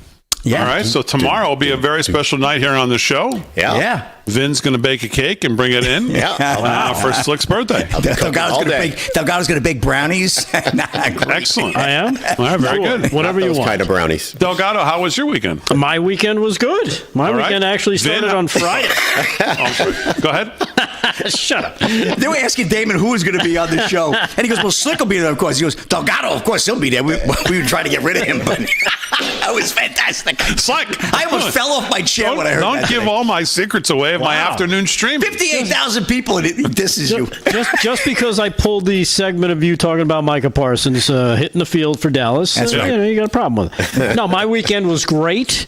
Started Friday. I did like a mega amount of miles on my bike, and also went someplace I'd never been before. And even though I've lived on Long Island far too long in my life, I went out to a place called Cupsog Beach. Yeah. Ever been there? Cupsog Beach. Like 4 million times. Never been there Cupsog before. Beach? Never been there. That's where I want to buy my new house on Dune Road. That's a nice little neighborhood Beach, there. Yeah, nice little neighborhood. Yeah, the entry fee into Dune Road is about $3 million. That's a lot of my pillows. Right, that's just to park on the sand to say I live here. Yeah. You didn't tell Big D how the weekend really kicked off Friday night. We went out with Paul and Aaron. That's right. We went to what is it? The Speakeasy. Artemis, the Speakeasy. The Speakeasy. Oh my goodness. You had ran out the door, so we didn't get a chance to grab you.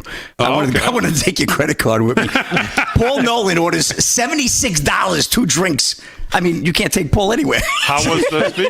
Well, okay. The Shirley Temples are really expensive these days. Oh, it was fantastic. It was a nice place. It was unexpected. I didn't know what to expect. I was very quiet and demure because it's speakeasy, like you said, Dave. And you left early. You don't have to speak easy. Well, Cupsog is really nice. Yeah. Yeah, beautiful out there. All right, good. Vinnie Mac, how are you? Yeah, wow, that's quite a series of events to follow, but I'm doing really well. I went to the 80th birthday party for one of our viewers. You had an 80th Lisa birthday Sanchez. party? You look good. No, she's not 80. No, I'm not 80. No, thank you, but I appreciate that. Damn it, you were. Look pretty good for 80, huh? But Lisa had a birthday party for her mom at the America First warehouse there. How was it was a lot of fun. KDJ was there. He and I were cutting it up, hanging hanging out and doing some stuff. They had a 70s band. But you know what? The weekend was so beautiful. Did they need a keyboard player? They've said, can anybody play 3 chords? And I'm like, yeah, I could play 3 chords. Just shout them out. Yeah. But I noticed this weekend, it was so beautiful. I went for a lot of walks. And if I go for a walk alone, you get lost. People drive by and they're very rude. They don't wave. They don't even look. You know when someone's going and they see you, but they won't turn their head to look? Yeah. That's what Damon does every time I walk in the studio. I was getting a lot of that. And then if I go for a walk and I bring the dog, they all stop and roll down your window. Oh, wow. What kind of a breed is it? I'm like, you drove by with a stiff head yesterday. You didn't give me a glance. You know, I was just like a statue. I was like a lamppost. This sounds like an old "Don't Get Me Started" segment, Vin. Oh, pretty close. But then when I'm with the dog, they all stop. Oh, he's so beautiful. What kind of breed is that? How big is he? How much does he weigh? And I'm like, where are you from? You're usually very rude. I don't understand. I think they like the dog more than they like you. I think that's obvious. The dog is a great icebreaker. So now I walk the dog everywhere. I wave to everybody. Everybody. It's not the friendliest of places. Okay, let me just say that. People aren't going out of their way to try walking around with a toucan. They're not going to speakeasies together. Okay, like are they trying to actively run you down? They don't actively run me down. Okay, but they do then you're okay. act like I'm not there. Yeah, unless I'm with just the dog. like Damon when we're around. Yeah, well, maybe there's some similarities. I don't know about that. I've never tried to run any of you down. No, you act like we're not here. At least not yet. Not intentionally. Yeah. So, okay. I never know. I almost ran you down on the way in today. Oh my God! I mean, really? I had to get out of the car and tell Vin this. He was going to get out of the car. Yeah, the parking line was going down the middle of his car. He was half in one spot, half in another. Oh, he's one of those. Yeah. I said, do you see where you're parked? You got to back out and park, come back in. I parked right next to you, and it said VIP. That's why I went right in there. It was perfect. Terrible. Well, all right, 8 minutes past the hour. No wonder nobody likes you when you're walking around. There you go. You're shocking. You park like a jackass in town. So I don't know about all you guys. Yeah. And I said this on the stream this morning with 56,000 of my closest friends who joined me. Hello. I want to thank everybody. I don't know what happened. People shared the stream, I guess, right away, or I'm not sure what happened, but it was a tremendous audience on X and all places today.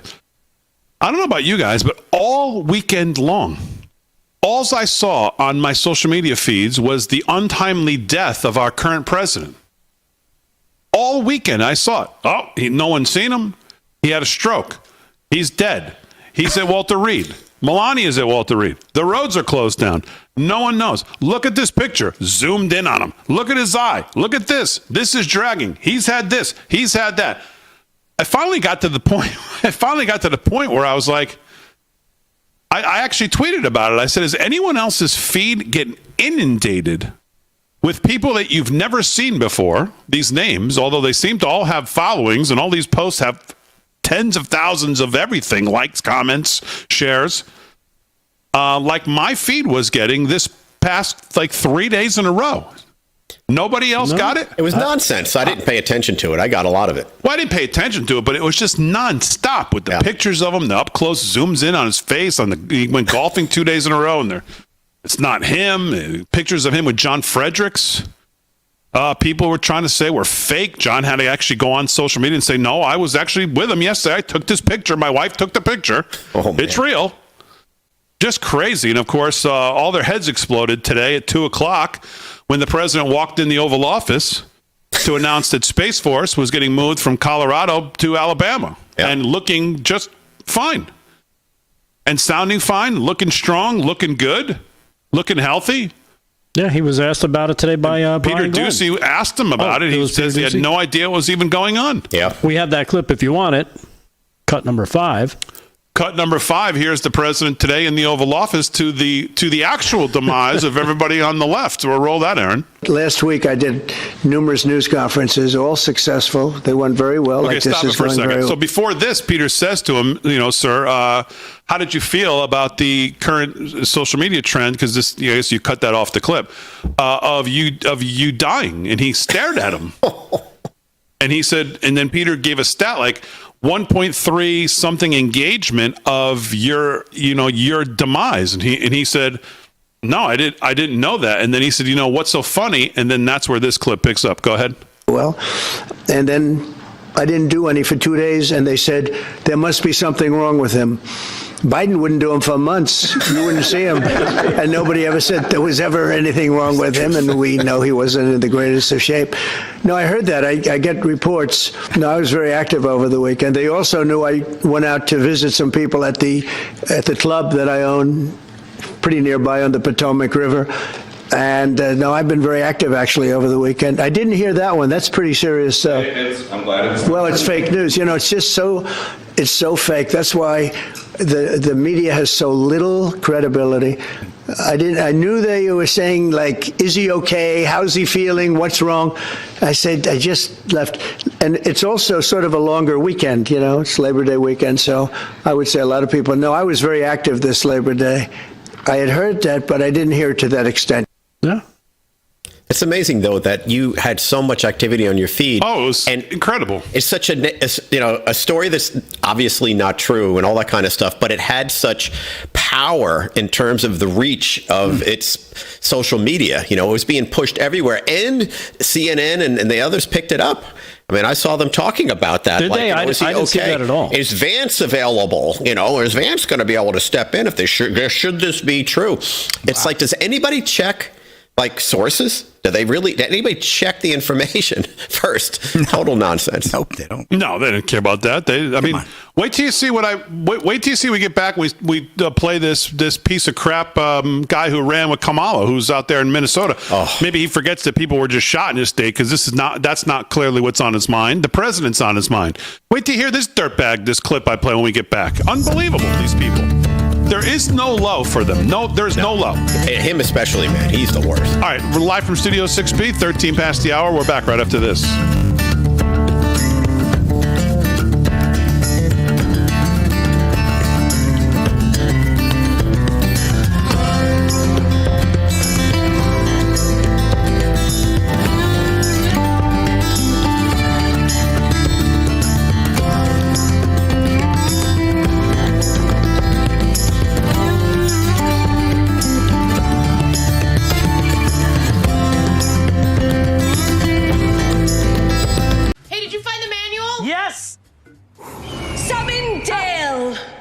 American Home Show now provides video chat with live repair experts for home fixes over the phone.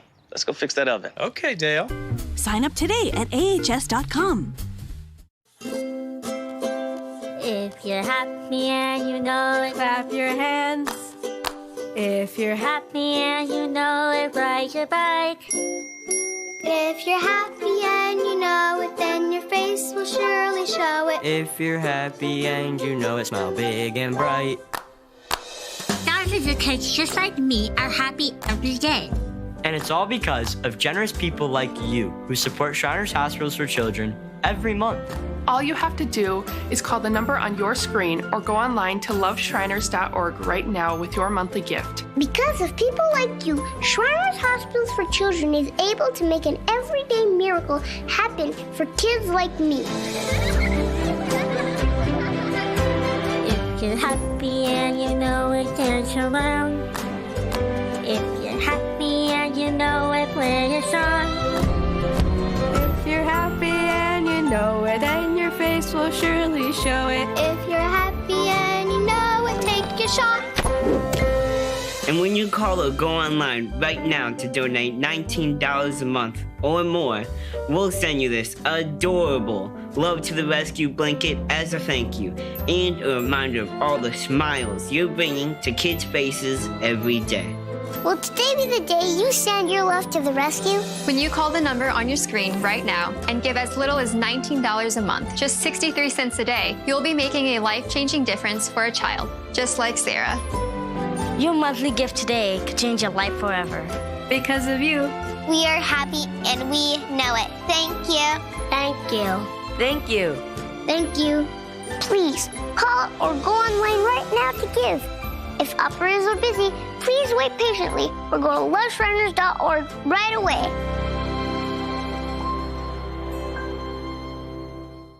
Did you know that thousands of authors across the country have written books and published them with Page Publishing? If you've written a book, Page can help you through the process. We cut through the confusion of the publishing world to make it easy for you. If we decide to publish your book, your work ends and ours begins. From copy editing and proofing to typesetting and book cover art, we get you printed, distributed, and sold on Amazon, Apple iTunes, and bookstores. We'll even promote your book.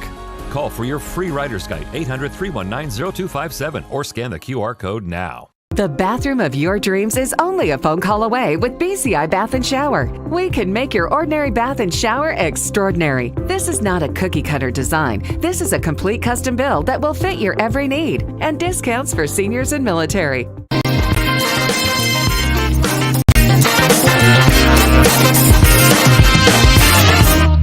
17 past the hour, live from Studio 6B on a Tuesday night, September 2nd. Brand new month. Kids back to school. Oh, man.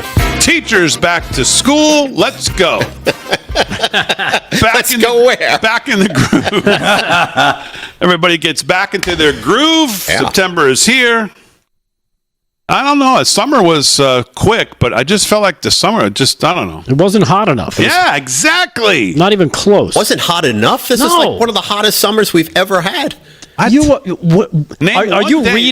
reading fake news again, Vin? Vin is delusional. From the man that carries a corrugated box around with his computer in it. Yes. I'm unencumbered. Yes. By the trappings. He's unburdened by the sun. Right.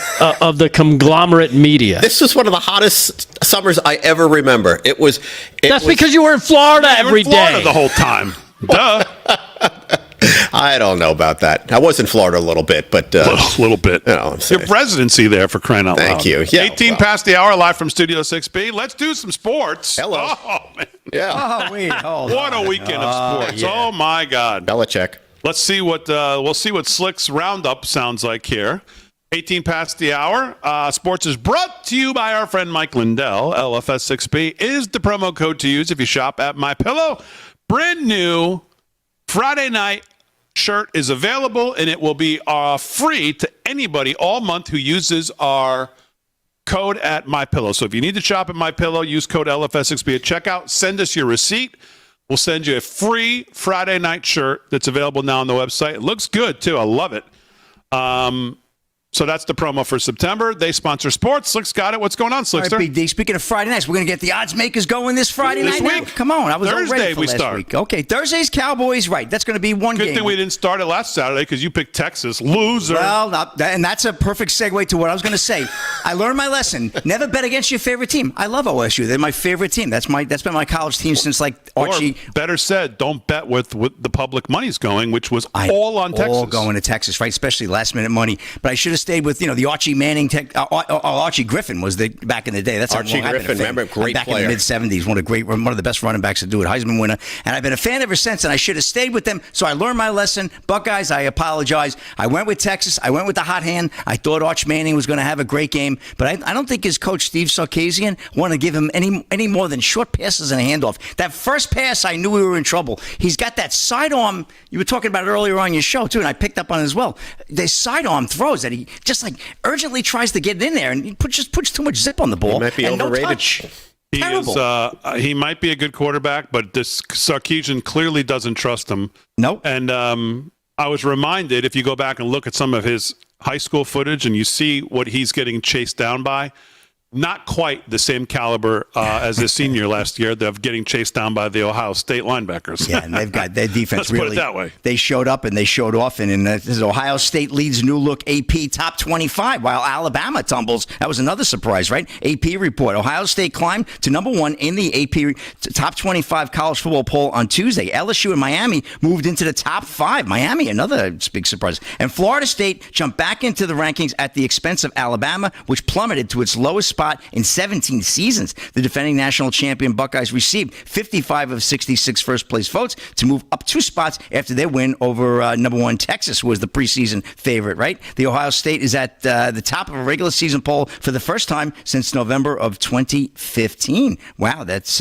amazing. The Longhorns dropped to number 7 as the media voters shuffled the rankings, followed by a topsy-turvy Labor Day weekend. It was only the second time and first since 1972 that 2 top 5 teams lost lost in week 1, and the first time that 4 top 10 teams lost. So only 3 teams in the top 25 are in the same spot they were in the preseason poll. Penn State got 7 first-place votes and remained at number 2. LSU, which received 3 first-place votes, was followed by Georgia and Miami to round out the top 5. Of course, there'll be a lot going on. Texas does have a soft schedule coming up. They should have some easy games, but I can tell you who did not have an easy game and did not have a great debut last night was Bill Belichick, the great Bill Belichick, considered one of the greatest of all time, right? Unbelievable 6 Super Bowls. Well, guess what? Tom Brady won't be playing next week for the Tar Heels, and it looks like he's got his work cut out for him. Actually, we have cut to his girlfriend Jordan Hudson there. Aaron, if you can get that rolling there. She was on the sidelines there. It was Bill.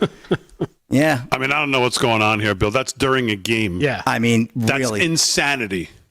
If he would have any contact with a normal person during a game. This guy doesn't even like to talk to normal people after the game as an NFL coach. He wouldn't even want to go in the room. Nope. He's talking to his 27-year-old girlfriend on the sideline, having contact with her during the game. I mean, listen. 25. Bill is the greatest. Who's counting? The greatest NFL head coach we've ever seen. Maybe the greatest football coach. 6 Super Bowls, yeah. But in all of his years, he let 48 points up one time in his career in the pros. He let 48 points up in his first game at UNC. Now, listen, it's a whole new team. It's a whole new staff. I think people watched the first series on both sides of the ball and said, hey, there we go. First drive with Lopez. The Belichick effect is here, and then the wheels fell off so hard.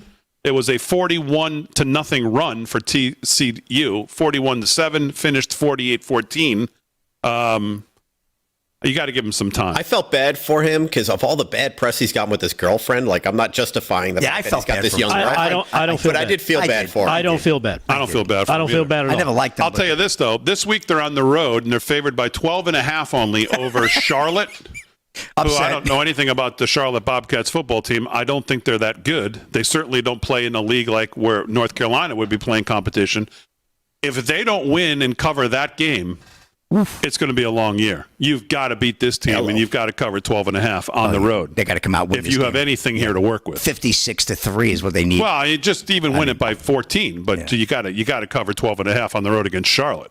He looked lost big day on the sideline. He really, who wouldn't? 48-14 pounding. It was 41-7 before Vince said he was watching. They were up 7-0. He came back to the room and they were down by 3-4 scores. Next thing you know, it's 41-7. Well, I'll tell you, North Carolina is not the biggest fire alarm in college football. The biggest fire alarm in college football is Alabama. Undeniably Alabama. Yeah. You need a new coach and quick. They plummeted. And I don't care that you're going to play Grambling State and whoever else the next couple of weeks and be 2-1 or 3-1. You need a new coach because that team is undisciplined and is unprepared, and they are doing things that wouldn't even dream about under a Nick Saban coach team. That team's got big problems. The days of powerhouse Alabama seem to be in the past right now. Any chance Nick Saban come back? No way, right? He's finished. Aflac, that's it. Retired. Yeah, too bad. And just shifting gears real quick. Well, the great heavyweight Joe Bugner passed away at 75 yesterday. I just picked that up. I remember those fights, by the way. 73? Yeah, sure. Then I was young, but it was only 2 or 3. Joe Bugner, that was he fought Ali twice. 2 good fights. The British heavyweight was a good champion, but fortunately he succumbed at the young age of 75. And I don't know if you heard, Olympic legend Greg Louganis sells his medals to pay for moving out of the United States. Warner Todd Houston of Breitbart. U.S. Olympic diving star Greg Louganis has admitted to selling off his U.S. home and his gold medals so he could afford to move to Panama and leave the USA behind. The openly gay Olympic legend who won 4 gold medals and 1 silver between 1976 and 1988 told his fans of the move on social media, according to the New York Post. So as life moves forward, what are you prepared to leave behind? He wrote on Facebook as he explained his move to Panama. He added, I have auctioned 3 of my medals, which I sold, and added, I told the truth, I needed the money. Louganis went on to admit that he did not have proper management and that what is left with him leaving for him to sell the medals. If I had proper management, I might not have been in that position, but what is done, live and learn. It isn't exactly clear why he felt the need to leave the U.S. Unlike others, more bellicose celebrities, Louganis did not claim to hate the U.S., but he did seem to say that he wants to start anew without the distraction and noise of his U.S. fame. Now I get to discover who is Greg Louganis without the distraction and noise from outside. At least this is my goal. And hey, I may not find that out, he wrote. The Post noted that Louganis recently sold 3 of his medals for $437,000. $100,000 out of Wow. That'll go a long way. I did not think. In Panama, very cheap to live. By the way, Panama is a beautiful place. Yeah. A lot of people live in there. I know a few. A lot of people. Well, hopefully it doesn't move into a dive. That's a wrap in sports. Big D, back to you. What a diver he was, though, man. Huh? One of the best ever. Yeah. It was the great. All right, live from Studio 6B, we're back with some headlines and some news from Vinnie Mac, all coming up.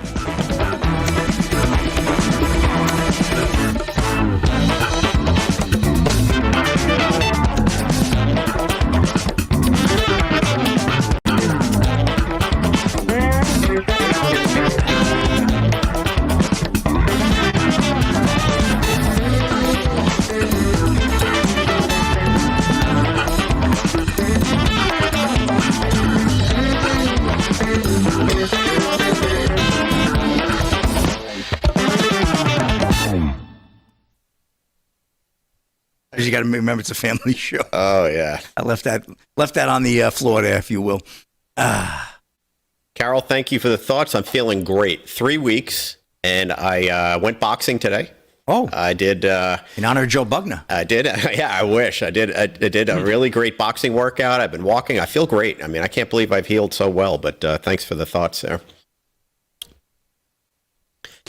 All right, chat. What's going on? You look decompressed. Facebook, X, Rumble, YouTube, on Real America's Voice YouTube tonight for the first time. I needed it, man. Where's the Rav YouTube? Well, not for the first time, but exclusively for the first time. Come on, where's the YouTube for Rav? That is weird, wacky stuff. Let me go find that.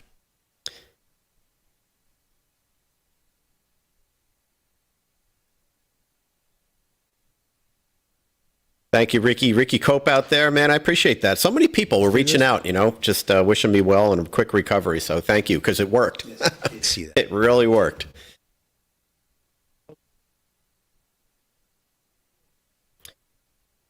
Did you ever see Greg Louganis dive? That's a good story. You were old enough to see those Olympics and he was in it? I remember, yeah. I did see that yesterday. He was probably one of the most flawless divers that there ever was. Louganis? Yeah. Oh, he'd go to the water. It was like a pin. Yeah. He was wouldn't even see amazing. a ripple. I think he's the greatest diver that I've seen in my lifetime. Yeah, and he had flamboyance. Yeah. He was a marketable. Yeah, he was a nice looking athlete fella. for a diver. Yeah, nice Cats B on Kick. West What's Coast going kid, on, right? everybody? LA. Woodrow on Okay, Kick. He was an LA kid.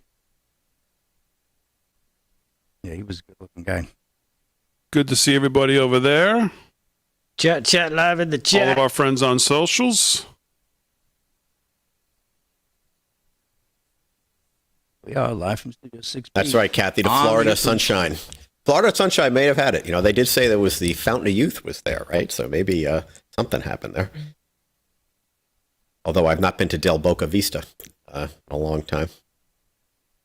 Oh, man, has it changed down there or what? I remember going down to Florida when I was a kid, and, it was completely different than it is now. It's vibrant, and there's a lot of young people there doing stuff. It's got a lot of action. A lot of action going on, even though it's hot.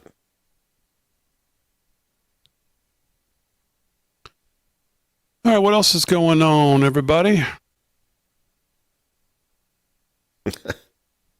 Yeah, that's right. Good genes.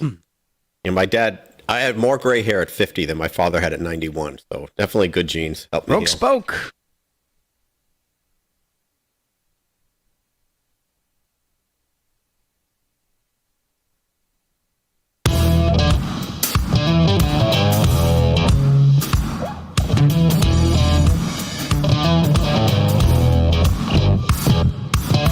All right, 30 minutes past the hour, live from Studio 6B on a Tuesday, September 2nd. Glad you're in Real America's Voice all across the country. And, of course, on social media, exclusively tonight on Real America's Voice. If you're watching on YouTube, make sure you head over to Real AM Voice. Actually, I don't know what their tag on, but just go to YouTube and search Real America's Voice is the easiest way to find it. And we'll be there. We're live during the commercial breaks on Real America's Voice YouTube. I think they just actually put something out on their socials saying so. So you can watch us live during the breaks now tonight for the first time on Real America's Voice YouTube channel. I'm in there now. Slick's here. He's going to be in there. He's doing sports. We'll do some more sports. Delgado's going to do headlines here. Vinnie Mac's got some thoughts on some things as well. The president was in the Oval Office today to the demise to the demise of, to the dismay, I guess is probably the better word. That's a good combo word. That's a good combo word you created there. The dismay of all the lefties who are just, of course, were wishing him dead and hoping that he was dead and pushing this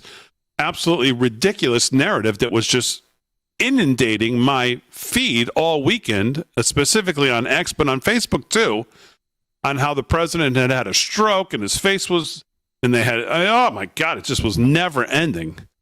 Well, it wasn't just crackpots on X, bots who are pushing this and hoping for it.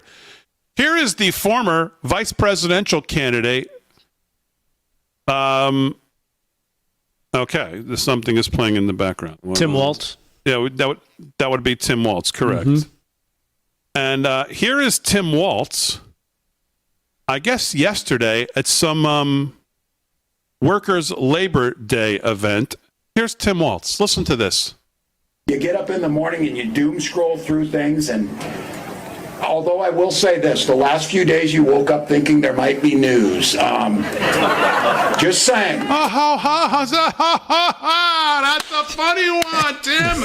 You might thought the president was dead. Oh, yeah, there you go. Doom scrolling. You might be news. And all the clapping seals laugh as he wishes the president dead. This is as irresponsible as just about anything I've heard from anybody in public office. And we have a bunch of morons in public office now that have said some dumb stuff like the Squad.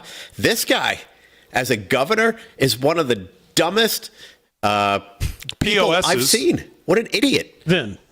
Yes. That's an insult to dumb people. That's true. Because he's not being dumb. He's doing it on purpose.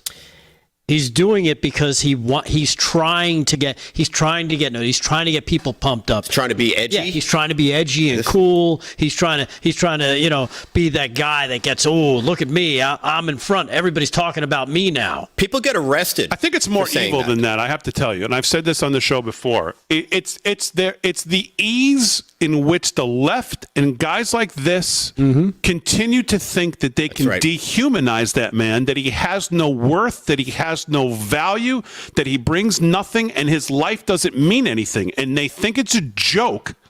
2 assassination attempts in the last year and a half, and he makes a joke like this because he wants to dehumanize him, that his life has no value. And they do it with ease, and they do it all across the spectrum. They do it on TV, they do it in these public officials, and they don't think anything of it. Yes, they think they're being quick and quick-witted and humorous, but they do it because down deep, they actually believe that the man, if he dies, he deserves it, and too bad.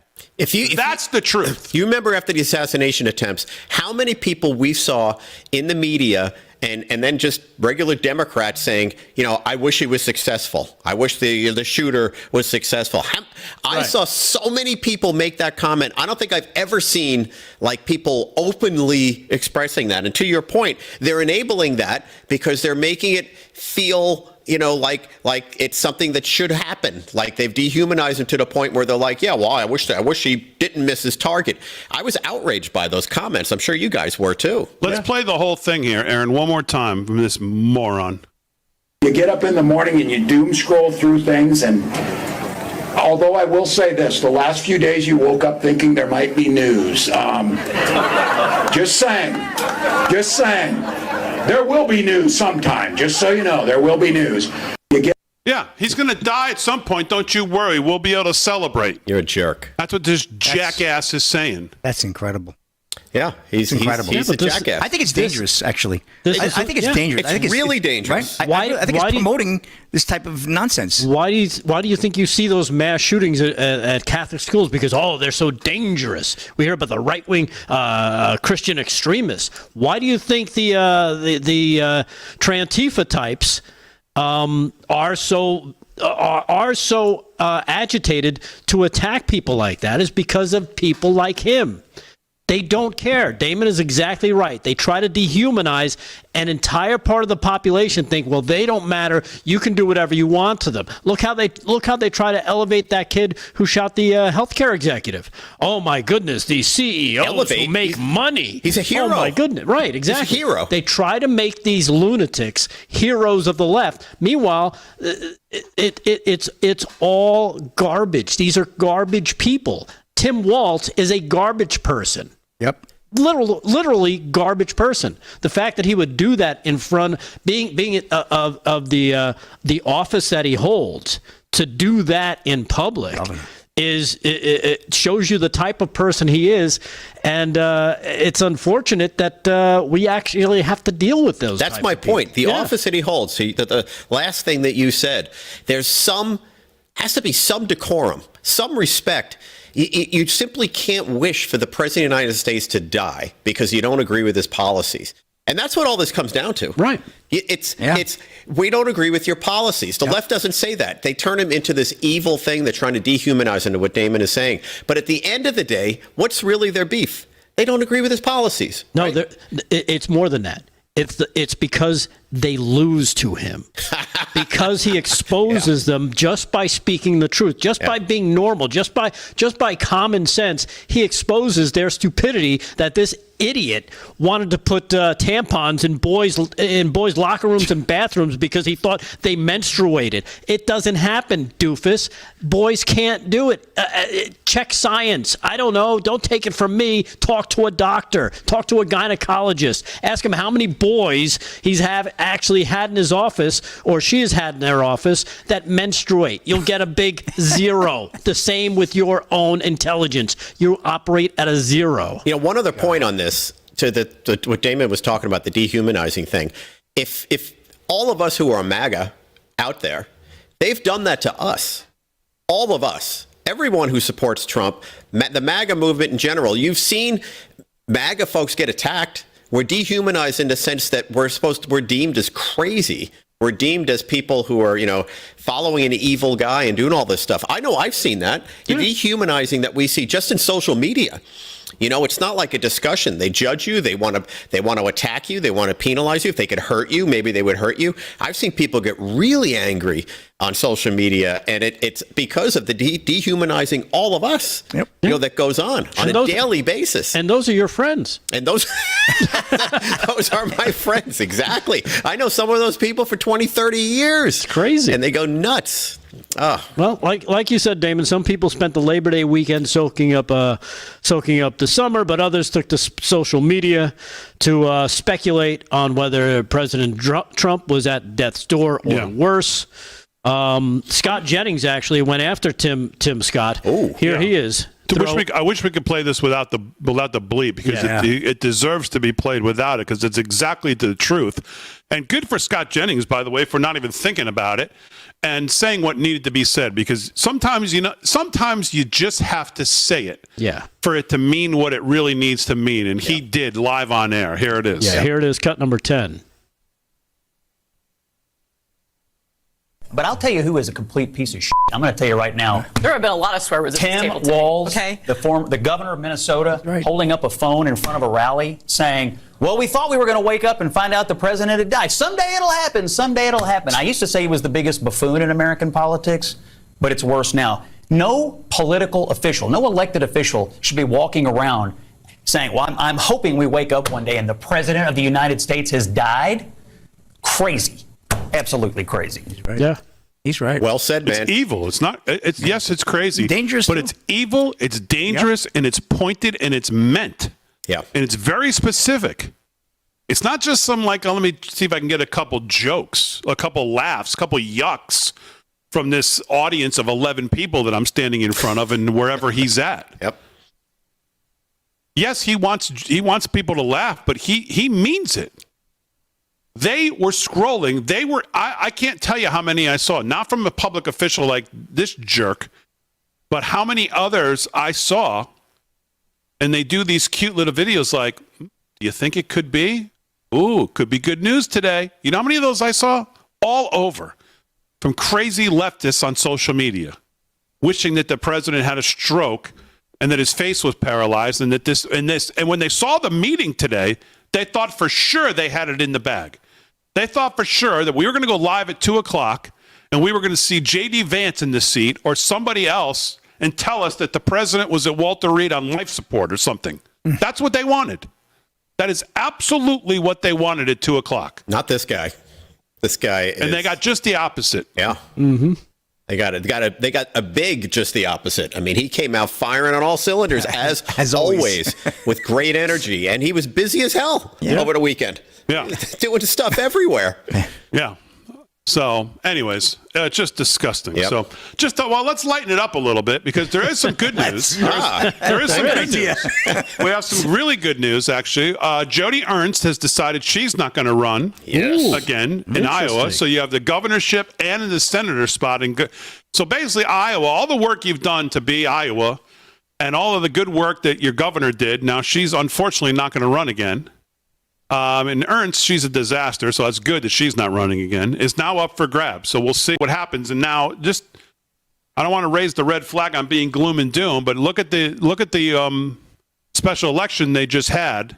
Trump plus 20 district just lost. The Democrat just won by 11. That's not a great sign. That is not good. In Iowa. And it's not a great sign to Republicans. Scott Pressler, I saw out this weekend with a video. Also, with a big wave the red flag right now, warning Republicans, wake up. He's sounding the alarm on Pennsylvania and other places coming up in the election this November, and then obviously the midterms next year. So there's that news that Joni Ernst isn't running, but there's also the news that our old friend Jerry Nadler is also not running. No. Well, he's going to be running, but not for office. Well, he won't be running anywhere. Yeah, he's not going to be running. Toilet. He'll be waddling. Yeah. But he gave a press conference today, and I just want to show you just a little bit of it. And I will tell you before I play this, this is a Jerry Nadler press conference, not a Dan Goldman press conference. Here it is. But these people are wearing masks and are totally unidentified, and the question is why? The question is why. It's completely improper, and again, one has to assume they're hiding something, or they're hiding misbehavior because other. Like the speaker. Can I have a forehead for 500, please? Hey, Jerry. Hello. You need one of those Pope hats. He was actually sitting on a toilet, making that speech. Hello, Jerry. Oh, man.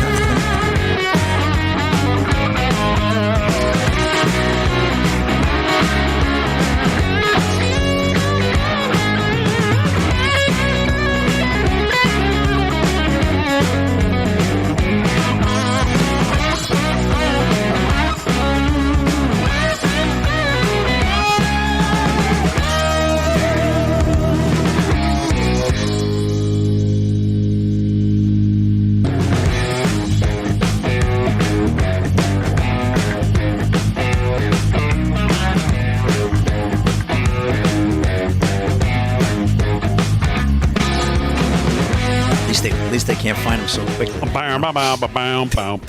These guys may all be moving to Vienna. Vienna calling.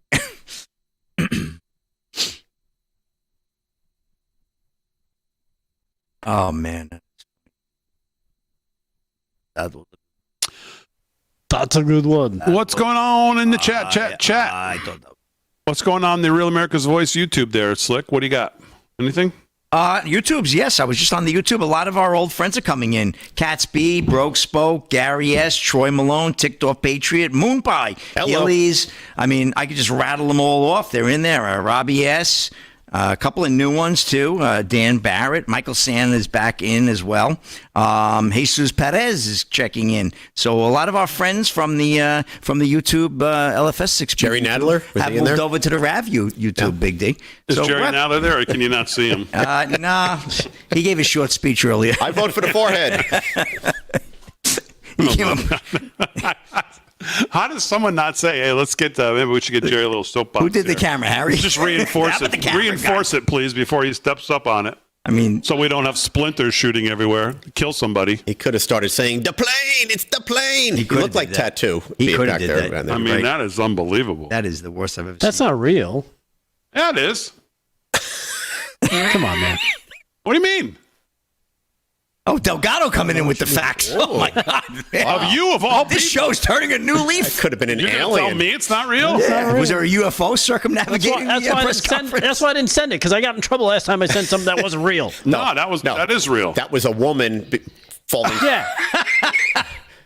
I thought it could be a good discussion topic. What's that? I know. Oh, the Trump thing that you posted and said, by the way, a PS, I know it's not real. No. You posted something on social. That one. What, am I dead here? I got no ears. That one was funny, though. I don't often use the word yuck, but. As long as it's not a lady falling off like a 5-story building. Oh, God, that was. It's got to be 6. That was hysterical. Did you see? But she lived. Did you see the guy? Did you see the guy who fell off the climbing wall? No. Well, I don't think that guy lived. Oh, that we're definitely not going to show it. Yeah. He bounced pretty hard, though. Oh, yeah. That's terrible. What's wrong with you? Nothing. Nothing. I only show the ones where there's a victory. Yes. Right. It's proof of life.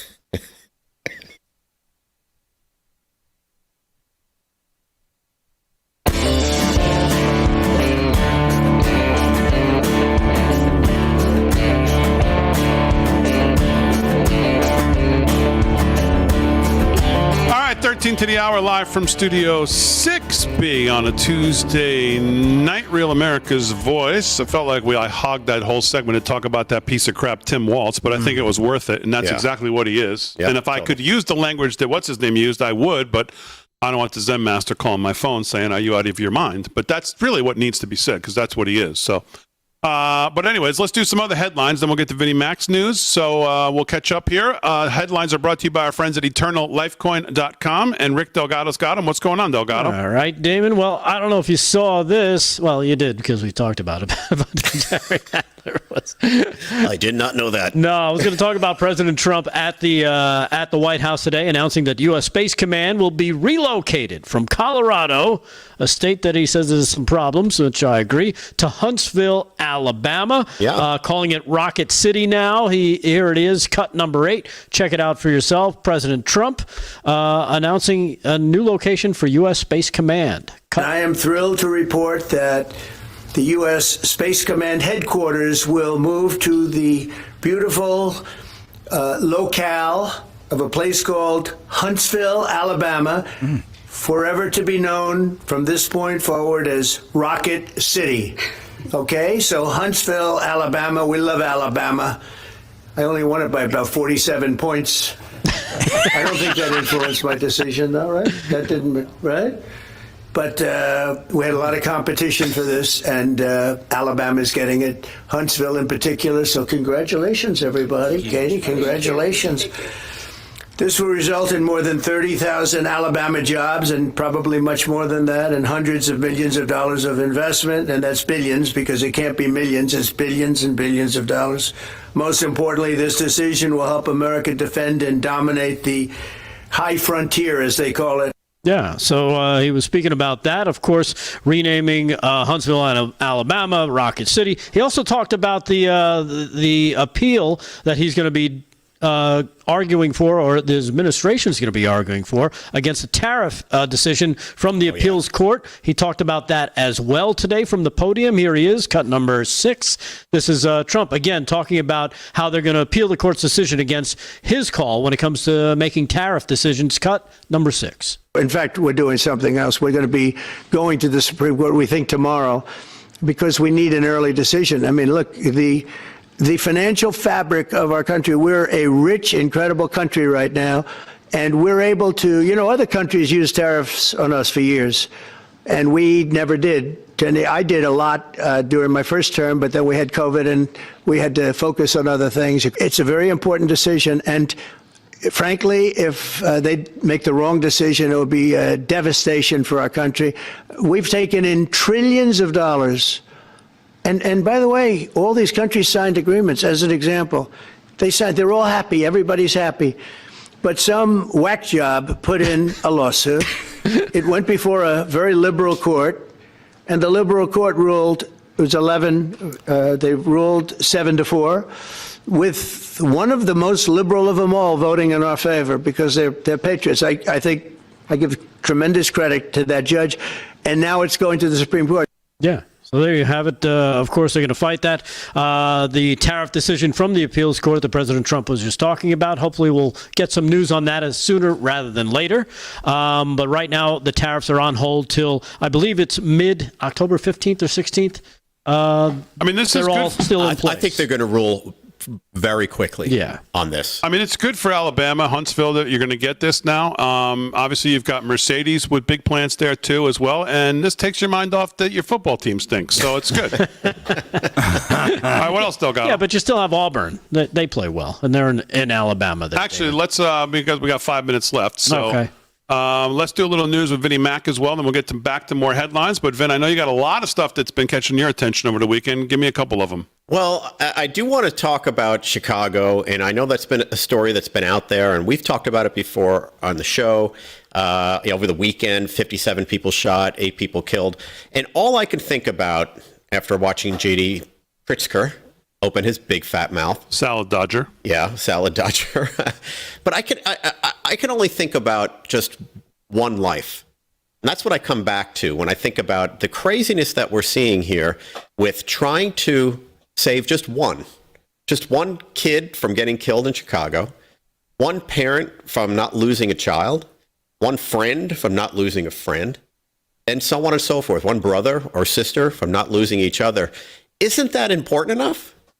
I mean, it just seems to me like the perspective of where all these people are coming from. And I know it's political from Pritzker's side and Chicago and the mayor and all that kind of stuff.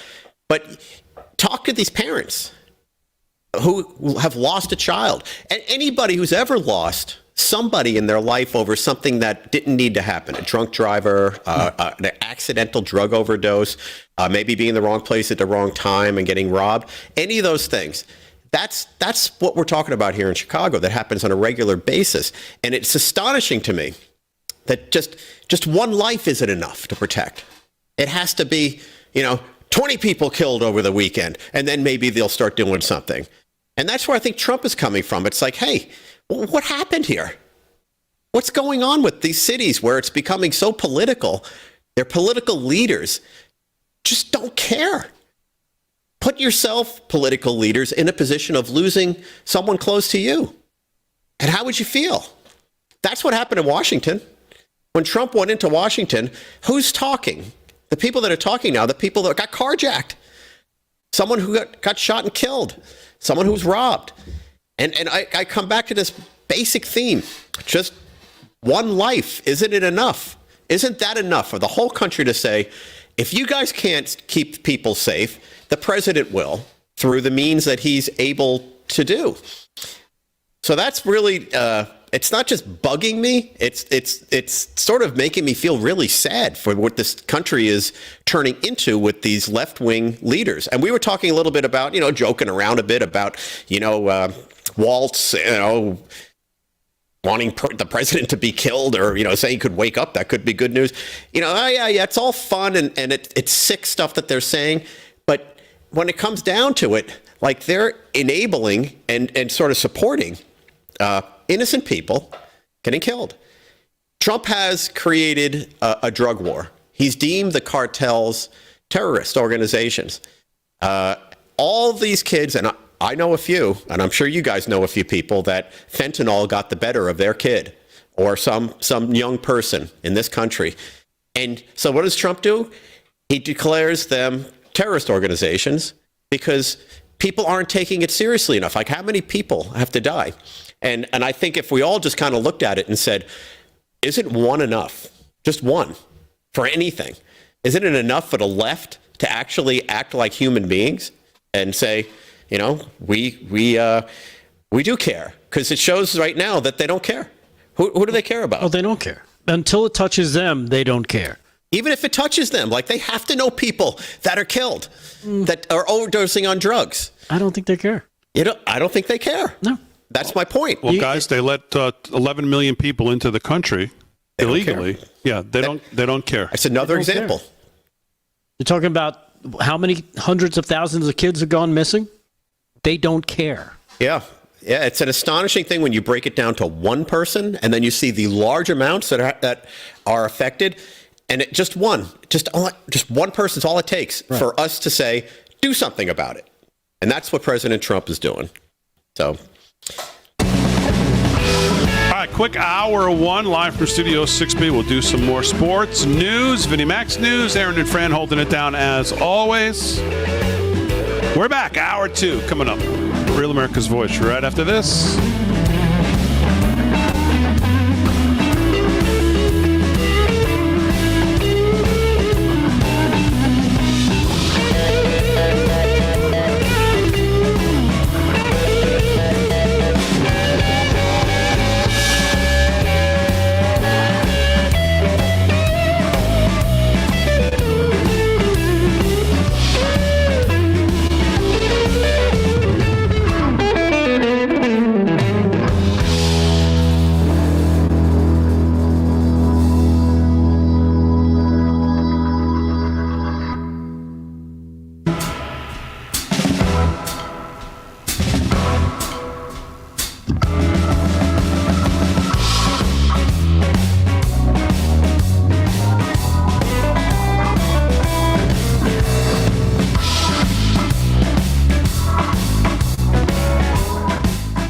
Linda Dooley says to you, Damon, 7 national championships and you're giving shade to Alabama? Really? Yes.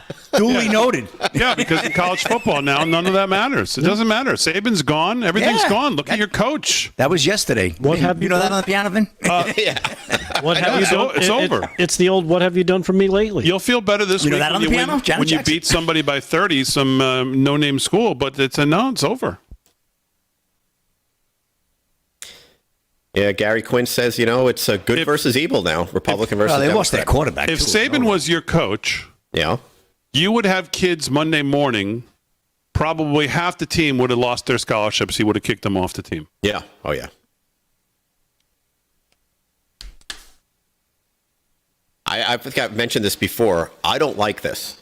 I don't like the college players getting paid and be able to change teams like they're doing now and so on. I just don't like it. It's like when they put pro athletes in the Olympics. It was like, I don't like that. Dream Team, it's an amateur event, even though the Russians cheated the whole time. And our Olympic hockey players beat them. A bunch of college kids beat one of the best teams in the world. Mike Eruzione. That was for amateurs. Now you got pros in there. Like I got to go see a professional tennis player now play the same people they're playing on every tournament that I watch, or any other sport. And I feel like with college, it's taken the purity out of it. Like the purity that was around the sport. I understand there's a lot of money in it. Maybe I'm like an isolated person. What you disagree? I'm laughing that you're using the word purity. Come on, dude. There's big money it's not pure at all now. There's big money in these sports, and the only ones who weren't making it were the kids who were actually doing the sports. It was all the freaking I hear that. The NCAA and all these people that have nothing that wouldn't get their ass on and the that field. is wrong. I agree. I hate that, but I don't like where it's at right now. It just doesn't feel right to me, and I don't know. That's my opinion. But I agree that the only people not making money are the students. And you're entitled to your wrong opinion. That's fine. I am. Thank you. Just kidding. I'm just having. We're going to have to debate this one. Does Slick Rick have an account on X? Yes, he does. Yes, he does. Yeah, Slick Rick Sports. Slick Rick Sports. I am over there. I check it every now and then. Not often. I do. At least once or twice a year. No, I do more than that. Yeah, that's a good twice a year. I've tagged you in things you don't even respond. What do you mean? Well, you don't check it. Yeah. X marks the spot.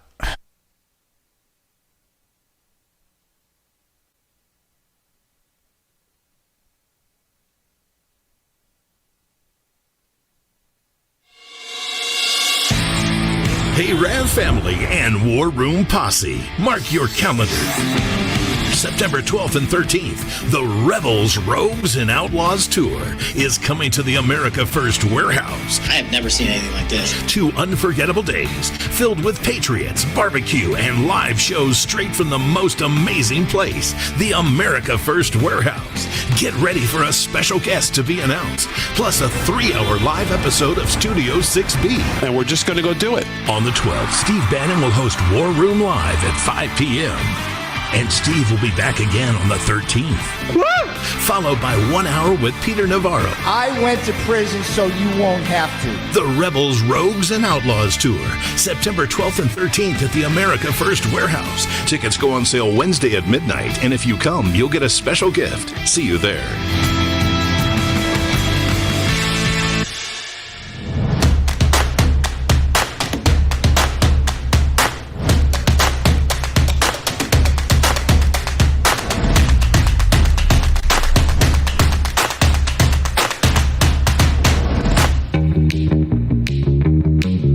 If your television sounds funny in the evening, you're watching live from Studio 6B. All right, it's live from Studio 6B, Hour 2. Real America's Voice on a Tuesday night. Glad you're in. Slick's going to do some more sports here in a little bit. Delgado's going to do some more headlines coming up right now. Vinnie Mac's got some news, some thoughts. Aaron and Fran holding it down as always. And, of course, you live from Studio 6B. Audience, wherever you're watching, we appreciate it. Lots to get to in Hour 2. One of the big stories that President Trump dropped during his... we'll talk a little bit more about this later. I know Vin has this on his radar, too. Was taking out this boat of... drug traffickers. I mean, just... Even in the last couple hours since the president announced it during his... And they've released the footage now, which is just beautiful. I see people running to the defense of the drug smugglers. Of course. It's unbelievable. I mean, this is what a leader does. What is up for debate? You know, maybe they deserve to get arrested, but they don't deserve to get executed. Really? Yeah. Talk to Obama about that one. Because if they got to your kids, they wouldn't be thinking the same thing. If they had a chance to deal the drugs to your kids, you think they'd be thinking, well, maybe their kids don't need to get killed. No, they would not. Yeah.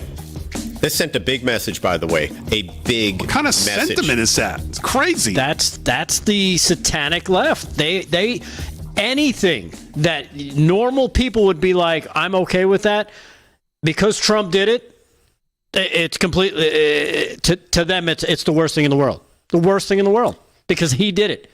Because if it was Obama, droning some more people, like the drone killer that he was, they're fine with it. You wouldn't hear them mention it. They celebrated it. Right, actually, they celebrated. Because it's like, look at him. Look how strong he is. Yes, he's really leading us. But by declaring these drug organizations and cartels terrorist organizations, which is the right thing to do, they're flooding into our country, taking these guys out so publicly, and there's a great video of it. Yeah. And this sends a big message to all of them. The U.S. military is out there. We're watching, and we're going to take you out. And I think that this is the beginning, I think, of a real pivotal moment here in changing this drug war. Wait for it. And... Q. It's a good. Oh man! Check, so please. Sorry. We're gonna need a bigger boat. Yeah. Yeah, we're gonna need a bigger boat. Oh man! Sure. There goes your drugs. Bye bye. But this is what you need to do. Everybody talks about this war on drugs, all the stuff these politicians, they've done nothing really. No effective, anything has ever worked. No policy has really worked. This works because this is what they respond to. Right. There's no court case here. There's no court case here. Yeah. They've got a boatload of drugs, probably fentanyl and everything else going across. This is the Tres Agua. What are they called? The Venezuelan gang? Tren de Aragua. Yeah. Tren de Aragua. I'll get that right one of these days. They got a lot of agua, that's for sure. Tren de Agua tonight. Now they're treading agua. Now they're Tren de No Agua right now. Treading Agua is the new... Exactly. In Puerto Rico, Aguacilla. But like everything Trump does, this is how you do it. This is how you do it. Iran, that's how you do it. Hey, don't make any nuclear weapons. Don't make any... Okay, all right. Boom. Take out the sites. Right. drugs being run, you can't do it. You guys are terrorist organizations now. Do not do it. Boom, taken out. I mean, you got to love that what he does is so big and meaningful when he makes a statement with these things. And this is one of them. Yeah, I'm thrilled and of about course, this. that footage you're watching, U.S. military forces launched that precision strike on the drug-laden vessel in international waters, killing 11 Tren de Iragua, and now treading Iragua, narco-terrorists. Treading Aqua. Treading Agua, yes. En route to the United States, Trump declared the operation a clear warning to traffickers that those who smuggle poison towards American shores will face swift and lethal consequences. Nothing more lethal than having a bomb dropped on me. So there you have it. That was, I guess it happened earlier this morning that U.S. military forces conducted that kinetic strike that positively identified and took out those narco-terrorists. So and you have a president of a country, Venezuela, supporting these guys and using the drug trade. And, Castro did the same thing. China's done the same thing, frankly. I mean, there's more fentanyl that came in through China into Mexico, up the border. So I think what Trump has basically done is told this leader of Venezuela, like, you're part of the cartels. Well, he's already deemed him a terrorist. So yeah, good. And he's got, I think, is it 50 million he's got on his head? 50 million, yeah. Oof.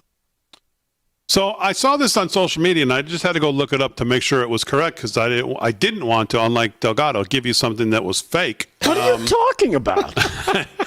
So this is a headline in Politico. Yeah.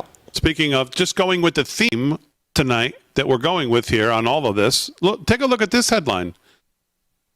Trump denies he's dead. In Politico. That is that is right up there with Joe Biden saying, I knew two people who woke up dead. Written by this guy, Ben Johansson. Yeah, way to go, Ben. Did he do his fact checking? Yeah. Trump denies he's dead. Ben was a journalism major at Harvard. Did he ask him that question directly, or is he relying on a source? I mean, he's relying on a tertiary. This is your media. Report. This is your media. I wonder if he fact-checked that. Unbelievable. All right, 7 minutes past the hour, live from Studio 6B. Let's do some sports. Sports is brought to you by Mike Lindell. LFS6B is the promo code to use if you shop at MyPillow. And if you do this month, send in your receipt to LFS6B at yahoo.com, and we'll send you out our free brand new Friday night shirt live at the warehouse. Slick's got sports. What's going on, Slick? Well, let's get to the U.S. Open, Big D. Bit of an upset over the weekend, right? Naomi Osaka with a big win. That was incredible over Coco Gauff, world number 3, being beaten by world number 23. Yeah. Didn't she beat her last time they faced each other? I think a couple years ago? A couple of years ago, yeah. And then every time she's 4-0 in majors when she makes it into the quarterfinals, which is what she did. She's not been playing a lot or well for a long time, but she's back now. She looks fantastic. She just had a baby not too long ago. She just had a baby, yeah. But she'll be taking on tomorrow night Karolina Muchova, who's very good, world number 11. Muchova? She'll have a good match with her. Yeah, move over Muchova is what she's hoping, but we'll see what happens there. And another good one right now, just wrapped up, was Jessica Pegula defeated Barbara Krejcikova 6-3, 6-3. So she's now moved on to the semifinal. That's a good one. Yes, that's a good one there. And Arina Sabalenka is taking on Vondrousova, and that match is coming up. Actually, that was a walkover. So Sabalenka, world number 1, is moving on with that win. So that's good as well. So, yeah, we're shaping up with the women. And with the men, Carlos Alcaraz continues his climb. He's doing very well as well. He won earlier today. And, we'll get more of an update in the next round on that. But I want to get over to the baseball scores, actually. So Major League Baseball right now is obviously heating up with the pennant race. The Reds are 4 games behind the Mets right now, and the Mets leading the Tigers 12-2. Mets have gotten very hot now, top of the 9th. So Frank the Tank must be pretty happy, Big D. And the Reds are trailing the Blue Jays 11-8 in the top of the 8th. So really winding down. There's about 5 teams alive in the NL for the last wild card spot, and about 7 teams in the AL. The Reds are in the hunt, huh? The Reds are in the hunt. They're 4 games out, probably going to be 5 games out. But they have a big matchup with the Mets this weekend coming up. Friday, Saturday, Sunday in Cincinnati. So that should kind of tell it all. There's about 25 games left in the season. Nationals over the Marlins 5-2. Red Sox 11-7 over the Guardians into the 8th. The Royals in the bottom of the 6th trail the Angels 2-1. Cubs also in the mix. They're 4-3 over the Braves right now, bottom of the 5th there. And the Cardinals 2-1 over the Athletics, top of the 7th. Yankees continue their winning ways, Rick. They're up 2-0. They're locked into a wild card spot right now, right? They're in the top of the 4th. They need to continue to win. Giants are still in the race as well. They lead the Rockies 2-0, bottom of the 1st. We have the Orioles taking on the Padres 9:40. Padres still in the mix. And Diamondbacks and Rangers getting it on at 9:40 as well. Milwaukee's running away, obviously, with the NL Central. They've played absolutely great so far. And, well, we got a cute story here from the weekend for football. The Oregon Duck lost its head in a fall before the season opener. Well, get that one. Cut 12, Aaron, if you could, for me. This is a good one here, right at the beginning of the game. Look at this. Duck went out. Lost his head, tripped over the goal line. Unbelievable. Not much went wrong for the Oregon Ducks, according to Breitbart, during their season opener Saturday. What happened before the game is another matter entirely. Puddles, the famed mascot of the Oregon Ducks, lost his head after tripping and falling before the Ducks game against Montana State at Autzen Stadium, the great Autzen Stadium. The headless Duck sprinted back into the tunnel in shame while an assistant snatched up his signature dome and tried to catch up. Interestingly enough, this is not the first time Puddles has lost his head. Talk about duct tape, huh? Well, that was unbelievable. She used some duct tape on that neck to keep that head in place. So I got to get that big deal. That was a big story over the weekend as well. And, well, let me see. Should I get another story in? I don't know. Maybe not. That's a rapid sports. I'll give it back to you. I don't know. We're down to mascots now. We're down to if the big stories are the duck heads. Well, Aussie football team is backing Snoop Dogg, even though despite his Disney's Lightyear criticism backlash. But that's a long story. I'll get into that in my next sports segment, Big D. And also want to give the update on NASCAR as well. And the Ryder Cup is just a few weeks away. We're getting ready for that. Yes. Golf is slowed down. Big D can't wait for that. Have you worked that out, Big D, yet? The 26th to the 28th? Uh-oh, something's cooking. You look like the Grinch who stole Christmas with that look right now. Oh, Big D's got some wheels turning. Let's just put it that way. Oh, we got some wheels turning. Oh, you got tickets? Not yet. He didn't say that. The tickets, believe it or not, are not the biggest problem. I know they're not. I know. The permission would be the biggest problem. So we're working on negotiating. Well, we're working on negotiations. Yeah. This is historic. Are you going to use one of those AI robots or something to take your place and be like, you sit here for me and I'm going to go there? I tell you, Long Island. It's going to be like the Santa Claus, too. The area is really bracing for a tremendous onslaught of tourism. It's going to be unbelievable. It's going to bring tremendous money into the area. Let's be serious for a second. This is a once in a lifetime event. Very true. To have this, after the history of this event, how we have gotten creamed, to have this at Bethpage Black is the greatest public golf course in the world. Yeah. Where we've had moments of unforgettable, Tiger back in whatever it was, 2000, U.S. Open, and all the stuff that's happened there. The shape this course is in, the challenge it's going to be, the crowd, the history, and the fact that we've gotten our you-know-what's kicked for however many years it is. To have this in our backyard with this team, Scotty leading the boys with Bryson and going up against this. I mean, come on. This is a once in a lifetime, never going to happen again, never have this chance again. And President Trump in the office. Trump will be there Friday. And man, Big D might be there Friday too. Come on. His wife's going to be teed off. 13 past the hour, live from Studio 6B.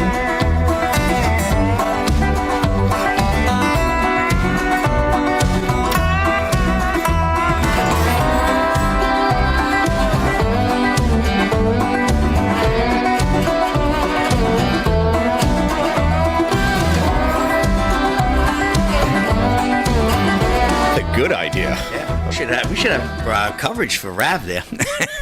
That is a good idea. Yeah, talk to Rob about that. Yeah, that won't happen. We need a press pass. Come on. Especially with the president coming in. Now it's become political. I like bourbon. I can fix that. I'll take a look at that. I can fix that. Hey, by the way, Sherry Merrill, how you doing out there? Thanks for the shirts. She's been incredible. I got 2 great Vinnie Mac shirts by Sherry that she made. I'm very excited to wear them. I'm putting that on. I'll be displaying that next time I'm on. Nice. So we can see what they all came out. But thank you very much. Very, very nice. You might want to save one for the big Friday night 3-hour show. Yeah, well, I might do a costume change. Oh, nice. Yeah, from hour 2 to hour 3. We might need to do that. What do you? You're turning into him. What do you think? He thinks you don't have a ghost of a chance of getting away with that. That's what he thinks. I just said costume change, and all I got was a look. Just like, seriously? That's the look that your wife probably made when you said you're going to the Ryder Cup Friday night. Yeah. I didn't say that. It's Parents' Weekend. I don't think you're going. I didn't say that. Nah, Friday night's a push. You can go Saturday. You can go Friday. Be a First of Saturday all, and Sunday. Let's get something straight. Yeah. If I wanted to go, I'd say, listen here. I'm the king of my castle. Go ahead, Ralph Cramden. Listen here. I'm the king of the castle. I run the show around here. Right. Yeah, like Ralph Cramden. Yeah, Ralph Cramden. Exactly what I was going to say. Now, keep in mind, keep in mind, he's only talking about us. He's not talking about home. Yeah, no. Now that school's in session, I know she's in bed, so. Hey, question on the event, September 12th, we're being asked. Ad says tickets going on sale Wednesday. You can't get tickets now. You can only get them starting Wednesday, right? I'm going to be honest. I am not up to speed on that. We were just given that promo to run, and we ran it. So I don't know what the deal is. Whatever it says on there. Whatever Super it chat. says on. $5. Excuse me, John Randall, Lavoie, trying to help you there. $5 in the Rab YouTube's. Jesus Perez is yelling at me. Make sure you read it off. Well, they have a moderator in there now. Alyssa's in there, so she might be reading. Alyssa Lane is in there, so she may be reading them off. Another one, XJSCV, $5 super chat. Yep. Tickets on sale Wednesday at midnight. Real America's Voice says in the That's YouTube what they chat. say. That's what it said in the promo. Oh, Janice, well, you take a name at this one. It looks like Remsowitz. I got my ticket. Oh.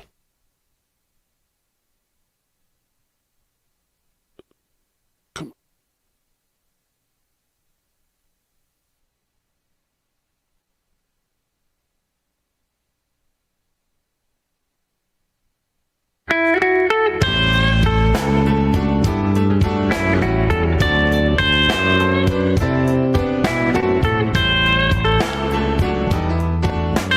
right, 17 past the hour. Sound like the blues. Let me talk to you about our friends over at Birch Gold. You know, when inflation jumps, when you hear the national debt's over $37 trillion, do you ever think maybe now would be a good time to buy some gold? Well, whether as a hedge against inflation, peace of mind during global instability, or just for sensible diversification, Birch Gold Group believes every American should own physical gold. And so they created something special. Until September 30th, if you're a first-time gold buyer, Birch Gold is offering a rebate of up to $10,000 in free metals on qualifying purchases. To claim eligibility and start the process, request an information kit now. All you have to do that is text the word America to 989898. Text the word America to 989898. Plus, Birch Gold can help you roll an existing IRA or 401k into an IRA in gold, and you're still eligible for a rebate in free metals up to $10,000. Birch Gold is the only precious metal company that we trust here at Real America's Voice, as do their tens of thousands of customers. So right now, make your first time and buy some gold and take advantage of a rebate up to $10,000 when you buy by September 30th. Text America to 989898. Claim your eligibility and get a free information kit.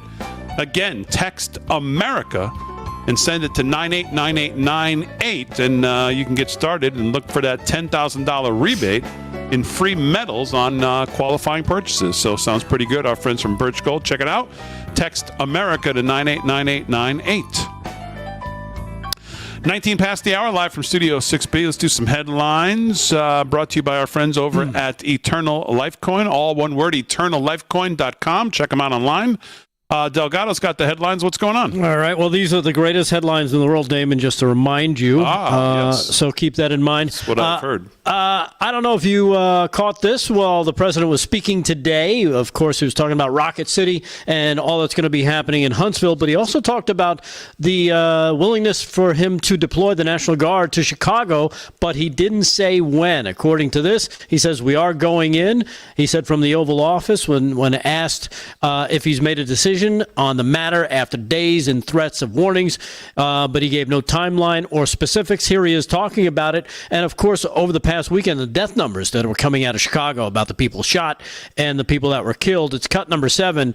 President Trump talking about the past weekend violence in Chicago. Cut 7. Check it out. Chicago's very interesting because I watched Pritzker get up and say about, we don't need help, we're safe. But 2 weeks ago, they had 6 people murdered, and they had 24 people hit by bullets. Last week, as you know, was 7 people, 24 people hit, and 7 people died. And then over the last 2 days, that was the crown jewel. They had, I guess, 9 or 10 killed, and 50 hit with bullets. And you have this governor get up, who's a terrible governor. Probably he and Gavin Newsom would be probably the 2 worst and most naive. They're naive. Either they're naive or they're very untruthful. And he'll say, we don't want any protection. We don't need. So in the last 3 weeks, he's lost almost 20 people killed. There's no place in the world, including you can go to Afghanistan, you can go to places that you would think of. They don't even come close to this. Chicago is a hellhole right now. Baltimore is a hellhole right now. Yeah, and he's not wrong.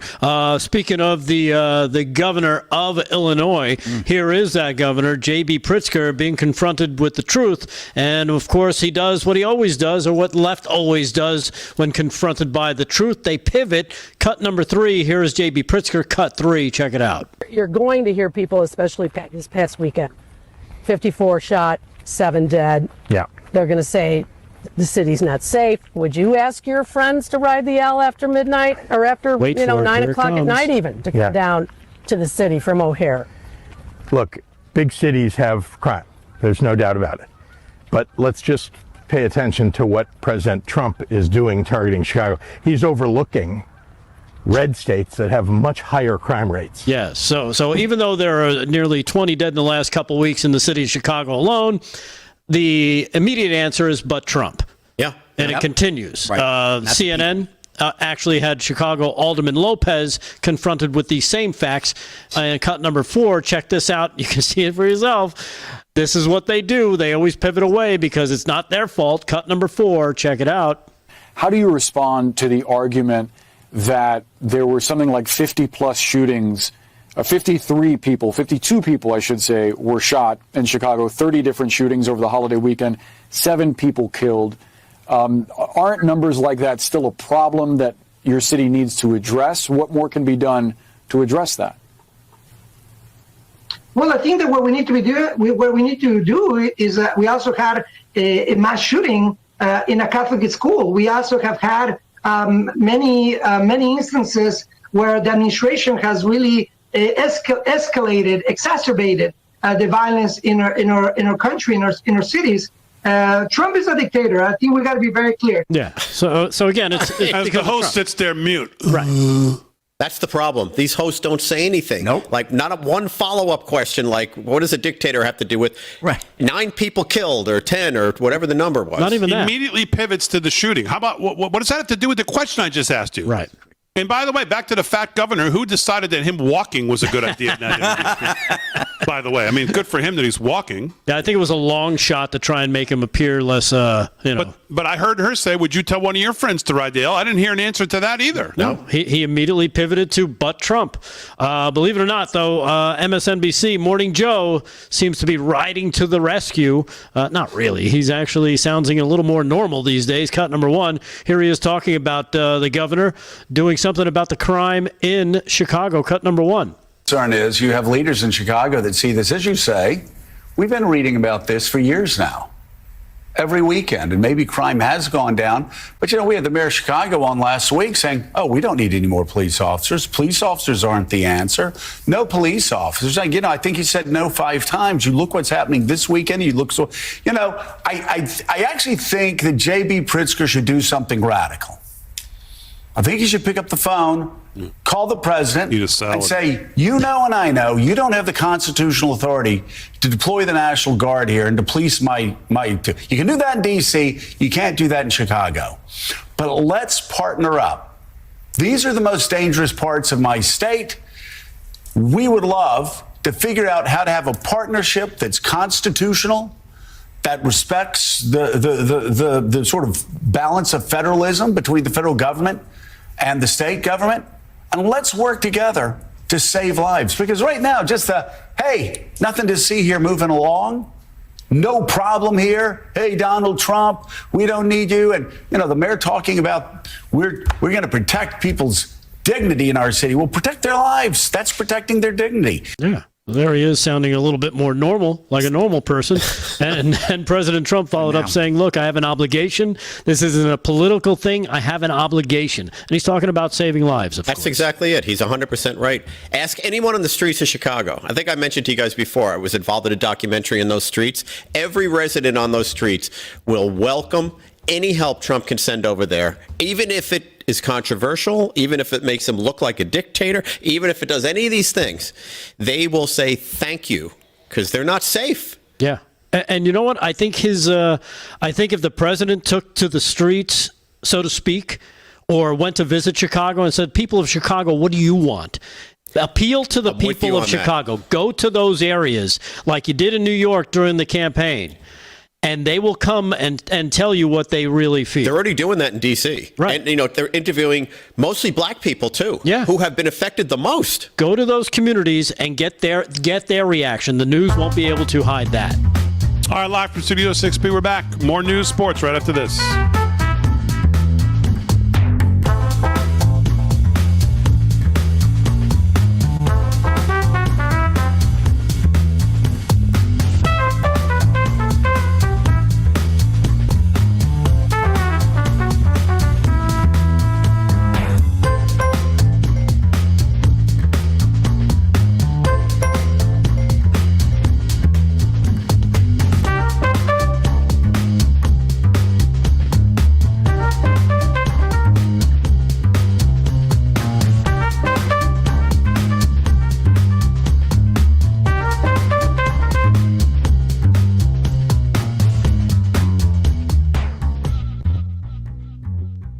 Throw my screen up. I can't believe this is going to be the new Dem argument. Put it full screen if you can. So you can actually see it. Look at this. This is going to be the new argument. You believe these people? Yep.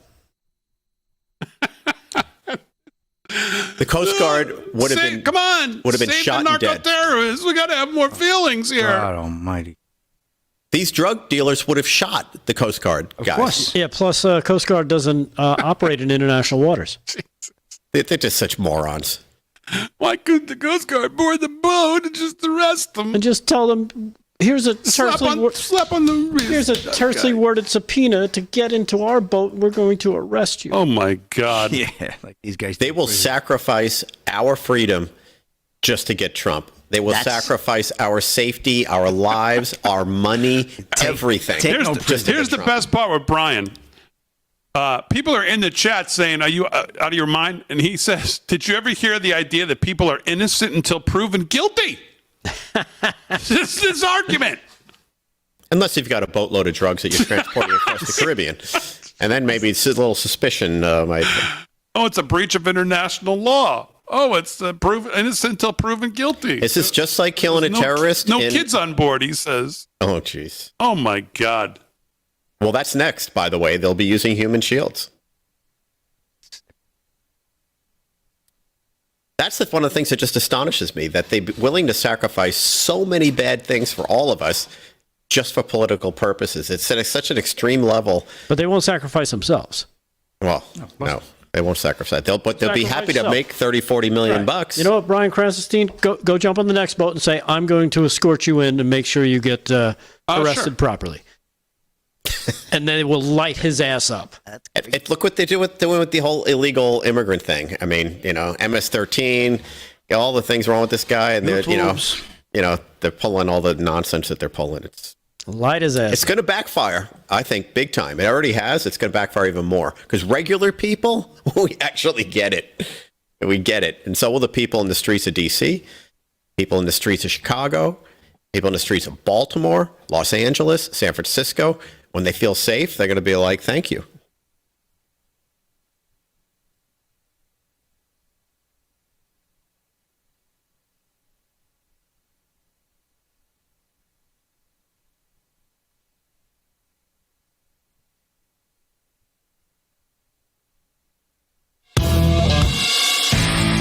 Hey, Rav family and War Room Posse, mark your calendar.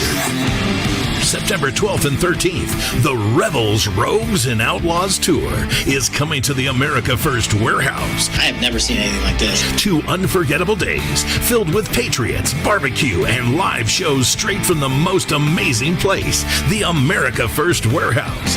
Get ready for a special guest to be announced, plus a 3-hour live episode of Studio 6B. And we're just going to go do it. On the 12th, Steve Bannon will host War Room Live at 5 p.m. And Steve will be back again on the 13th. Woo!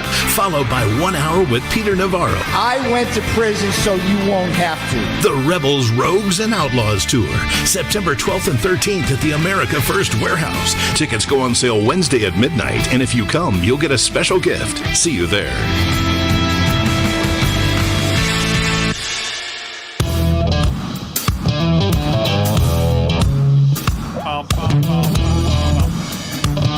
Past the hour, live from Studio 6B. I can reassure you the special gift you will get will not be Vin doing Easy Like Sunday Morning for you on the piano. Come on. It's going to be Benny and the Jets. It'll be better than that. So. I got a whole new one. I'm preparing to play. Okay. Long and winding road. Yeah, yes. For your ears. Live from Studio 6B, 31 past the hour on a Tuesday night, September 2nd, brand new month. Oh, how can I forget to mention this at the top of the show? Welcome to September, everybody. Ooh. The month where, of course, do you remember? Government spending, of course, runs out September 30th. Welcome to the month that we will now be told once again that there's some reason that we need a continuing resolution. Forget the last 10, specifically the last 2 that we were told had to get us into the Trump administration, but that would be it. Business would be different. Things will be different. No more continuing resolutions. 12 independent spending bills like we're supposed to have. Welcome to September. And welcome to nothing, absolutely nothing different by September 30th. It'll be all the same crap. Wow. It'll be all the same crap. It'll be a spending fight. We'll be told we're the wrong, we're the bad guys, we don't understand, we have to give in for another continuing resolution. God knows how long it'll be for. I wouldn't be surprised they try to do the whole year. No cuts in spending. We'll get nothing for it. Democrats will probably rule the roost over it. Yep, that's pretty much September. And that's coming. And that's coming. And what's coming is you're going to be the target of why it has to be this way. Like always. It'll be something. You have to get on board. You have to get on board. Doesn't matter if it's more spending, there's no cuts, there's no that. You have to get on board. Because we can't derail X, Y, or Z. Fill in the blank, whatever the blank is. That's what you can expect in September. So, President Trump also out on social media tonight. This is pay attention to this one. He says the big question to be answered is whether or not President Xi of China will mention the massive amount of support and blood that the United States of America gave to China in order to help it secure its freedom from a very unfriendly foreign invader. Many Americans died in China's quest for victory and glory. I hope that they are rightfully honored and remembered for their bravery and sacrifice. May President Xi and the wonderful people of China have a great and lasting day of celebration. And then he says, please give my warmest regards to Vladimir Putin and Kim Jong-un as you conspire against the United States of America. Wow. President Donald J. Trump. He's letting him know. Hello. Yeah. Wow. Yeah. He ain't no band leader. Wow. Yeah. So that's out from the president tonight. Please give my warmest regards to Vladimir Putin and Kim Jong-un as you conspire against the United States of America. Well, we know they're not there exchanging recipes, right? Yes. Come on. They've been conspiring against us for a while, except the Biden administration not only let them do it, they made money off of them. All those people, taking money from China, taking money from Russia, Ukraine, oligarchs, all that stuff going on. It was freewheeling the last 4 years. It's not freewheeling anymore. Nope. And when the President of the United States comes out with a statement like that, he's basically saying, I'm watching, I'm paying attention. Let's see what your next move is. One other big truth out by the president over the weekend, and I'll get to VidiMax News here, and then this one is also, I was like, whoa. And that's this one. It's very important that the drug companies justify their success of their various COVID drugs. Many people think they are a miracle that saved millions of lives. Others disagree. With CDC being ripped apart over this question, I want the answer, and I want it now. I have been shown information from Pfizer and others that is extraordinary, but they never seem to show those results to the public. Why not? They go off to the next hunt and let everyone rip themselves apart, including Bobby Kennedy Jr. and the CDC, trying to figure out the success or failure of the drug companies' COVID work. They show me great numbers and results, but they don't seem to be showing them to many others. I want them to show them now to CDC and the public and clear up this mess one way or the other. And then he says, I hope Operation Warp Speed was as brilliant as many say it was. If not, we all want to know about it and why. Oof. I saw that. That is a shot across the bow. Oh, that is what we have been asking for and saying for 5 years now. Yep. Why is it he doesn't see this? Yeah. This is as close to a 180 as we have gotten in those 5 years. Yeah, this was a complete blind spot to the president during the last campaign, and then he finally stopped talking about it after that little discussion he had with country singer John Rich about saying, I'll boo you every time you mention it because it's not what they told us it was. Wow. Yeah. So this is huge, and I'm glad because I'm seeing a lot more stuff last couple days regarding RFK Jr., the people that stepped down from the CDC. They're all freaking out.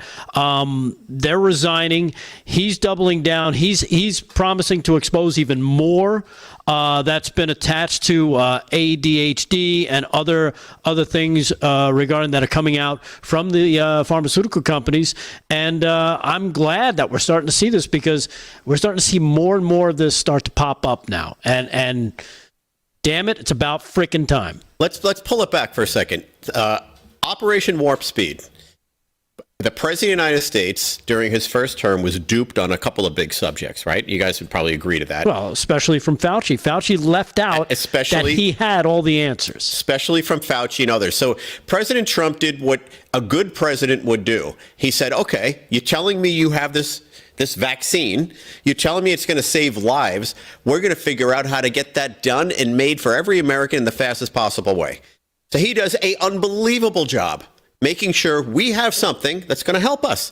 Yep. Little does he know that behind the scenes are all these people conspiring with a bunch of BS that, is behind this vaccine, including our famous COVID leader there, Dr. Fauci, but there are many others. And it's really only taken RFK Jr., who's come in with a sledgehammer. We've all heard this. There have been people that have spoken out. But now the sledgehammer's out, and he's saying, you know what?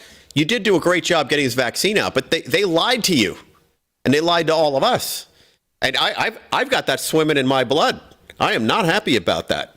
The only reason I got it was to get on an airplane and go to Africa on business. They wouldn't let me do it. Right. But I'm not happy about that. I feel actually vulnerable. I don't know about the rest of you guys. Did everybody not get the vax here? No. Of course not. Yeah. But my wife had to get it, and she feels the same way. Her company I did not want to get it. She's furious. I'm furious about it. But from Trump's perspective, that's really what I'm talking about here. He did a remarkable job, but he was lied to. Right. Like he was lied to with just about everything else. So for him to come out now and just say, enough, is fantastic. Yeah, and the emails that they started to uncover revealing that Fauci knew exactly what was going on, and that the big lie was the lie of omission and how he tried to cover everything up. Yeah. I think I mentioned this to you before about RFK's book on Fauci during COVID. Mm-hmm. He spells it all out, and it's all true to this day. Like RFK was onto stuff back then that nobody would talk about. I'm surprised they let the book even get out. Right. I'm surprised it wasn't banned at all these places, but it was accurate. Well, that's the funny part. And I've said this a bunch of times. You notice how Fauci never sued him. Why? Oh, yeah. Because it was true. He knew he couldn't sue him. Because then they'd have to do a little thing called discovery, and that's where he would get hammered. Yeah. And people I know in the medical community, people that work for some of the biggest hospital chains in this country, to this day defend all this stuff. Yeah. Defend that the horse, drug horse is a piece of junk and the vaccine wasn't bad and all of these things that they continue to defend. And I can't even believe they're continuing to do this. I'm like, you have just showing your incompetence in the medical industry. I got into a good Facebook battle over this subject with a friend of mine who's a top executive with a major medical group. Major. And I'm like, dude, do you just want the country to fail? Do you just want Trump to fail and the country to fail with it, and then you're okay? Did he take the COVID shot? He took the COVID shot. He got boosters. Probably got his parents got them. Everybody got all these boosters and crazy, and they don't realize what's going on in their system.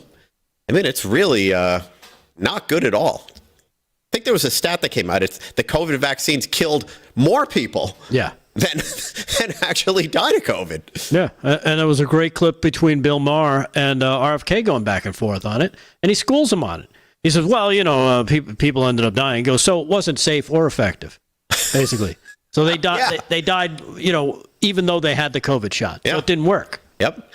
And they despise RFK so much now because he's dismantling. I think we talked about this on Friday night. He is cleansing a system that put us all in danger because they had the power.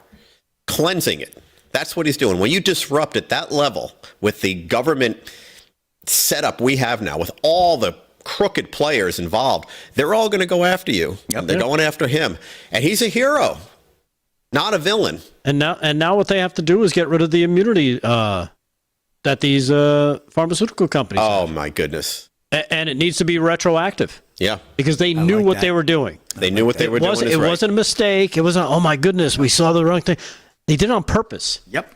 For profits. Yep. Well, we've seen this before. What were that pharmaceutical group with the painkiller that was addictive that killed all these people? Mm-hmm. I forgot the names of those people, but they knew it was addictive, and they prescribed them like M&Ms. Like these pharmaceuticals. Like, does anybody care? That's what I kind of come down to. Does anybody care? No. I'm astonished by that. I just can't believe humans are acting this way. Do they not care? Doesn't look like it. All right, 42 past the hour, live from Studio 6B. Did you see the Epstein hearing today, yes, Delgado? Of course. What was? I've been sitting on that story. Oh. Enjoying it. Oh. You're sitting in the jury, too? All right, well, sit on it for another 3 minutes, and then you can tell us about it. Don't get up. You got it, Potsy. All right, live from Studio 6B. We'll wrap it up. Oh, my God, already for a Tuesday. Oh, I almost went the whole show. No, I said the wrong day. Tuesday night. We're back right after this. Oh, it's easy to get confused.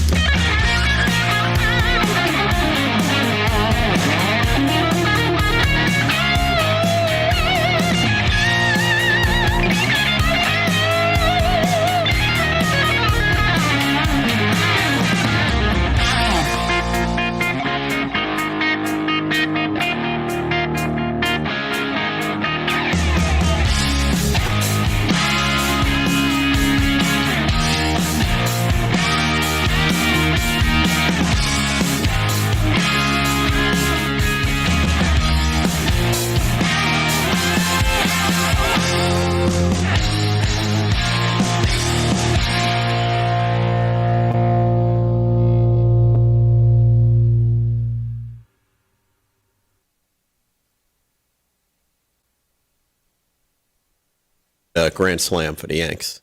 Oh, yeah. 6-2, yeah. But the Yankees are playing good. They're getting primed now. But Djokovic is 38, and he looked great last match. Even though he's not having a great year, he's been in the semis of every major. No one else has done that. He's incredible. Sometimes I get down on him like, maybe he should retire. He's in the semis of every major tournament. I mean, the majors, the Australian Open, the French Open, and so on and so forth. Wimbledon. There's only better players. Yeah, exactly.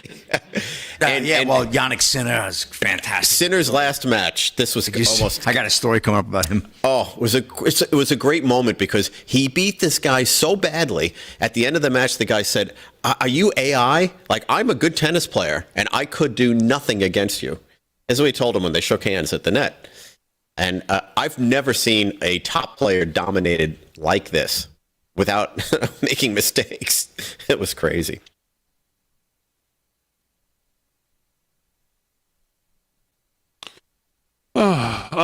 Damon, can you send Slick to report live from the Sanford International next week? He can crash on my couch, Dave Syverson says. There you go. What is the Sanford International? I guess that's a rodeo? It's the Sanford and Son International. It's got to be, yeah. Sanford and Son International. It's at a junkyard. That's PRCA stuff right there. Down in Watts. Sanford Rodeo. Yeah, I've called their rodeos a number of times. That's a great idea, though. Do a remote at the rodeo. There's one right here at UBS in a couple weeks. There is? Is it a rodeo or is it a PBA? It's a rodeo. Oh, yeah. Full-on rodeo. PBA. That'd be a lot of fun. Wow. Oh, wait, now Dave's saying it's a golf tournament. Oh, well, we should make it a rodeo. So, yes. Can you? That's right. That is next week. Can you say McElroy on the gray ice? Got about 12 feet downhill. It's going to break a little to his left. He's got to be careful of the speed. He doesn't want to run it by too much and have a little more coming back. He takes the putter back. He hits the ball straight. It's crowded and it's cutting it. Oh, yeah, he falls in the lake. So. He's going to use an 8-iron. What are you thinking? You got to make that putt. He's screaming. The loudest call you've ever heard. Eagles by 7.5 Thursday night. Big day. Over who? Yeah, your Dallas Cowgirls? I put it all on the Eagles. All of it. 47.5 is the on the. Oh, that's telling you it's a blowout. Yeah. What's the 7.5? 31 to 7. What's the Pittsburgh Jets? Oh, I don't know. The Pittsburgh.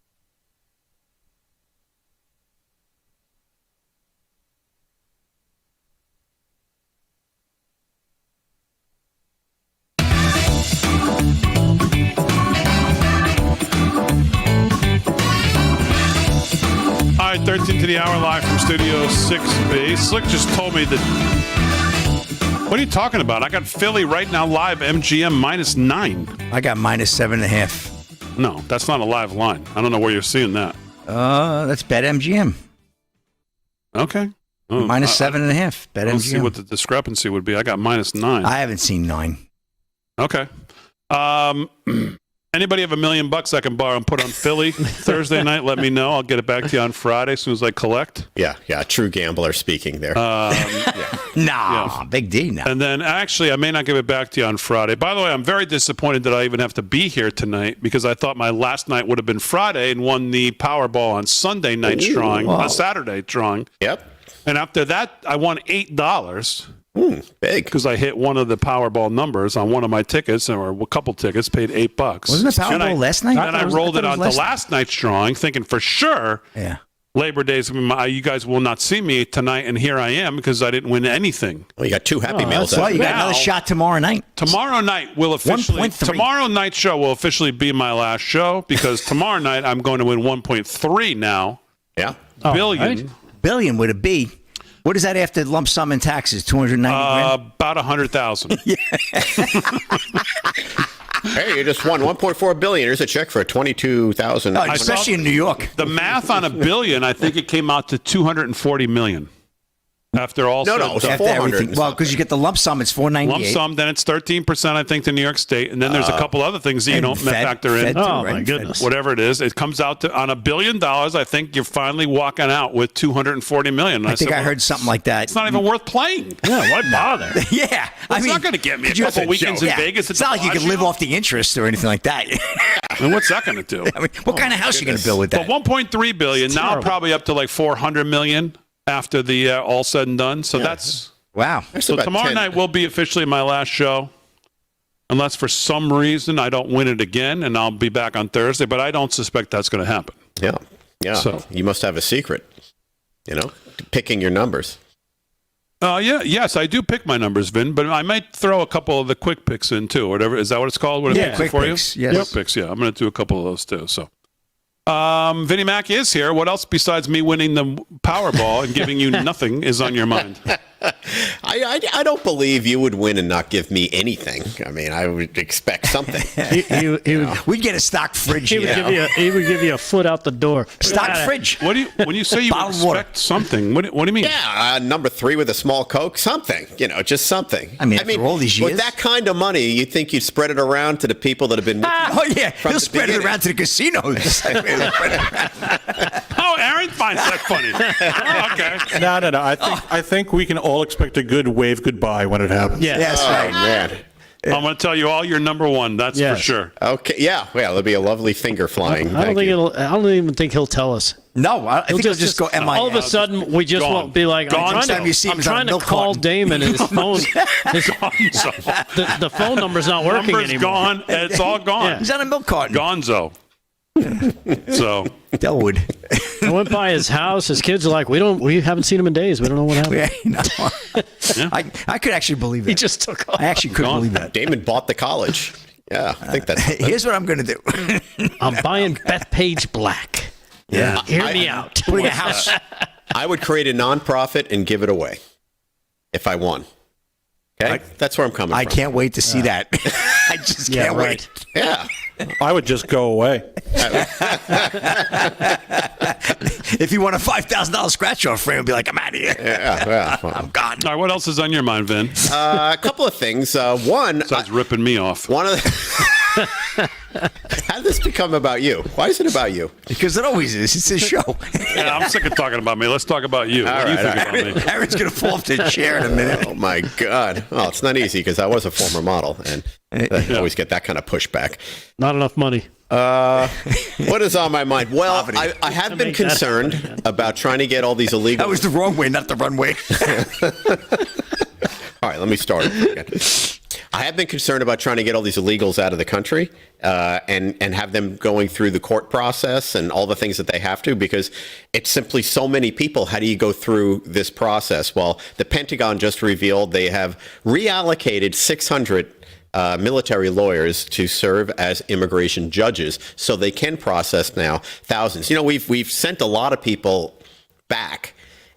We've deported a lot of people, but it's, we're just scratching at the 10 million that they let in. How do you get rid of the 10 million? How do you take care of that? This is one big step to doing it. Another thing on my mind, I mentioned England a few times, the UK, about they're just going backwards. I mean, there are areas in the UK that utilize Sharia law. There was someone who got arrested for yelling they like bacon, and the police arrested them because it was harmful to the people in that neighborhood. Can you imagine that? Because Muslims won't eat pork. They yells at it. Okay, it's insulting. It maybe was a bad joke, but not to get arrested. Well, there's a comedian. His name is Graham Linehan. He made a joke about the transgender community. He put out 3 tweets. And he came back from one of his shows, landed at Heathrow Airport, and was arrested. This is real. This is real of what can happen to a lot of countries. Germany was literally invaded by immigrants. France has all but taken it over. Italy, the same thing. And England, the same thing.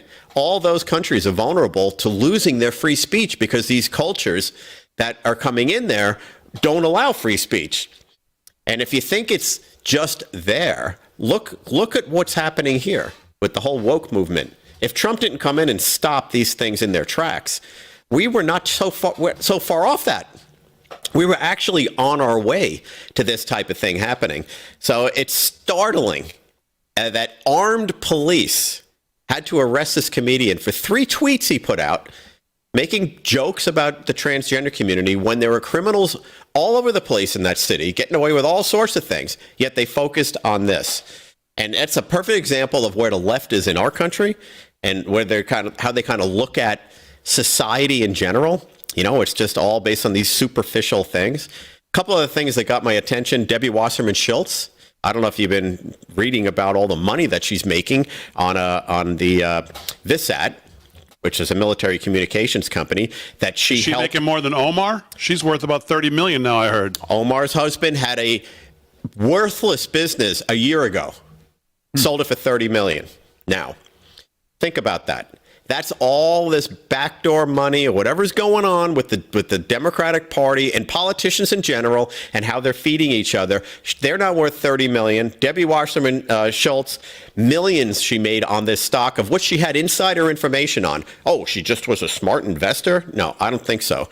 So they're all getting rich. One by one by one by one. But there is good news. There's all those grants on climate change, all the other nonsense that was out there. One by one, Trump is winning. $16 billion in grants allowed to be canceled by the Trump administration, by the federal court. So good news there. Delgado, anything else on your headlines? Yes, real quick. The House Oversight Committee, we're talking about the Epstein documents, released a tranche of thousands of documents related to the Jeffrey Epstein case. Earlier today, the surprise file dump, sounds like my Sunday, came ahead of an expected House-wide vote to formalize the committee's Epstein inquiry on Wednesday afternoon. And nearly 34,000 pages have been released. That includes the DOJ's interview with Ghislaine Maxwell and videos that appear to show the inside of Epstein's Palm Beach home. I'll have more of this as people start to go through this and start posting what they find in this tranche. But it's according to this, it's the first drop of more to come. So we'll see what happens. All right. Again, having to do with the search and the files of disgraced financier Jeffrey Epstein. Slick, give me a last rundown here. All right, Mets win, Reds lose, and Djokovic working a good one. Going to be a late night at Arthur Ashe in Queens. Right now, he won the first set over Taylor Fritz 6-3, and now 5-5 in the second set. So that's going to be a long night there. As always, we salute our military, active and active police, firefighters, first responders, EMTs, all emergency personnel, everybody, our truckers, farmers, everybody that keeps the country moving forward, keeps it safe, keeps us safe. Thanks, guys, on the show. Vinnie Mac, Rick Delgado, Slick Rick, Aaron and Fran, great job as always. Of course, you live from Studio 6B audience. Most importantly, we appreciate you being here 2 hours, 8 to 10, weekdays, Monday through Friday, live from Studio 6B. We'll see you tomorrow night. Yeah.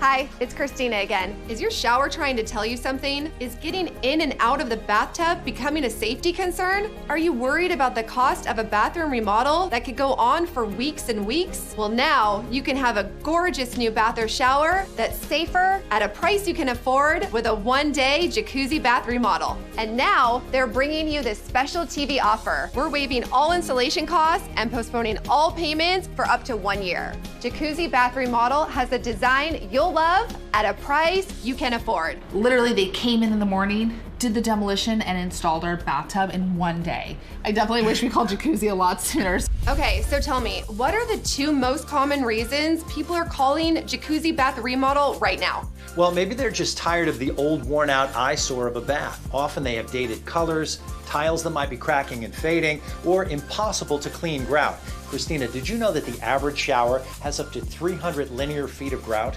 Honestly, I had no idea. Yeah, that's a whole lot of scrubbing. So that's definitely one of the reasons people call.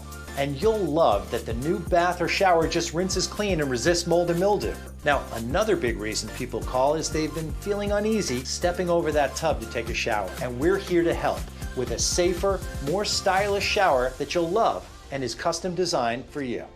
Every time I stepped over my old bathtub, I worried I might fall. I don't have those fears anymore. Jacuzzi bath remodel gave me a gorgeous shower that's safe too. It was done in the same day. We did not have to wait.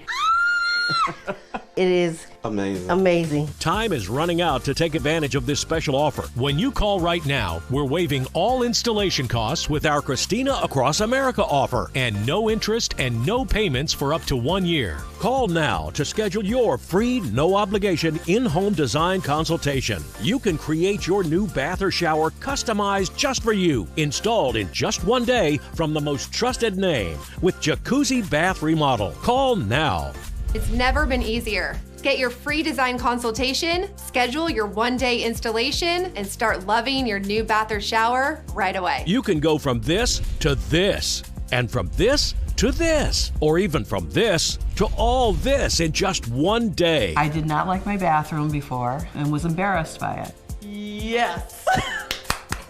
This is unbelievable. It is stunning. I can't believe it. Time is running out to take advantage of this special offer. When you call right now, we're waiving all installation costs with our Christina Across America offer, and no interest and no payments for up to 1 year. Call now to schedule your free, no obligation in-home design consultation. You can create your new bath or shower customized just for you, installed in just 1 day from the most trusted name with Jacuzzi Bath Remodel.